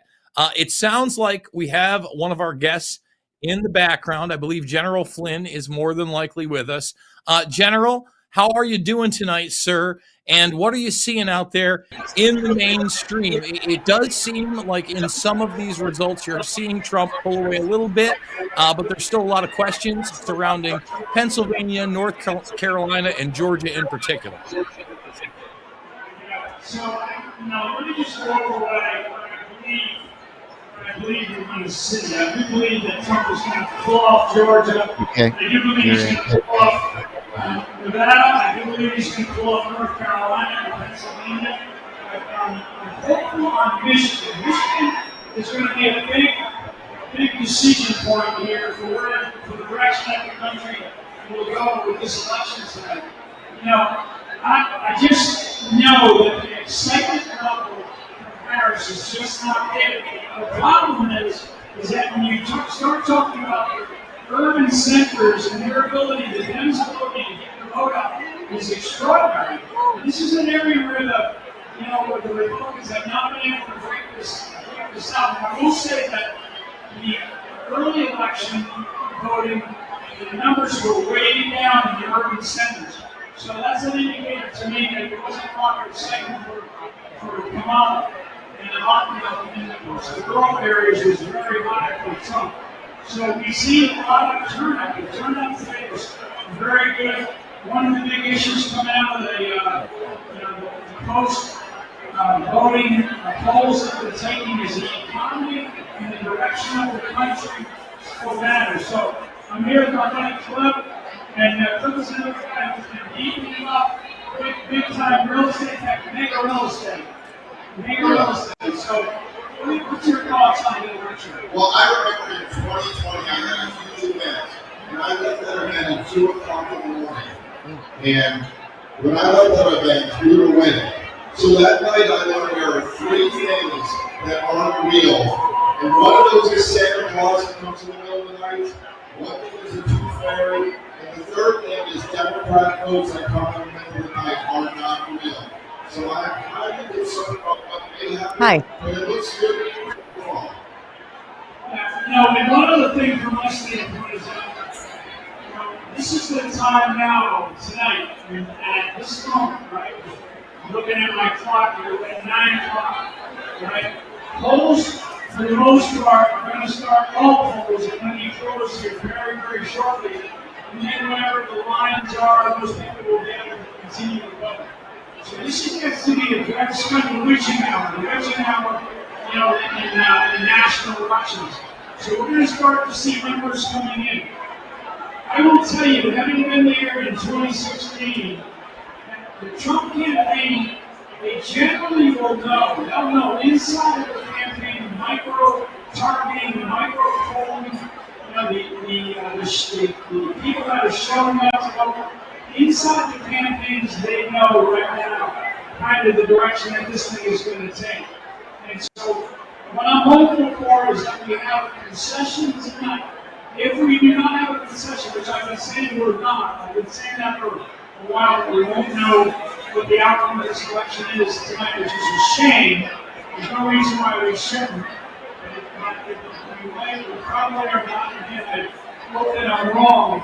But we're in a place now where once that happens, if that happens, and we all go home tonight, go to bed, and there's no decision, people need to be paying very, very close attention at the local level in all of these different critical counties in the critical states that we were talking about.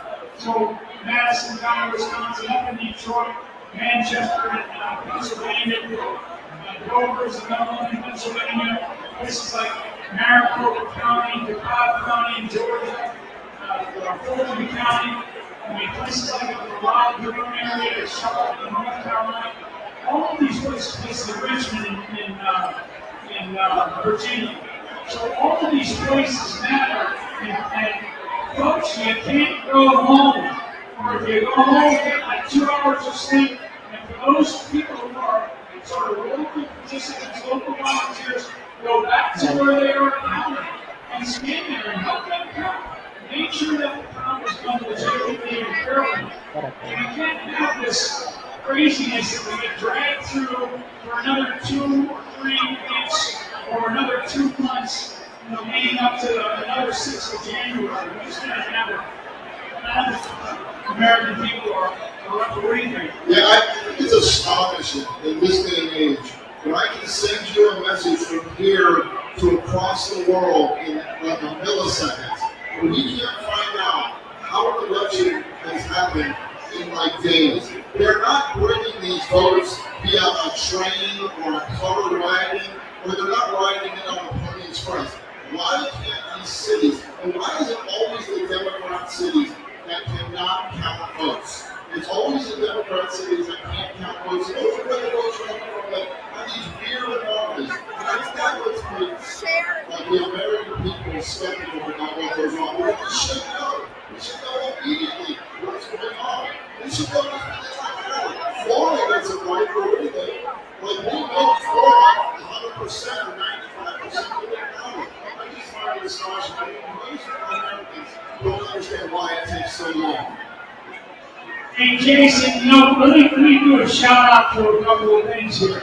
Number one, Jason, you have an amazing show on Patriot.tv. For your audience, thank you so much for all that you do on a daily basis. You're one of the best storytellers that we have in the world of digital soldiers. So thank you so much for all that you're doing. And one other thing, too, that I do believe that we're going to have to face up to as Americans, we're going to have to face up to what it is that we're really up against here. We're up against globalism and globalist takeover of the United States of America. This is not Democrats and Republicans anymore, folks. This is a large, predominantly conservative, libertarian, independent movement in this country versus this globalist takeover of the world. And they want to change the entire economy. They want to change the entire system of government. How governance is done with this World Health Organization, the World Bank, the World Trade. I mean, this is the direction that we're being dragged into pretty extremely here. So that's why, I don't know, I'm sitting here tonight at this late hour, we're going to change the mind of somebody voting. If you're still in line and you're waiting, stay there until you vote. And for the outcome here, we really do pray that we're able to know what the outcome of the election will be tonight. And hopefully we'll get a concession. And I pray that as Donald J. Trump becomes our next president.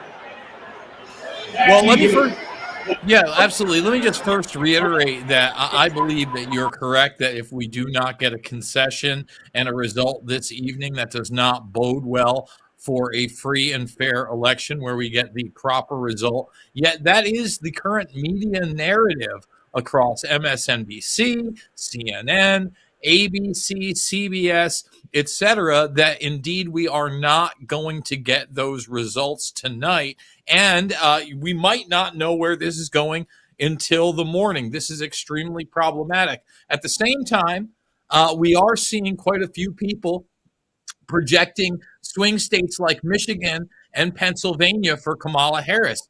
That also is troublesome to me. What do you think, General? That's disturbing. And this is when you have the woke corporate media that has been lying through their teeth from the time that we started with Russiagate, the impeachment dates, the assaults on Trump, all of the trials that he's involved in, all these special counsel nonsensical, these challenges that were created with the 2 assassination attempts. I mean, these people want this man, and frankly, the mega movement crushed. And so by not conceding, they don't know. They all know what the results are. Believe me, they know what the results are. And so if we go into another couple of days, and they're already saying that, and I've been saying that for a while because the control of the media as it stands for the big media and our election system still is in the hands of the local corporate media. But I do believe that it's going to be a big change here. This is what I think Donald Trump will accomplish in this. We call this the podcast presidency because we have, new influencers, new information markets out there that are actually influencing the way people behave, the way people think, what people understand. Basically coming out and talking truthful things instead of just the bullshit that comes out of the corporate media. So, it's going to be an interesting night. I want people that hear this message to get up in the morning, go back to their polling places where they know they're going to count, and let's just stand there. Let's stand there and vigilant. And let's I want people to look at these people that are counting the votes dead in the eye and make sure that they're doing the right thing. Don't get caught cheating. Don't get caught in some kind of fraudulent activity here overnight. We don't want to see 3 o'clock in the morning like we saw in Fulton County, Georgia in 2020. We don't want to see $350,000 dragged out. So, Jason, God bless you, buddy. Thank you so much for all you're doing. General, thank you so much. And I'm going to welcome... We're going to welcome Mel K to the show. Mel, thank you so much for joining us. Mel, you've been paying attention to what the mainstream media has been saying. I've been looking at all the usual suspects. I've got multiple tabs open. Some of these swing states are now being called for Kamala Harris. Pennsylvania has been quite the focus in this election. And for me, that is a troublesome dilemma that Pennsylvania seems to be going to her. And once again, the mainstream media has this narrative that we're not going to get the results of the election tonight. So you're watching in real time. What are you seeing? Well, what I'm seeing, honestly, and I believe that this has been long planned, I do see them setting up to prepare to concede the election. I know what you're saying, but I am seeing CNN, MSNBC, and certain people saying it's going to be a miracle for her to win. I don't see how she's going to win. Also, I think rolling out a very angry Barack Obama in the last 2 weeks was pretty shocking for a lot of people. In any case, for me, and as you know, I firmly believe that as we are all fighting amongst ourselves and not fully realizing that we allowed it to get here, We also have what General Flynn was talking about, and you and I talk about the most, which is the enemy actually that is destroying America from within and running this whole, circus we're dealing with, and paying for all the election lawyers like Mark Elias and the Weissmans and the Eisens and all these people and all these NGOs are the globalist billionaire oligarchy who stand to lose, frankly, trillions of dollars if, God forbid, there's sand in the gears of their Agenda 2030 like fever dream. So there is a big part here that nothing is surprising me. Anything could happen.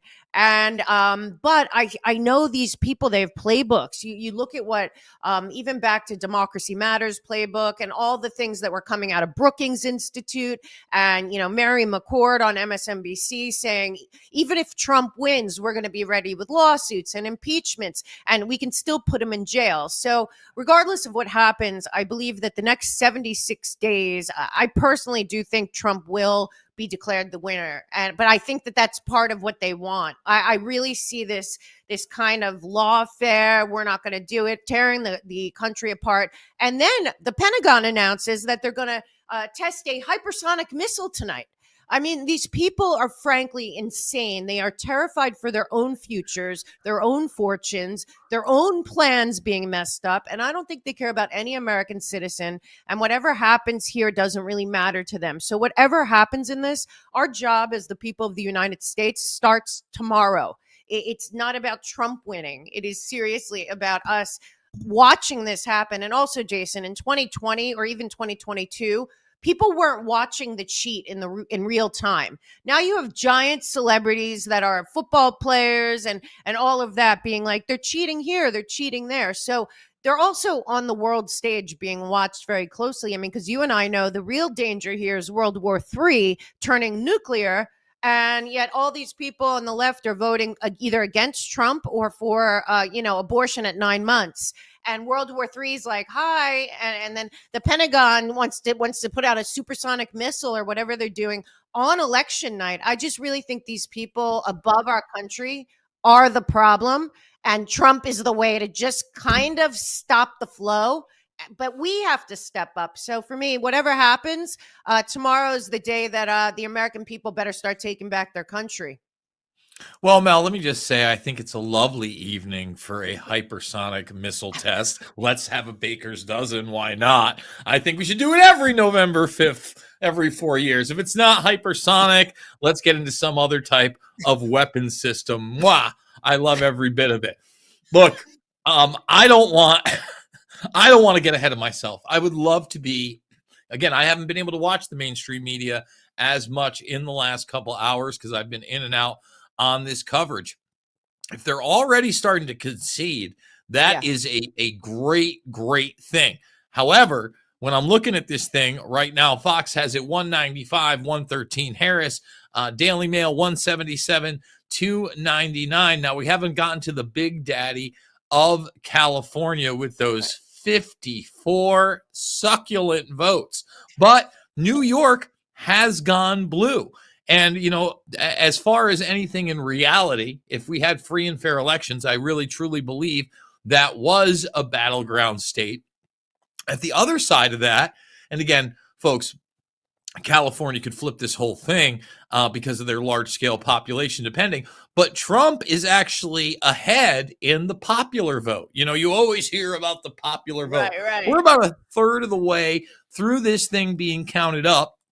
And Trump is allegedly, I like saying allegedly because who knows, at about 28 million votes and change. And Harris is still not at 25 million votes. This is an interesting question. What do you think the number has to be for Trump to actually take this thing? Because the number last time was 74 million. More votes than any other candidate had ever gotten until the 81 million vote superstar Joe Biden comes in. Now, to me, that ups the game. That ups the narrative. I don't think we're going lower than those numbers. So what do you think Trump has to get here? 85 million?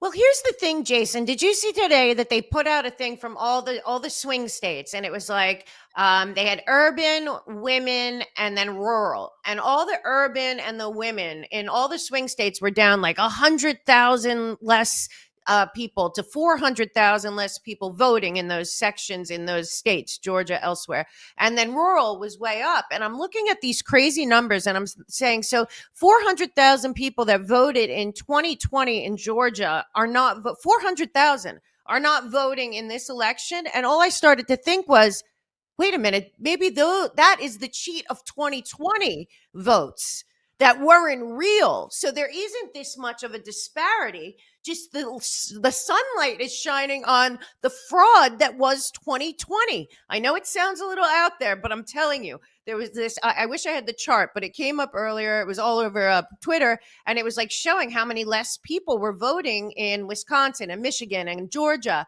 And it's such large numbers that I'm thinking, wait a minute, maybe we didn't have to go to court to find out that there were all these fake votes, because either these people died, they're just not interested now somehow, or they moved. I mean, there's no other explanation. 400,000 people in one state just decided not to vote in 2024 that voted in 2020. I don't think so.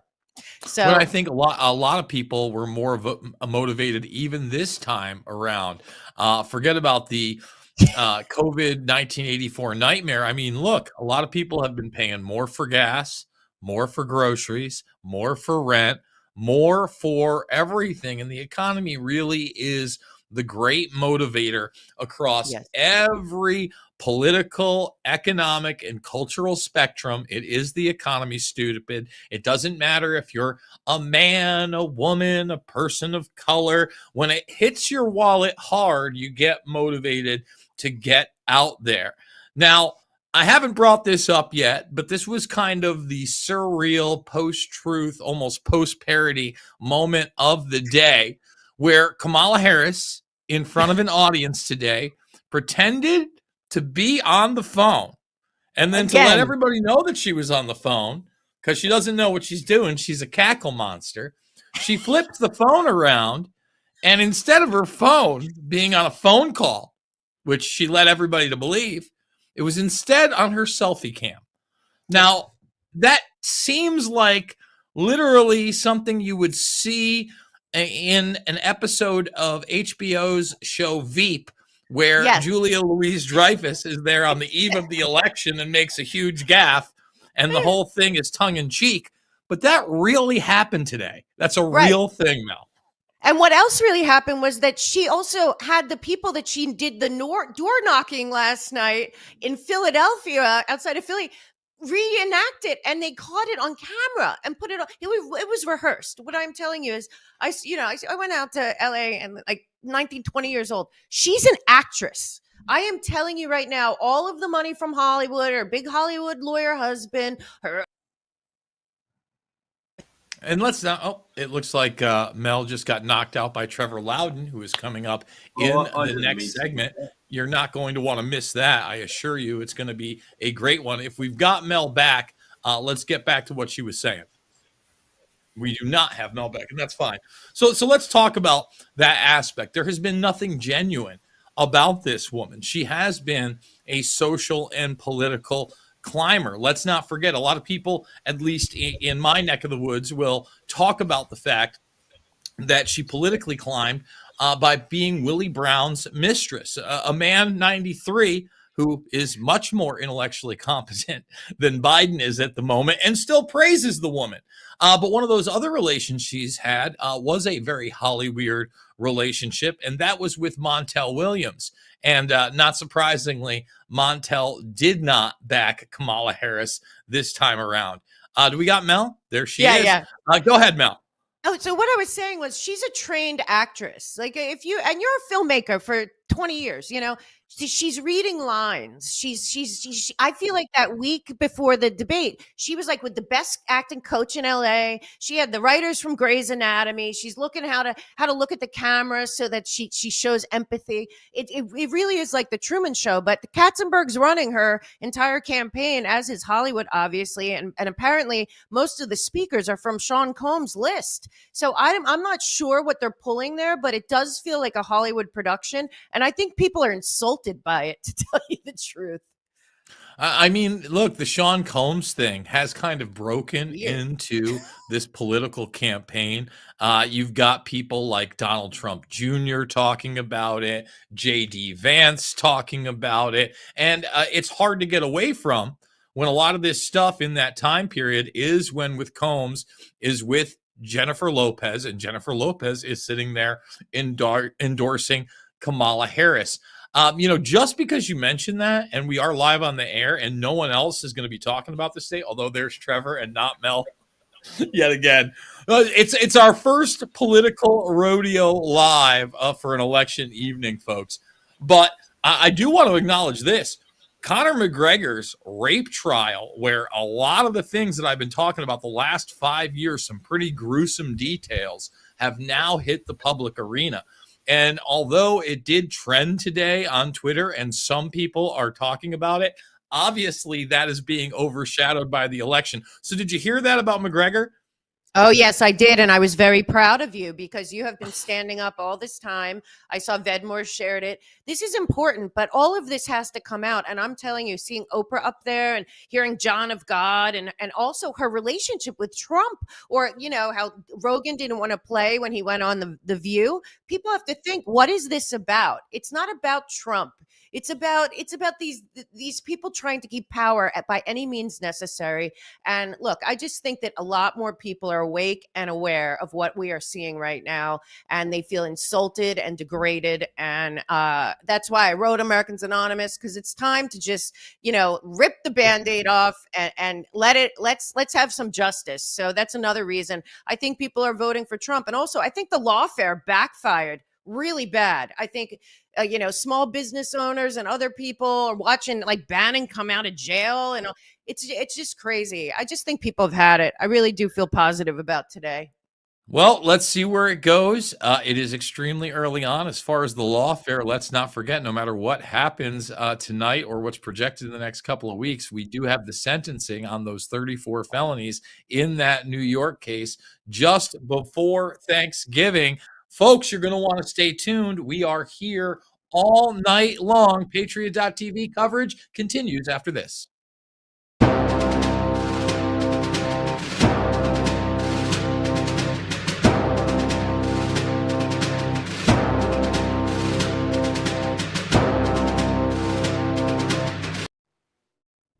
My name is General Mike Flynn, and I want everyone to know that I stand fully behind Beverly Hills Precious Metals and its owner, Andrew Sorcini.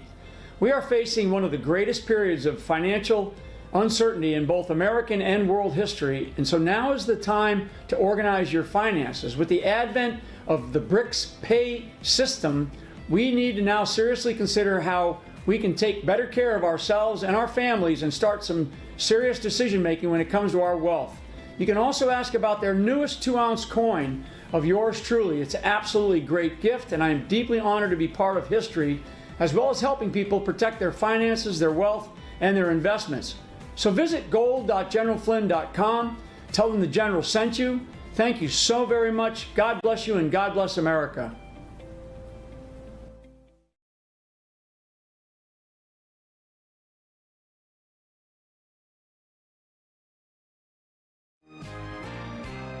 I couldn't give anything a higher endorsement. I would be remiss had I not include Cardio Miracle on my very short list of secrets. It's the real deal. It's a real product. It's not another supplement. I'm operating about 6 to 8 hours, and I've noticed that being on this Cardio Miracle has made a huge difference. Since I started taking Cardio Miracle, about 8 months into it, the benefits have been fantastic. If I get hungry, then I just have a Cardio Miracle. Not only is it safe, but it's necessary to take Cardio Miracle to stay well. This let me sleep. It's showing up more energy, more get up and go. And it's all because of what this company does. For me as a doctor, Cardio Miracle is a staple. Cardio Miracle to me is hope in a glass. To try Cardio Miracle for yourself and get a special fan discount, go to the host page right now and click the link for Cardio Miracle.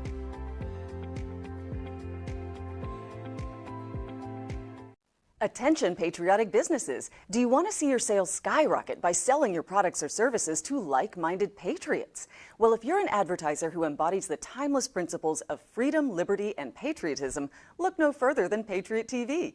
Our viewers are responsive, economically active patriots who are committed to supporting businesses like yours that align with their values. For more information on advertising on America's new network of proud American businesses, email us at advertise@patriot.tv. The Donor Deck represents a groundbreaking independent crowdfunding initiative driven by patriots like you to bring back our esteemed President Donald J. Trump to office. With unwavering passion, we pledge all profits from the sale to MAGA Inc. and Fight Like a Flynn PAC.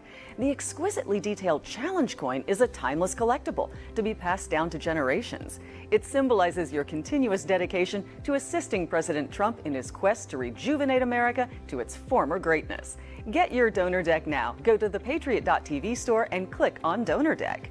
Enjoy the magnificent artwork and scripture on each playing card, knowing our appreciation for your continuous dedication to assisting President Trump in his quest to rejuvenate America to its former greatness.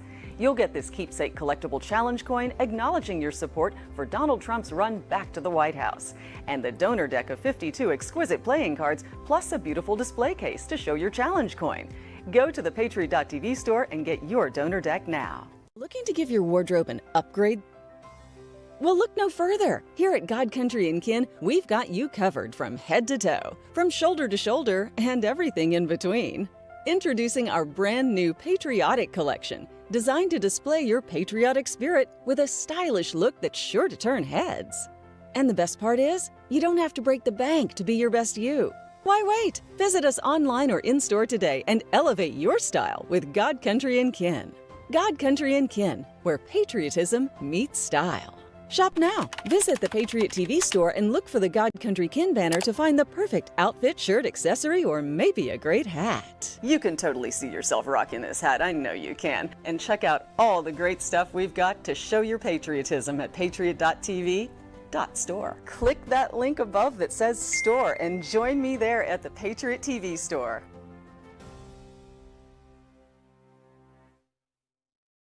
Patriot TV fans, feel like there's nothing on the radio for like-minded, intelligent people like yourself? Well, great news. Now you can stream Patriot TV on TuneIn during your drive to or from work. Whether you're stuck in traffic or cruising down the highway, you can catch every conversation from your favorite show hosts right in your car. No more mindless jibber-jabber. Tune in 24/7 on the road, at the gym, or wherever you are. Download the free TuneIn app now on Apple, Android, or your computer and never miss a beat. Patriot TV, now on TuneIn.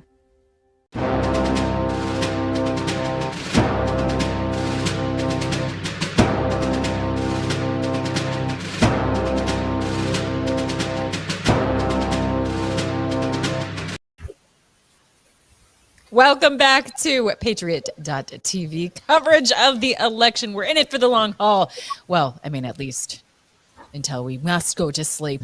But what we're all hoping for is that we don't have any major surprises when we wake up before. I've got fellow host Jason Burmis with me, also Trevor Loudon. Let's just get an update, and then I'll get some words from you folks. But I'm seeing that Polymarkets now has Trump at 80% favored to win.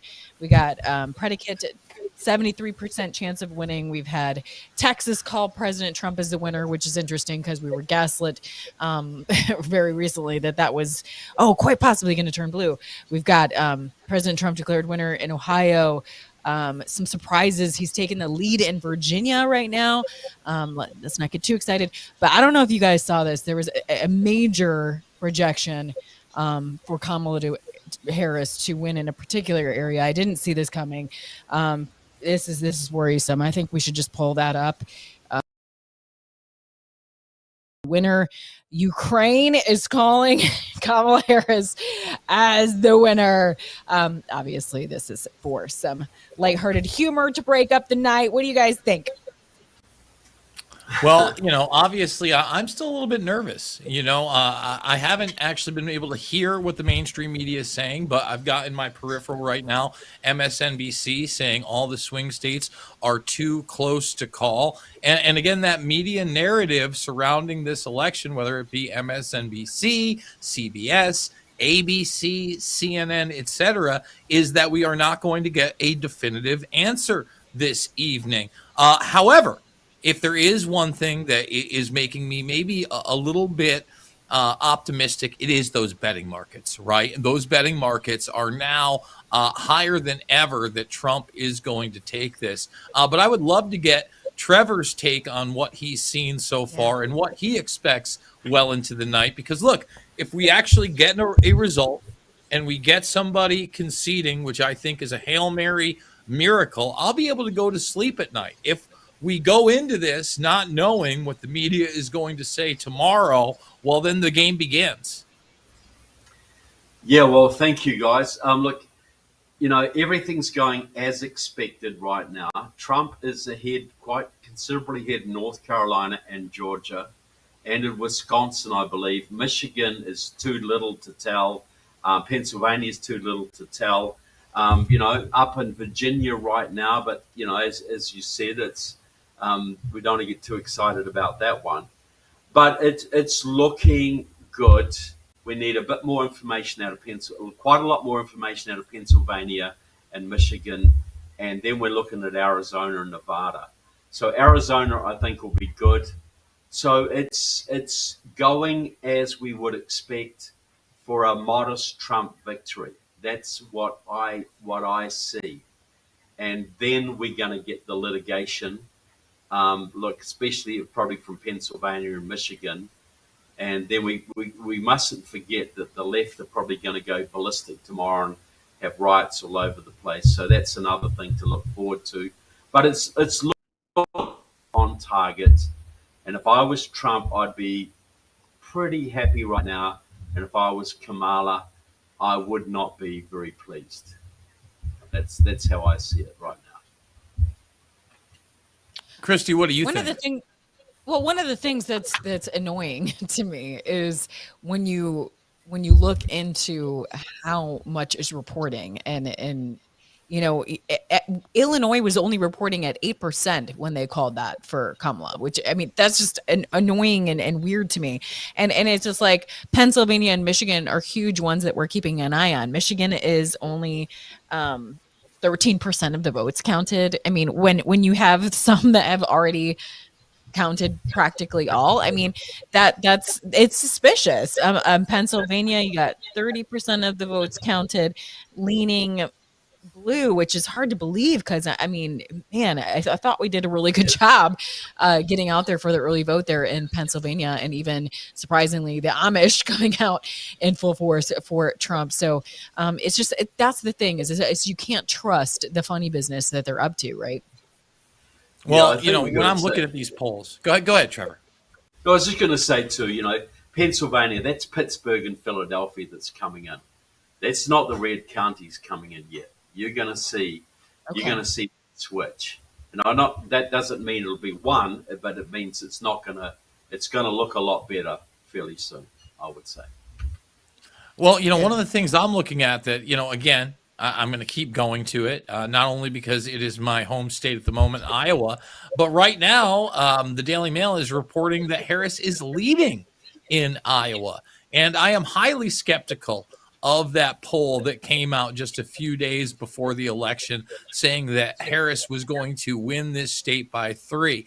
If Iowa doesn't go to Trump, in which it did the past 2 election cycles, I think that shenanigans may be afoot. And once again, that's rather troublesome in the road to Trump's victory, as that's a state, Trevor, that was really on nobody's radar until this week. And let's not forget the media tour that this woman did that conducted this poll.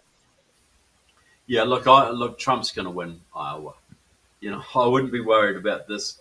I know Iowa. Yeah, Iowa, Jason.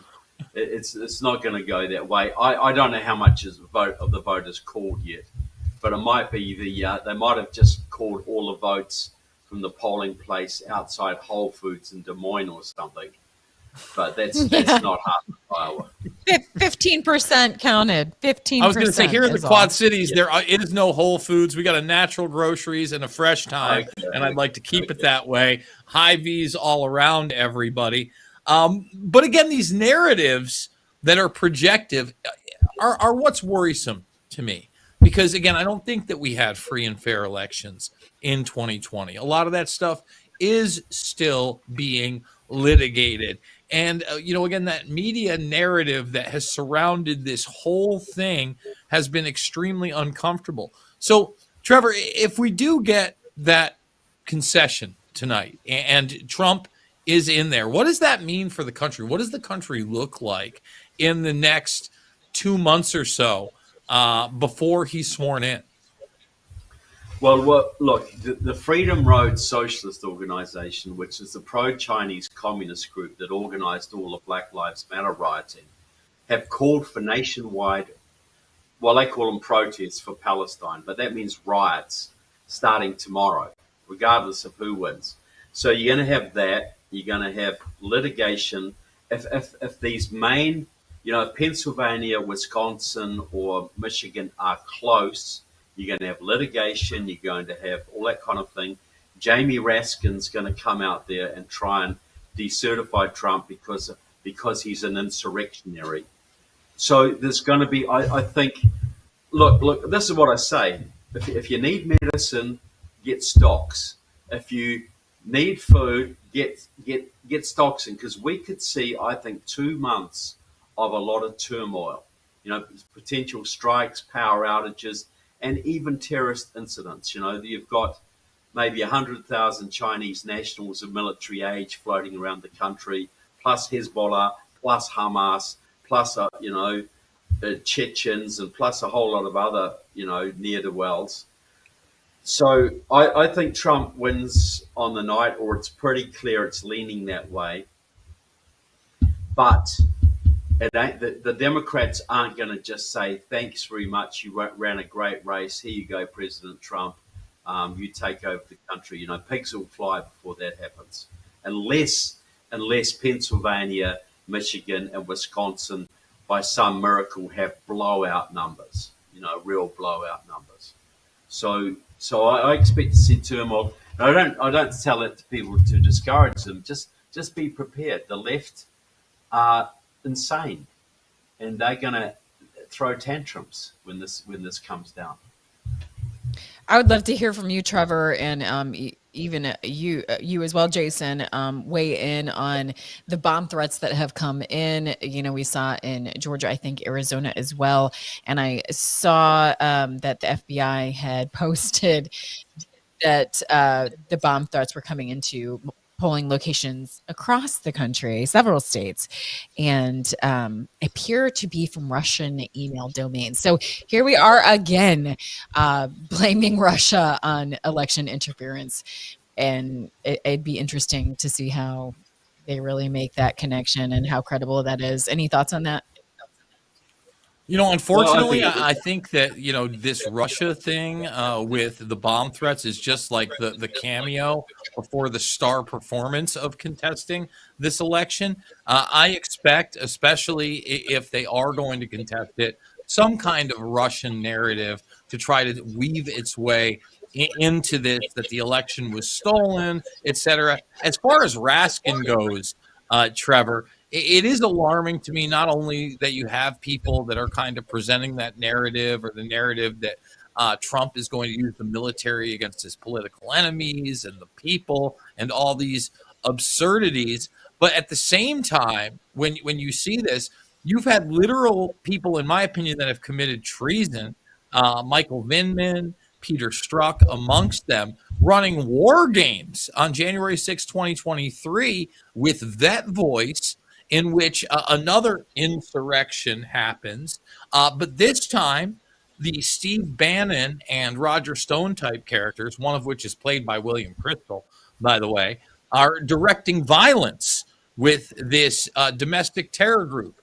And then on top of the domestic terror group that they're conducting violence with, They have the National Guard, or at least portions of it, on their side. So they've literally war gamed these things if, in fact, they can't stop Trump. Look, absolutely. And to your point, there are people in this country, I believe, who committed some very serious felonies. And I want President Trump to be, well, I want the Justice Department or somebody to be going after these people and prosecuting these people. I think America will not go forward until we see people in orange jumpsuits for doing what they have done. We've got to destroy the left-wing narrative, and people have to be prosecuted for this kind of stuff. So they are right to fear. And we're dealing with cornered rats here, basically. They know that they've done some bad stuff and they could be held accountable if President Trump is elected, which is why they keep gaslighting us all the time that Trump's going to use the military, etc., when they've been weaponizing the state against their enemies for the last several years.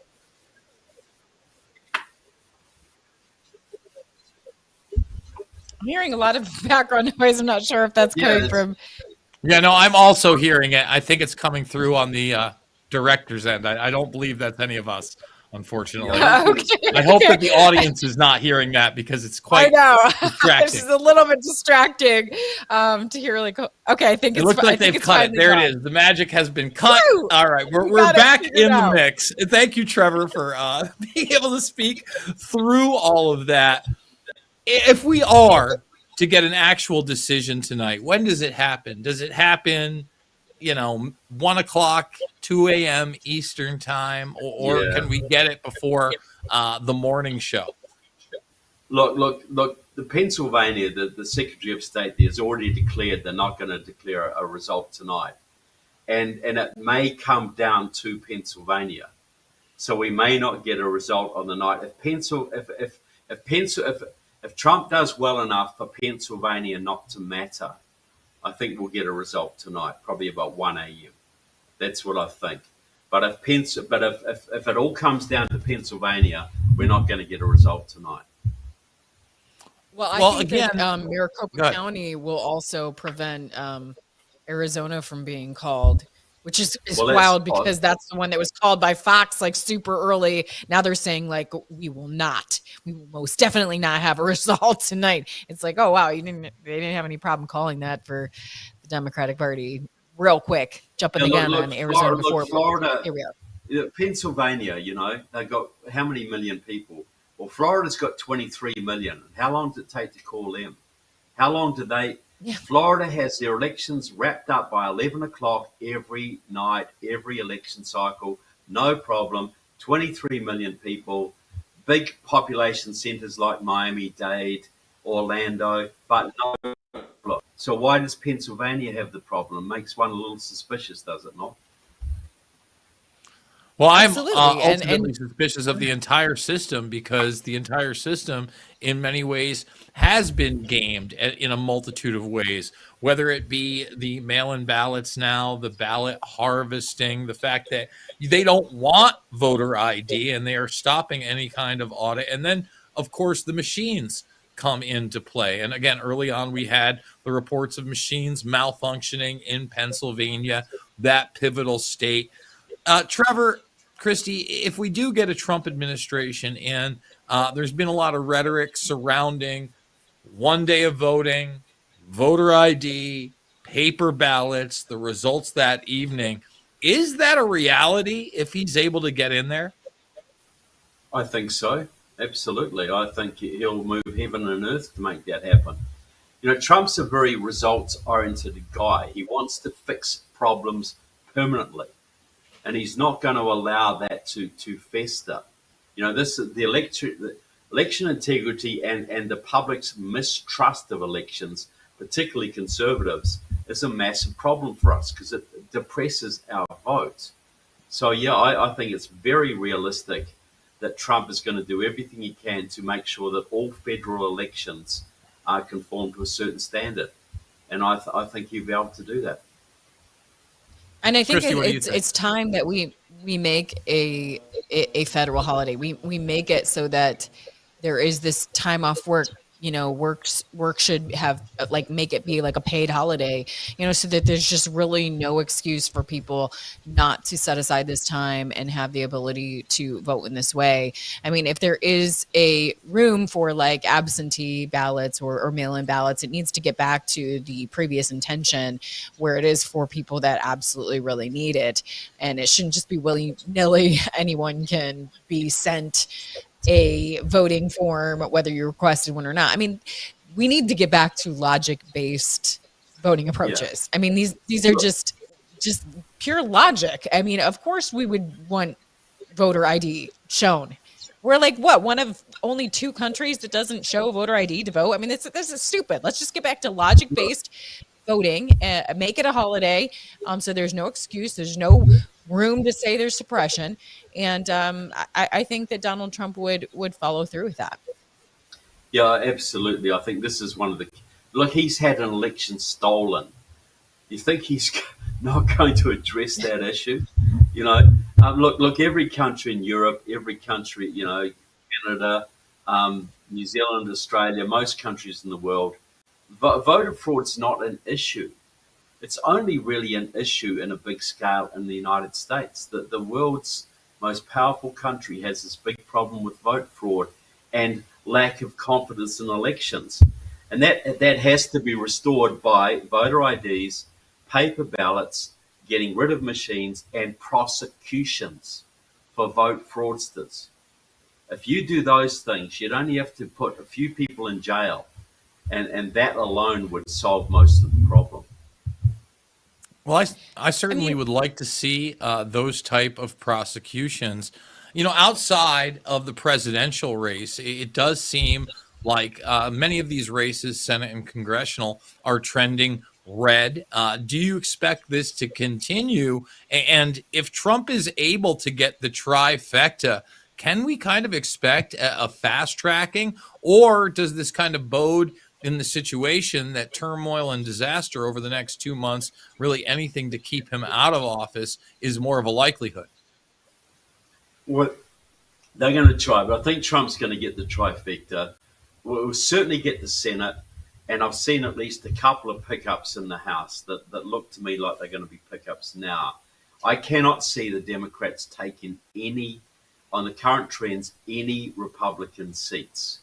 And I can see the Republicans picking up a few Democrat seats. So I think the trifecta will be there. But what we have to fear now is if a couple of the swing states are close, the lawfare that goes on around those, and the violence that we're going to see on the streets. And also, this might well be the time that China decides to go on the war path. The war in Europe may expand.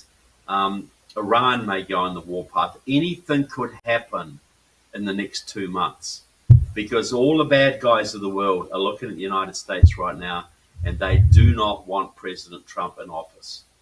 And so I think Americans need to understand that election interference from foreign powers has been going on for a very long time at a very basic level. It's not something new. It's not something exceptional.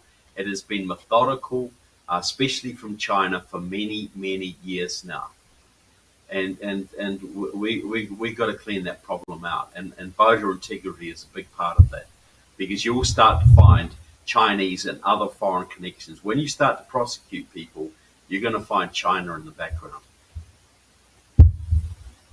Speaking of that, wasn't it a China national that illegally voted in Michigan, and they caught it, like basically like tried to turn it back in, and it was acknowledged, but then they said, oh well, the vote's already been cast. So we see that even when something's illegal, it can still, like, they don't take the vote away. Oops, you know what I mean? Well, that should be a given. But look. Chinese students, it's been well documented in Canada that China uses Chinese students to go and vote in key swing districts in Canada. They think that was a big part of Trudeau winning the last election, was Chinese students going into the polling places, some of which were completely run by Chinese nationals. So That's going on in Canada, but it's also going on here too. And the Chinese have a whole network of voter registration organizations in the key swing states that they've had now for the last 3 elections. When I say Chinese, they're run by American communists who are allied to China. You know, you've got New Virginia Majority in Virginia, you've got Lucha in Arizona, Detroit Action in Detroit, Pennsylvania Stands Up in Pennsylvania, you've got New Georgia Project in Georgia. All of these organizations having a big impact, and they're basically part of the Chinese network. So Trump. What about Tim Walz? I mean, well, exactly. What excuse does he have for like traveling to China? What, like 30 times? Well, exactly. If I'll say this: if Tim Walz is not a fully recruited Chinese agent, I would eat my car. You know, that guy has got it written all over him. The Homeland Security has got information on Tim Walz, but they're not releasing it. Won't that shock you? Yeah, Tim Walz is a hardcore communist, an actual real communist, as is Kamala Harris. But he is more obvious about it. But communist as him. She's part of the same Chinese communist networks that he's part of.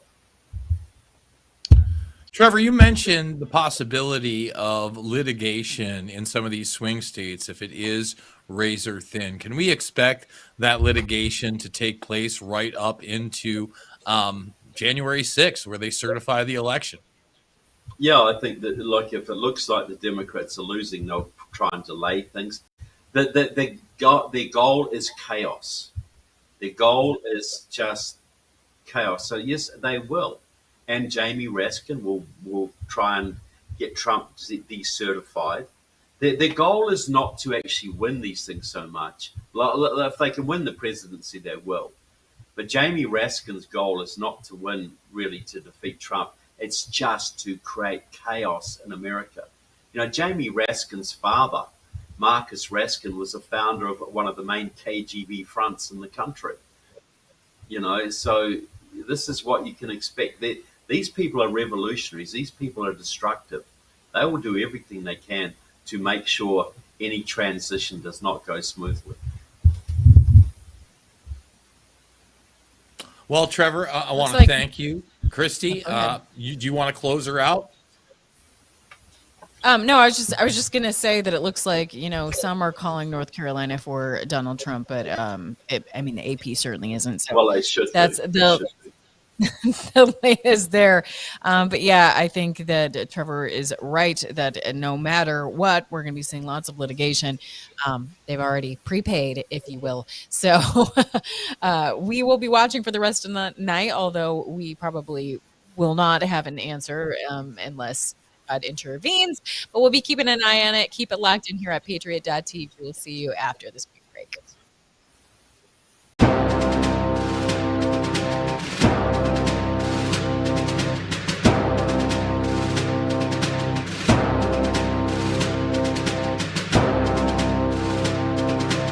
Hey folks, it's your buddy John Rich here and co-founder of Old Glory Bank. Let me ask you a question. Why would you trust your banking with people that hate you? Well, you shouldn't. We're building a freedom economy, and now we have a pro-America bank. It's called Old Glory Bank. Check it out at oldglorybank.com and open yourself an account today. Old Glory Bank is a full-service FDIC-insured online bank with business and consumer banking and customers in all 50 states. It takes just 8 minutes to open an account at oldglorybank.com. My name is General Mike Flynn, and I want everyone to know that I stand fully behind Beverly Hills Precious Metals and its owner, Andrew Sorcini. We are facing one of the greatest periods of financial uncertainty in both American and world history, and so now is the time to organize your finances. With the advent of the BRICS pay system, we need to now seriously consider how we can take better care of ourselves and our families and start some serious decision making when it comes to our wealth. You can also ask about their newest 2-ounce coin of yours truly. It's an absolutely great gift, and I am deeply honored to be part of history, as well as helping people protect their finances, their wealth, and their investments. So visit gold.generalflynn.com. Tell them the General sent you. Thank you so very much. God bless you, and God bless America.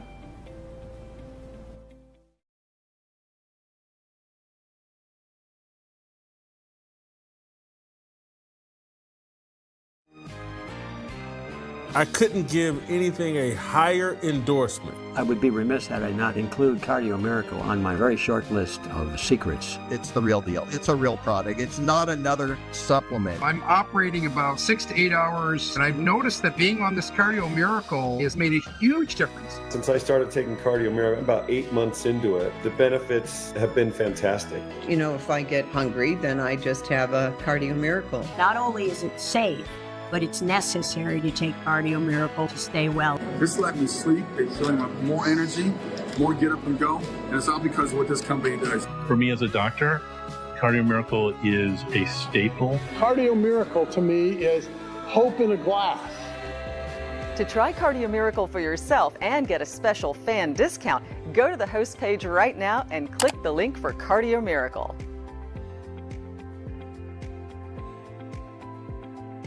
Patriot TV fans, feel like there's nothing on the radio for like-minded, intelligent people like yourself? Well, great news. Now you can stream Patriot TV on TuneIn during your drive to or from work. Whether you're stuck in traffic or cruising down the highway, you can catch every conversation from your favorite show hosts right in your car.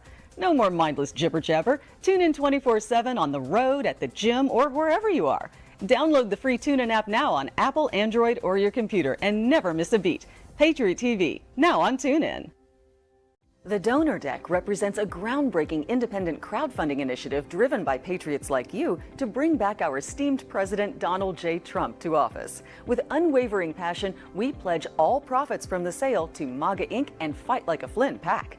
The exquisitely detailed challenge coin is a timeless collectible to be passed down to generations. It symbolizes your continuous dedication to assisting President Trump in his quest to rejuvenate America to its former greatness. Get your Donor Deck now. Go to the Patriot.tv store and click on Donor Deck.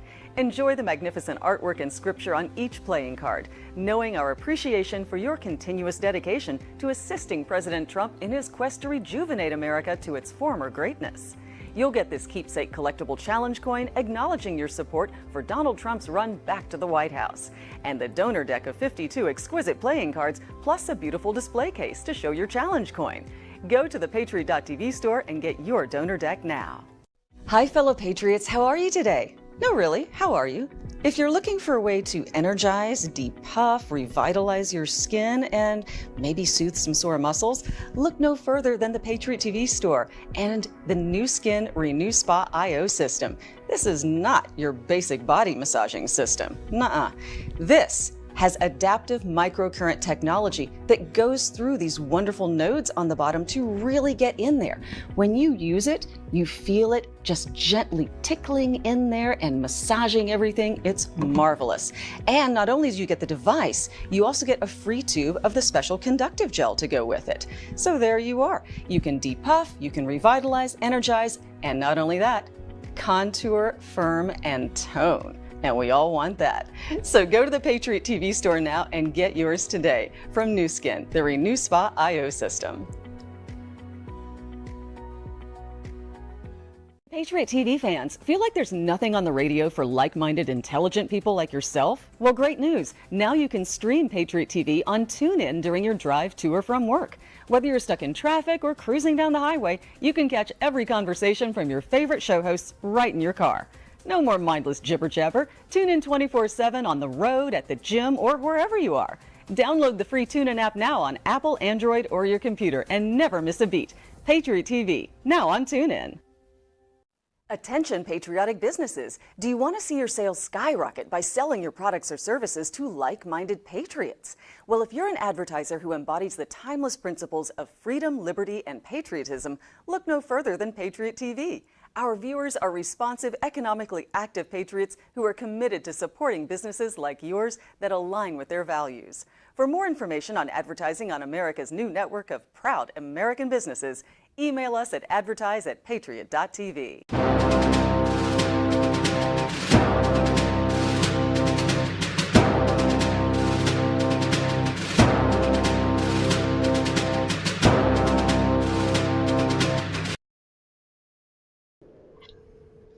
Hello, everybody. Mark Schaffline with you, and this is Patriot.tv election night coverage, and we have seen some stunning developments happen within the past hour.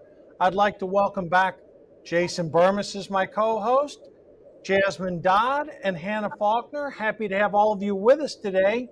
Hannah, why don't we start with you? Interesting developments in the last hour. What are your thoughts on where we stand election night?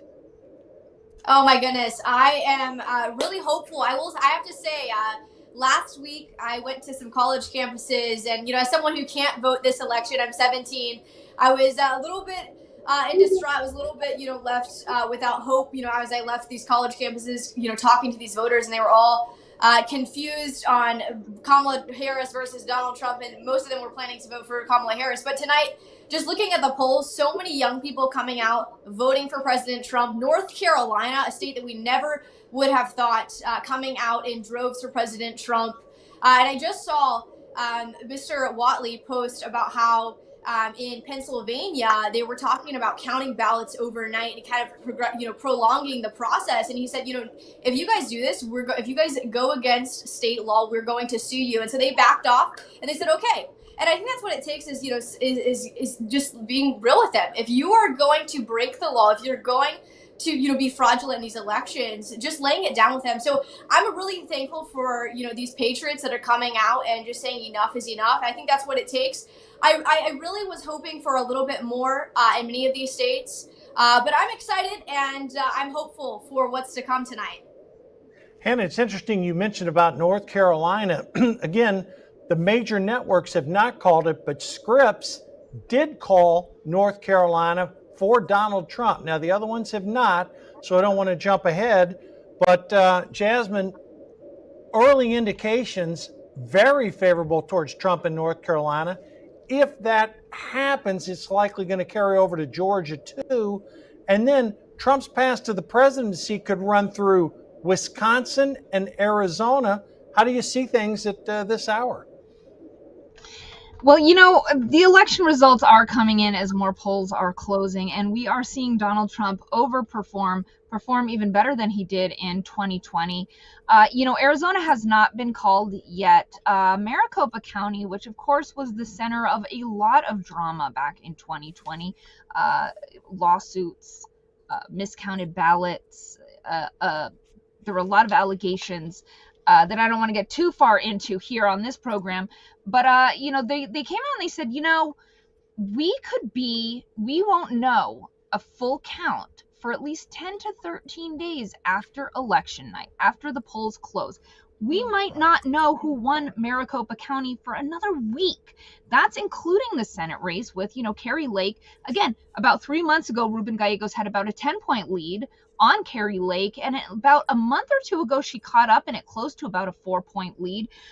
Today, we saw some problems happening with the voting machines. In Apache County, Navajo Nation was complaining that the voting machines were down. Now, people had been waiting in line. We had elders that had, borrowed gas money, gotten rides, spent all day traveling up these very narrow roads to get to a polling place, and the machines went down and they turned people away before they got a chance to vote.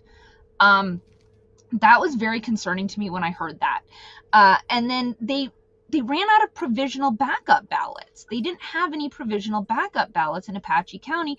Navajo Nation, the district attorney there, the head of security at Navajo Nation, she said, we've never seen anything like this before. This is voter suppression. So it's going to be interesting to watch how this turns out. So a lot of people actually didn't even get to vote today. Jason, moving over to you, your home state of Iowa is much tighter than we talked about earlier in the night, where you and I had a conversation. And I said, well, the gold standard poll had her winning by 3. Other polls had Trump by 10. It might settle somewhere in between around 5. Last I looked, Trump was up 1% in Iowa. What is happening there right now?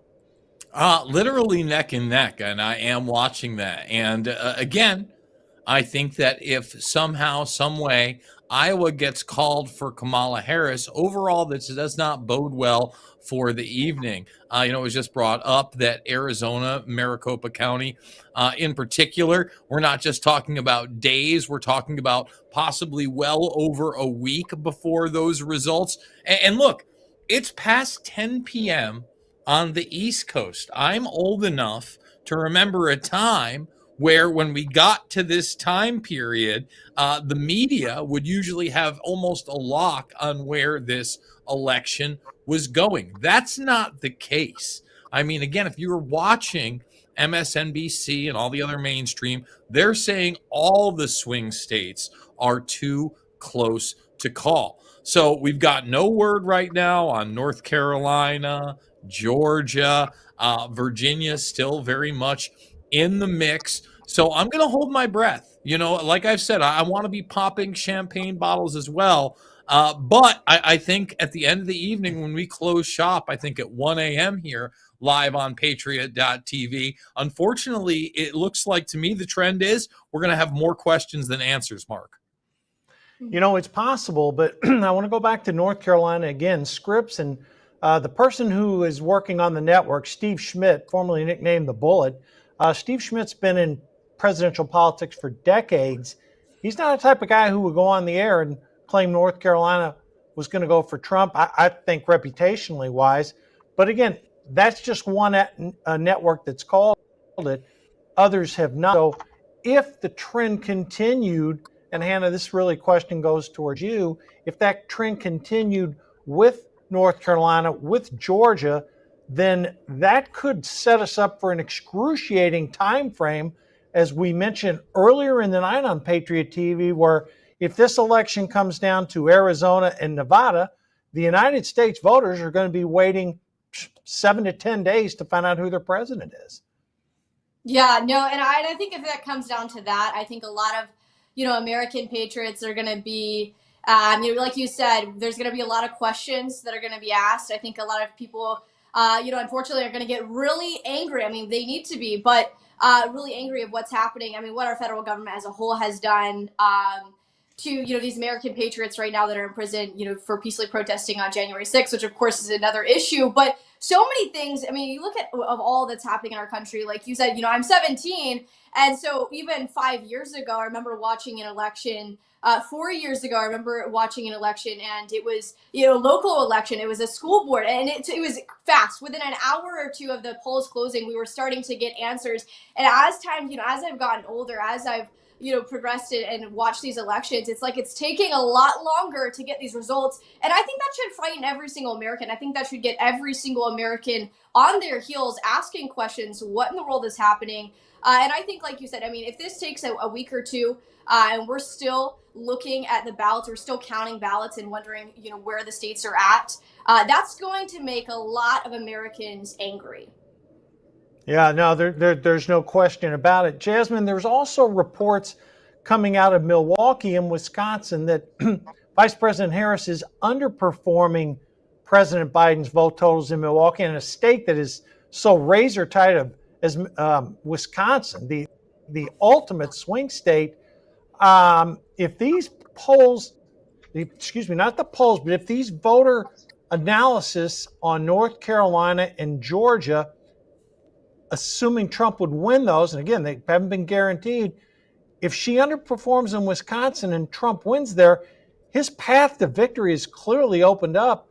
What else are you hearing about these swing states, North Carolina, Georgia, Wisconsin? Any further updates? I think when they first started out, they thought it was going to be a slam dunk for Harris, and it's not looking that way. It looks like a lot of Trump supporters are coming out of the woodwork. Maybe people that they hadn't polled before, maybe people that they didn't know before. And, again, and in Nevada, we might not know for a while. The polls just closed, and there are reports I just saw right now of lines outside of the voter registration places. People who haven't voted, they've been waiting and waiting, and the polls have closed, and they're still in line, and people are saying, we want to vote. Again, I think that it was just an underestimation by the Harris Walz campaign. They thought, we've got this in the bag. They thought they were going to have a slam dunk.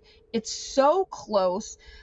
I want to bring up something because there was something, we have been, Maricopa County is always such a hot spot, and I want to bring it up again because just this month, Maricopa County restored 98,000 people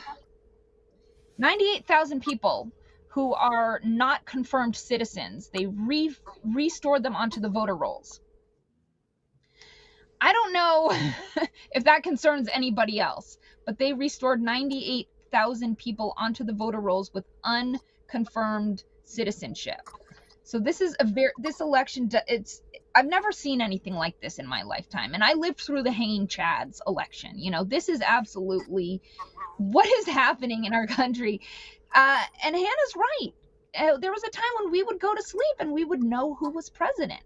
Everyone's on the edge of their seats. Everybody that I've talked to, everyone that I've seen on social media is anxious. We want to know the future of our country, and we're not getting those answers. Well, one thing that we saw happen tonight in Nevada, there were mail-in ballot signature issues to where young voters literally didn't know how to sign their name. And what's happening is there's about 14,000 ballots that represent that. The state of Nevada is literally contacting these people that voted and are saying, wait a second, we're having to confirm these signatures here. So, boy, that's a heck of a problem to be having on election day. Jason, swinging it back to you, signatures in Nevada, Arizona voting machine issues. Gosh, in a lot of states, things just, you vote, they're tabulated, it's done. Florida's the best example of that, but there's other states that do it really well too. Here we go again. It's into these swing states, and it's just crazy. I'm looking at another thing right now, how Trump is overperforming in a place like Virginia. Yes, votes still have to come in from predominantly blue areas. Harris probably prevails. But it looks to me, based upon how everything is breaking tonight, from Florida to Virginia to Pennsylvania, Trump looks like he's outperforming by about 1% from how some of the polling indicated going into this race, Iowa being the exception to that.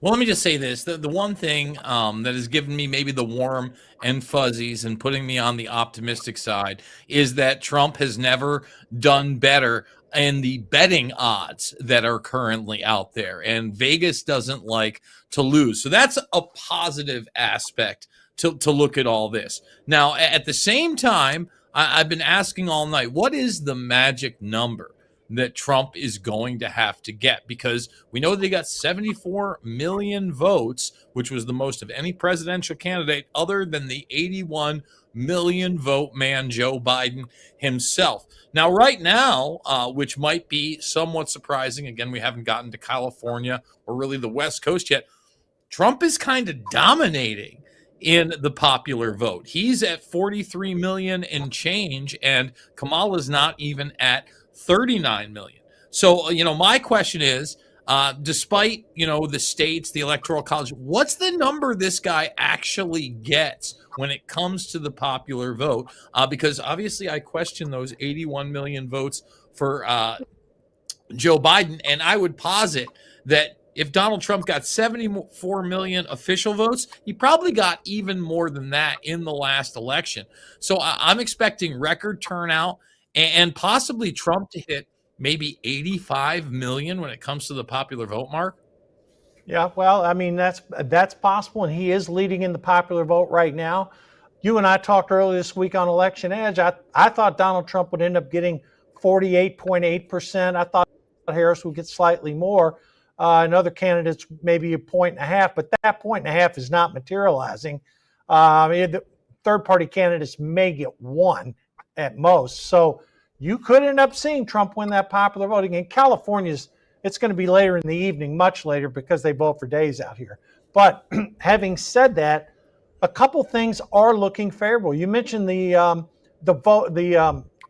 betting markets. Do you have the current betting odds, Jason? I had heard about a half hour ago it was 68-32. Any change in those betting market numbers? Let's see what the headline is telling me. Trump has a swing of, they're saying, they just changed it. They said 20 points, but again, I don't know if that's a reality. At the same time, again, he has been rather favorable in those markets over the last couple months. And if he's at a height right now, that could be a positive. But once again, I don't want to get too optimistic. I think things are way too early to tell. And unfortunately, I don't know if we're going to get any definitive answers to where we're going to be in the morning until the wee hours of the evening, Mark.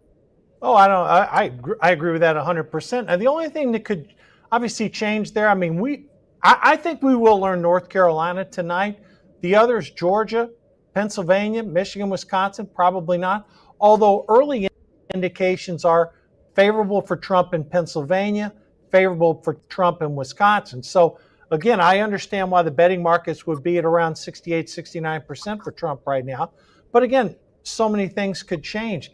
Hannah, you mentioned about the different college students who you talk to. What are your thoughts relative to younger voters right now? People you're speaking to, what kind of feedback are they giving you? Yeah, well, I do want to say this too, in reference to North Carolina. I know last week Libs of TikTok did a little bit of an investigation to a university in North Carolina, and they called them up and asked them, hey, you guys, have a polling location on your campus.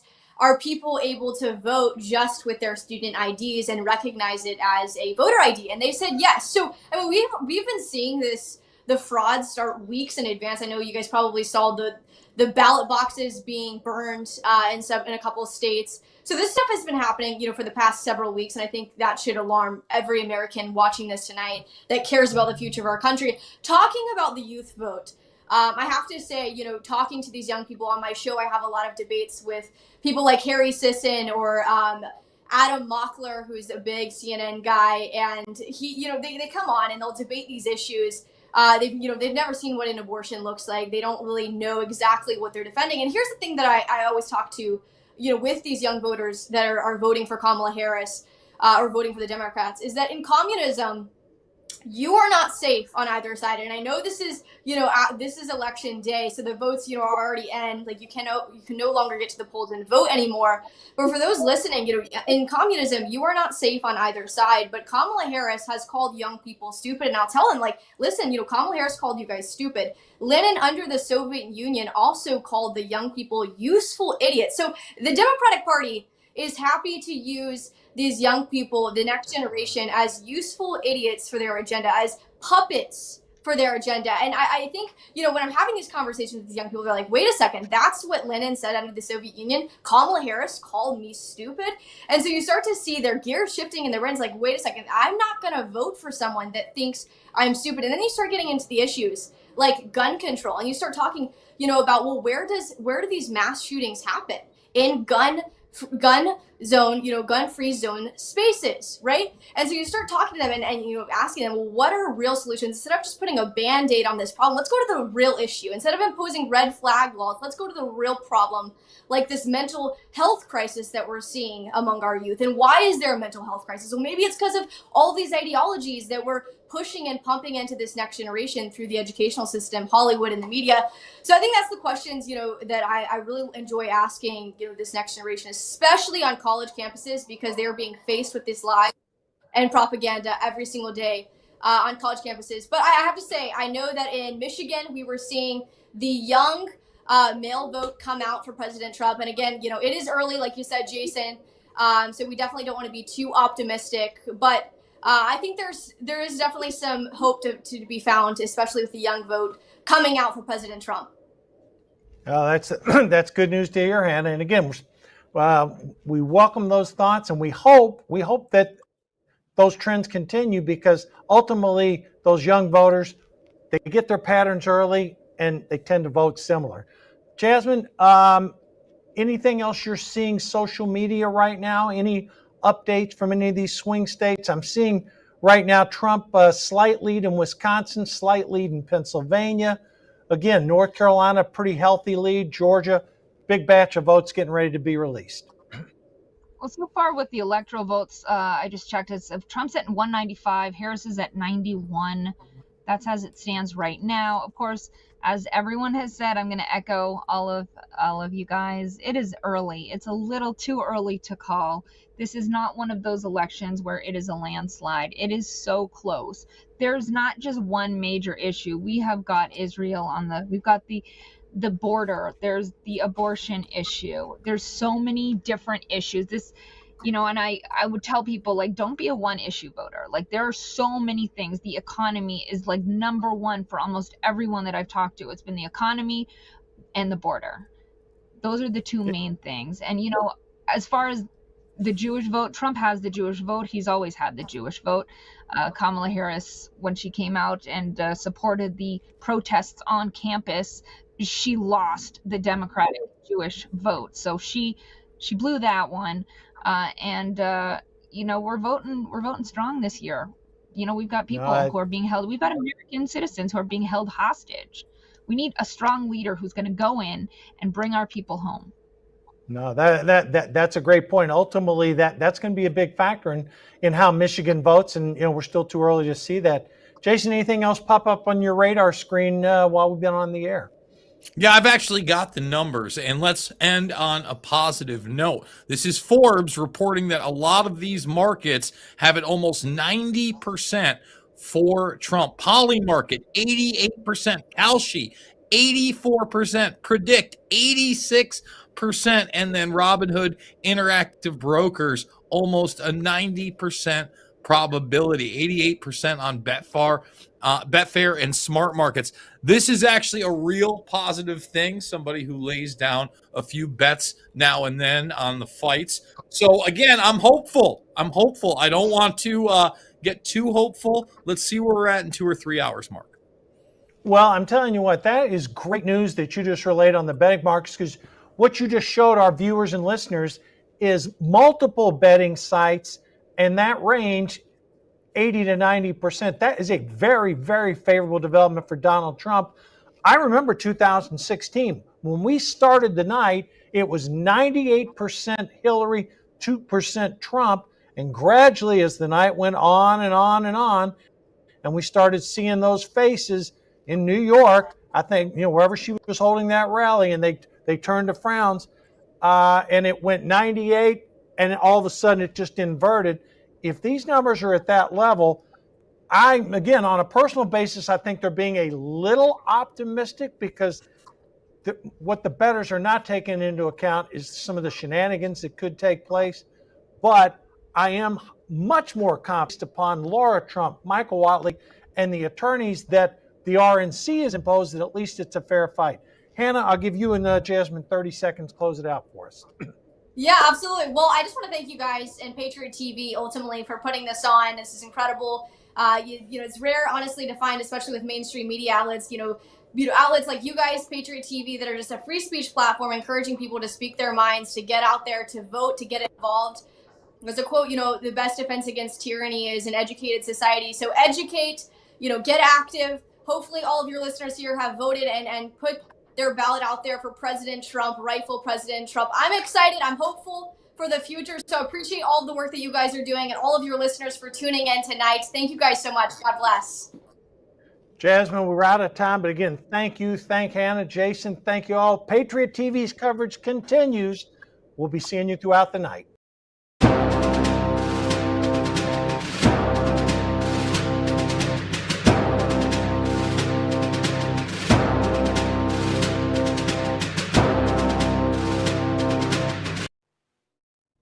My name is General Mike Flynn, and I want everyone to know that I stand fully behind Beverly Hills Precious Metals and its owner, Andrew Sorcini.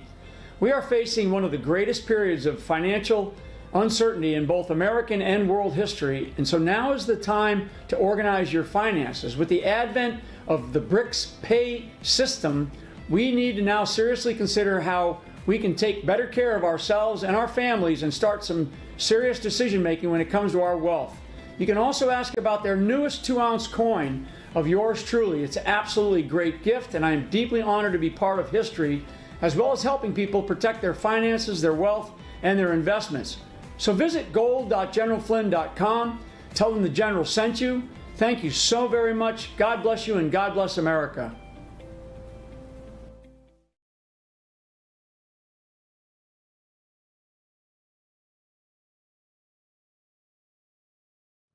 Every day, they put their lives on the line. In the line of duty, in the line of fire. They're protectors. Police, firefighters, the military, Border Patrol agents. They protect us, so Old Glory Bank is protecting them with Old Glory Protect. It's a $100,000 line of duty death benefit free with an Old Glory Bank account with direct deposit. Old Glory Protect from Old Glory Bank, protecting those who protect us. Attention patriotic businesses. Do you want to see your sales skyrocket by selling your products or services to like-minded patriots? Well, if you're an advertiser who embodies the timeless principles of freedom, liberty, and patriotism, look no further than Patriot TV. Our viewers are responsive, economically active patriots who are committed to supporting businesses like yours that align with their values. For more information on advertising on America's new network of proud American businesses, email us at advertise@patriot.tv.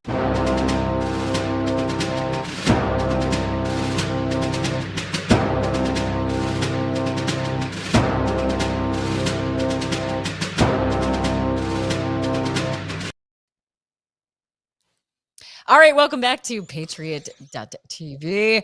We are keeping an eye on the election, as many of you are, possibly nail biting. Maybe you are cheering and super happy. I guess it depends on where you're getting your news from at this point. Nice to see you. Michael Lauber is joining us now. Jason Burmis has been holding it down throughout the night as well.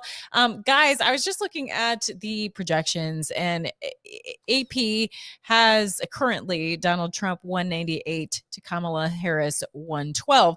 And then you have Decision Desk HQ, which is way more optimistic for Donald Trump. They have given Donald Trump 242 already, to Harris 108. It seems to be like there's some contention over Virginia on whether or not that should be called for red or blue.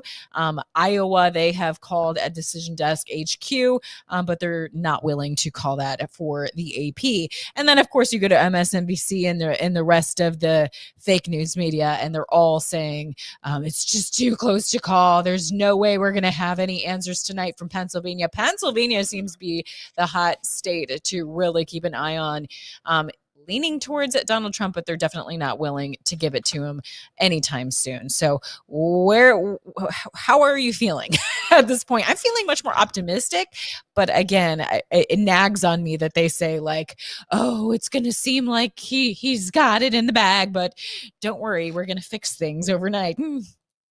Yeah, the mirage. You know, I'm feeling pretty optimistic, especially when you hear stories like overseas, our diplomats in Europe all cancel their election watch parties. I think they know what's up. And, you know, Virginia, it looks as far as last I saw, Trump is still maintaining his lead there. It's unfortunate that Pennsylvania seems to be slow walking their vote totals out, but maybe that's good for the long run. Trump got his blowout in Florida. Georgia's looking good. You know, I'm feeling pretty optimistic. You know, again, the biggest optimism that has come my way are the betting markets that are almost 90% Trump. I feel like if there was a valid way for them to take this, those markets would be much closer. But at the same time, you know, I'm here at MSNBC.com, and they're still saying the vast majority of these swing states, North Carolina, Georgia, Wisconsin, Michigan, are just too close to call. And in the post-truth world, free and fair elections, unfortunately, do not exist, in my opinion. And a lot of this is surrounded by a media/government narrative. And unfortunately, if we end up going to bed tonight with some type of a contested election where our gods in the media refuse to acknowledge an actual winner, well, I think we're in for another roller coaster ride over the next week, despite the betting markets. Believe me, when I tuck myself in tonight, I want to do so with a smile and the ability to sleep.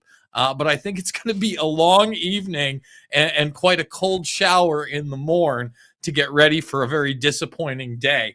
I don't want to be a Debbie Downer, but that's kind of where I'm at right now. One thing that gives me hope, guys, is when you look at someone or an outlet like New York Times, certainly no friend of Donald Trump. New York Times has come out with some surprising projections. They did manage to have the needle, which has been favoring Trump all evening, really. And now they're, as of 20 minutes ago, at least, they were giving Trump a 79% chance of winning. They're even going so far as to forecast that Trump could win the popular vote. The fact that the New York Times is willing to put this on the line and not go with the flow of, say, an MSNBC, I'm pretty shocked about that. What about you guys? Well, to a certain extent, MSNBC just wants to keep some of their hosts from fleeing off set in a suicidal rage. Maybe they're going to hold on to their copium as long as they possibly can, but that doesn't change the reality on the ground, especially when you look at where some of these states are at currently and where the votes haven't been tabulated from yet. Virginia, I think, is very close, but when you go through the New York Times and some of the other predictions for even Wisconsin and Minnesota, they're beginning to favor Trump. And you go down to Arizona and Nevada. Both those states, I think, are pretty solidly in his column at this point. Now, I do need to update where the count is at Nevada. But when I saw the information earlier, especially with Arizona, where today their count at voters in the polls were 2-1 Republicans were going to vote on election day. So we'll see what happens. But I'm pretty confident right now, even if MSNBC isn't.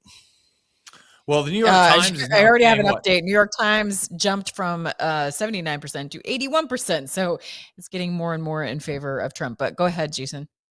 Well, they're calling 297 electoral votes for Trump, and as I noted on the last segment, something that is really in stark contrast to that media narrative is the fact that Trump right now is up in the popular vote by a significant number with as many people that have reported. Again, we don't have the left coast. We don't have that massive California vote that may sway it in one direction. But again, the narrative that we got the last time around was Trump got 74 million votes, more votes than any other president in history. But somehow a dementia patient curb stomped him with another 7 million votes. I think in reality, Trump in this election needs probably 85 million votes. I do believe that this is going to be the most turnout in history, and he may be on pace to do that with 47 million votes and change. I don't think that's outside of the realm of possibility. And quite frankly, if he does take the popular vote, this narrative surrounding swing states and the possibility of Kamala Harris winning those swing states and taking the Electoral College really crumbles beyond repair of even the mainstream media at its best or / worst, guys. Oh, agreed. I don't think we're going to see the vote fairy show up in the middle of the night this time. I think there's too many eyes on and too many people watching for that. Again, the RNC's legal team has been way out ahead on a lot of these things. As soon as we see a problem somewhere, we almost immediately see a response from their team. And then shortly later, we see a judge siding with the RNC or Trump's campaign to correct what other illegal activity has gone on. Again, that's not to say there isn't going to be shenanigans. I suspect we're going to see something in Michigan just because of how corrupt that state is. But by and large, I don't think they've got the juice to pull something off this time. Well, it looks like we have a new guest joining us now. Hey, thanks. Happy to have you here on Patriot.tv. Where's the action out where you're at? So, hey, Noel Fritch here with National File. We are in Virginia, where it's actually razor thin tonight here in Fredericksburg, Virginia.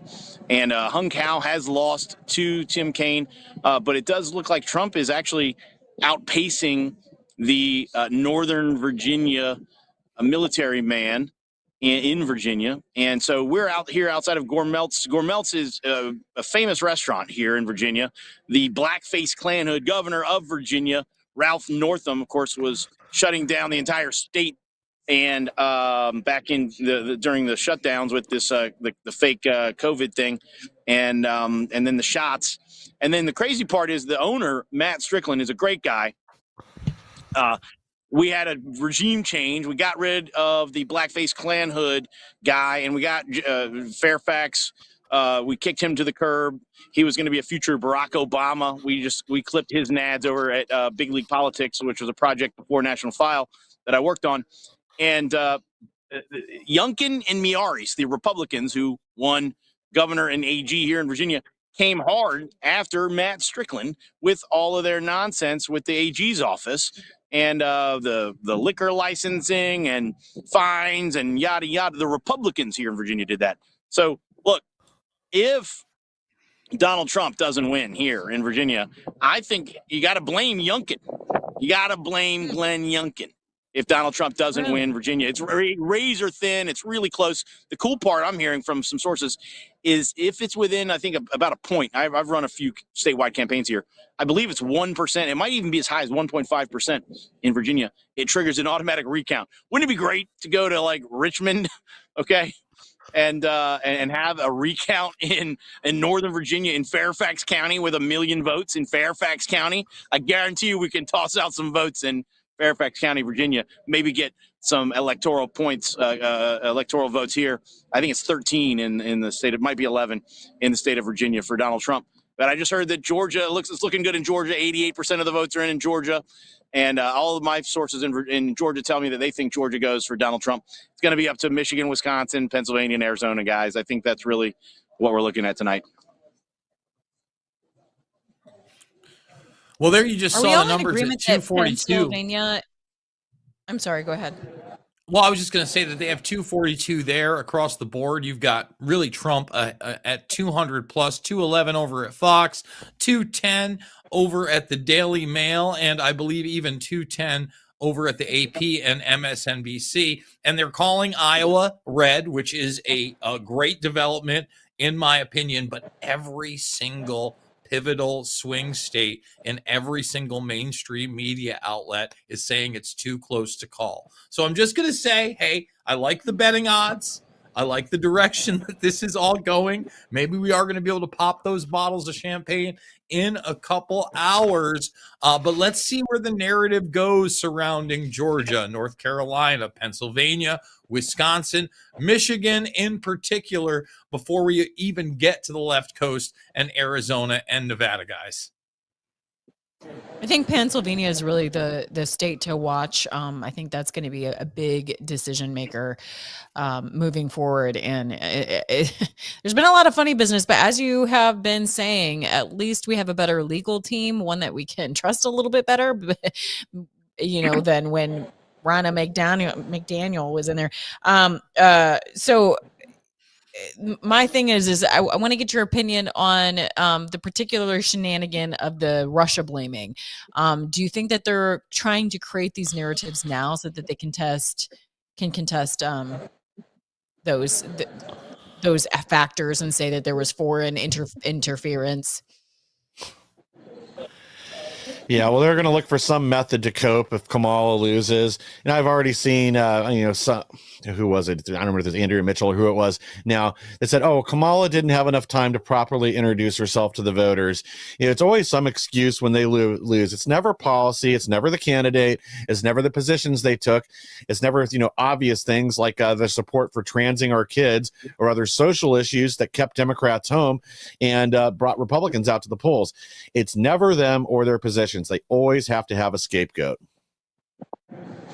Let me jump in on this. The reason you're hearing, and you've been hearing about some of these excuses for a while, I used to work over there in Capitol Hill. It's about 45 minutes north of where I sit right now. You pass by the Marine Corps Museum on the way up I-95 with the Iwo Jima homage hanging out cantilevered over the highway. And then you cross into Mordor on the Potomac. And it's the District of Criminals. And I'm here to tell you the reason you're hearing about some of this Russia nonsense now is because the leftist media knows that their audience is Republican members of Congress and members of the unelected bureaucratic deep state in the swamp, so that they can begin to initiate all kinds of nonsense in D.C. should Donald Trump actually be victorious. They are going to kick right into high gear with the same nonsense and the same shenanigans.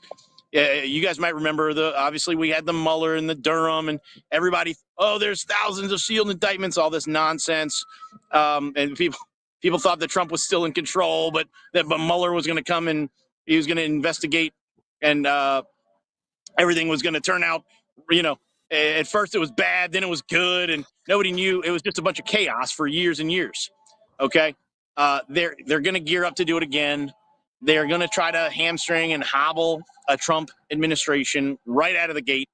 They're going to call him a lame duck as soon as he wins. And they're going to try to push as many Republican office holders away from working with him as they possibly can, muddy the water, make it ugly. This is what they do. They're pieces of garbage. It's time for these dunces to go sit in the corner, put on the dunce cap. It's time for timeout, you losers. You're a bunch of freaks. Here's a question for everybody. Assuming things continue to go in this direction, at what point does Trump make a political address? Whether or not he declares victory, he's going to have to say something about this election at some point this evening. Could this be as late as 2 or 3 a.m. Eastern? It might be. The way things are, with how slow the count's coming in from Pennsylvania, it might be that late. But, also if some of these predictions from the New York Times and others that Trump ends up winning Wisconsin and possibly Minnesota, then maybe we'll have, if Trump crosses 270, it doesn't really matter how long the rest of these states take to count the votes. So I would say if you can hit the total tonight, make your speech, claim victory immediately, and we can continue to, if there are shenanigans that go on in any state after that, there's no reason we can't have investigations. Well, it's funny because it's like they've already preempted that. They've already created this narrative like, Trump will declare victory no matter what. Don't believe him. I mean, they've already gotten ahead of that and have made threats about if he does that, what they're going to do in response. I mean, let's not forget that Merrick Garland was saying that if anyone questions anything, that they could open themselves up for prosecution. I mean, it's all really wild. So I just don't know how they're going to deal with it. I mean, I guess they just don't care. I mean, I guess that's been the record of if the tables turn and they're the ones questioning, they're the ones denying the election. I don't know how you get away from that. I don't know how you rationalize that. I mean, it's just going to be so ridiculous at this point.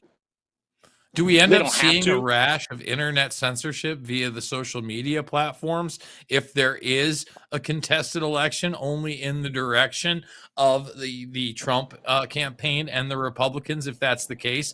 Obviously X has somewhat changed the game, but YouTube was very quick last time around to really censor anybody that stated they had evidence of anything that amounted to election fraud.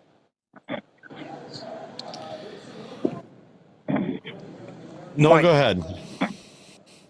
Yeah, no. So they absolutely, they're not gonna, they're not just gonna roll over. They don't have to. They have the media. They own the media, and so they're not just gonna pretend to be honest, because the media tells them to. So that's where we're at. Yeah, you're exactly right. If our media was even remotely honest, we wouldn't be in this position to begin with. If they held Kamala Harris to the same standard that they hold Donald Trump, it wouldn't even be close right now. But instead, what we see is 80 to 90% of coverage for President Trump is negative. 80 to 90% of coverage on Kamala Harris is positive. And yes, they will take her side if she wants to throw a hissy fit, or her legion of blue-haired moonbats want to dispute the election. They'll take her side. They'll look for any crazy conspiracy theory that they can find that somehow there was some kind of cheating or impropriety going on.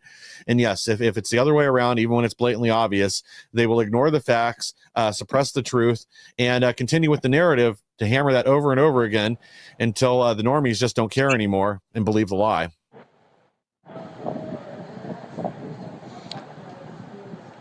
That's right. Do you guys So I can't. believe? Oh, go ahead, Jason. I was just going to say, do I you was just believe gonna that these panel shows. Sorry, guys. It's our first time on the roundabout via the election. Do you guys think if Trump does get in there and somehow, some way, we get a concession, we are moving towards that inauguration date of January 20th, that we get some type of political stunt by somebody leaving the country, whether that be a political figure that says that they're going to be persecuted by Trump, or some Holly weirdo making good on their promise to leave if this fascist dictator, the next Hitler, gets into power? Jason. Or is it going to be kind of more of the same, everybody just complaining and more Hitler covers for Trump? Yeah, no, on things Jason, like the we've New already Republic? been through this. If they can't keep away from X, Twitter, we had all those people that threatened to leave, and some of them did. They're like, oh, if this is going to go through what Elon Musk says, I'm out of here. And some of them did, but they all came crawling back. So if they can't even stay away from X under Elon Musk, there's no way that they're going to follow through with leaving the country unless they are pedophiles that need to escape prosecution, which could be a possibility as well. Yeah, if they're on the Where might they Epstein go? list or the Diddy list, yeah, they may fly the coop. But I mean, yeah. Well, I mean, you had earlier today, you had Joy Behar said if Trump's wins, she's going to drink Drano. You had some other leftist podcaster threaten to eat cyanide live on the air yesterday if Trump wins. And these people are already unhinged. Some of the ones with like stage 4 TDS, yeah, we might see them leave the country temporarily. They might fly off to their chalet in France as a protest. But like you said, Christy, they'll be back as soon as it suits them. They're all going to Aspen. They'll all be in Aspen. That's where they're going.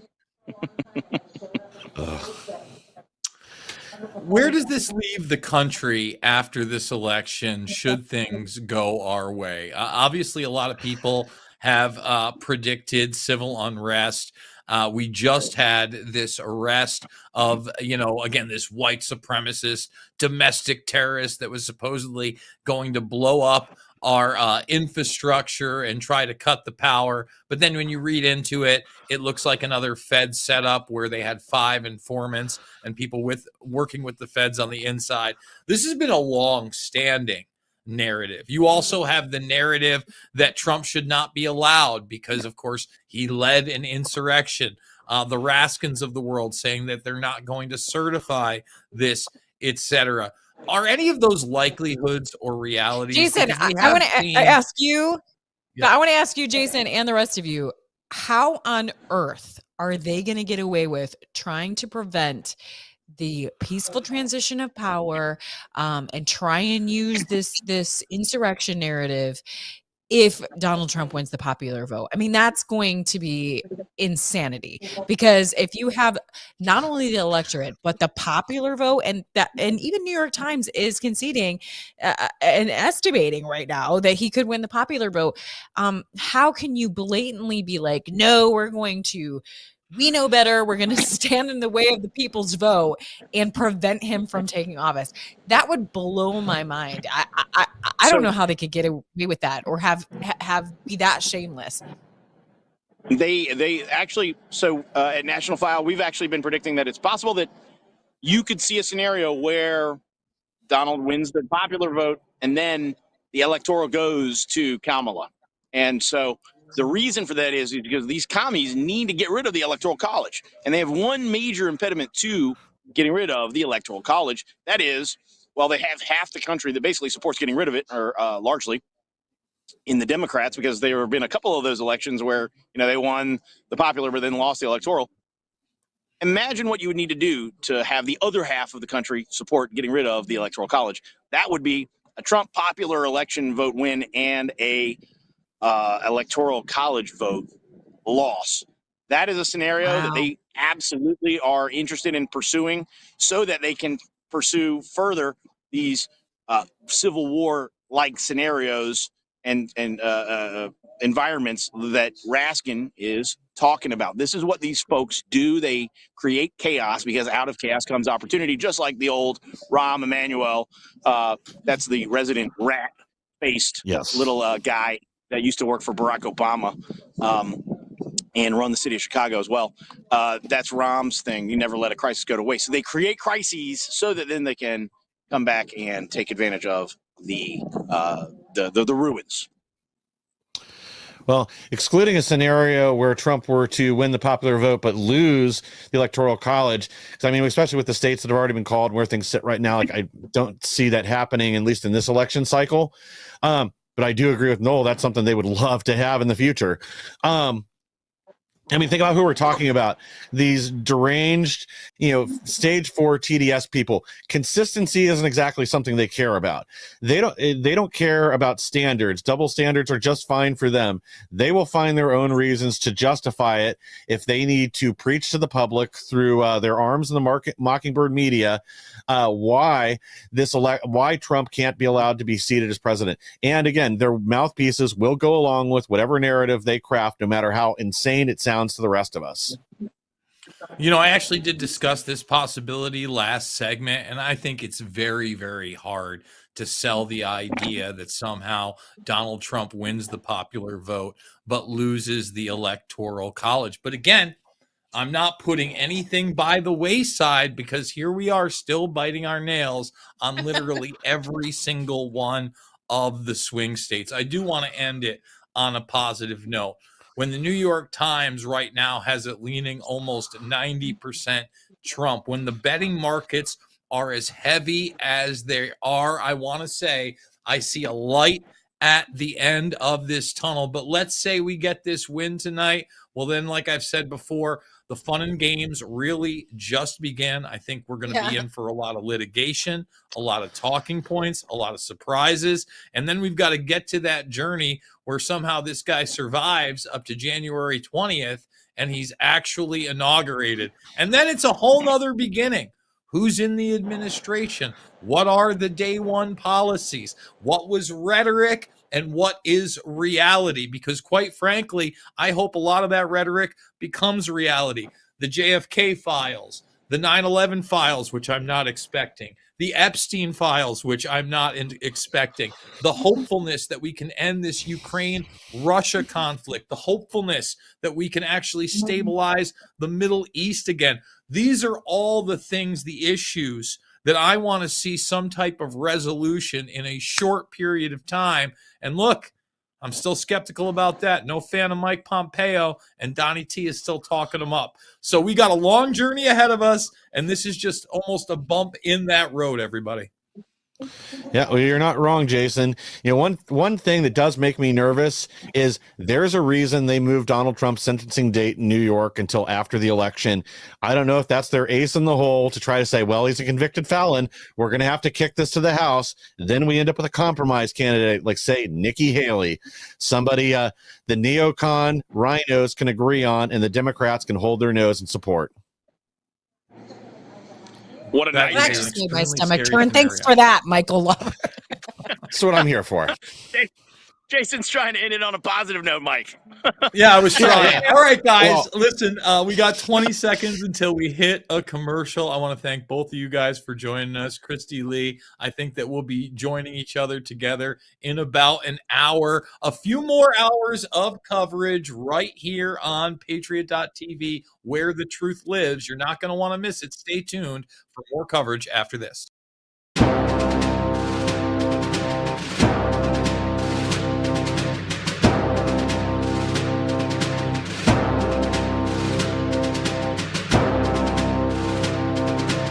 Hey folks, it's your buddy John Rich here and co-founder of Old Glory Bank. Let me ask you a question.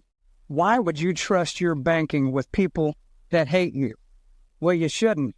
We're building a freedom economy, and now we have a pro-America bank. It's called Old Glory Bank. Check it out at oldglorybank.com and open yourself an account today. Old Glory Bank is a full-service, FDIC-insured online bank with business and consumer banking and customers in all 50 states. It takes just 8 minutes to open an account at oldglorybank.com.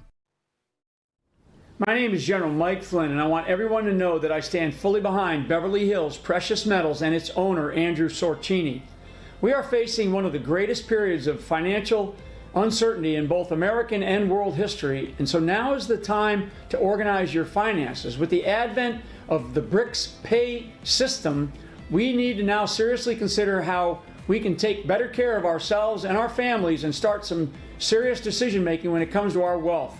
You can also ask about their newest 2-ounce coin of yours truly. It's an absolutely great gift, and I am deeply honored to be part of history, as well as helping people protect their finances, their wealth, and their investments. So visit gold.generalflynn.com. Tell them the General sent you. Thank you so very much. God bless you, and God bless America.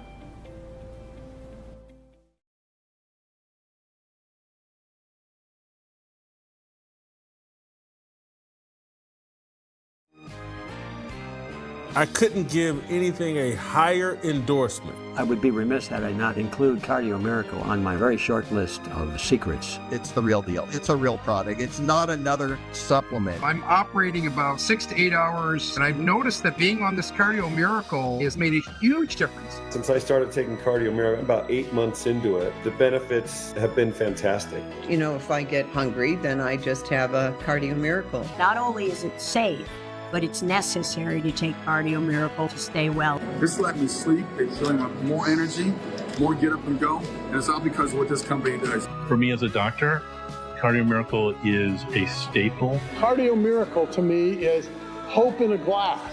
To try Cardio Miracle for yourself and get a special fan out, go to the host page right now and click the link for Cardio Miracle.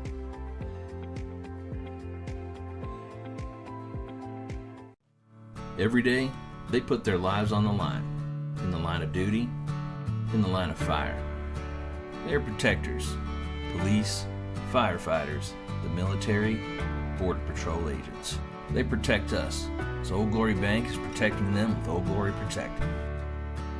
It's a $100,000 line of duty death benefit free with an Old Glory Bank account with direct deposit.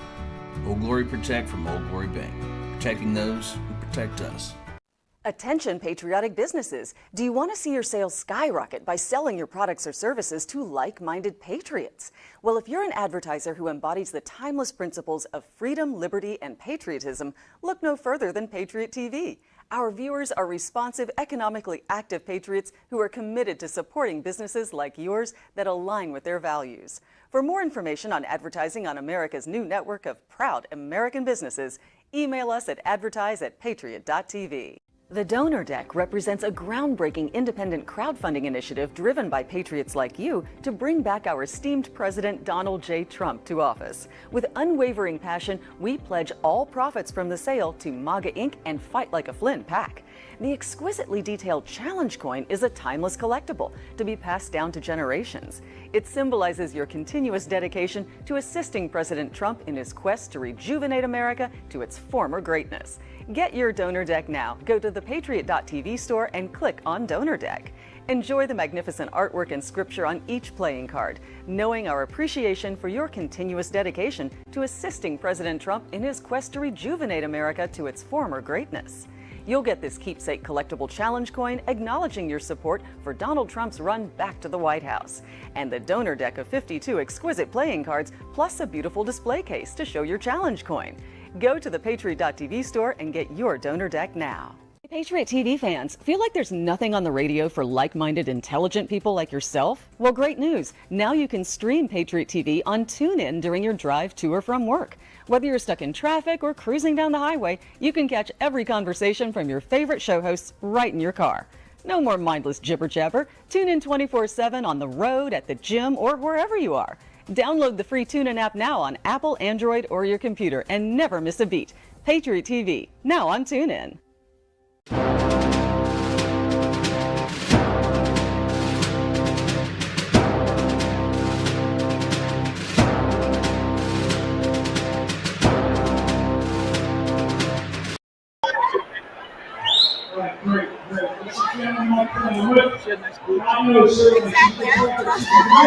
Miss Trump 2024. Just remember. So you're gonna just realize she's on live TV. She's not here on live TV. Listen, I'm sitting here and I'm just getting some reports in from Mar-a-Lago, and it really does look like a major victory here tonight. They're not going to announce this major road. They're not want to announce this. It's a shame because they don't have a right to do it. They don't have the right to hold up the information. The states are reporting, and the GOP chairs in every county and every state GOP chairs are reporting. Basically analysis of what we're about to see. We're probably going to see about a 290 electoral vote to about a 250 electoral vote. I think we're going to end up with at least 51 senators who will probably win the Senate. It's going to be very tough. The biggest one is Carolina in North Carolina, in Arizona. And the Bernie Marino just won up in Ohio. It was a big victory, huge victory. That victory cost about $500 million. I mean, unbelievable. The other thing is the House. We're going to continue to retain the House. One of the Senate seats that I'm paying attention to is Barbie and Shifty Schiff, right? Shifty Schiff. They don't want to ship out there. Barbie, the old professional baseball player has a great chance of winning tonight. We'll see what the turnout is. Turnout is what's going to matter. We had a huge turnout prior to today starting. We had a huge turnout today. There's a lot of close calls right now that we're still, the media is holding up all of the swing states. So they've already called all the states that we already kind of know about. Obviously, Georgia is probably one of the key ones. They hold up, and they do this every goddamn time. They hold up on the swing states, and they're doing it because they know, it's back to the It's trying to sell advertisements, drag all of us short, an extra couple hours tonight, and sell a few more advertisements. But they know who won these states already. They already have that information. The polls closed back in about 7 o'clock for most of the East Coast states. And so again, my prediction tonight is probably a 285 to 290, 295 victory for Trump. I'd like to see him break 300 at 300 ceiling, because I know he can do it. But I think at the end of the night, we're going to see a Trump victory. We probably won't have that confirmed because they're just not going to do it. I mean, you know where we're at. It's already after 11 o'clock East Coast time. So, anyway, how are we doing with Patriot TV tonight? What are we doing? How much longer are we going to go tonight?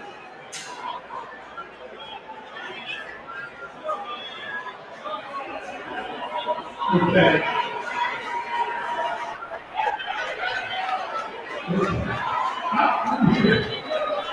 Come here, seat the table. Seat the table. Hey. Can you see anything good? I'm going to do something a little different here. I got it. So I'm going to show this to the audience, right? So we're at seat the table. We've got about 1,000 people still, probably more than 1,000, well beyond the fire pole. Okay? Yeah, this is good. It's a big camera, so all right, don't throw me the middle bird. Don't throw me the middle. Let's see a little USA.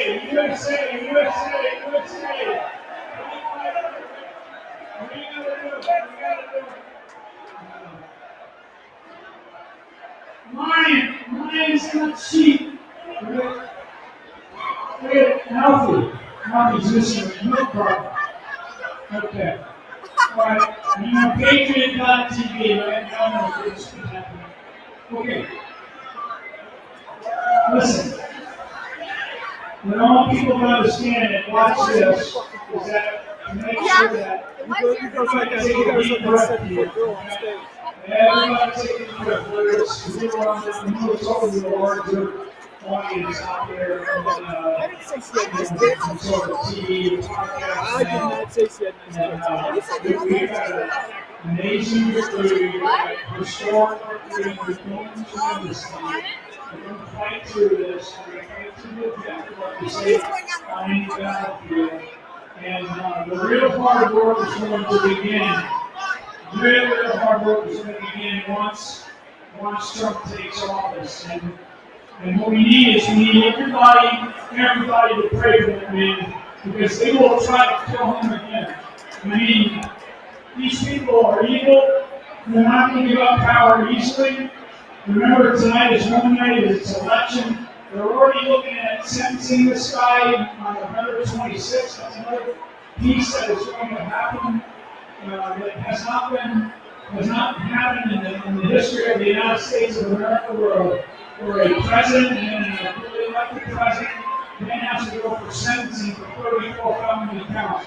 It's absolutely insane that they're going to do this to this man. They're going to still pull some stunt. So between now and January 20th, which is about 2.5 months away, we still have a lot of these that these psychopaths can do, these leftist Marxists can do. So, one of the things we're going to have to really keep an eye on and focus on is exactly what they are planning. Right? And I don't know it all. I'm not going to stand here and say that I think that I know what they're going to do, but given what we have already experienced from Russiagate to the 2 assassination attempts, these people are capable of doing anything. So let me throw it back to Patriot.tv and see what we got going back there. How are you guys doing? Hey, General Flynn, can you hear me okay? I sure can. Oh, that's awesome. I wish I was there standing next to you with all of those wonderful, beautiful Americans. Awesome. I'm serious. I mean, these people, I think Alfie started serving, meatballs and sausage and beer and wine at about 12 o'clock this afternoon. So everybody's feeling pretty good. It's a good night, and a fun night, very exciting, and nobody's leaving. So that's really good. I mean, that's a real positive. To me, it's an indicator of how much people are fired up about our country and about doing the right thing. I mean, this is, not necessarily a great indicator down here, because these are people that absolutely love Donald Trump and they're great supporters of MAGA, the MAGA movement, Make America Great Again. And what we really have is we have an excitement across the country to get out and vote. And I think when it's all said and done, we're going to see probably close to 70, maybe 75% turnout, which is historic. Yes. Yes. As of right now, Trump is leading in the popular vote by 5 million. He's leading in the popular vote, and he's projected to win. He's leading in Arizona, he's leading in Pennsylvania, and he's leading in Wisconsin, and he's basically wiping the map. And everything that they've done to this man, you're absolutely right. They're going to try to assassinate President Trump again. They see they have no other opportunity, no other option but to try to destroy President Trump and his administration. But you know what? I think God, I know God is answering our prayers. We're seeing this happen right now in real time. Yeah, I mean, absolutely. Most people don't know there's a tale in the Bible between a guy named Saul and King David. And one of the things that Saul attempted to do is he attempted to kill King David. And one of the ways that he attempted to kill King David was he actually attacked him with a spear. Threw a spear down, and King David was able to really sort of, he moved at the right time. And this is for real, it's in the Bible. And Saul, through the Spirit, he crossed by David's head, and it caught the ear of David. And it's a fascinating story, and I did not know that until the first assassination attempt. So I think the idea of divine intervention is very real. I think that what they're being given, and I'm speaking for myself, I don't know how these people behind me feel, but we're being given one more chance here, America.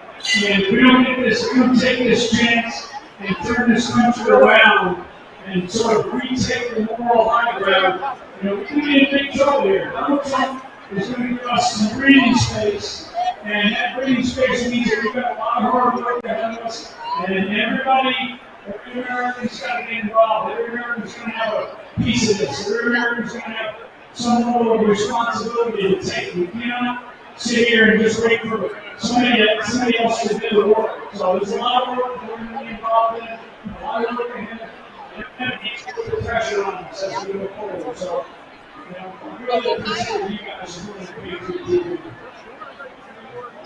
Yep. So I'm not sure who the young lady is. So I'm Tamara Favorito with Voter GA. I'm Garland's wife. He is in another interview, and he'll be joining us in just a minute. So we are in Georgia, and we're excited about what's going on down here. Yes, absolutely. To see Georgia, I'm so thankful that Georgia is not in the mix now. Georgia went to President Trump. North Carolina went to President Trump. We're still looking at Pennsylvania. President Trump is leading with over 100,000 votes. They're waiting for that. As of right now, Arizona is leading towards President Trump. He's leading, as from what I'm looking at right now, at the poll numbers. President Trump is leading about 3,000 votes in Arizona as of right now. In Pennsylvania, like I mentioned, he's over 200,000 votes now in Pennsylvania. He's pulling away with it. I don't really see a pathway for Kamala Harris to come back with that one. In Wisconsin, President Trump is leading there about 50,000 votes. So as of right now, if President Trump takes Pennsylvania and Wisconsin, it's over. He goes over by, I believe, by 2 points. He goes over. If he pulls Arizona, so he has a pathway. There's so many pathways right now. 3 different pathways to win, where I think she's got one. So we're in really good shape. I feel very confident saying what I'm saying. The prediction models, the analytic models that have been very tried and steady over many decades of presidential elections have been very accurate, and especially close to closing of the marriage polls. And there's a couple of good prediction models, and that's what I'm sticking to right now, because I have a little bit of insight, but I'm also watching the way that the down ballots are going. And it looks like the down ballot for the U.S. Senate and the House are looking really good. They're looking really good. So those down ballots are indicators. Some of the bellwether counties that we have, there's 18 bellwether counties. A lot of those bellwether counties have already gone to Trump. I know they did in 2020 as well. So people can say, well, they went in 2020 and he still didn't win because he ripped it off. He ripped off the election at that time. What is different this time is that a lot of Americans are paying attention. The American people are, they woke up, right? And they're paying attention to corruption in our election system. So nobody's able to get away with it. And the people that did it the last time, they know that not to get caught. Because when Trump wins, if you get caught cheating, you're in big trouble. Yes. So I'm trying to get along. I'm trying to get the status of Kari Lake here.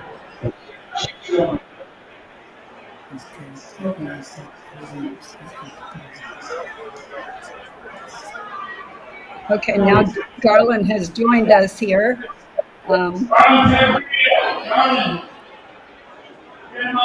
Flynn. Yes, indeed.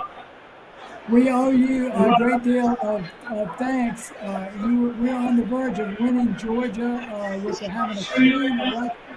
This guy that's on the screen right now, Ron, let me just introduce you. A lot of people that are here, Ron Favorito with him in the bottom of the screen here.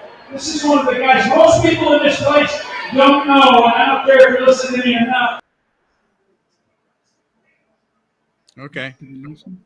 Did we lose him? I thought he was talking about you there for a second. Okay. All right. So how's it going? Great. I think we're on the verge of having a clean election in the state of Georgia, and that basically equates to a Trump victory. Yes. Last time, remember in 2020, Georgia was a big deal. They couldn't decide. They couldn't figure it out. The presidential race in 2020. But this time, it went President Trump, no problem. As of right now, it looks like President Trump, unless there's some shenanigans take place. But as of right now, it looks like President Trump is going to pull away with it. He's still leading in Pennsylvania, about 200,000 votes now. He's pulling away there. He's pulling away. I don't really see a pathway, like I mentioned, for Kamala Harris to come back. And actually in, was it Wyoming? No, yeah, Wyoming, President Trump is pulling away there as well. He's like 50,000 now ahead, 50,000 over Kamala Harris. He's pulling away there. And now in Arizona, Arizona is still just reporting in that he's 3,000 over in Arizona. But it's really, really awesome. It's beautiful news that he actually pulled away in Georgia. A lot of people were thinking that Kamala Harris was still going to win it because she spent all that time there. She spent all that money. She was bussing people in, and it still went to President Trump, which is absolutely awesome. Yeah, and we spent four years working really hard on election integrity in the state of Georgia. And that's been I believe, the difference here. But let's not count the what is it? What's that saying? Chickens count the before chickens they hatch. Yeah. We can't celebrate yet. No popping, no champagne yet. Remember, we went to bed and Trump was leading by 100,000 votes in 5 states. We woke up the next morning, they had stuffed the ballot box, and Trump lost. That was I was just going to say that was a Venezuela tactic, right? That's exactly the same thing they did in Venezuela. They did the same thing here. I think the only difference this time is that we don't have a pandemic to deal with.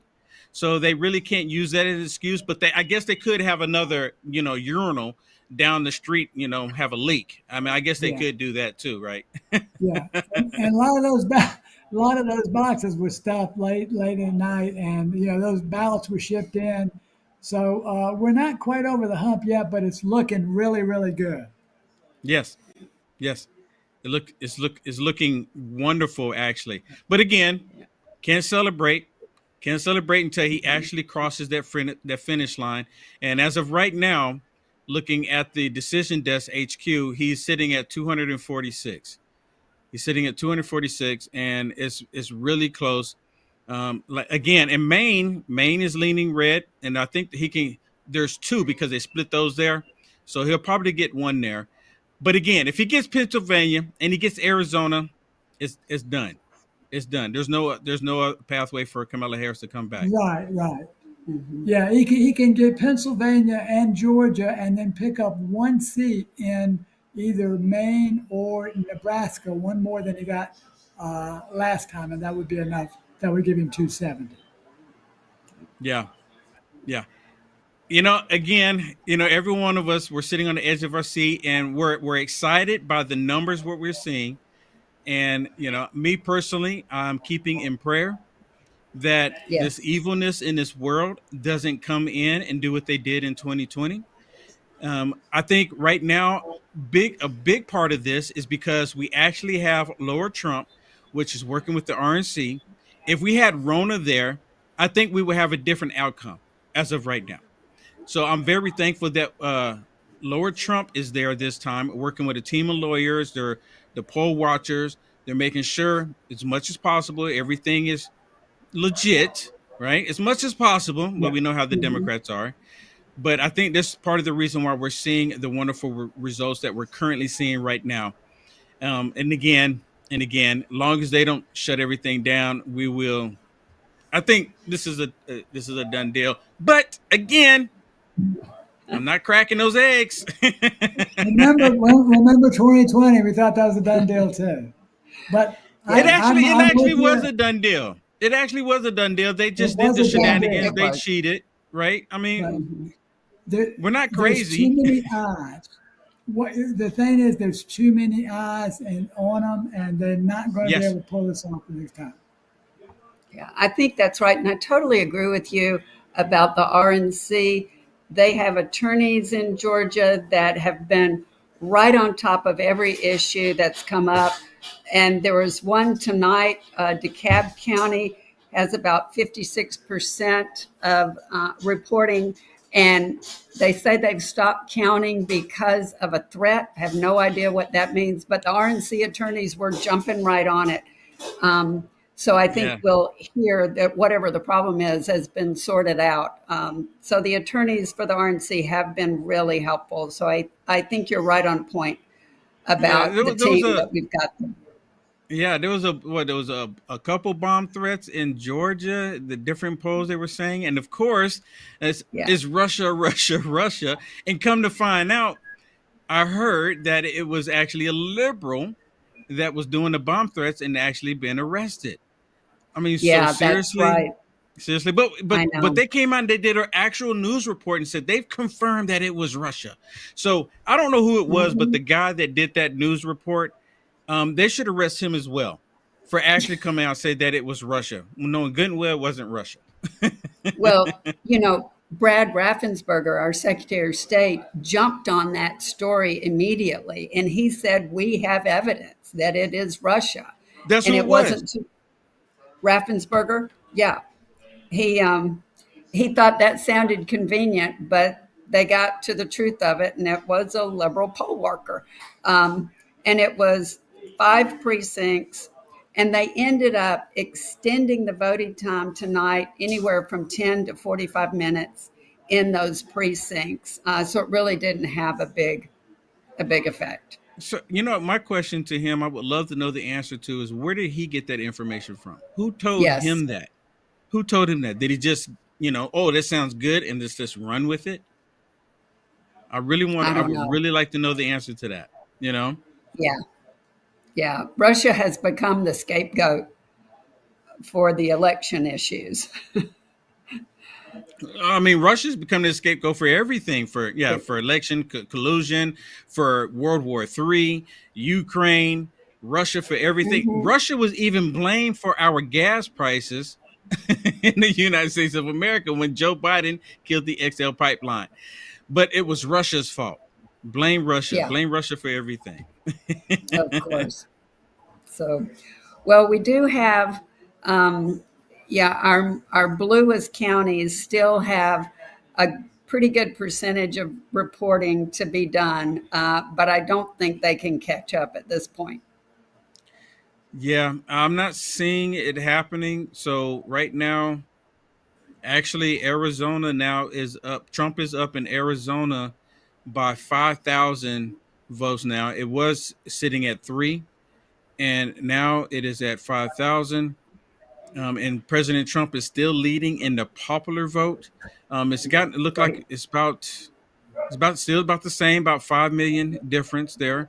Mm-hmm. In Pennsylvania, President Trump looks like he's up about 200,000 votes now, almost right at it. So he's still pulling away again. And was at Wyoming. Looks like President Trump is pulling away there. It's increased for him there. So, a lot of people, again, there's quite a few people that are celebrating right now by the numbers we're seeing, but I'm completely with you. We cannot do celebrations yet. There's no popping the cork or anything. So we need to let's be mindful, be prayerful, and pray that they don't do any shenanigans. So I think we'll be able to pull through. So we're getting ready to go to a quick break.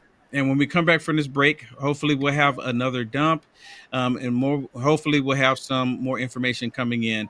So stay right here, Patriot TV, for election results. We'll be right back. Don't go anywhere.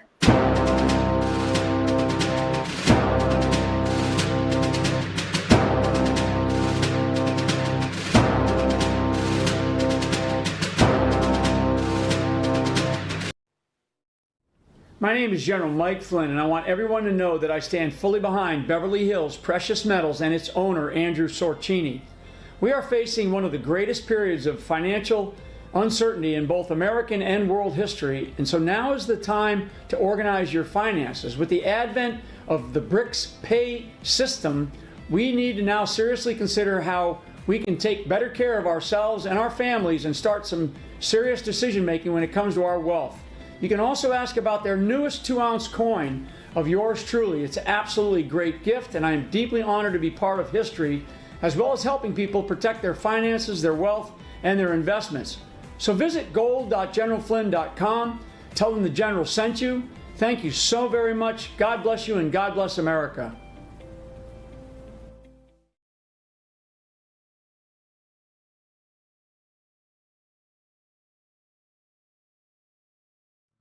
Every day, they put their lives on the line. In the line of duty, in the line of fire. They're protectors, police, firefighters, the military, Border Patrol agents. They protect us, so Old Glory Bank is protecting them with Old Glory Protect. It's a $100,000 line of duty death benefit free with an Old Glory Bank account with direct deposit. Old Glory Protect from Old Glory Bank, protecting those who protect us. Attention patriotic businesses. Do you want to see your sales skyrocket by selling your products or services to like-minded patriots? Well, if you're an advertiser who embodies the timeless principles of freedom, liberty, and patriotism, look no further than Patriot TV. Our viewers are responsive, economically active patriots who are committed to supporting businesses like yours that align with their values. For more information on advertising on America's new network of proud American businesses, email us at advertise@patriot.tv. I couldn't give anything a higher endorsement. I would be remiss had I not include Cardio Miracle on my very short list of secrets. It's the real deal. It's a real product. It's not another supplement. I'm operating about 6 to 8 hours, and I've noticed that being on this Cardio Miracle has made a huge difference. Since I started taking Cardio Miracle, about 8 months into it, the benefits have been fantastic. You know, if I get hungry, then I just have a Cardio Miracle. Not only is it safe, but it's necessary to take Cardio Miracle to stay well. This let me sleep. It's showing up more energy, more get up and go. And it's all because of what this company does. For me as a doctor, Cardio Miracle is a staple. Cardio Miracle to me is hope in a glass. To try Cardio Miracle for yourself and get a special fan discount, go to the host page right now and click the link for Cardio Miracle.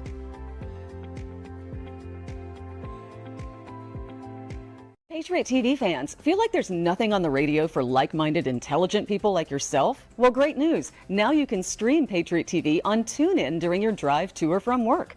Whether you're stuck in traffic or cruising down the highway, you can catch every conversation from your favorite show hosts right in your car. No more mindless jibber-jabber. Tune in 24/7 on the road, at the gym, or wherever you are. Download the free TuneIn app now on Apple, Android, or your computer and never miss a beat. Patriot TV, now on TuneIn.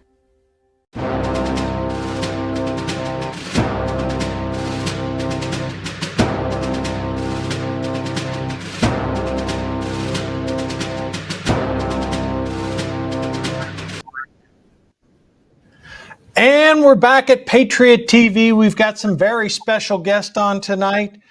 Liz Piper, I Am Silent No More. Miriam Shaw, Moms on a Mission. Welcome back. And my compadre from earlier in the telecast, Christy Lee. Christy, I'm going to start with you, and then we're going to go around the horn. Right now, the betting markets have Donald Trump at a 1% chance to win this race. He is leading in Pennsylvania, Georgia, North Carolina, and Wisconsin.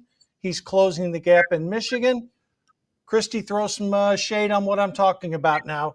Are we still looking at Donald Trump 90%? And is this playing out above expectations?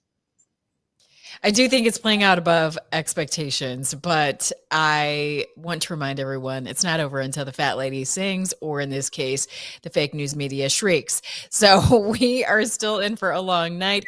They will not concede what everyone else is seeing, which does seem to be most swing states in favor. They are leading Pennsylvania. Trump is leading in Pennsylvania, Wisconsin, Michigan, Minnesota, but every network news is still saying, oh my goodness, this is still too close to call. I was just browsing, like many of you are, X, the only social media platform that you can trust at this point. And Project Veritas has been reporting on more ballot dumps in Michigan. So that is concerning. There's still plenty of time for them to pull off some nefarious tricks. It's just a matter on if we're able to contest it and able to match the lawfare that we know is up their sleeves. And so that is concerning. It is also concerning to scroll through the social media, particularly X, and see people taking victory laps, because I do think we need to be cautious about this. The Kamala campaign is being silent, very silent, which, you could celebrate, but you could also wonder what sinister things are being discussed, or, just hold off, like, let us pull our tricks. So yeah, I think it's too early to celebrate at this point. But it is wild to see something like New York Times saying and projecting that Trump could win the popular vote. That would really shut a lot of narratives down. Oh, there's no question about it. And Miriam Shaw, I mean, the fact that he's leading, I agree with everything Christy just said. There's no reason to celebrate anything yet because all the votes have not been counted yet.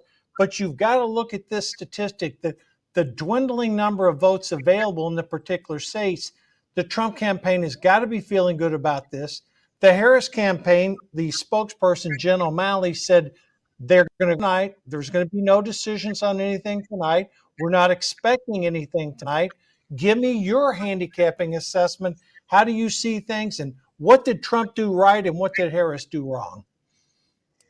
Well, first of all, the fact that Harris was she was just appointed and anointed in this position. I mean, if you can imagine in a football game, your quarterback gets injured and you throw in somebody in the game who hasn't even trained, who hasn't even been equipped to compete. And really, that's the way she obtained all of her positions, wasn't through competent behavior and earning these positions. But one thing I think that Trump did very, very well, and I'm incredibly proud of Republicans, is with early voting and mail-in voting, but particularly early voting. I mean, you're seeing reports how Republicans are outperforming Democrats in early voting, and that is truly unheard of. And so I really think that is so powerful because, I think Republicans, once they saw what happened in 2020, they wanted to make sure they got their ballots in early so that if any shenanigans happened on election day, they knew that they had their votes in. And so I think the Trump campaign did an excellent job at that. I think they also did a very good job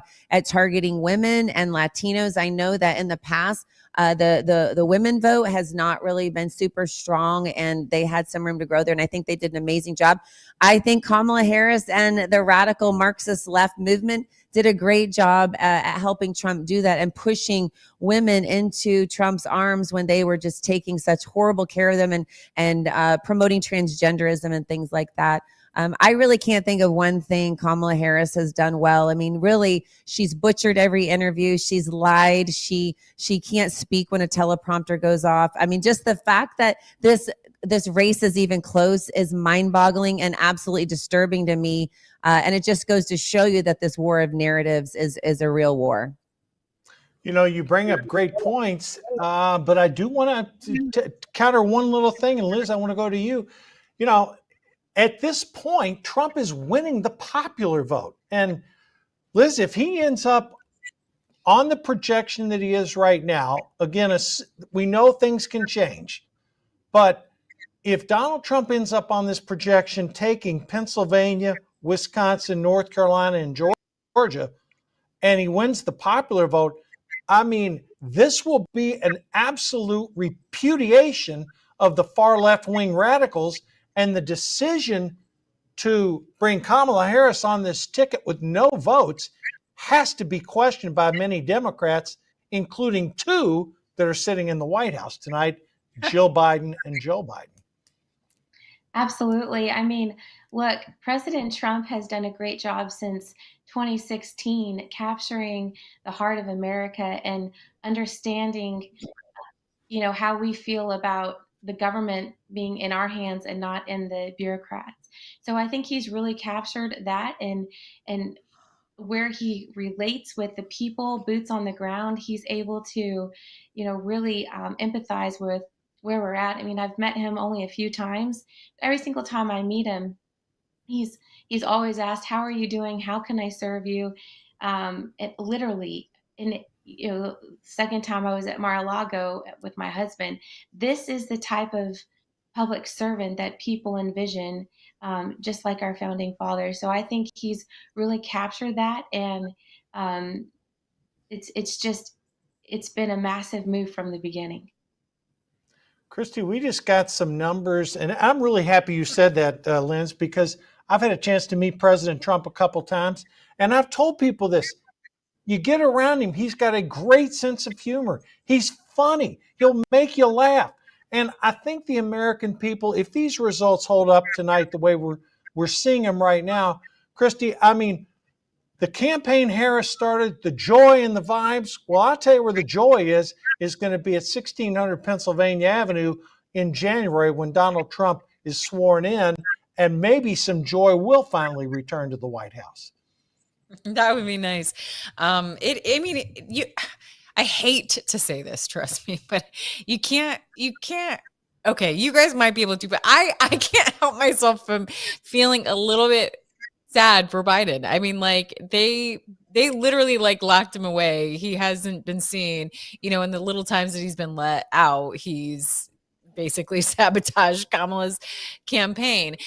I don't know. It's just been so wild to observe. Like, I think it showed a lot of people and exposed for a lot of people that having a president isn't necessarily the person in charge. I mean, because for months now, he has largely been unseen, and yet the show goes on, right? So who is really pulling the power strings there? But I'm just fascinated by the blame game that will ensue if they just cannot make up for the strong voice of the people toward Trump. Like, if the numbers just aren't there to cheat, then they're going to have to accept this, and then the blame game will ensue. And I'm sure Biden will get blamed for his garbage comment, for his other weird comments, but it also does just a little bit make you wonder if he was out to sabotage. I mean, what we do know about Biden is that he is extremely narcissistic, extremely prideful. I mean, gosh, half of the things that he talks about himself, he's just made up and pulled out of nowhere. So it's just like, I think he did take it hard when he was pushed out from the running, and that picture has definitely made the rounds of him wearing the MAGA hat with a huge grin on his face.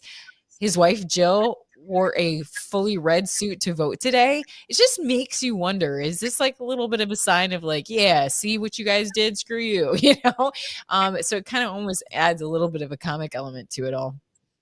Well, we have some breaking news. The state of North Carolina has been called for Donald Trump. So now we're down to 6 battleground states. One's in the bag. The current Electoral College vote is 227 for Trump, 153 for Kamala Harris. And as you can see on our map, we've got North Carolina has been called. We still have Georgia outstanding. Trump is leading in Georgia, 50.9, 98.3, with 91% of the vote in. He's leading in Wisconsin, 50.6 to 48, 68% of the vote in. Again, Pennsylvania, 51.2, 47.8, with 77% of the vote in. So, Miriam, at this point in the game, Jen O'Malley from Kamala Harris's campaign can say they're not going to do anything until the morning. I didn't anticipate when we started this night that we could possibly call a winner before the end of the evening, but there's an outside chance that before we go off the air tonight, we could very well have a 47th president. Again, depending upon how fast these other votes are counted. But right now, with North Carolina in the Trump camp, winning it by a wider margin than he did previously, things are looking awful good. Absolutely. I thought the very same thing before we got on air. I thought, I cannot even believe that we might know and go to sleep tonight who actually is the president, which in 2024, you would think that we would be able to know this when we've known this for years, in a fairly short amount of time. But I think one of the main differences is the fact that we don't have COVID going on, and folks were able, I think less people probably did mail-in voting. More people probably did early voting. So I think you're seeing a lot more votes get out there more efficiently and quickly. But what a beautiful thing if we could go to bed and we could know who is president and not have to wait 4 or 5 days, because that's completely insane. But it's looking really good. Yeah, there's no question. And we talked about this earlier on the show, Christy, you and I did. And, you know, Liz, I'm going to go to you, but Donald Trump is outperforming the polls. Earlier tonight, it was by about a point. It's actually about 1.5 points beyond what the polls had estimated. So, Liz Piper, I mean, this has got to be feeling pretty good of the supporters in West Palm Beach. A lot of people question Trump over his strategy the last 7 days of the campaign, going to states where he realistically didn't have a chance to win. But in those particular states, he closed the gap some. Best evidence we're seeing is in Virginia tonight. This race was very close for a while. Now, ultimately, Harris is going to win it. But my goodness, he outperformed in states like Virginia, New Mexico, states that he visited.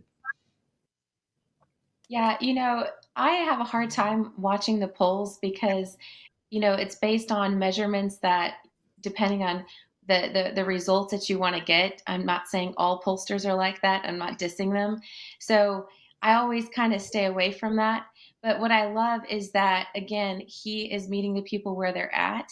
And I think that he's outperforming in the polls because he saw what those demographics or what those specific areas, he's listening to what the people are saying, what's going on in their area.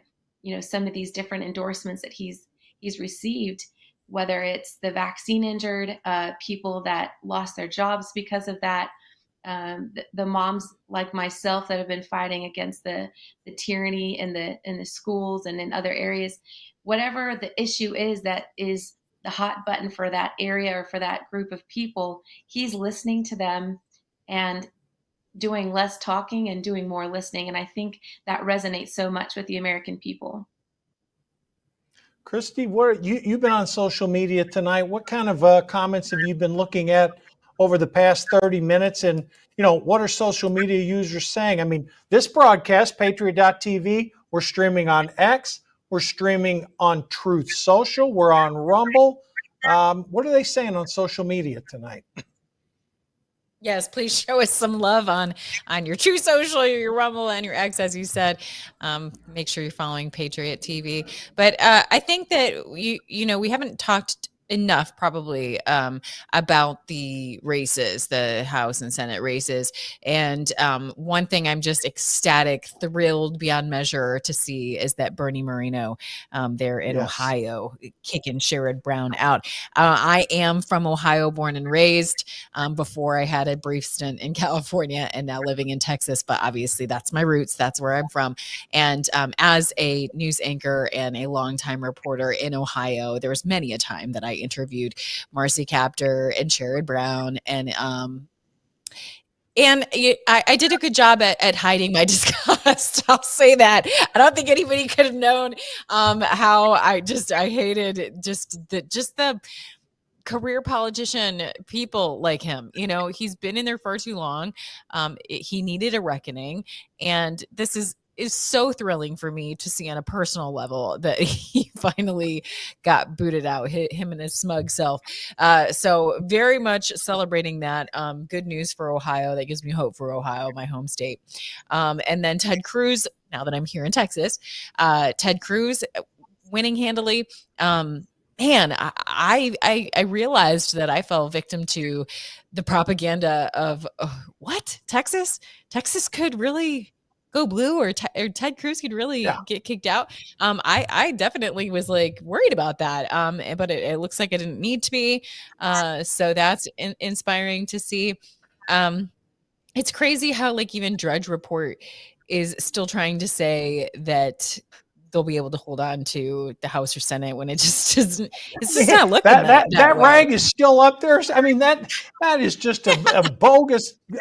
Hell, you could say the communists were running that thing. No one pays it attention to that because they're wrong on I'm not everything. even convinced. Hey, I'm going to be a huge conspiracy theorist and say I'm not even convinced Matt Drudge is alive. Like, where is he? When was he last pictured? It's so wildly the other way that I mean, it's crazy. I'll be the first to say, like, has anyone done a well check on Matt Drudge? Just like, is he even alive? Yeah, somebody needs to do it. And I'm going to second for Bernie Marino. I had a chance to meet Bernie when we were down at Mar-a-Lago. He is a terrific guy. One goal in Ohio tonight. And then to second what you said about Ted Cruz. I mean, Christy, as little as 6 days ago, I remember driving home. Ted Cruz was being interviewed on Mark Levin's radio show. And Cruz said, it's really tight. He was asking for money every time he came on the air. And at the end of the day, there were polls, these leftist polls. It was just like happened when that bozo O'Rourke ran 6 years ago and Cruz beat him by 3. They're saying, oh, the polls are tight, and the polls are tight. And Cruz he's down by 1, he's up by 2. He won by 9 points tonight. 9 points, Christy. So for all of you Colin Allred lovers out there, not going to happen. Okay, Miriam. Now we've gone through that. Hey, we had more good news tonight in the Senate. Okay, we flipped West Virginia. We expected that. In Nebraska, Deb Fischer was down most of the night. She's pulled ahead. That's really important because she's running against an independent. So now that we're getting into the tail end of it, Republicans do appear like they are going to control the United States Senate. It's 52-48, 53-47. Outside chance 54, and if we can get Kari Lake across the finish line, maybe even 55. We'll see how it goes. But looking at these numbers right now, I'm staring at Trump in Michigan. Trump's leading in Michigan right now. He's still in Pennsylvania. Anything else on your radar screen that's coming across for updated information? Well, what you had mentioned, I was incredibly encouraged on the way to this interview. I was talking to someone and we saw that report about how the Senate, it looks like we can be fairly confident that we are going to have the majority there. And when you think about it, I mean, we really having Biden and Kamala and having lost the Senate, I mean, we lost so many times because of the power they had by having those branches like that. And so, I mean, I'm just thinking once we get the Senate and we have the House and we have Trump, I mean, we can really work to try to reverse a lot of these damaging policies, deporting the illegal aliens and things of that nature. So I know here I'm in Oklahoma.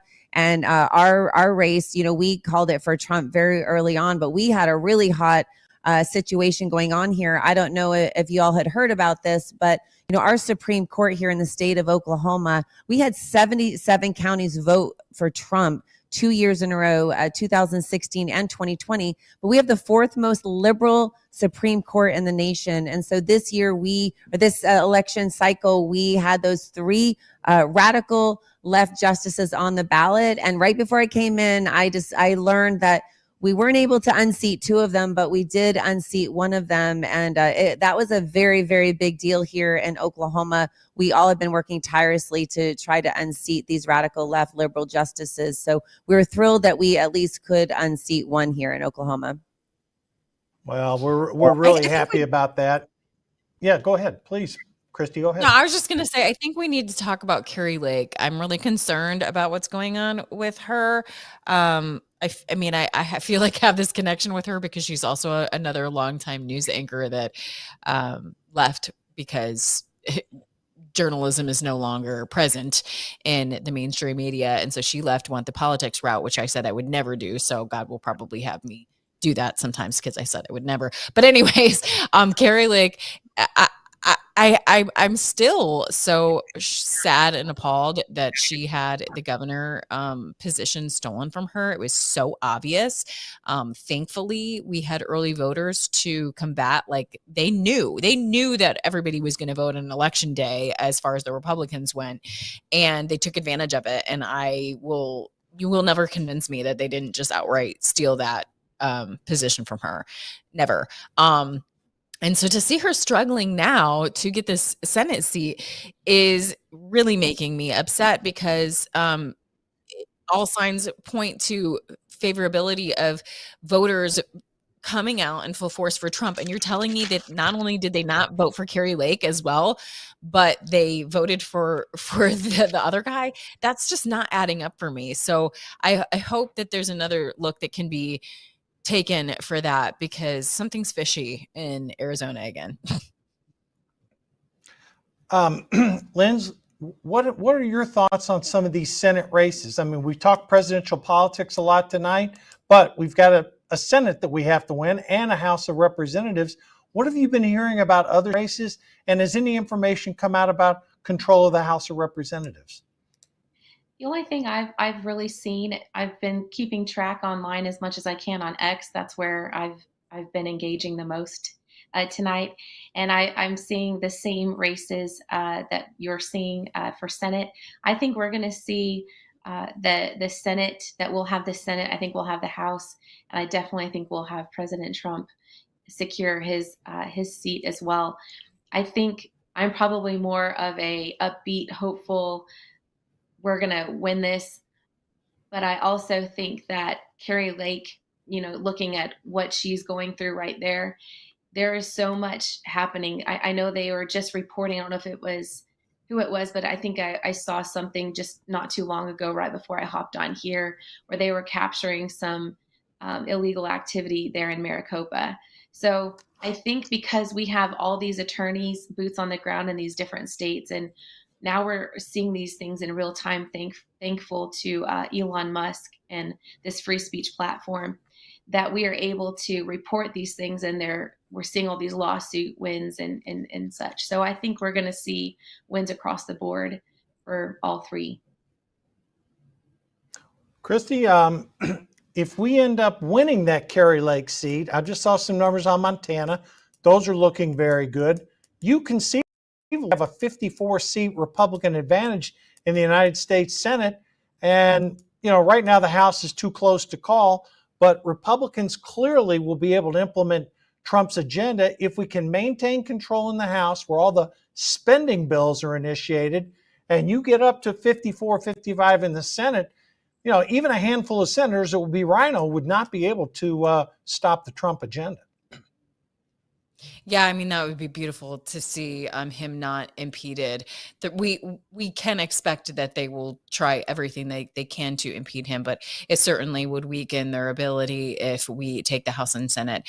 Now, Senate is looking promising, House still undecided, but interestingly enough, from everything I can gather, the New York Times is even calling that Republicans are likely to take the House. So it's definitely not out of the question, and it would definitely make Trump be more effective, especially when you factor in that the transition team that he's already put together and has already been at work has the rhinos and corporate puppeteers out of the mix. So, I mean, this could be huge.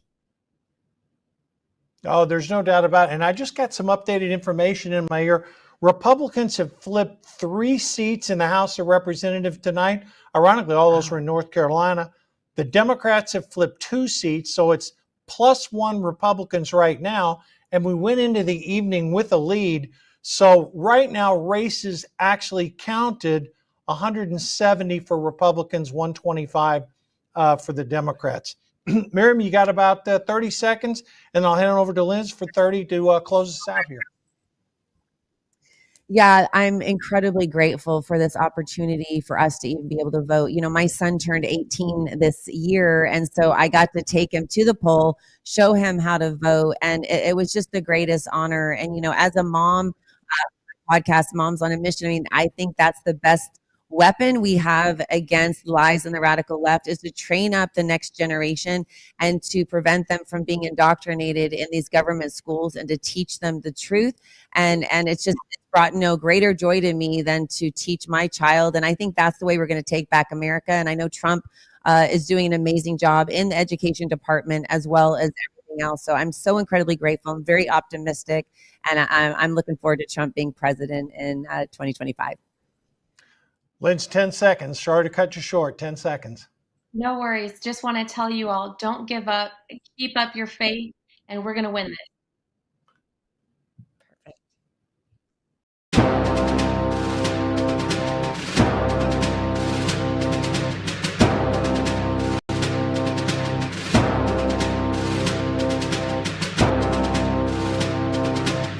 Hey folks, it's your buddy John Rich here and co-founder of Old Glory Bank. Let me ask you a question. Why would you trust your banking with people that hate you? Well, you shouldn't. We're building a freedom economy, and now we have a pro-America bank. It's called Old Glory Bank. Check it out at oldglorybank.com and open yourself an account today. Old Glory Bank is a full-service, FDIC-insured online bank with business and consumer banking and customers in all 50 states. It takes just 8 minutes to open an account at oldglorybank.com. My name is General Mike Flynn, and I want everyone to know that I stand fully behind Beverly Hills Precious Metals and its owner, Andrew Sorcini. We are facing one of the greatest periods of financial uncertainty in both American and world history, and so now is the time to organize your finances. With the advent of the BRICS pay system, we need to now seriously consider how we can take better care of ourselves and our families and start some serious decision making when it comes to our wealth. You can also ask about their newest 2-ounce coin of yours truly. It's an absolutely great gift, and I am deeply honored to be part of history, as well as helping people protect their finances, their wealth, and their investments. So visit gold.generalflynn.com. Tell them the General sent you. Thank you so very much. God bless you, and God bless America.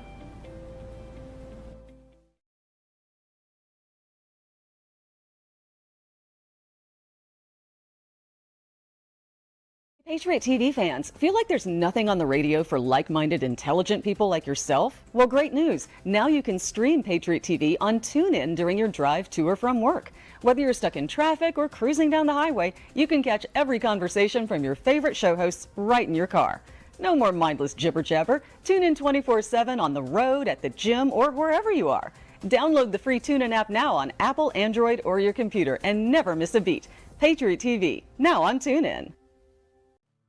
Every day, they put their lives on the line of duty, in the line of fire.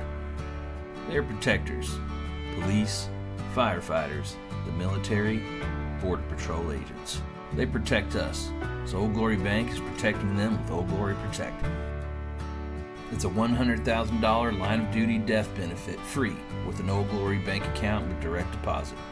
Old Glory Protect from Old Glory Bank, protecting those who protect us. I couldn't give anything a higher endorsement. I would be remiss had I not include Cardio Miracle on my very short list of secrets. It's the real deal. It's a real product. It's not another supplement. I'm operating about 6 to 8 hours, and I've noticed that being on this Cardio Miracle has made a huge difference. Since I started taking Cardio Miracle, about 8 months into it, the benefits have been fantastic. You know, if I get hungry, then I just have a Cardio Miracle. Not only is it safe, but it's necessary to take Cardio Miracle to stay well. This let me sleep. It's showing up more energy, more get up and go. And it's all because of what this company does. For me as a doctor, Cardio Miracle is a staple. Cardio Miracle to me is hope in a glass. To try Cardio Miracle for yourself and get a special fan discount, go to the host page right now and click the link for Cardio Miracle.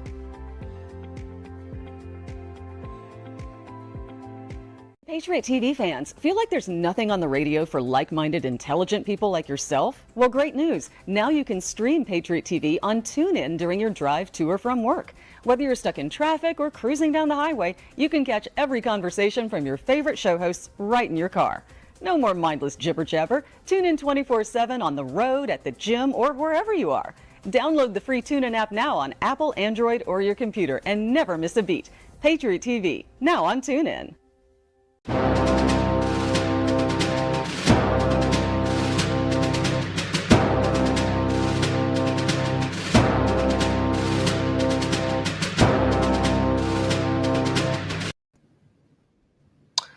And we're back on Patriot TV. Election night. Donald Trump is having a huge night.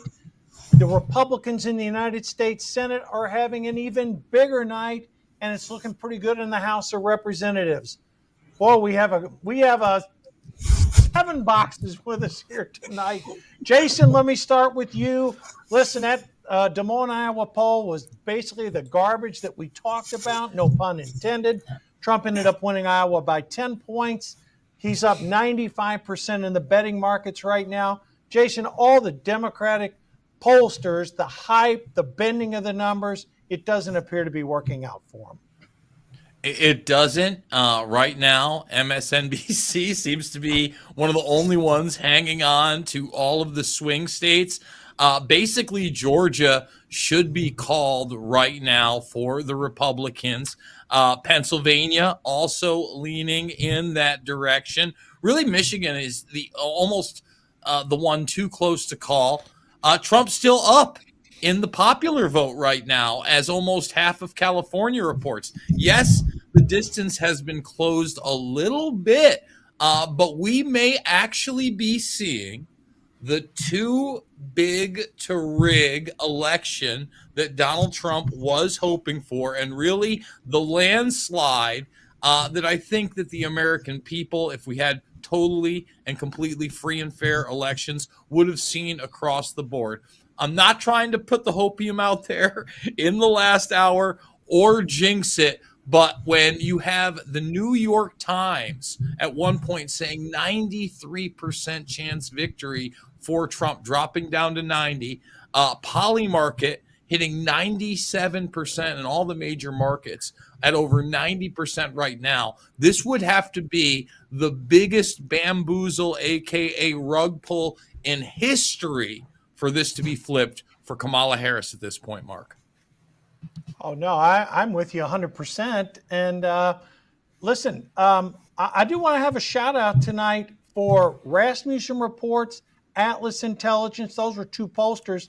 Rasmussen Reports predicted Trump would win the popular vote by 3%. And guess what? That's where he's winning it right now. Annie, you're joining us tonight. Give us your thoughts. I mean, you're in the great state of Ohio. Bernie Moreno won that Senate race. Annie, you've got to be pretty happy with the way things have played out tonight. Oh, definitely. I was, as I was listening before joining, I wanted to say, Christy, we miss you here in the state, but we got you. We're not letting this state go anywhere. It is staying red in all shapes and forms as much as we can.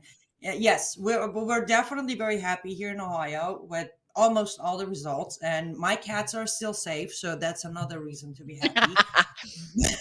But I do want to point something out here real quick.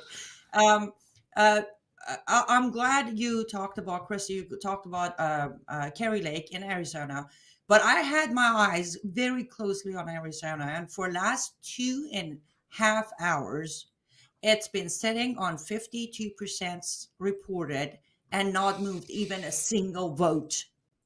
And I know we're all trying to be very positive, but I couldn't help but to think deja vu. Within the first 30 minutes, 51% of votes come in, and it's, leaning towards red and Donald Trump, but then suddenly stops completely. I'm like, okay, what is that where we're going to pull it? Now, earlier today on a private conversation, I also brought up that I won't be super surprised if Michigan end up turning for Donald Trump. As an activist as I am, I never thought in my whole life I'm going to say this, but a few days ago when one of the biggest Islamic imams in the world, not just America, came out and endorsed Donald Trump, that was when I realized there is a very good chance Michigan might face the too big to rig election tonight. And I think that's where we're going with Michigan. I'm still pretty positive we're going to take Michigan.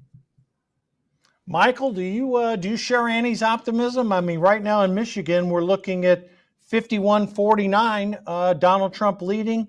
I can't tell what percentage of the vote that is right now, but he's up by 2 right now. How are you looking at Michigan? I've said for weeks now, if there was a state that we were going to see a steal in, it would be Michigan. But I agree with Annie. It's looking good. Now, however, over on Gateway Pundit, we do have a report that just broke a few minutes ago where boxes of ballots are still arriving at Detroit's Bureau of Elections in cars with California plates.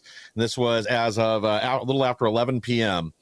Now, again, the RNC and Trump's team have been very good. They've been on it with their attorneys, filing injunctions and whatever else they need to with judges, and their track record has been outstanding. So if this report is true, if there's anything nefarious, I expect that we will see an update shortly. And honestly, I am very impressed. I think things are going well in our favor. This is going to, I don't want to jinx things, but I'm very confident that Trump will win this election, and we might even know what the results are before 3 a.m. Well, listen, now we have an outside shot of knowing what the final results are going to be before Patriot goes off the air right now. Mr. Political Nerd, I love that backdrop there. That is a great picture. Give us your commentary. I mean, poly markets are showing 95%. Right now, Trump has 232 electoral votes. He's up in Pennsylvania, Michigan, Georgia, Wisconsin. Too many votes still outstanding. Well, I am so sorry. Can I jump in before the political nerds speak? I do apologize for doing this, but we kind of did this on the fly. I, if you allow me, Mark, I want to actually introduce him. John Gaston. Him and his team are the reason we were able to carry 9 hours almost of coverage today. He and his team have been behind the scene, pretty much producing and operating the entire system, so we could all go on. Go ahead, John. Oh, thanks.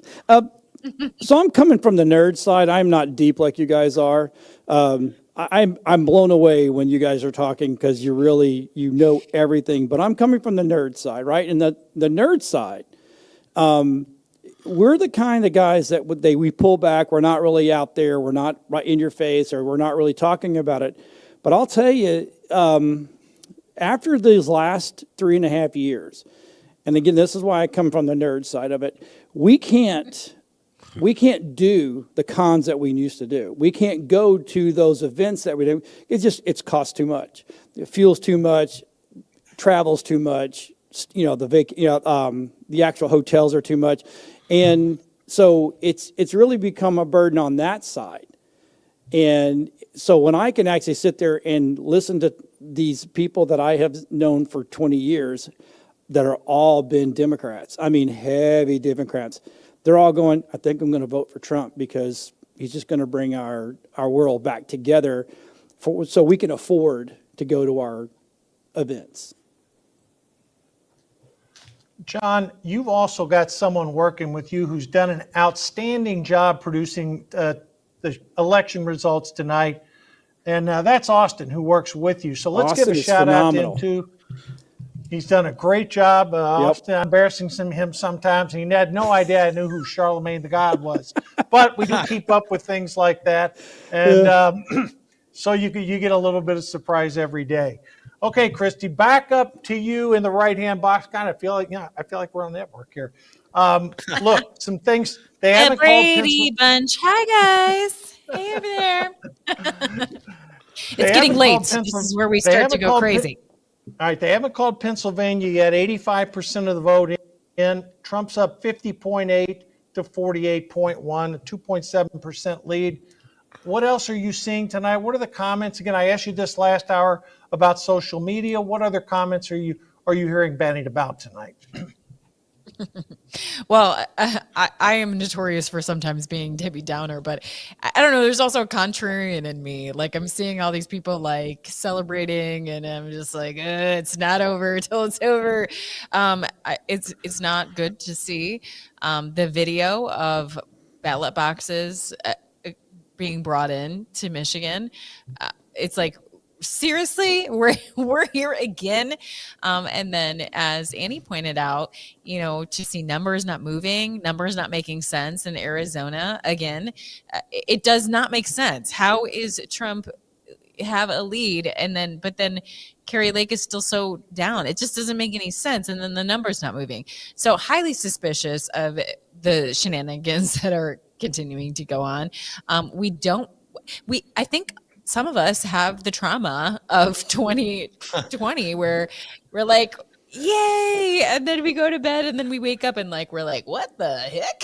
And so it's like I'm guarded to get too excited because you just don't know what they're going to do in the dark of night, which is classic from the enemy. I continue to say, and I'll continue to say that I do think that God wants it this way. He wants us to see how desperate the enemy is to cling to power, and God will be given all of the glory if we can pull this thing off, because 100% it's gonna not be anything that we did. It's going to be God intervened to foil the plans of the enemy. And that being said, I'm trying and been mentally preparing myself just to surrender if God has another plan, something else he wants to do with this. But yes, he's made it very easy to give him all of the glory if we pull this off. Well, something's been happening while we've been on the air here in Michigan, because every time I look down at numbers, Trump's lead in Michigan is growing. I don't think it's going to stay that high, but he's now up 52-46. So that's going to be a hell of a lot of boxes they're going to have to bring into Detroit, to tie this one up. And I don't know, could see it, could not. All right, Jason, really 5 swing states right now, because obviously North Carolina was called.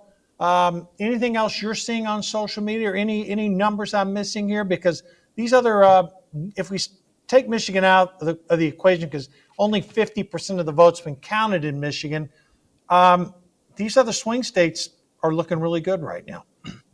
Well, number one, over the last week plus, I've been saying that North Carolina didn't really seem like a swing state to me, having been over in Selma and then Charlotte, and just getting a vibe of the area. And I don't think it's a coincidence it was the first one to be called. Now, Georgia, again, we have the New York Times reporting almost over 95% of the precincts in, and they still haven't called that for Trump. That's worrisome for me. In all of these key swing states, I think Pennsylvania, unfortunately, is still in the reach of the Harris campaign, even though it's trending towards the Republicans. And what a coinky-dink and a lucky break it would be if all those swing states just happened to be within the margin of error that could possibly be contested in court. And the mainstream media, unfortunately, gets it right again that we don't have a conclusive winner by the time we go to bed this evening. I suppose time will tell. I hope that we will know by the end of this broadcast at the top of the next hour. What should it be, about 30 minutes? I don't think we should be waiting more than 30 minutes for Georgia to be called. If that doesn't happen, again, not trying to spook everybody, but I haven't changed the jacket. We're still dark Burmese. We're waiting it out. We're hoping for the best, and we'll see where it goes. But at the same time, if this thing isn't called by 2 or 3 in the morning, I ask this question: when does Donald Trump give an official statement? Whether he's calling victory or not, he's going to have to step up to the plate at some point and address the American people. Well, I think he will. And again, I'm looking at Michigan right now, 52-46. I'm looking at Wisconsin, where 78% of the vote is in, 51% Trump, 47% Harris. That's, there you go, 51-47.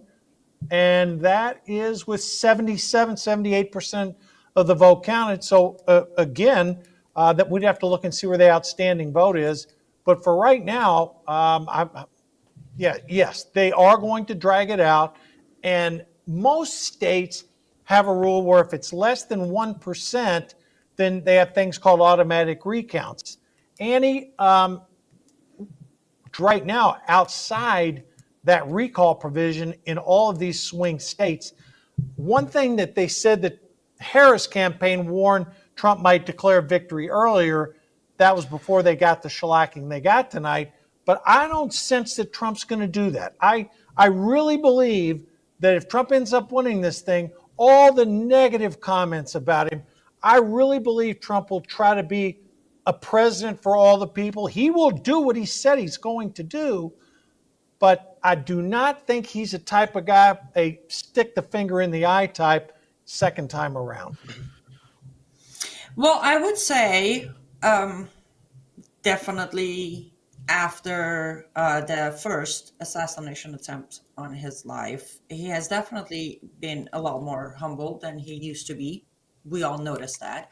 And I think that plays a huge role on his behavior altogether today. I've been watching his, tweets and all that. But I don't think he's going to do it either. However, the other side is making it very easy for him to do so, or for me to actually say, we might have this tonight. Jason, we may not have to stay up all night because I'm checking on my X account and there are reports and videos. People are leaving Kamala's election party. In Seattle, Portland, and New York, there's already BLM out rioting, starting fire. That tells me we may not have to stay up all night because they're already taking it as win for Trump. And this is all started within last 45 minutes. So I think they're going to So, start Annie, calling- that's a shocking development that Donald Trump could be winning the election, and we could have rioters in Portland and some of these other deep blue states. I heard earlier tonight that there were a bunch of Palestinian radicals surrounding the New York Post. I mean, this is par for the course, and this is something we expected. So as the night continues, unless something very, very strange happens, and if I was sitting at a Kamala Harris victory party and I saw these numbers, I think I'd want to go home and get a decent night's sleep too. Michael Lauber, your thoughts? Yeah, except for the city of Detroit, I don't expect anybody to maybe get a visit from the ballot ferry. We're not going to get a giant shift from where we're at right now. And as you just illustrated, in a lot of these states, it's basically wrapped up. Maybe technically there's a possibility somehow they could find enough votes to overtake Trump's lead in some of these Rust Belt states. But realistically, I just don't think it's going to happen. Even with Philadelphia and Pennsylvania, I don't think they have enough votes left there to overcome what Trump's getting from the rural counties. That it's basically a done deal. I think Trump is very smart not to declare himself the winner or make a statement until we do have some of these states called. Let's keep in mind one other thing in Pennsylvania.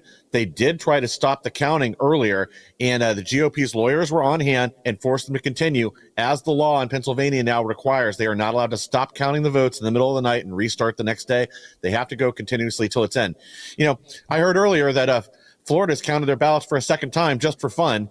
So I don't understand why Pennsylvania and some of these other swing states can't get their act together and get us results in a timely manner.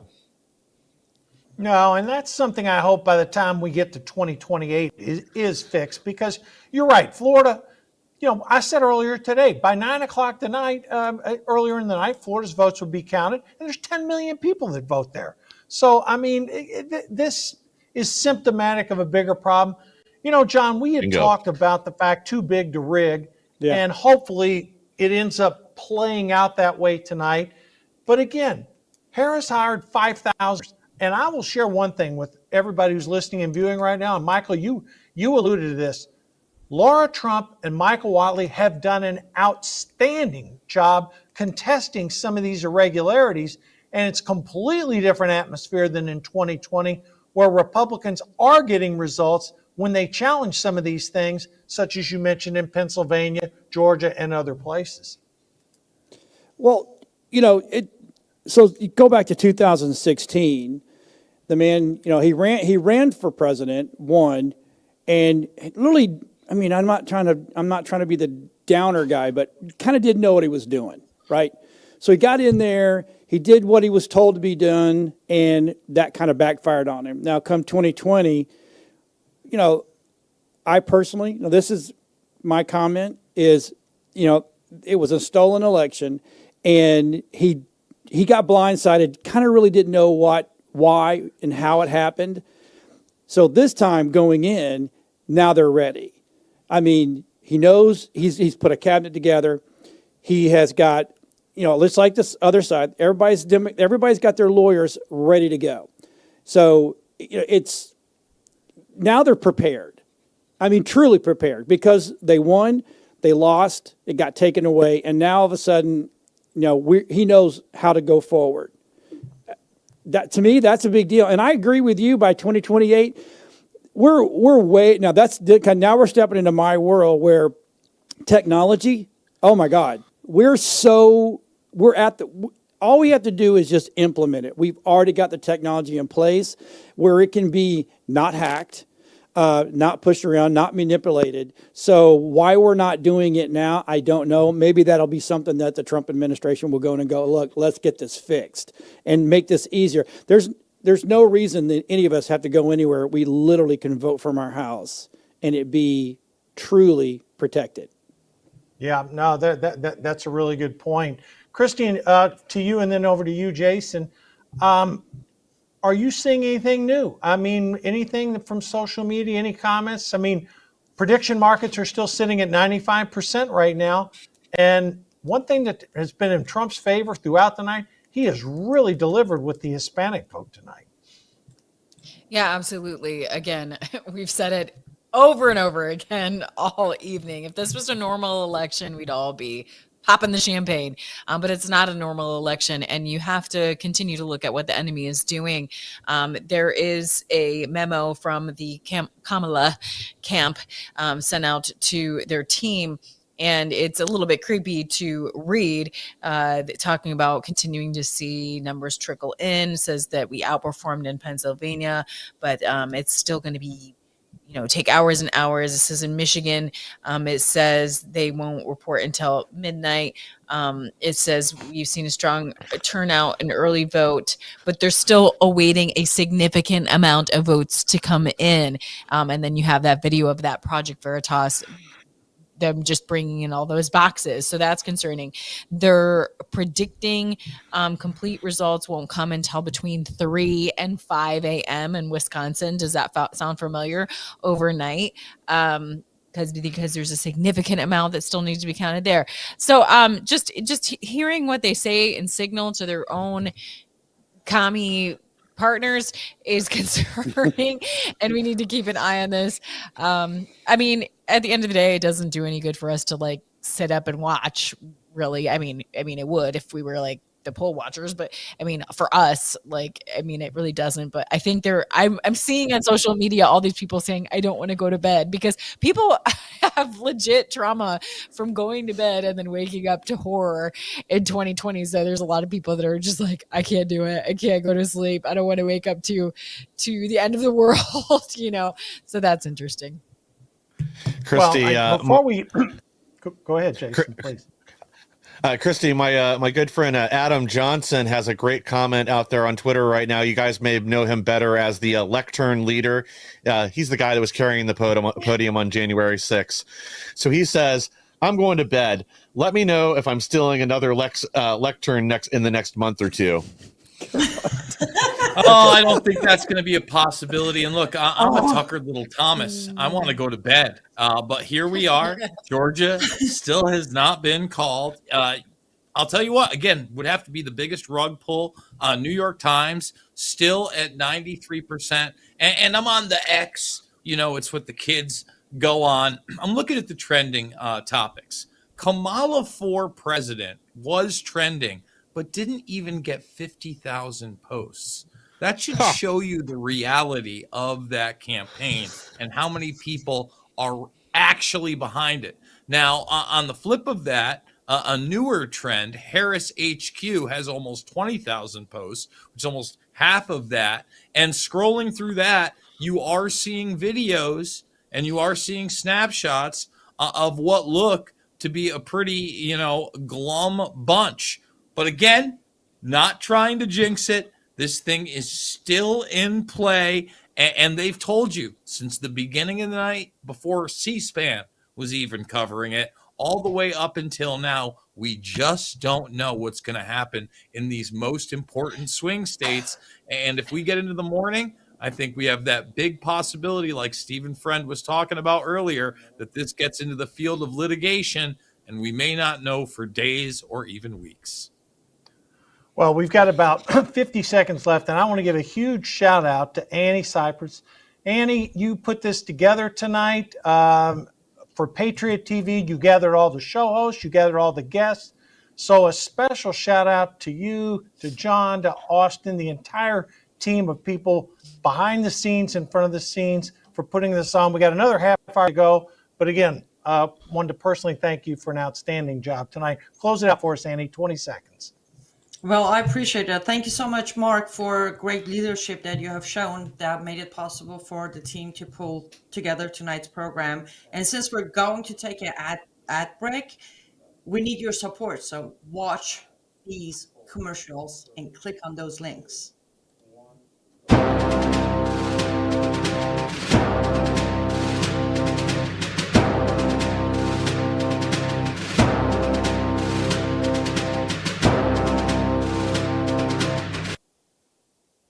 My name is General Mike Flynn, and I want everyone to know that I stand fully behind Beverly Hills Precious Metals and its owner, Andrew Sorcini. We are facing one of the greatest periods of financial uncertainty